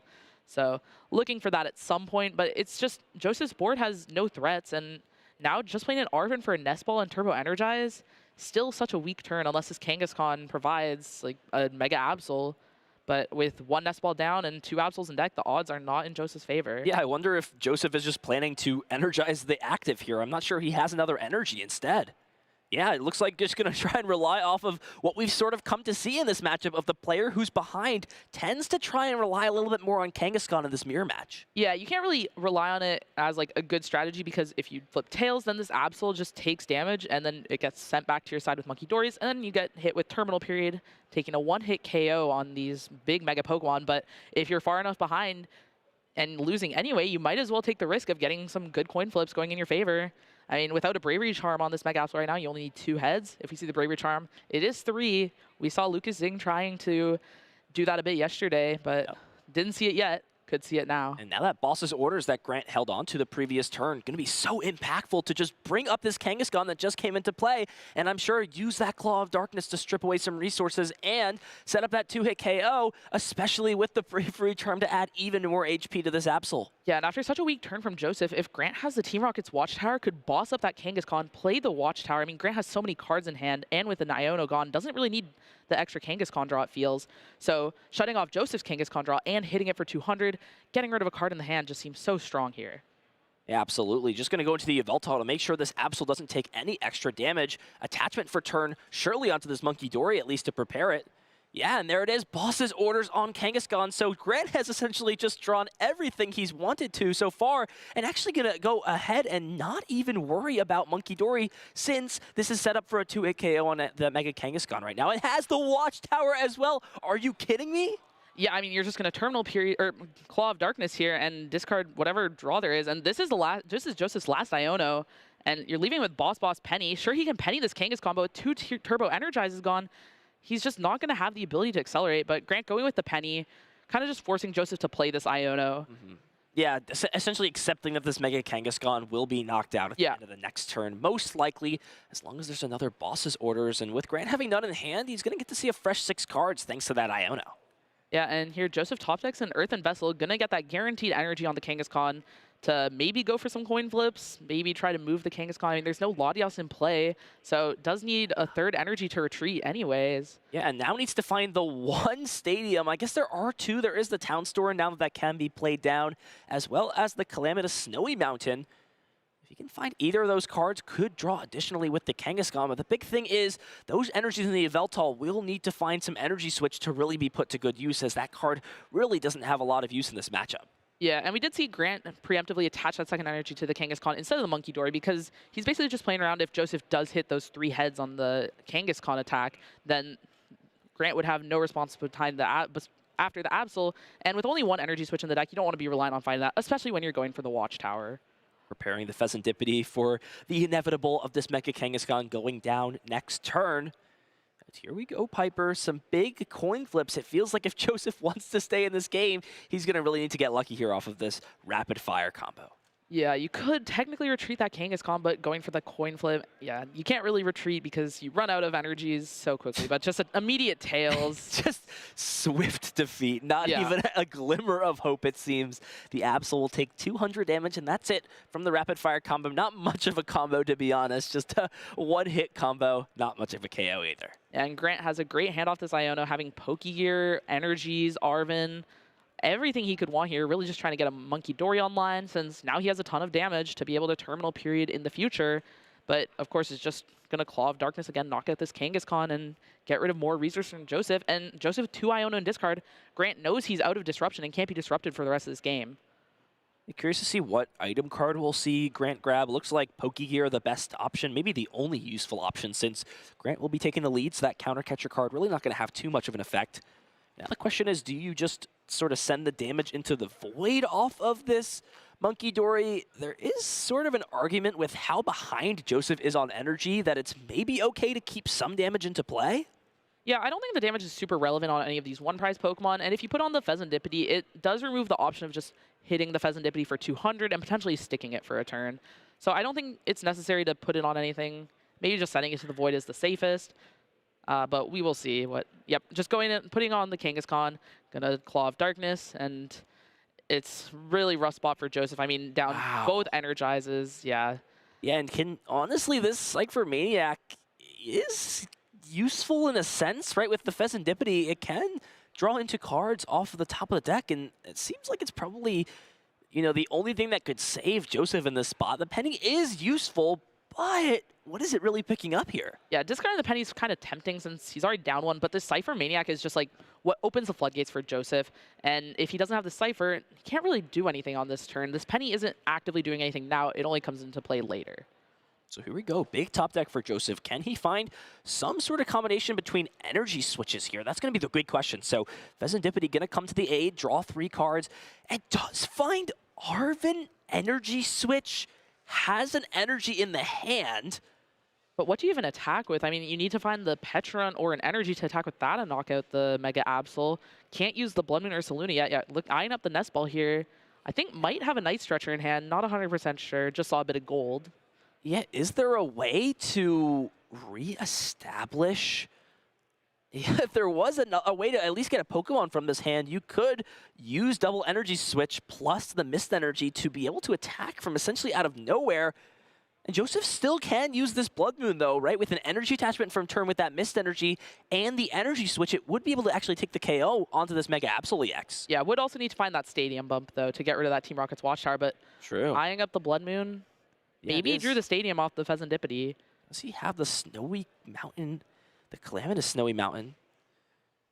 It's sort of a weird interaction that's not really thought of too much, right? Shutting off that seasoned skill ability. Yeah, but if you have the Calamitous Snowy Mountain, then you're putting 20 damage on that Blood Moon Ursaluna, and you can do it after, though. You can you can just attach the energies and then do it after. But you do give Grant the option to put 20 damage on his board. Yeah, you know, you do give your opponent energy, so that is totally fair. But there it is, Snowy Calamitous Mountain, Calamitous Snowy Mountain at that. Let's put some respect on this mountain's name right here. It's coming in and assisting. Grant's going to go ahead and take a quick read and see if there's any way for him to utilize that. Yeah, but Joseph taking these 3 prizes means Grant's going to be in a similar spot to Joseph, where he can attack with Blood Moon with an energy switch and attach.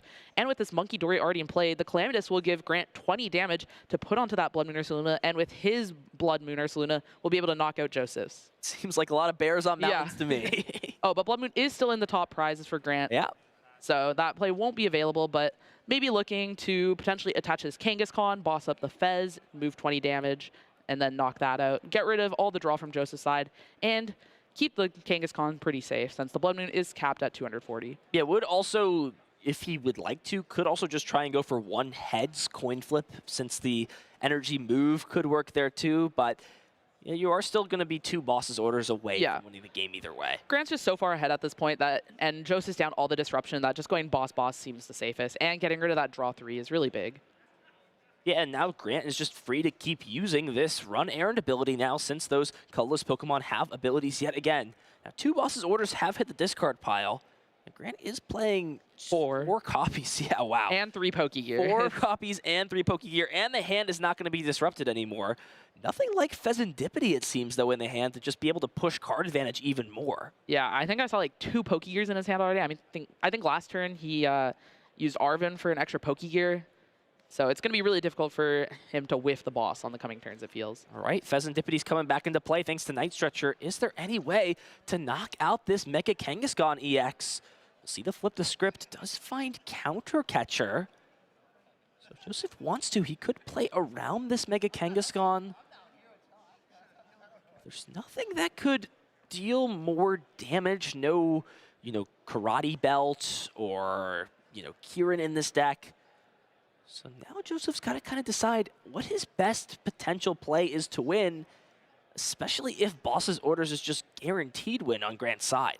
Yeah, I mean, it seems like Joseph can't really do a lot. May have to clutch this Yveltal on Grant's side just to try to buy a turn, but that loses to Penny or any dark Pokemon with a way to retreat.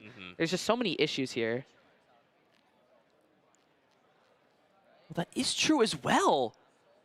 Pecharunt EX was a potential if he found that there, but he had played both of his Nest Ball. Yep, and still can't trolley because the Genesect is still there, so would have had to find Energy Switch, the last Energy Switch, by the way, because we saw 1 played last turn. Another Dark Energy with quite a few gone. I mean, 2 in play, I believe 2 in discard, maybe 3 though.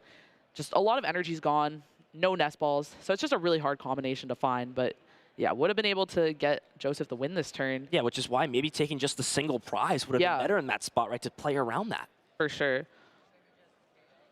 And Joseph here just checking the discard, looking if there's anything he can do, any weaknesses in Grant's board, but without that Pecharunt play, looks like he doesn't have much. The doors are closing. Grant looking to take this first game while going first, which is such a disadvantage too.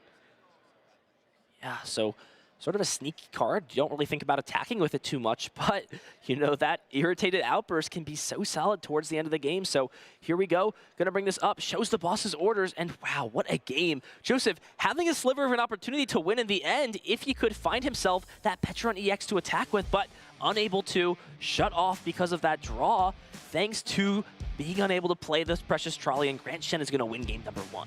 Yeah, Grant with the amazing turn 1 trolley to just set up his board and get the Genesect, shutting off Joseph from his trolley, which you don't expect when you're going second in that matchup to not have access to your trolley. And Grant also had the Watchtower, and Joseph just wasn't able to draw with Kangaskhan in his deck as much as you'd typically like to with the deck.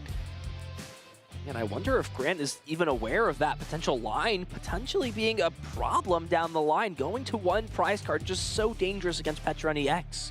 Yeah, may have just been something like down an E-Switch, down all the Nest Balls, and it can't trolley. Just so hard to find all those pieces. But yeah, looking at that game, Joseph's board was just so weak. Grant got the boss on the Kangaskhan, and on the next turn was able to take it out while getting rid of these resources with the Claw of Darkness. But Joseph was able to put together the Blood Moon Ursaluna response. And yeah, Grant took the knockout on that Pheasantipity, going to 1 prize, opening that Pecharunt line up for Joseph, but just wasn't able to find all those pieces together. And boss is the Pecharunt, taking a knockout there, but Grant obviously has boss since all the disruption was gone on Joseph's end. So that game was all Grant's so far. Joseph will have the opportunity to go second again. Don't tell me this is how the story goes, where we're going to see another Precious Trolley on turn 1 for Grant. Yeah, hopefully Joseph actually gets to play Precious Trolley this game and have a bit better of a board, thin your deck, have the Pecharunt in play so that you have that mobility and that threat late in the game. This matchup is so unfair. It feels like only 1 player gets to play their ace spec, and that's not why we play this powerful pink card. Yeah, both of them playing Genesect. It's kind of been a new development since Lucasing at UIC. And it's really good in the mirror match, but it's also strong against Goldango. These ace-spec cards are just so powerful, and limiting your opponent's access to them, even against stuff like Gardevoir, just not having that combo potential from Secret Box is super impactful. And you get a lot of cool plays shutting off cards like Prime Catcher and using your Yveltals to just lock the opponent down. Here we go, big time draws for both players. Big match. Joseph back up against the wall a bit in this spot. Is able to start Mega Kangaskhan, so that is, of course, an optimal starter in this spot. Let's see what Grant can put together here going first. Yeah, we'll see if it's as good as last game. I'm not expecting it to be having Precious Trolley, Tool, Energy Attachment, the perfect turn one. But we'll see. Maybe has the Precious Trolley in the opener again. Starts the Latios, can move to Kangaskhan really easily. And not much in Grant's hand. Yeah, I'm not even sure there's a way to find a basic Pokemon here. Yeah, it's kind of the downside of how the Mega Absol box has been built. Only 2 Nest Ball and that Precious Trolley. Going first can be really weak for the And just rips the Arven immediately here for Joseph. Not even going to know if this Precious Trolley is prized. We know that it's not. We can take a look and see what those prize cards are for both players. Nothing too crazy. Obviously, the Monkey Dory being prized is a bit annoying. Joseph is playing 3 instead of the 2 that Grant has in his deck, so being okay with 1 unavailable. But yeah, besides that, everything looking pretty standard, and Joseph's just going to get off to an excellent start. Now, does he have another tool card, though? That's the question. Just decided to grab the Turbo Energize, but it feels like if you can just shut off Precious Trolley here, that may be more valuable than using Energize this turn. Yeah, I mean, Grant just had such a weak turn. You know he's relying on having an Arven, which he may not even have. And if you get this tool on the Genesect, it's going to be kind of the reverse of last game, where Grant had the Genesect and Joseph wasn't able to play Pokemon. Now Grant wouldn't be able to play the Pokemon. This matchup seems so fun. Yeah, absolutely. I mean, Genesect Simulator, this little Pokemon that you're never attacking with, is just so influential in this matchup, which is crazy to see. Don't call my goat little, okay? Genesect is nothing but little. This guy has been big in so many different iterations, from Genesect V in the Fusion Strike deck to Genesect EX. Which one? Which you have some experience with. Both of them. That's your goat, right? Yeah, yeah. I mean, there's the metal. He has it too, the Bravery Charm and the Energy Attachment. What is happening here? This is a complete one-sided Game 1 and Game 2. Yeah, I mean, having these extra tools is really crazy. I mean, there's only 2 Bravery Charm and 2 Turbo Energize in both players' lists, so they need to have that extra tool along with the Arven to just have such a strong turn 1. And Joseph just with the ideal going second turn. Grant living off this Pokegear, looking for maybe an Arven to get Nest Ball. For Nest Ball, and then hope you have an energy card in your hand? Yeah, you look at your opponent, go Arven for 4 basic Pokemon, basically, and you're Arvening for 1. Looking at a Lilies. Yeah, Lilies and nothing else. I'm not even sure there's anything else Grant can do before he plays this Lily. I mean, you definitely don't want to attach to this Latios. I guess we are attaching to this Latios. There's the Energize, and we need to find some basic Pokemon off of these 8 cards. Yeah, I think you just have to put these Energies and Energize on the Latios, because you can't, it's really hard to find a Kangaskhan and an Absol or another Pokemon that you want to energize with. You want to energize to that Absol, and if you only get a Nest Ball, you want to grab the Absol off that. So just making sure those energies can end up there and that you have some form of attack lined up, because Joseph is looking to use Claw of Darkness, take 2 prizes off this Latios due to its dark weakness, and just get super far ahead. It's just so hard to come back from a spot like this where you're going to get 2 free prize cards and not put any damage on the board for your opponent. Step number 1, though, for Grant is finding Pokemon, right? Can't play the trolley, really relying off of finding Pokemon here. Does find Mega Kangaskhan, and that's about it with this hand. We're going to have to see some heads coin flips if he wants to keep himself in this game. Yeah, could retreat, try to draw some good cards off the run errand, but I think at this point, just going for those coin flips is the only way to get yourself back into this game. And it's just like the complete reverse of last time. I mean, Grant's powering up his Kangaskhan. Does Joseph have a boss on it? We'll see. Can still use the run errand ability in the active spot. Not sure we see that. Just a pair of Penny and an Arven, the only supporter cards in hand so far for Joseph. But it feels like either way, you're probably content either just taking the knockout on this Latios, and maybe Arven is even just better here to guarantee that extra HP on the Absol. Yeah, I mean, making it so that Grant needs 3 flips, 1 in 8 chance. Makes it so that your odds of losing this game are just so low. I mean, he has to flip those heads and then still convert from that point on, where his board would potentially just be a solo Mega Kangaskhan. All right, so here we go. Big run errand. What does he find? It is a Pokegear.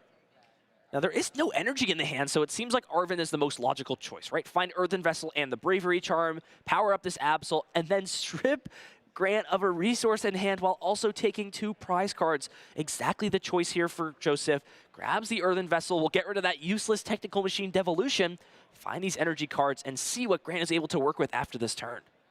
Yeah, looking at Grant's hand, there's a lot of interesting resources there. Something to note is that Iono probably going to get discarded, but once we get a better look, see what Joseph's thought process is and what he's going to discard. But no Mist Energy on the Absol usually feels bad, but when your opponent doesn't have any Monkey Dory setup, no Absol, you're not really scared of a terminal period at any point, really. Yeah, no damage on the board either at this point. So kind of just sit back and relax almost as long as this isn't knocked out this turn. So here we go. Absol gets the energy attached, Bravery Charm. And yeah, Joseph's just kind of sitting on, you know, more than enough things. We'll see the Petrant bring the Yveltal up, retreating that out, getting rid of the poison, and looks like a pair of Iono in the hand.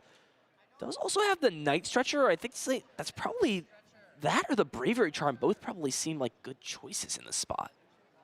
Yeah, the other option is getting rid of an Iono, expecting Grant to play the other one, and getting into that similar spot where Grant was in last game where Joseph had no disruption. Now Grant would have no disruption for the rest of the game. That's one of those cool things of Absol is you can kind of discard cards from your opponent's hand and force them into playing these supporters. Some decks have the ability to do that, but Absol does it incredibly well with the Claw of Darkness. Even considering Boss's Orders as a potential card, that would guarantee 2 prizes for Grant this turn. Interestingly enough, going to get rid of the Dark Energy in hand. Yeah, it's a nice little interaction where you basically get rid of this Dark Energy and the Night Stretcher at the same time. You force the Night Stretcher to be played, and it kind of gets rid of 2 almost, but yeah, Grant here, top deck's the Absol, so if he finds the second Turbo Energize, could potentially go for that, but committing a Bravery Charm to this King, oh, maybe not. Yeah, thinking about it, right? If this does miss the KO, and Joseph is able to find Penny plus Energy Switch and a Darkness Energy, which is already in the hand, then it would guarantee a KO via Terminal Period. Grant's going to just take the risk that that's not going to happen, right? Joseph's only going to have 4 cards in hand, doesn't have something like the Latios to double pivot out of the active spot, and here we go. We'll see what Grant's able to work with. Does find the trolley that can't be played, however. Does have Nest Ball in hand. We'll see this run Aaron be used first, as there are still plenty of basic Pokemon that want to be found, such as that Monkey Dory. And we'll have to see what this Nest Ball wants to fetch out of the deck. Yeah, looking at Grant's hand, it's pretty weak. Maybe looking for a Pheasantipity, just trying to draw more of those cards. And if you're careful and don't bench another 2-prize Pokemon, it really doesn't help Joseph's map for him to ever boss knock out this Pheasantipity. So it's not too big of a liability ever. Yeah, can try and push a weird 7-prize, 8-prize game somewhat, thanks to those Mega Pokemon. So will be Pheasantipity coming down, flip the script online, thanks to Mega Absol KOing Latios the previous turn. I have to imagine, you know, Grant has pretty much played everything that he can this turn.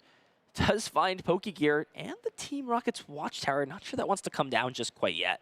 Yeah, I think he's too reliant on this Mega Kangaskhan right now to play it, and if Joseph decides not to bump it, because he's not even using Kangaskhan this turn, it feels, with no Latios in play, then Grant's kind of in this awkward spot where he's not able to draw extra cards the turn, and if Joseph doesn't take a knockout, Pheasantipity won't be active, and he's facing a Claw of Darkness.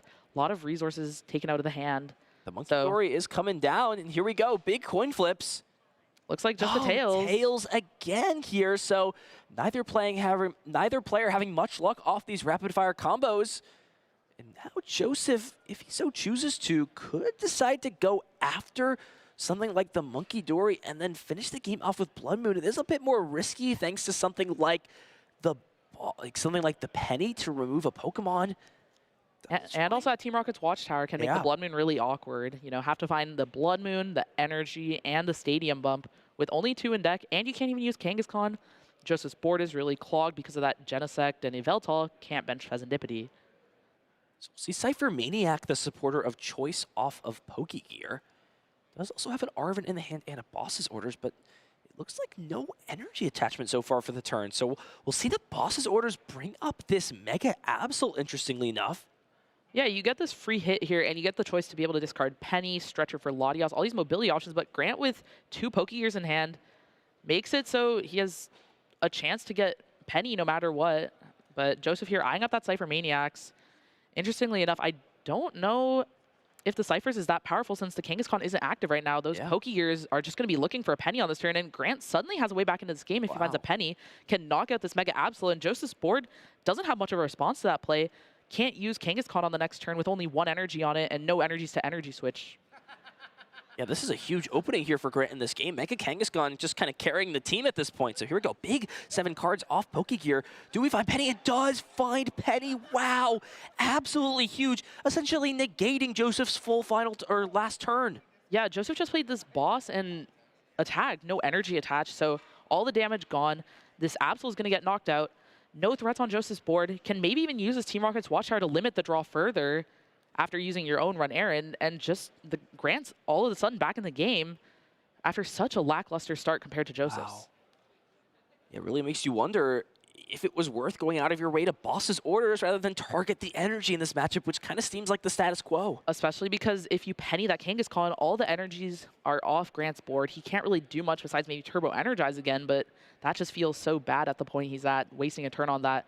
So maybe taking a different approach than the boss was the way to go. There's the Absol coming down with a missed energy as well. Grant has yet to play any energy switch either. And now the question comes down to, is this the time to spring the trap with the Team Rocket's Watchtower? Yeah, I think just checking the stadium, checking what Joseph did on the last turn, seeing it was really only the boss, and yeah, noticing that weakness of Joseph's going to be really reliant on this Kangaskhan next turn, really debating the Watchtower, and yeah, plays it, and now just takes the knockout. Wow, and here you go. Grant is back into this game, taking the prize lead, now going down to just 3 prizes. Joseph sitting on Arvin and not much else. Top decks a penny for the turn. Has the Cypher Maniacs, but with Team Rocket's Watchtower in play, it's not really much he can do with it. Probably just going to have to use his Arvin, but what do you even get here?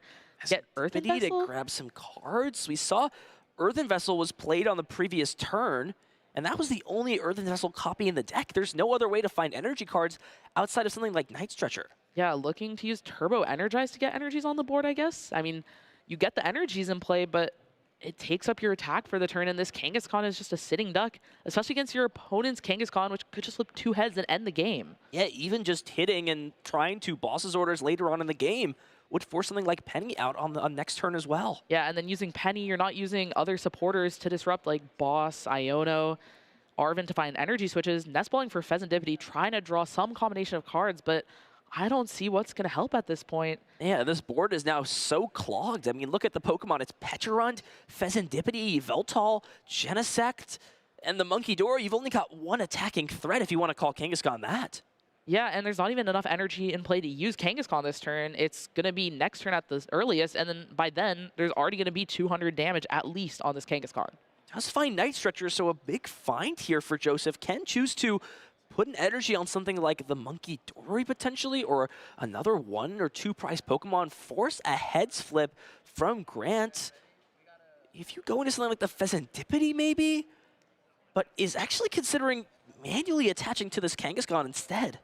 Yeah, but Joseph's still at 4 prizes. Even if Grant doesn't get the knockout this turn, and Joseph flips enough heads to knock out the Kangaskhan next turn, has this Absol back waiting in the wings to knock out the Kangaskhan on the next turn. And using Turbo Energize, where are we putting these energies? Maybe 1 on the Pecharunt, 2 on the Pheasantipity, prepping for Cruel Arrow. Wow. I mean, Joseph prized that second Mega Absol and just didn't have the bench space or the Night Stretcher at the time to use to find it before that Pheasantipity. Here we go. Huge opportunity for Grant this turn. Will he decide to swing into this active, or can he find boss's orders to try and target down another Pokemon on the bench? Yeah, he does have to be careful. I mean, we saw last game, the Pecharunt could have knocked out that Kangaskhan, but with the Bravery Charm this time, it will be safe.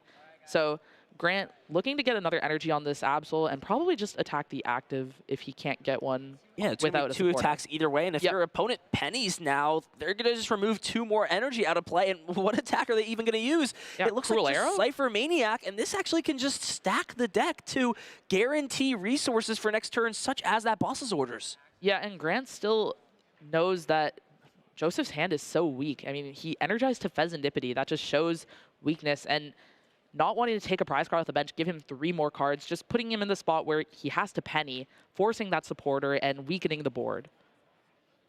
So here we go. We are potentially entering the final turns of the set, pending what Joseph can put together to stop this onslaught that Grant has managed to find himself in. Night Stretcher for Dark Energy. That's going to power up the Absol even further.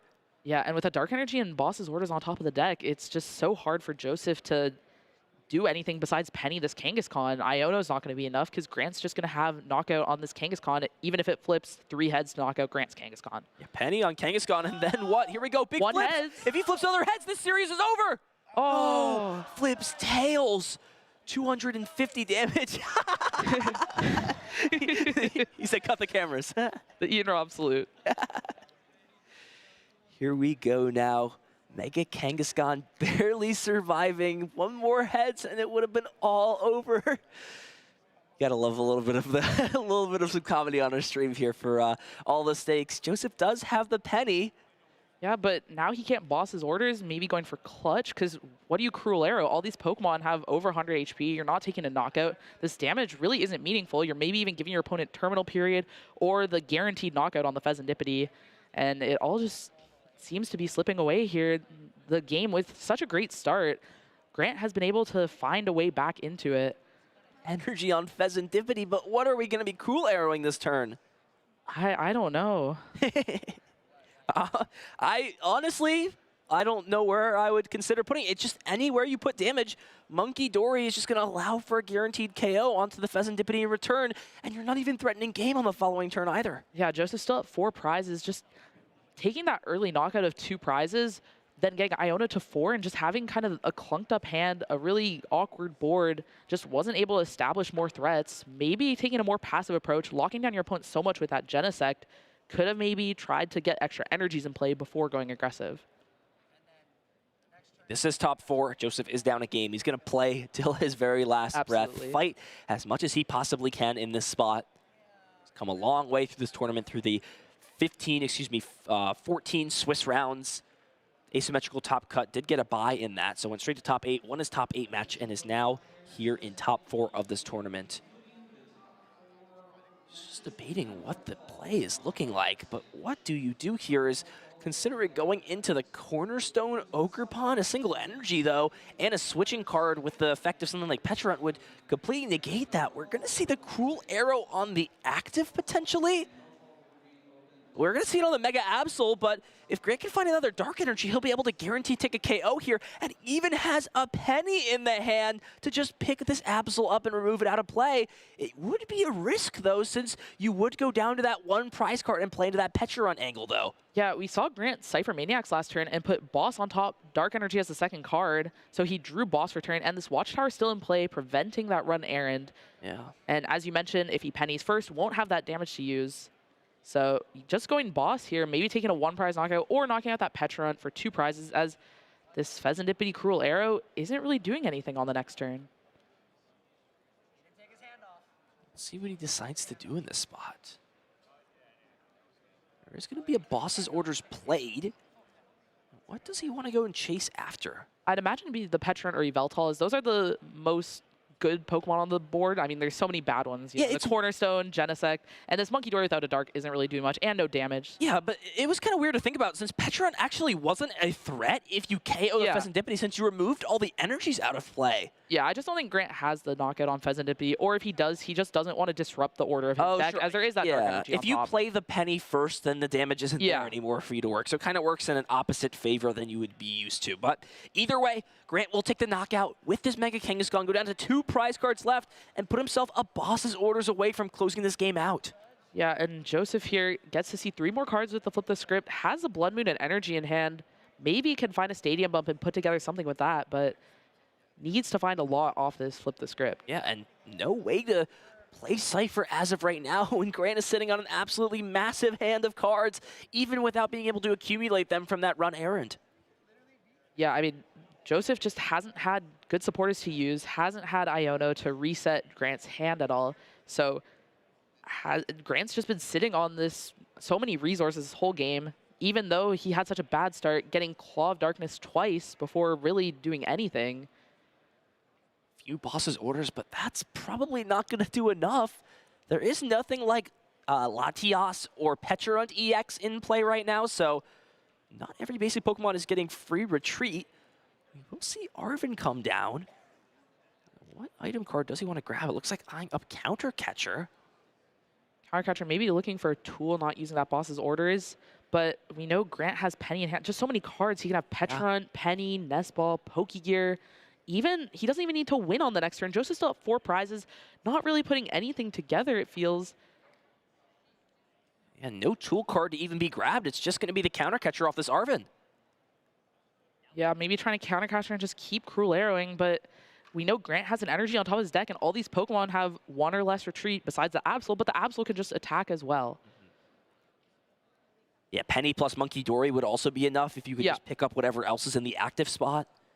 Just so many options here to be scared of. Yeah, and yeah, with this Absol with 2 energies on it now, Grant just needing to take 1 KO. Can you really afford to cruel arrow with this much damage in play?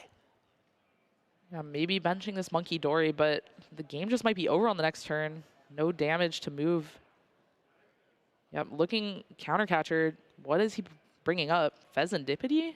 Monkey Dory? It's got to be one of those two. Yeah, surely the Fez is a slightly better option, but no, could actually go after the Yveltal and trying and go for a clutch play, it seems, to trap this Pokemon in the active for the time being, but it seems like you're not building for much, and if anything, giving Grant more time to develop. Yeah, I mean, Grant... Oh, okay. Oh, retreating and doing that. I was about to say, you can't bring the Petrant up with its ability, but can just retreat and start to build some poison damage at least. Yeah, Grant can't win the game this turn because he didn't boss the Petrant last turn, but he also gave himself an extra prize, or he kept an extra prize card, so if he got Iona, drew an extra card. So he can go to 1 prize this turn, maybe use that Claw of Darkness on Absol. If he can find boss's orders off this Pokegear, this game is actually over, Piper, with the Dark Energy off the top of the deck. Does he have Petrant in hand to move the Absol? Or the Yveltal? I guess if he doesn't have a way to switch out of the active spot as well, but does have the Penny at least. And like you said, doesn't need to win this turn. So still a very valid approach. Can just take his time, figure out where he wants to put this energy card, either onto the Absol or onto the Kangaskhan. So now just kind of ignoring Monkey Dory completely, going in with the Absol, being okay with benching these Pokemon. And with that Watchtower too, you're also feeling a little bit of assurance compared to something like a Blood Moon Ursaluna KO as well. Yeah, I think the only thing you're scared of is your opponent piecing together Blood Moon with a Stadium Bump and Iono. But the issue for Joseph still is that he's at 4 prizes. He needs multiple turns to win the game, where Grant at 1 prize needs something like a boss's orders. And yeah, just discarding that Blood Moon, really making sure it can't happen, because Joseph has the Cypher Maniacs in hand, but Grant probably already is boss. So if Joseph's Cypher Maniacsing, using Cypher Maniacs, he's just losing the game, it feels. Cypher Mani-maxing at this point, if you think about it. So see Pheasantipity come up into the active spot. It is essentially Joseph's last hope. Doesn't have the energy cards to really power up that last attacker. Grant being at 1 prize, though, there is a world where if you can go in with Pecharunt and then Penny up the Genesect to get that Bravery Charm onto it, you would force Kangaskhan to hit a heads or a boss's orders. A boss's orders on that Monkey Dory, and Grant's just had this hand for so long. It has so many cards. You give him Pheasantipity too by taking a knockout. It just seems like it's inevitable for him to have that boss's orders. It's tough. It feels like it's better than not taking a KO on one of these Pokemon, though. For sure. I mean, Joseph just needs to get to a point where he can win the game in 1 more turn. And right now, he needs at least 2 turns. And yeah, just the 1 Iono in deck, or 2 of them, but just still remaining in the deck, as well as those 2 Pokegear. Doesn't look like Joseph has a way to disrupt Grant's hand and put him down to just 1 card. Yeah, really just unfortunate. Showing the strength of that Watchtower in the mirror match. I mean, couldn't draw cards with the Kangaskhan after that Absol got knocked out, and was just a couple cards off that Iono. I mean, if Watchtower wasn't in play, would have found it and potentially been able to put together a Blood Moon play on one of these last few turns. What can Joseph do here? It looks like Penny, the potential supporter for choice, is going to pick up potentially the Genesect just to give himself the Bravery Charm. But like you said, Piper, if there's a boss's orders, this game is all over. Yeah, and even in Erica's invitation, Grant knows there's a Genesect in Joseph's hand, can just bring it onto the bench and bring it up. So Joseph here would need to fill up his bench to play around the Erica's. But it is an uncommonish card, but he did see it in the open list, so we'll see if he decides to play around it, or just if Grant has an Erica's, he probably has a boss. Yeah, and can't disrupt the hand now, deciding to not retreat before using this, and now finds that Iona, but can't play it. Yeah, already using Penny. Bravery trying the Pecharunt, maybe trying to attack, knock out that Mega Absol, but can't even move into the Pecharunt, having already used Penny and retreated, because Pecharunt cannot bring itself into the active. Yeah, it looks like just considering if he can afford to attach a Mist Energy to the active.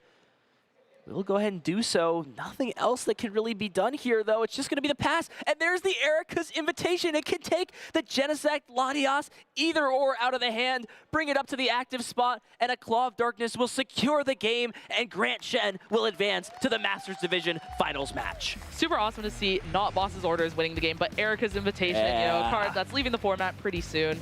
And a very cool tech. I mean, Grant played incredibly well in that game. You know, such an awful start. Getting his opponent getting that turn 1 Genesect, and Grant not having any basics besides that Latias, preying off his Lilies to try to find basics, powered up the Kangaskhan, and was able to get to a point where his opponent kind of bricked off an Iono to 4. Yeah, it was really that big turn, the Boss's Orders on the Absol, Yeah. that was the make or break moment in this set. Still well played to Joseph, though. Top 4, nothing to scoff at whatsoever. So we'll take a look back on this series and see how things broke down. What a series it was, though. It felt like, you know, this first game, obviously all Grant. Got to play the trolley, got to set up, do everything. There was that one opportunity, though, with the Petron EX that did present itself. So Joseph did have an out in this game, but just didn't have the pieces necessary. Had to burn one of the energy switch this earlier turn to use the Blood Moon. And then without being able to find the KO, it just was not enough, unfortunately. And as we moved to game 2, it seemed like the completely opposite narrative, right? Joseph was able to start that second turn with the trolley, the energize, the tool on the Genesect, KOing Latias, leaving just this Genesect. But it really was that, again, one turn. Bring the Absol up, burnt the Penny to pick up the damage, not have to remove any energy out of play, and then this Kangaskhan just started swinging.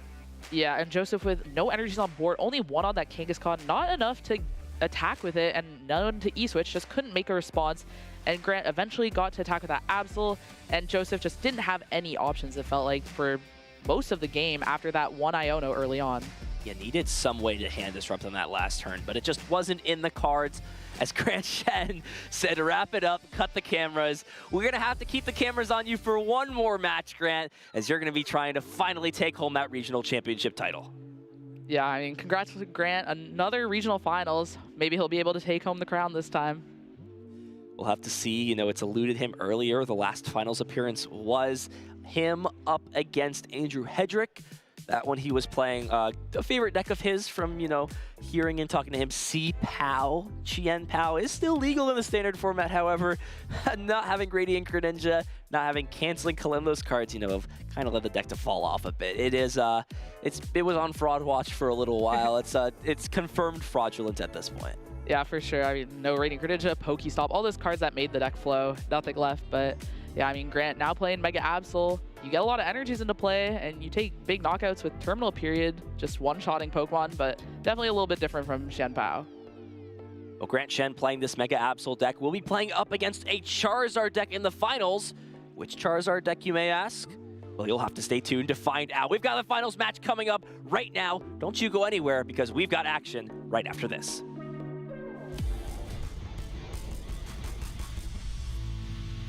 Hello everyone and welcome to Draw Your Faves with Skarzig. I'm here with Caleb and we're going to try to draw his favorite Pokemon, Gyarados. So he's going to follow along with me and I encourage you to follow along at home as well. So let's get down to business. All right, so with Gyarados, you've always got to start with the mouth. He's always angry. Oh man. And I think that's good. Angry Gyarados. He's got the crest. And how does the rest of the head shape go? I think it has like fins on the side like this. I hope I'm doing your Pokemon justice. Okay. One thing I always forget with Gyarados, he has like the whiskers that come down. So we got to draw those.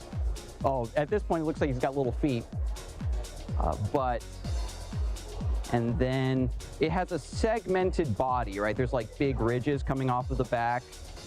So just draw the segmented body like this.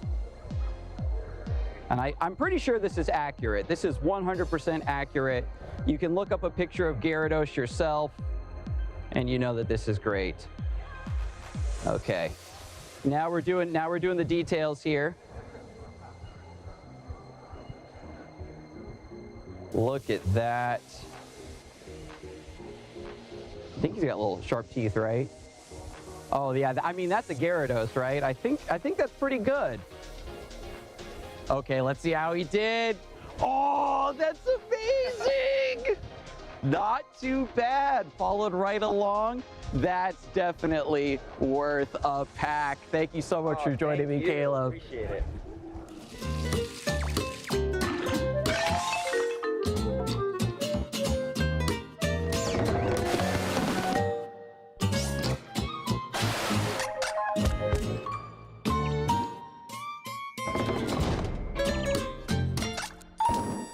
And welcome to Draw Your Faves with Skarzig. I'm here with Lauren, and I'm drawing her favorite Pokemon, Greninja. This is a tough one, so she's gonna follow along. We'll see if you can follow along at home as well. And we'll start with Greninja. He's got a kind of a pointy, triangular head, right? I think it's like this. I'm not gonna go too fast. I think it's like that, right? That looks like Greninja to me. And then the tongue is like wrapped around because he's a ninja. And then he's got an arm that comes down. And I think it's like that, right? The webbed hands. This pose is amazing. He's waving hi to everybody.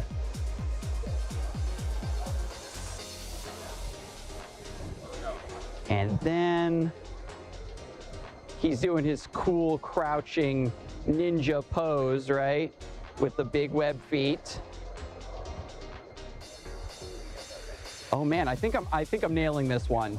You're gonna have to let me know how I did, chat. I think there's like, I think it's like that. It's not too bad, right? Greninja.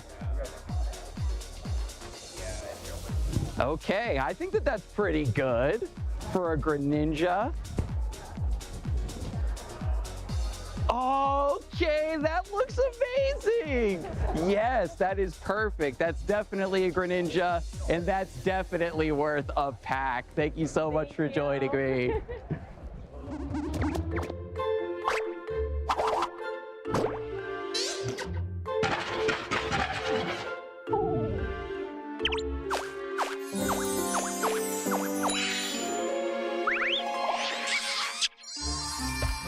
Hello everyone, and welcome back to Draw Your Faves with Skarzig. I'm here with Gazer Beam. We're drawing his favorite Pokemon, Voltorb.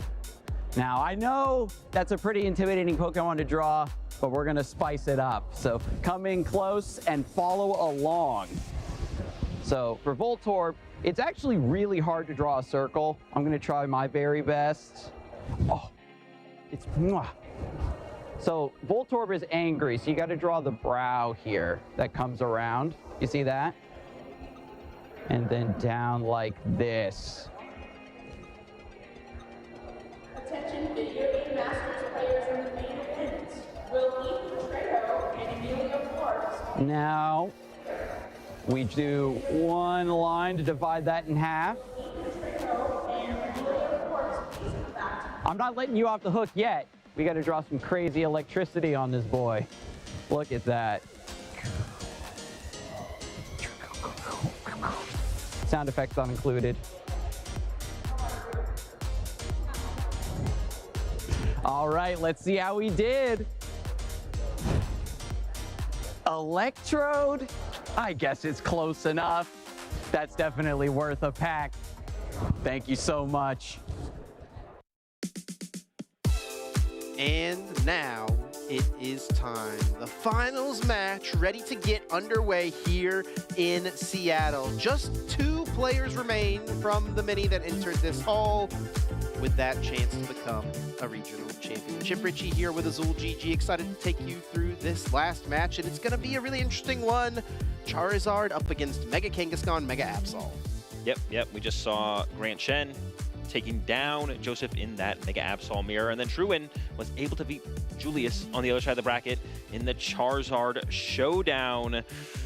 And there's the bracket right there. Truin versus Grant in our finals. And it's gonna be an interesting one. The new tools that are like being played in this specific build of Mega Absol.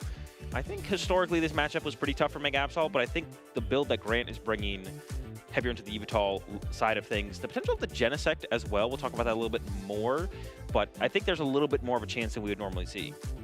Going to be an interesting game for sure. Looking at the bracket here, both of these players have 2-0'd their opponents through top 8, both with a 2-0 victory in top 8, both with a 2-0 victory in the semifinals. One of them will take their first top 8 loss here in this finals match. Will it be a game 1, a game 2, game 3? We'll see how this one will shape up. Without a doubt, it will be exciting. One of these players will be a first-time regional champion. I can't wait to see which one of them will be wearing the medal at the end of all of this. Will it be Charizard? Will it be Mega Absol? Get your guesses down in the chat. Let us know who you are rooting for as we get into our final game. Our players down at the table. We're ready to get this thing rolling. Yeah, I think it's the first top cut here for Truin, if I'm not mistaken. Grant Shen here, as you can see, has been here many times before.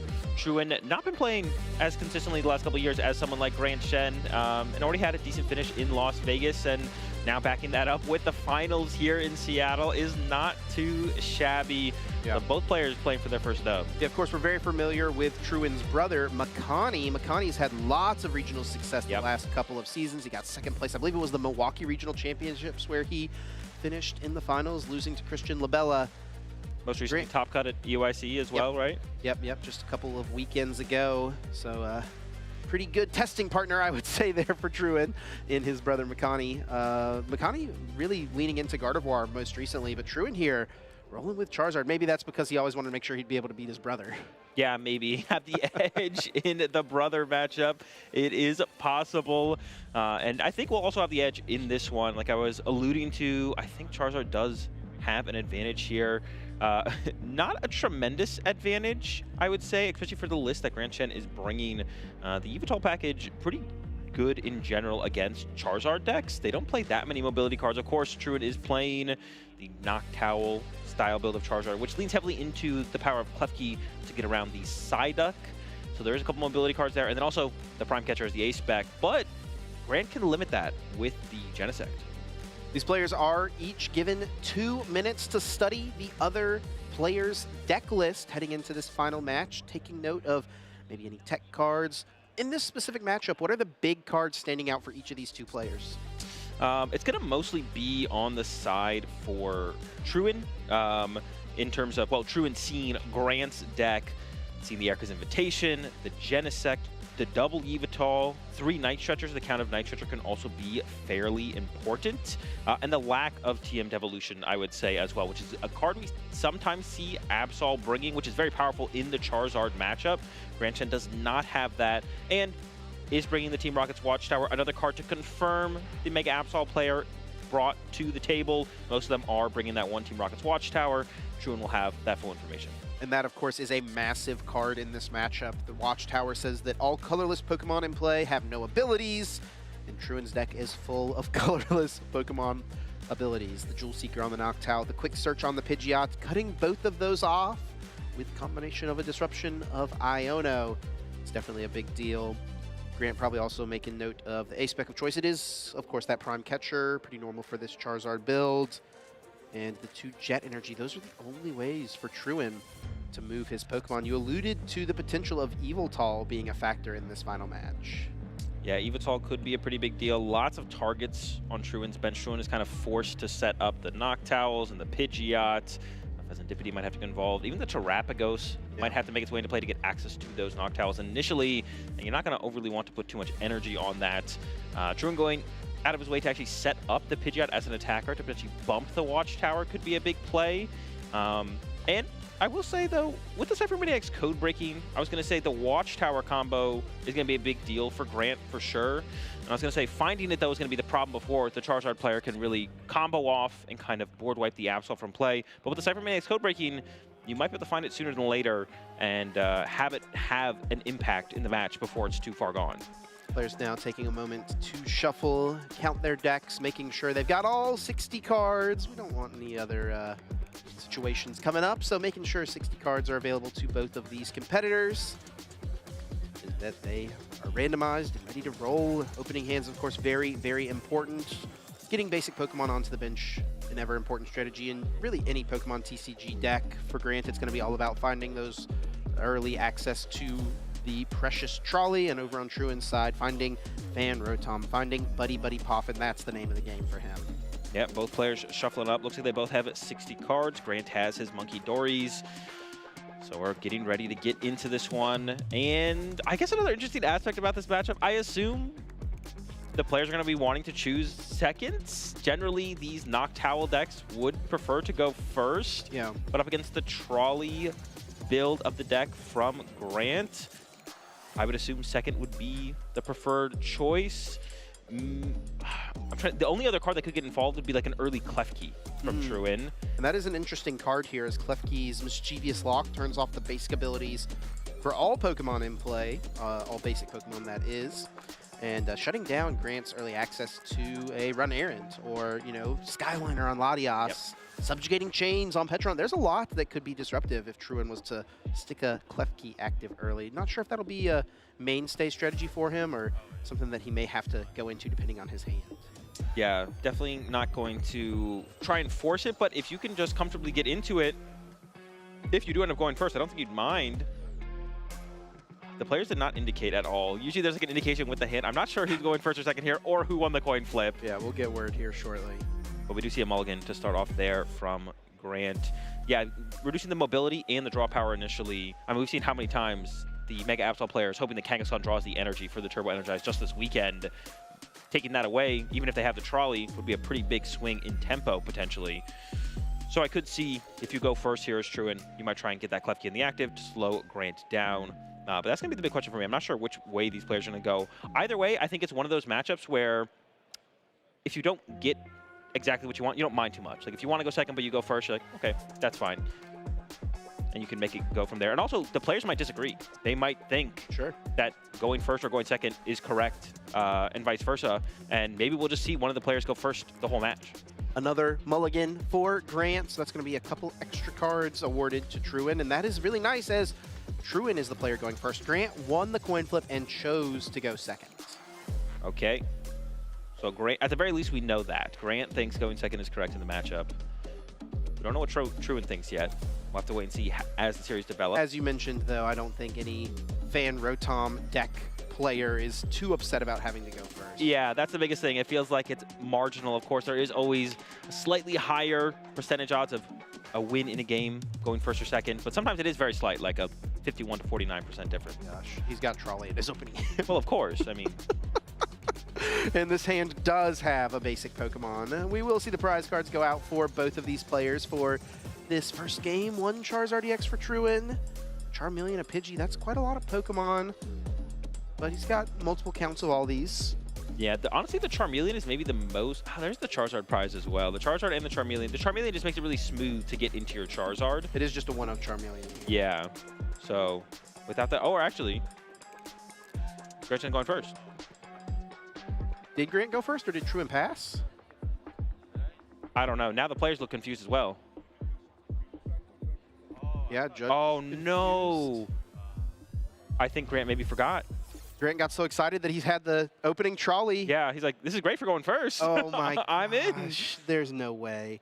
Oh, to start things off, that would be so unfortunate. Did he draw? He drew for turn as well, I believe. He drew for turn, played the trolley immediately, but Grant won the flip and chose to go second. Well, why would you want to go second when you have trolley in your hand? That's like go he first didn't know thing. he was going to have trolley as well.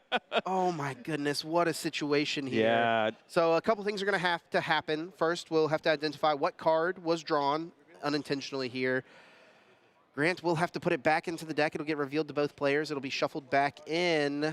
Yeah, and I believe it was the basic Dark Energy. I think there's a disagreement on what the card was. The way Grant played the trolley so fast, I think Truin thought he top decked trolley. But, of course, we'll be able to go back in the VOD, figure it out, get the correct card put back into the deck. And I feel like this is most likely going to lead to a 2-prize penalty for Grant. I'm not 100% sure. It definitely feels like that is likely the case. That is what happened. It's a very similar situation to the seniors final match, right? Yep. In EUIC just a couple of weeks ago, where Jacob, going first, tried to play a supporter card, picked up his deck, wasn't able to do so, and got a 2-prize penalty right away. Wow, what a situation. See if we can get word on exactly how this is going to go. It does look like the card has been shuffled back into the deck at least now. And this is likely going to be a 2-prize penalty for Grant. Truin will now only need to take 4 prizes to win this game, and that is massive. Yeah, that is a very big deal. That is a Mega Knockout and, I don't know, a Dusclops on a smaller Pokemon. A fan, well, I guess we're not KOing anything with Fandom. Everything's pretty tanky in Grant's deck. Okay, it looks like we got it resolved. Wow, and it is just a warning. Right. Wow, that is huge, and that is a big sigh of relief for Grant Shin on the left side of the table. Just a warning given to him, and Truin will start things off with a Fan Rotom. So both of these players are going to get nice and established here. We know Grant has the precious trolley. Truin knows it as well, and he will get out the Fan Rotom Fan Call, searching his deck for 3 Pokemon that are colorless type with 100 HP or less, adding them to the hand. Looks like Noctowl, Hoot Hoot being lined up initially. He did start that Charmander with the Agile ability. Does not look like he plays Ditto in his list, so won't be able to get any sort of transformative starts, but still pretty solid. Yeah, no Nest Ball or Buddy Poffin as well. So the Klefki actually probably would have been pretty good here. The Absol would be stuck in the active, potentially going into Grant's turn. Would not be able to get into the Kangaskhan, and would have to commit a Turbo Energize energy and tool card to the active Absol if he wanted to use Turbo Energize in the first turn. Oh. So we're not going to see that. And does have the Terrapagos in hand as well. So that will give us the active. Oh, we actually are going to see the Klefki, yes. I guess I missed that. That's a pretty big deal for slowing Grant down. And then the Terrapagos as well. Wow. So we can guarantee access to those Noctowls going to the next turn. There's the pass over to Grant. Let's see how Grant handles this Klefki on this first turn. Yeah, the Mischievous Lock. Oh my gosh, Grant top decked Dark Energy again. It's literally meant to be. It was definitely meant to be. So all as if nothing happened here. He's got that opening trolley. Taking a moment to think about it here, just how he'll navigate the rest of the turn. Of course, trolley going to be played now, as he will fill his board with any number of basic Pokemon that he would like, up to the maximum of 5. Maybe considering saving it for later. Powerful card, of course, so... Yeah, you think? I don't know, it seemed like he was considering it. It is a good card. You don't want to give it up. He's like, this is a good. I want to save this for later. But no, of course it comes down here, and he's going to set up his optimal board, and that's what this deck does. Turn 1, every matchup you have a perfect 6 Pokemon. Maybe sometimes 5 Pokemon you want to play. You might want a flex spot to work with. Usually no more than 1, and with only 1 Kangaskhan prize, we'll get to fully see what Grant thinks is the ideal setup in this matchup. Definitely Petrant, Yveltal, and the Kangaskhan brought down. We do know Grant has at least a Darkness Energy. The other key piece here is, of course, going to be to find a Technical Machine Turbo Energize. Looks like it's contemplating the Psyduck. The thing with the Psyduck is it is important to prevent Dusknoir from being utilized, but if there's no Duskull in play, you don't have to put it in aggressively. You should make sure there's a bench space open for the Psyduck in the future. Of course, though, there's very limited Pokemon search cards in Grant's deck. It's not that easy to find Pokemon past the trolley use, especially when it's a one-of like the Psyduck. So we'll hold off on the Psyduck for now. He does bring down Monkey Dory, so the board is going to be Petrant EX, Yveltal, Mega Kangaskhan EX, and the Monkey Dory, with that one flex spot being available, perhaps for a second Monkey Dory, perhaps for a Psyduck, depending on how Truin chooses to develop his board. And with the shuffle of the deck, it doesn't seem like Grant has the Turbo Energize just yet, or at least has more he may want to do. It does not surprise me at all that Grant doesn't know what that Charmander does.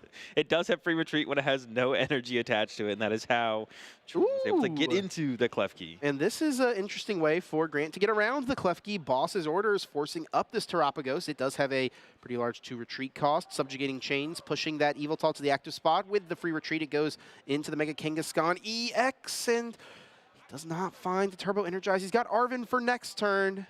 Does not have a way to juice his board just yet. Yeah, it's going to have to take a turn off, but with no Duskull established from Truin on the last turn. I mean, we could see an attack with Charizard here. Honestly, actually, the more I think about attacking with Charizard here, it seems pretty good. Or just attacking with the Terrapagos for turn. Start to put on that initial pressure. But this doesn't take Grant off of that combo turn we talked about. Iona Watchtower plus attack with Absol can still build up towards that pretty safely due to the lack of Duskulls in play. But you will be, I don't know, a turn behind from where you'd want to be. This hit coming into the Kangaskhan, which I'm sure is on the way, does set up Truin pretty well to be aggressive. Truin immediately goes into the Jewel Seeker ability of Noctowl, evolving up his Hoot Hoot and searching his deck for any 2 trainer cards. Of course, only getting that benefit if he has a Terra Pokemon in play. That requirement fulfilled by the active Terrapagos EX. And he is eyeing up immediately Dawn, which is the card that really makes this deck tick. Such a powerful option. Searching your deck for a basic Pokemon, a stage 1 and a stage 2, works so nicely in a deck like this where you have so many different evolution lines that afford you so many different options. Yep, that is truly the power of this deck, the card that brought all the power to this deck. Because we've seen Noctowl with Charizard previously, it just did not cut it until we had access to the Dawn card, and now we see the card having, or the deck having a ton of success. And with that Candy Pidgeot, that's exactly what you want to set up on this next turn. I don't think he quite has a Charizard to juice the board with energy just yet, though. And that's why I'm questioning that potential Area 0 placement. I think until we are attacking, I don't think we want to throw an Area 0 down or avoid putting Area 0 in play in general. Actually, we see the quick search for the Jet Energy. Are we just going back into Klefki? Yeah, he may feel like pushing the Klefki is going to be advantageous for him here. Could also get some damage in play, I suppose, with the Fan Rotom. That doesn't necessarily feel great. You usually want to try to combo together big turns where you're taking one-hit knockouts or effective one-hit knockouts through your use of Cursed Blast. And he's actually going to hold on to the energy, just setting up for a future turn. What's he planning, Azul? Yeah, the pass there, I think, is building up towards the combo turn already of Charizard and Candy Dusknoir. The problem with this, though, is if Grant can just find the Watchtower this turn, I think Grant's just going to throw it down and get it in play right now. We did see Truant have to extend. I guess Truant did conceal a card off the Quick Search. We used Quick Search, and the card was definitely not played. So it could be the secondary Area 0 waiting to counter the Watchtower. But as Grant here, you could definitely just get aggressive with the Watchtower if you can find it. Grant uses the Run Errand to draw himself a couple of cards. Does not look like Watchtower was one of them, so he'll have to settle for Arven. And this is still solid, of course. The only way to really get these attackers powered up is through the use of Technical Machine Turbo Energize, throwing a bunch of energy cards into play, getting Mega Absol ready to go, setting up with a Pokegear 3.0 as his item for the next turn. Yeah, getting all set up, going to get the Absol online, have that as a threat. In response probably to Truant getting aggressive on the next turn, I think with Truant's hand, we could see the KO on the Absol go down. We might be one card short, actually. We might be like a top deck away. And is also able to establish a Psyduck. That's a big point here for Grant. That will force the Jet Klefki combo on the side of Truant. There is the TM Turbo Energize, and yeah, right back into the deck. 2 Darkness Energies being searched out. Going on to that Mega Absol EX now back over to Truant, who does find Rare Candy from the top. That is not too bad. Yeah, I think that sets it up. And that is a lot of potential here for this turn. He could piece together a crazy combo right now, Azul. Yeah, I think Pidgeot for Dawn, then the Noctowl can pull together Prime Catcher and Rare Candy, and I believe the Dusknoir is in the hand. That would lead to Candy Charizard, Candy Dusknoir, Jet up the Klefki, and then Prime Catcher up the Absol after you've utilized the Dusknoir. And you can actually take the knockout with the Terrapagos. I don't know if that's really that big of a deal. I think the one thing I would like to see here from Truant, though, make happen would be, I think actually, and I'm trying to put all the numbers together in my head, I think we can get 2 energy established on the Pidgeot this turn with the Jet and the third Fire, and then take the knockout on the Absol with Dusknoir and Charizard. This would mean our Terrapagos has no energy on it, which could be a little bit awkward. This also does require 2 mobility cards to pull off, which means the Yveltal from Grant Shen becomes a lot bigger of a threat. So we'll see fully how Truant decides to put this turn together. I think you have to go now, though, because you only have bench space for 1 Charmander. So that becomes a big target for Grant on the next turn and could make it awkward for you to continue to play the game. It will be Dawn grabbed from that quick search, finding out a basic Pokemon Stage 1 and Stage 2. Charmander, Noctowl, and Charizard EX added into this hand.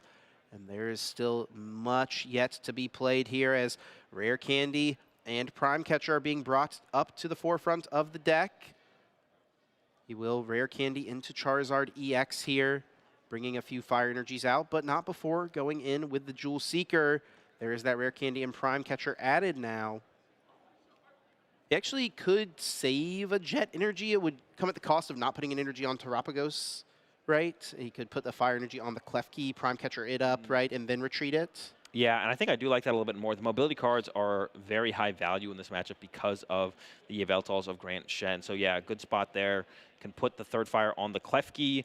That means we don't get an energy on the Pidgeot to utilize its attack to bump a potential Watchtower, and that is still a win condition for Grant as well, not just the mobility cards, the lack of mobility cards, abusing that with Yveltal, but Watchtower Iono attack with Absol is good. But I guess the Absol is being taken care of here, and yeah, I think Truin is onto that Klefki attachment here as he's setting it up. That is where the fire energy goes. Prime Catcher bringing up the Mega Absol EX. Up comes Klefki, Mischievous Lock, shutting down the damp ability of Psyduck. Rare Candy into Dusknoir, Cursed Blast. Now online, he'll pop that Pokemon and place 130 damage onto this active Mega Absol EX. Grant is awarded 1 prize card for this, but that is a trade-off Truin is more than fine with, as he will retreat his Klefki into this Charizard EX, and now Burning Darkness, dealing 210 base, more than enough to deal with Mega Absol, and Truin is not done yet. Super Odd placing those powerful cards back into the deck, and Nestball can bring the Duskull back down again. Yeah, Truin is not slowing down at all and setting up for another potential Dusknoir play. And there's really no threat to this Charizard here from Grant, so no backup Charmander, no problem. And Grant, it feels like, needs to get into a clutch play this turn to start to slow this game down. Finding the Watchtower and an Iono combo would also be good, but honestly, if you just find the Watchtower here, I think you could be fairly confident Truin does not have the Counter Stadium in hand after that huge combo. Definitely a lot of pressure being placed on Grant at this point in the game. Things are going to start to run away very, very quickly. It's a 5-3 prize card deficit now for him. Earthen Vessel will kick off his sequence here, finding 2 Darkness Energy from the deck. Of course, 1 necessary for the clutch on Yveltal, should that be his line. And that seems like really the only strategy here that would be helpful. He also would love to find Iono to combo with this, disrupting Truin's massive hand, sending it to the bottom of the deck, leaving him with just 3 cards, and hoping for a Noctowl, I imagine. Here are the Darkness Energy now added to his hand. He still has Run Errand to use somewhere along the line, but not before a Pokegear 3.0 will peep the top 7. Looking for a supporter card to add to the hand. No Iono just yet. There is that Watchtower. I'm sure he would love to grab it, but of course, Pokegear 3.0 only finds you supporter cards. It's going to be the Arven as the choice, just thinning that card out. Yeah, it does feel like Grant was probably trying to maximize the odds of finding the combination of Iono and Watchtower there. So Pokegear, of course, you can reach for the Iono first, and then hope to Run Errand. Finds us the Watchtower. That was a whiff, and now we're into the Run Errand. Run Errand finds Cypher Maniac and the Darkness Energy. If he could bring down Pheasantipity, Cypher Maniac could set up at least the Watchtower, but no Pheasantipity found. It will be an Arven as his supporter for turn. Yeah, and speaking of that, we did see Grant Shen not get the Psyduck initially with the trolley, and then had to use a Nest Ball on the previous turn to find the Psyduck to protect from the Dusknoir combo. That could have been that Pheasantipity this turn, plus 3 cards. Who knows where that could have led us. And now, for Grant, I assume that we're going to get a counter catcher off this Arven, but it looks like he's opting not to, so we might just be giving over Truin the possibility of a boss knockout on this following turn, and only being a boss away from winning the game. Or I guess, honestly, Candy Dust, that could be the full combo this turn to win the game. Truin could win the game this turn. Okay, there's the counter catcher. It'll make it a little harder for sure, but Truin could still win the game this turn. Counter catcher is found off the Arven, along with another TM Turbo Energize. Night Stretcher will bring a Pokemon or a basic energy card back from the discard pile into play. Looks like Mega Absol perhaps getting juiced once again here. Attach of an energy for turn. Turbo Energize to the active. Yeah. And will he hold off on that counter catcher? I mean, I feel like you have to for a powerful play next turn. How many Darkness Energy are left in the deck as well as a question here, as he does have 2 in his hand. Hopefully at least 1. 2. Well, there's 1. Yeah, just 1. Yeah, and actually, currently, I think Truin does just have game in hand here. I think I'd like to see that counter catcher get played here from Grant. He set in for a different play on the next turn. Doesn't feel like it's a good enough investment, but I'm pretty sure quick search here for Noctowl, and then Noctowl finding Rare Candy and Boss's Orders. Oh, actually, no, the Dusknoir's in the deck. He doesn't need Boss's Orders. He can KO the active Kangaskhan as well. Oh, that's true, yeah. Yeah, so Rare Candy and Ultra Ball gets him back Dusknoir. He just shuffled back the Dusknoir from the Super Rod, and he can use the Jet Energy in his hand to push Klefki active. He should have this full piece here. He's just got to make sure to sequence it properly. It does look like Quick Search found him out the Noctowl. Noctowl now can grab out the Rare Candy and the Ultra Ball off the Jewel Seeker. Dusknor is available in the deck, and Jet Energy in hand, the last card needed of this sequence, will send Klefki into the active spot. Mischievous Lock cutting off the damp ability, and Truin Tran with 2 attacks will take this first game of the finals. Yeah, that's a pretty quick game. Won their back-to-back mega knockouts. Yeah, I didn't even clock that the Kangaskhan was still in the active. I thought we were at least safe from that. Needed the extra piece. That could have made things a little bit more awkward, but yeah, not quite enough. And although Grant didn't know the Jet Energy was on hand, could have made it a little bit more awkward with that counter catcher, but was building up towards a bigger play. Didn't think it was worth that investment. Need to see a little bit more. Yeah, I think he was looking for that INO and that Watchtower for sure on that last turn there. Yeah, let's recap that game number 1. And I think the big thing here, Grant was a turn slow in this game. He missed the opening Turbo Energize. He had the trolley, which was great, but not being able to get those energy in play put him a turn behind as far as attacking goes, and he actually never got to use Claw of Darkness at all. Yeah, never got to get there. And that's exactly what we want to see on the Charizard side of things. You just want to build up towards that combo. We actually saw it kind of similarly in the series from Julius earlier on in the day, where he kind of did the same thing. He just set up until he could get one-hit KOs on Mega Pokemon. Similar from Truin, but a lot faster. It was, what, turn 2, turn 3? Yeah. Truin was swinging and did have that extra turn to work with. Like you mentioned, the whiff of that Turbo Energize gave a lot of freedom to Truin to kind of do whatever he wants and took full advantage of that extra time to get that first Mega Knockout, and then following up pretty cleanly with that second Mega KO for a 1-0 start. 7 cards going out now for both these players. Opening hands of game number 2. Grant probably feeling a little dejected here, unsure how to approach things now that he has lost the very first game. He's going to have to win 2 in a row if he wants to be the player to become the champion. Truin now just 1 game removed from wearing that medal when all is said and done. Here we go. Grant did choose to go second once again. And yeah, it's the same starters. Mega Absol EX and Charmander on the side for Truin. Truin will use the Nest Ball, searching his deck for a basic Pokemon. And getting a peep over there at Grant's hand, Azul. Are you seeing what I'm seeing? Yeah, it looks like a trolley, and I think Grant has it a little bit better than the last game. I see a Mist Energy and a Turbo Energize in the hand as well. So all right. Who needs Arven at this point? We should just cut the Arvens from this deck. On Truin's side, has also a pretty similar opening. The only thing Truin is missing is that Terra Pokemon, so I don't think Truin is going to be able to go with that Klefki the way he was able to in game number 1. That second Nest Ball is going to have to be committed to a Terrapagos EX, so we can guarantee access to the Noctowls on the following turn, because there is no Ditto. Otherwise, if we had the Ditto, well, I guess it still wouldn't quite work. We'd be a mobility card short, so yeah, not the perfect setup, but still pretty solid. What do you mean, bro? The Charmander schmoovin there with the Agile ability. Get that to the bench, right? Get the Ditto up and running. Oh, no, that would work. Yeah, we make a Ditto into the Klefki. Yeah. But yeah, you want to get the Noctowl, the Pidgey, the Hoot Hoot. So who knows if even if we had that as a possibility here from Truin, we might not even make that play.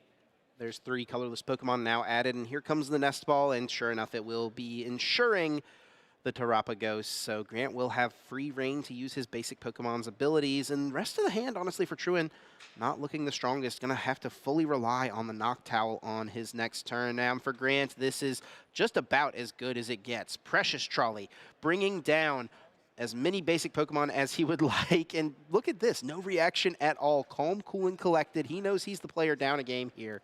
He needs to fight back. Yeah, and actually got even better. Grant top-decked the Erica's Invitation. I was about to say Hospitality. I'm pretty sure there's a card called Erica's Hospitality, but Erica's Invitation. Yeah. And there's a bench space open, something that we didn't see in all of game number 1. I'm pretty sure Truin never had a possibility for the Erica's Invitation here. And we see this time Grant committing to the Psyduck, not playing around this time, wants to have the flexibility of the Nest Balls later on, doesn't want to have to commit that to the Psyduck later in the game. So yeah, we don't even need to see a specific supporter played here from Grant. He has the flexibility to play any supporter he wants to try and make things as difficult for Truin on the next turn as possible. Of course, with no Duskulls on the bench, there's not that much Truin can do. For Grant here, pretty tame prize cards, it looked like. A couple supporters, a counter catcher, nothing too bad. And we do see the classic Eviltal switch in with the subjugating Chains of Petrunt into the retreat of the Mega Kangaskhan. Now run errands, drawing a couple cards, another energy, another Turbo Energize. And is considering the, yeah, I like to see the Dark Energy. You want to have the flexibility of your energy switches as soon as possible for that energy committed to the Kangaskhan. So it was initially looking like it was going to be the miss, but then realized, oh wait, I got the dark energy. Even better. Let's commit that. And actually might just not even play a supporter this turn. Like I mentioned the Erica's invitation. It's in there. There's a bench space open. It might be hard to find time to play it later in the game, so I kind of like it here. Get a little hand information, see what else Truin is working with as well, off after the Jewel Seeker. Yeah, maybe you can catch a Pheasantipity is like the big card I could think of, and there is no basic Pokemon here to be caught, but you have full info of what's coming on that next turn. Seeing everything Truin has access to. Of course, Erica's Invitation, a pretty unique one, a card that's been played sporadically, mostly in stall strategies, was pretty solid in the Snorlax deck that I know you were a fan of. You used to win a regional championships yourself. Looking at your opponent's hand and revealing any basic Pokemon they have there, putting it onto the bench and bringing it into the active spot. Not an option here for Grant, as he will just Turbo Energize a couple energies into play onto Mega Absol EX, and Truin immediately into the Jewel Seeker, wasting no time, searching out a Rare Candy and a Dawn. This will get him whatever combo pieces together he would like. Yeah, and of course, you're going to want to get that Pidgeot EX online, and aggressively lining up the Klefki as well there. And looking at the board state, only one Monkey Dory down. It is possible for a terminal period to happen, but building up damage in play on these Mega Pokemon is also very valuable. I wonder if we'll see Truin actually Candy Pidgeot, Candy Charizard if it's available, and then just go for a swing into the Kangaskhan, because it is possible for the terminal period, but I think it's pretty unlikely with the current board state. Yeah, I don't think he has the ability to quite... Oh, no, he does have Pidgeot in hand, actually. Yeah. Okay, so the Dawn can get the Charizard. He actually could get Charizard out here if he wants to. Let's see if he does. He did prize a Rare Candy. That is a piece here. He does play the full 4. And with one being prized, it makes it a little harder to pull together his big Dusknoir combos were he to expend 2 here on this opening turn. Yeah, Second definitely. turn. Yeah, definitely. And yeah, we'll see how Truin chooses to approach this. We see the Klefki getting lined up alongside the Charmeleon. Might just try and go wide here with an Area 0, get some Duskulls established to set up for that big combo turn, or get another Charmander down plus Candy Charizard to start swinging. And we do see the Charizard getting grabbed. I think you'd grab that no matter what off the Dawn here, so it's not a for sure indicator of Candy Charizard, but still a possibility. Yeah, feels like it will be Candy Pidgeot, and then quick search, finding out any one card from the deck. Could perhaps just set the board up a bit more efficiently with a Buddy Poffin. Get down another Hoot Hoot, get down another Charmander. There will still be a Duskull lacking from the bench here, but perhaps he will decide to go that route. Yeah, you do kind of want all 3 of those, right? And it feels like you have to get a Charmander here. And if you don't get the Duskull, you're not putting the pressure on Grant that you really want to be. And honestly, as I'm seeing this play develop, that's kind of why I like just getting the hit in there with Charizard, because the terminal period is just not, it doesn't seem like it's going to be super available. And this also forces an Area 0 as well to get the full setup going. And that is one of the few ways we have to deal with that Watchtower.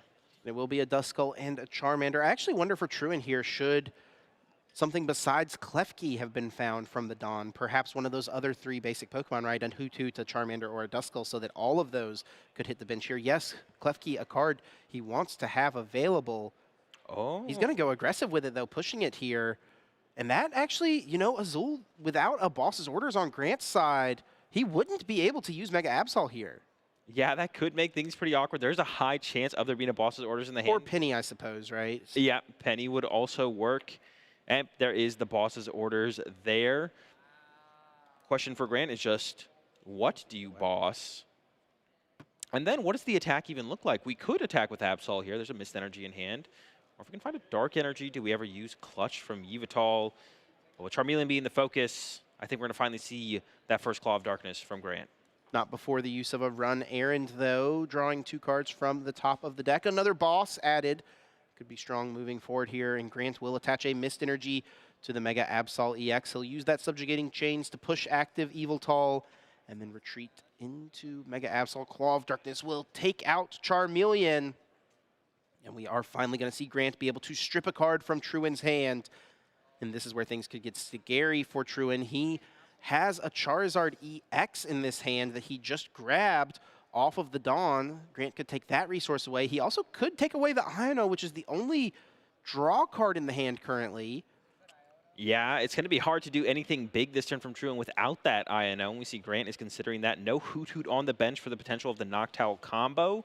I was going to say, one of the things that is sometimes scary about leaving the Klefki in play and knocking out something else is the Klefki can be pushed to more easily set up a Dusknoir combo against the Psyduck.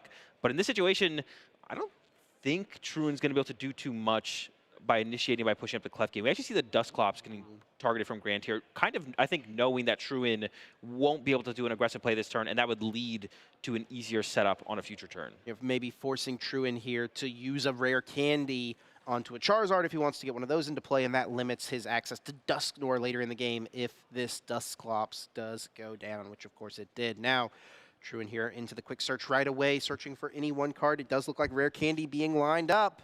So Charizard EX likely going to be coming out here as a couple of energy cards are also brought to the front of the deck. Of course, Infernal Rain, that powerful ability on Charizard EX, so strong as it juices your attackers into play and also gets your powerful stage 2 up and running.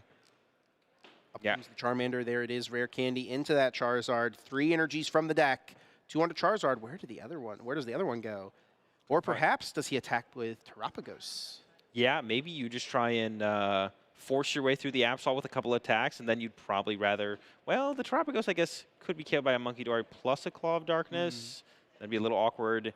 You probably want to force the full terminal period, which, once again, Grant is not that well set up for. It is possible.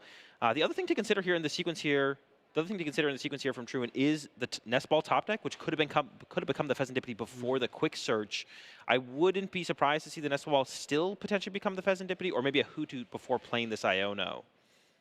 Truin debating where this last energy will go, Terapagos or Pidgeot, and it does go on to Pidgeot EX, perhaps a nod to preparing to blustery wind away a future Rockets Watchtower. Yep, so here we go with that Nest Ball, and it looks like the Hoot Hoot is going to be the target, setting that up to give yourself more combo potential in the future. And I assume the Iono will follow this, but I mean, I guess I could see a world where we don't Iono here.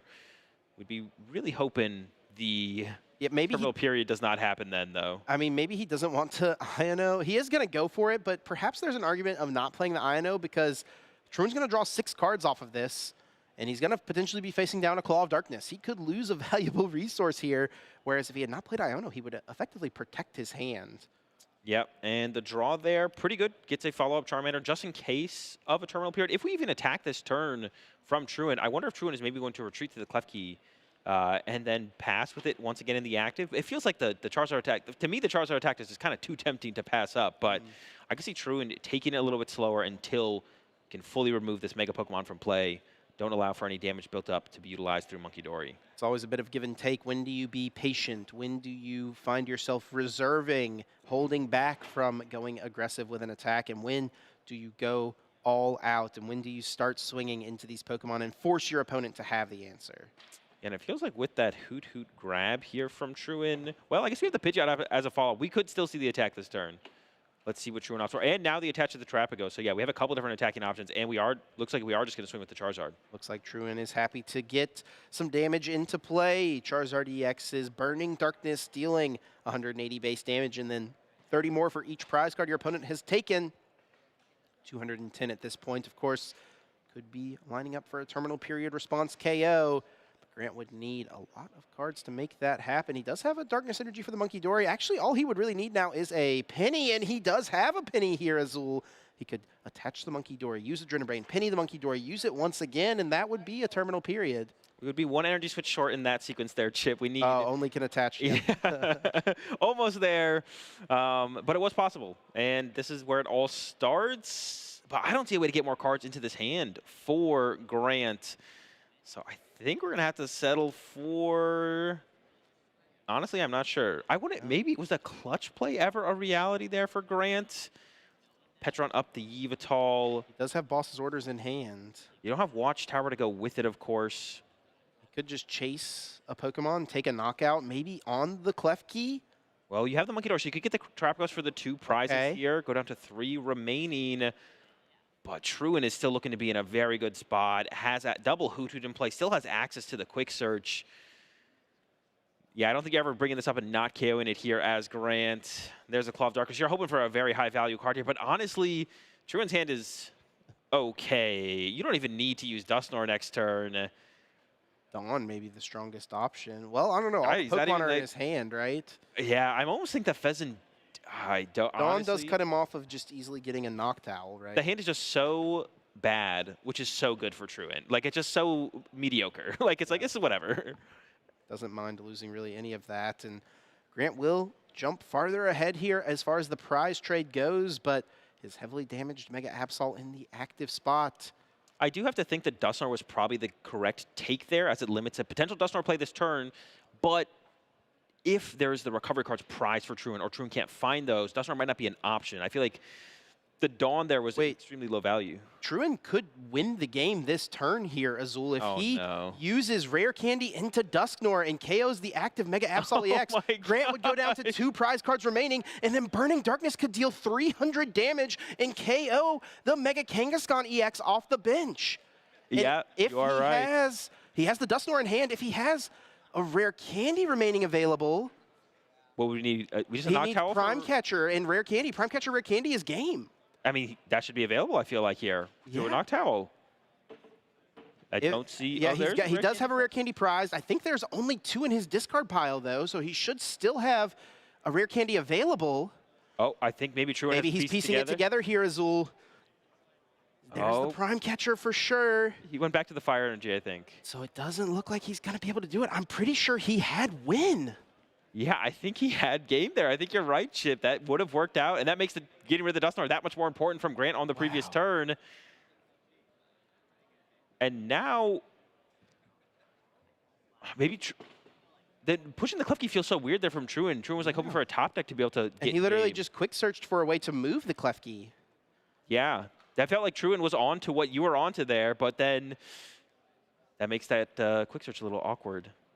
He is going to retreat that Klefki so he gets access to his Phesantipodes, flip the script, and he will take the knockout here on with the Charizard EX. He is responding, tying the game up here. 3 prize cards taken a piece for these competitors. Yeah, I'm trying to come up with a flaw for your line, but yeah, I think you're right, Chip. That was game on the previous turn. Truant still, I think, very much in command of this game. The Watchtower, I feel like, needs to be found right now for Grant Shen, comboed with an Iono most likely, and I don't think I see any of those pieces. I mean, Clutch does not seem very impactful for the amount of mobility cards still remaining for Truant with the backup of double Hoothoot. With the quick search in play as well. Like, he's not going to be cut off from any of his resources. What can Grant do? Just a pass? Oh, no. And then now, I mean, all Truant needs now is Rare Candy, Dusknoir, get the Klefki into the active spot, and I think if he has an energy card, should have it lined up here, Azul. He can use the Prime Catcher, bring up that Mega Absol EX. He can use Rare Candy into his Dusknoir and take a KO on the Absol after that damage is placed. Yeah, this time, I forgot about the Kangaskhan in game 1. There's the Kangaskhan in the active, so we don't even need to Prime Catcher. True, great point, and he'll do just that. And Charizard's Burning Darkness takes down the Mega Kangaskhan, and Truant Tran is a regional champion. Truant Tran winning with the Charizard Noctowl deck. Yeah, insane game there. Able to put the combos together, turn after turn, and close it out there in game number 2, defeating Grant Shen, of course, with the Mega Absol. An exciting moment for sure for Truant, but also for his brother Makani running up and embracing him, celebrating the moment. And Grant Shen once again finds himself in this situation. He was so close to claiming the title. This is an incredible tournament run. He should hold his head very high, but he is a fierce competitor and comes up just 1 game short once again. Yeah, it's got to be a little bit deflating losing that way. Wasn't able to put together any of his game plans. We didn't see the Watchtower. We didn't see an Iono, I don't think, at all either. Not much Grant really could have done there, no. to be honest. Things definitely not working out in his favor. Let's recap that finals match. It was a pretty crazy opening with Grant having Trolley in his hand turn 1 both games, choosing to go second, but Truant's setup was just so good. Yeah, got to start with the Klefki early on to give himself time to get into those big Charizard plays. Game 1, waiting for the full combo before even attacking here, as you can see, and then closing it out. Yeah, Kangaskhan is also worth 3 prize cards, and it's in the active. Game number 2, though, a little bit different approach from True and decided to get aggressive with that Candy Charizard on that second turn of the game. And Grant was not set up at all to have that terminal period response. Usually you do not want to hit into a Mega Absol, but this time around it didn't matter.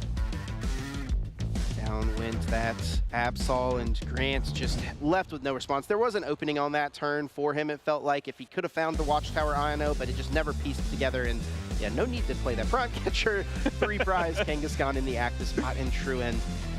Wow, you can tell. So meaningful. What an incredible moment there to be shared by these brothers, and #1 fans right there for sure. Yeah, might be the start of the Tran brother takeover. We'll see when Makani's going to get his first dub, and this is the breakdown of our top 8 competitors. Of course, we just saw Truen take down Grant Shen with the Charizard, and then under that, Joseph Julius with some more Charizard and some more Mega Absol as well. The Gardevoir, the Joltik Box, and Raging Bolt all making an appearance. Lots of Mega Absol in this top cut. Of course, the deck that I feel like has just become more and more prevalent through this metagame, but it is Charizard EX standing above the rest at the end of the day. Let's look at the meta breakdown for Phase 2 of this event. Golden Go, absent from our top cut, but still the most popular deck. No surprise for it to still be so popular. It is a very consistent and very powerful option, but both Golden Go, Dragapult, and Gardevoir, all 3 of those decks seem to have really struggled once we got into the final phase of this tournament into top cut. It was more about Absol, Charizard, and Marnie's Grimmsnarl. Yeah, definitely there. The Dark-type decks, which, you know, honestly, Gardevoir doesn't struggle that much against. It really is the Charizard deck that has the most struggle against. The Mega Absol, the Grimmsnarl, Guardy has a little bit better of a time against. But I think the big story from the Phase 2 meta breakdown is Golden Go was still the most popular. Yep. Absent from cut. I think there was maybe a player or 2 on the winning end, but it didn't feel like Golden Go showed up at all to this tournament. Yeah, really. There's quite a few in day 2, but just none of them really gravitating towards those top few tables. Let's recap our predictions, the casters for the weekend, what we thought was going to do well, and, well, I guess no surprise, Azul, you, both your cards were in the winning deck, so good job. Yep. I mean, I think it was a pretty solid prediction on my part. You know, not everyone's going to be able to make that call as confidently, but, you know, I'm confident in the boss orders. I'm confident in the Pheasantipity. You know, even though Gardevoir doesn't play boss's orders, I still believed it would make it to the finals. Hey, Mega Kangaskhan was across the table, though, so give me that, right? And, you know, Hedrick was there with the Dragapult in the top 16, ultimately losing to the Joltik Toolbox, but yeah, obviously lots of powerful cards here on the screen for us. Yeah, really the ones coming up short, I think, was the Mega Lopunny from Pablo, and then no Zoroark representation in cut, which is the deck I was hoping would see a little bit more success. Piper, of course, was rooting for the Zoroark there. Did not make its way into the top. Of course, we are wrapping up the Seattle Regional Championships this weekend, but there are plenty more regionals ahead of us. In just a few short weeks, we'll be in Houston for another regional championships. We've got Orlando just around the corner from that. Of course, leading up to the North American International Championships, as players will attempt to sneak in and qualify for the World Championships in San Francisco, California in August. Yep, a lot more events. We're only about halfway through the season, to be honest. Still a ton of events to attend, and this is also the last tournament in this format. Ascended Heroes will be legal moving forward, so that's going to be exciting for those future regionals. And the next North American Regional we have, of course, is Houston, as alluded to, just, I think, 3 weeks away, March 20th to 22nd weekend. Be sure to tune in. We will be broadcasting it. You're definitely not going to want to miss it. That will be a tournament with the Ascended Heroes expansion legal for play. Certainly going to shake things up a little bit. And then Sevilla, Spain, coming up the weekend after over in Europe. You're not going to want to miss that. Special championships taking place across the pond. And we'll see what Europe's best has to do with the new Ascended Heroes expansion. Of course, if you're wanting to join us for the North American International Championships, there is an opportunity to get some information, perhaps discounted hotel rates. Be sure to scan this QR code, find more information here about the upcoming event. Certainly not one you will want to miss. It's going to be a big time, going to be a lot of fun. New Orleans is always an enjoyable spot. Great food, great atmosphere, and hopefully great gameplay in a new format as well. So lots of exciting things coming up at NAIC. Yep, for sure. Excited for that one. Second biggest event of the year, right behind the World Championship. So always a good time. And let's say congratulations to our winners of the event. Truan Tran taking it down with Charizard EX, the Terra box package. Grant Shin, of course, rocking his favorite Lugia right there with Mega Absol, Mega Kangaskhan EX. Wow. What an event. What a time, Azul. Great turnout here on the West Coast. It was a great atmosphere in the tournament hall.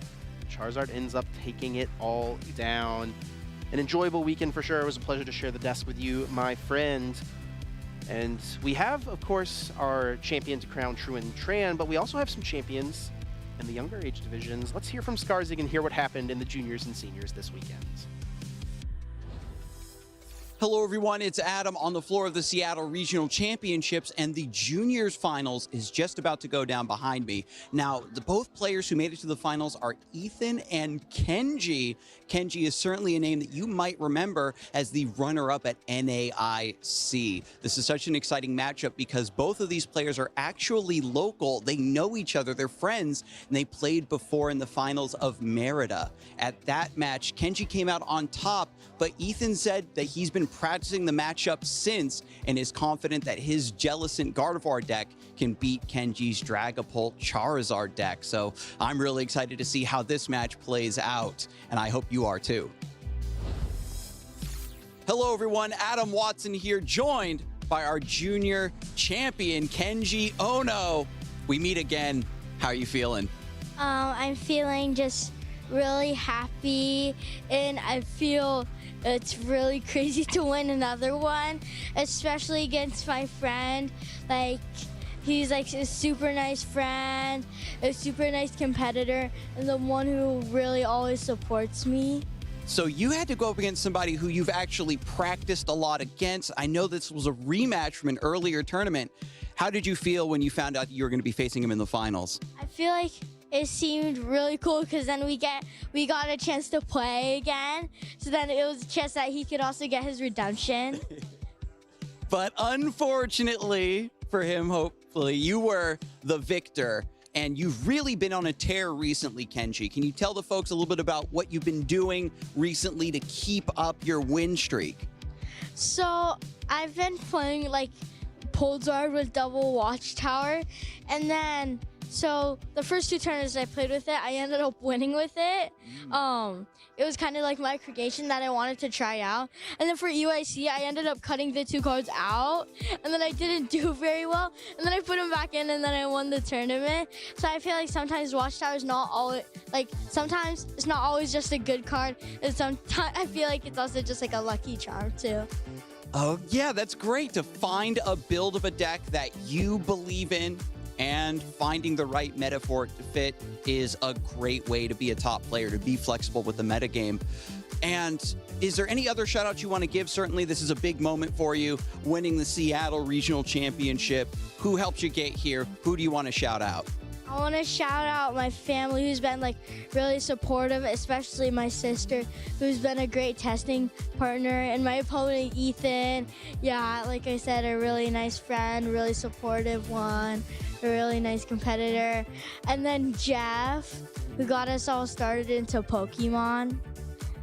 And I can't wait to see how you continue to grow and continue to win in the Pokemon TCG. And all of the names that are surrounding you and also competing alongside you are going to grow and learn just as well. So this was a great interview, and I can't wait to see what Kenji gets up to next. But now I'm curious about how the senior division worked out.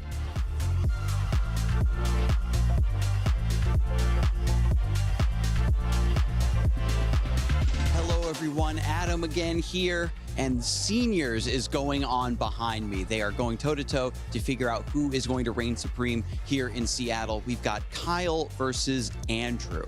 Now, Kyle has recently come back into the game as of a few seasons ago and picked up Mega Absol. Has been kind of practicing with the deck for the last few weeks and is feeling comfortable on it. He told me specifically his goal for the tournament was to just play clean and focus on not making any mistakes. Seems like it's paid off. His opponent Andrew, however, has been playing Gardevoir non-stock up until just a few weeks ago.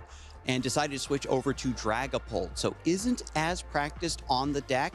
And he said also that he ran into a lot of strong opponents on the way throughout the tournament to make it all the way to the finals. We'll have to see how this one plays out and who will be crowned the seniors champion. Adam Watson here again in the Seattle Regional Championship with our senior champion, Kyle. How are you feeling after your big win?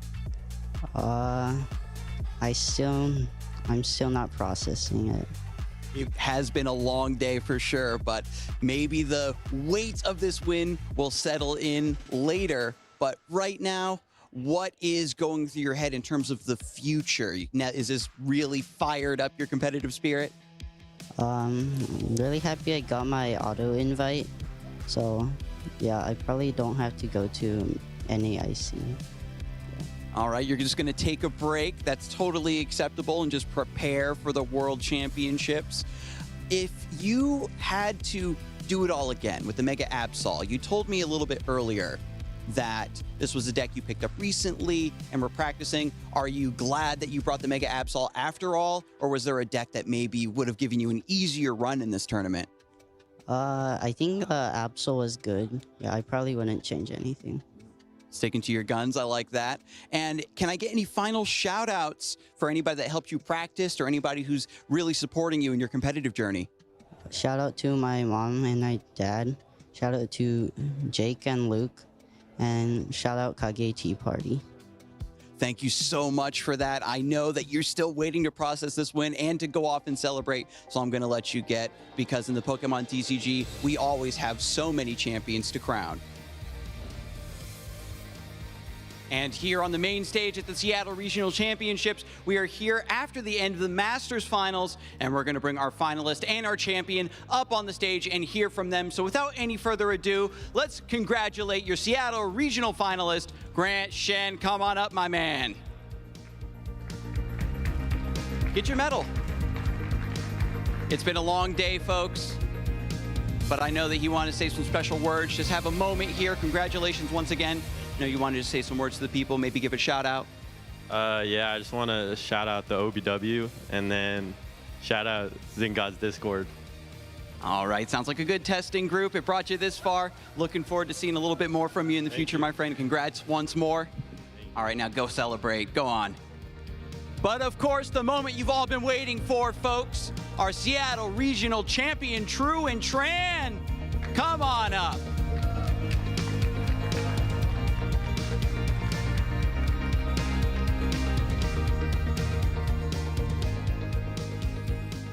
Congratulations, Truan. How are you feeling here on the big stage after your win?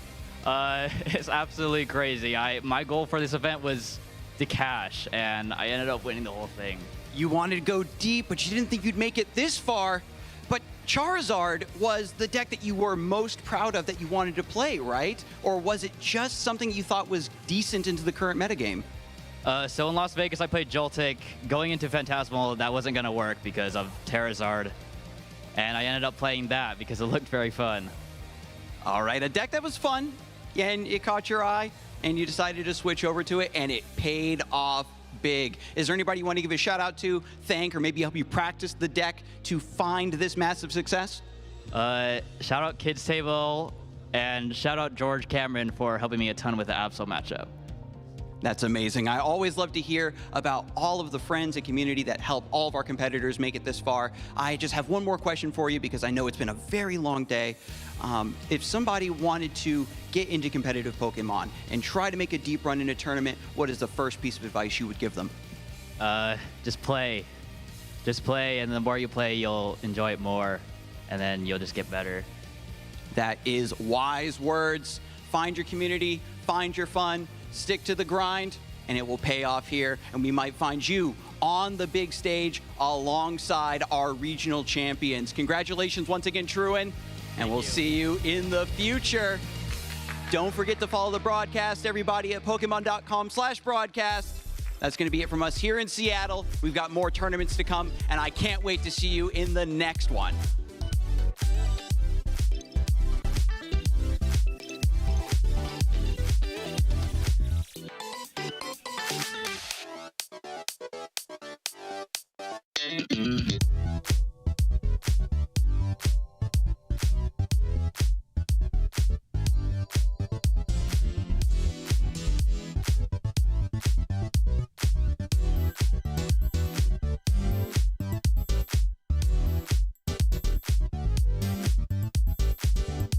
always the biggest tournament of the year. He could technically win. He only needs one heads on the flip. Oh, And there it is.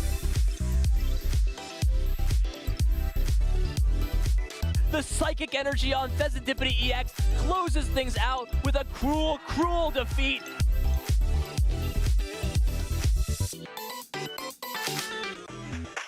I don't know what to say. That seems like an issue, not an issue me.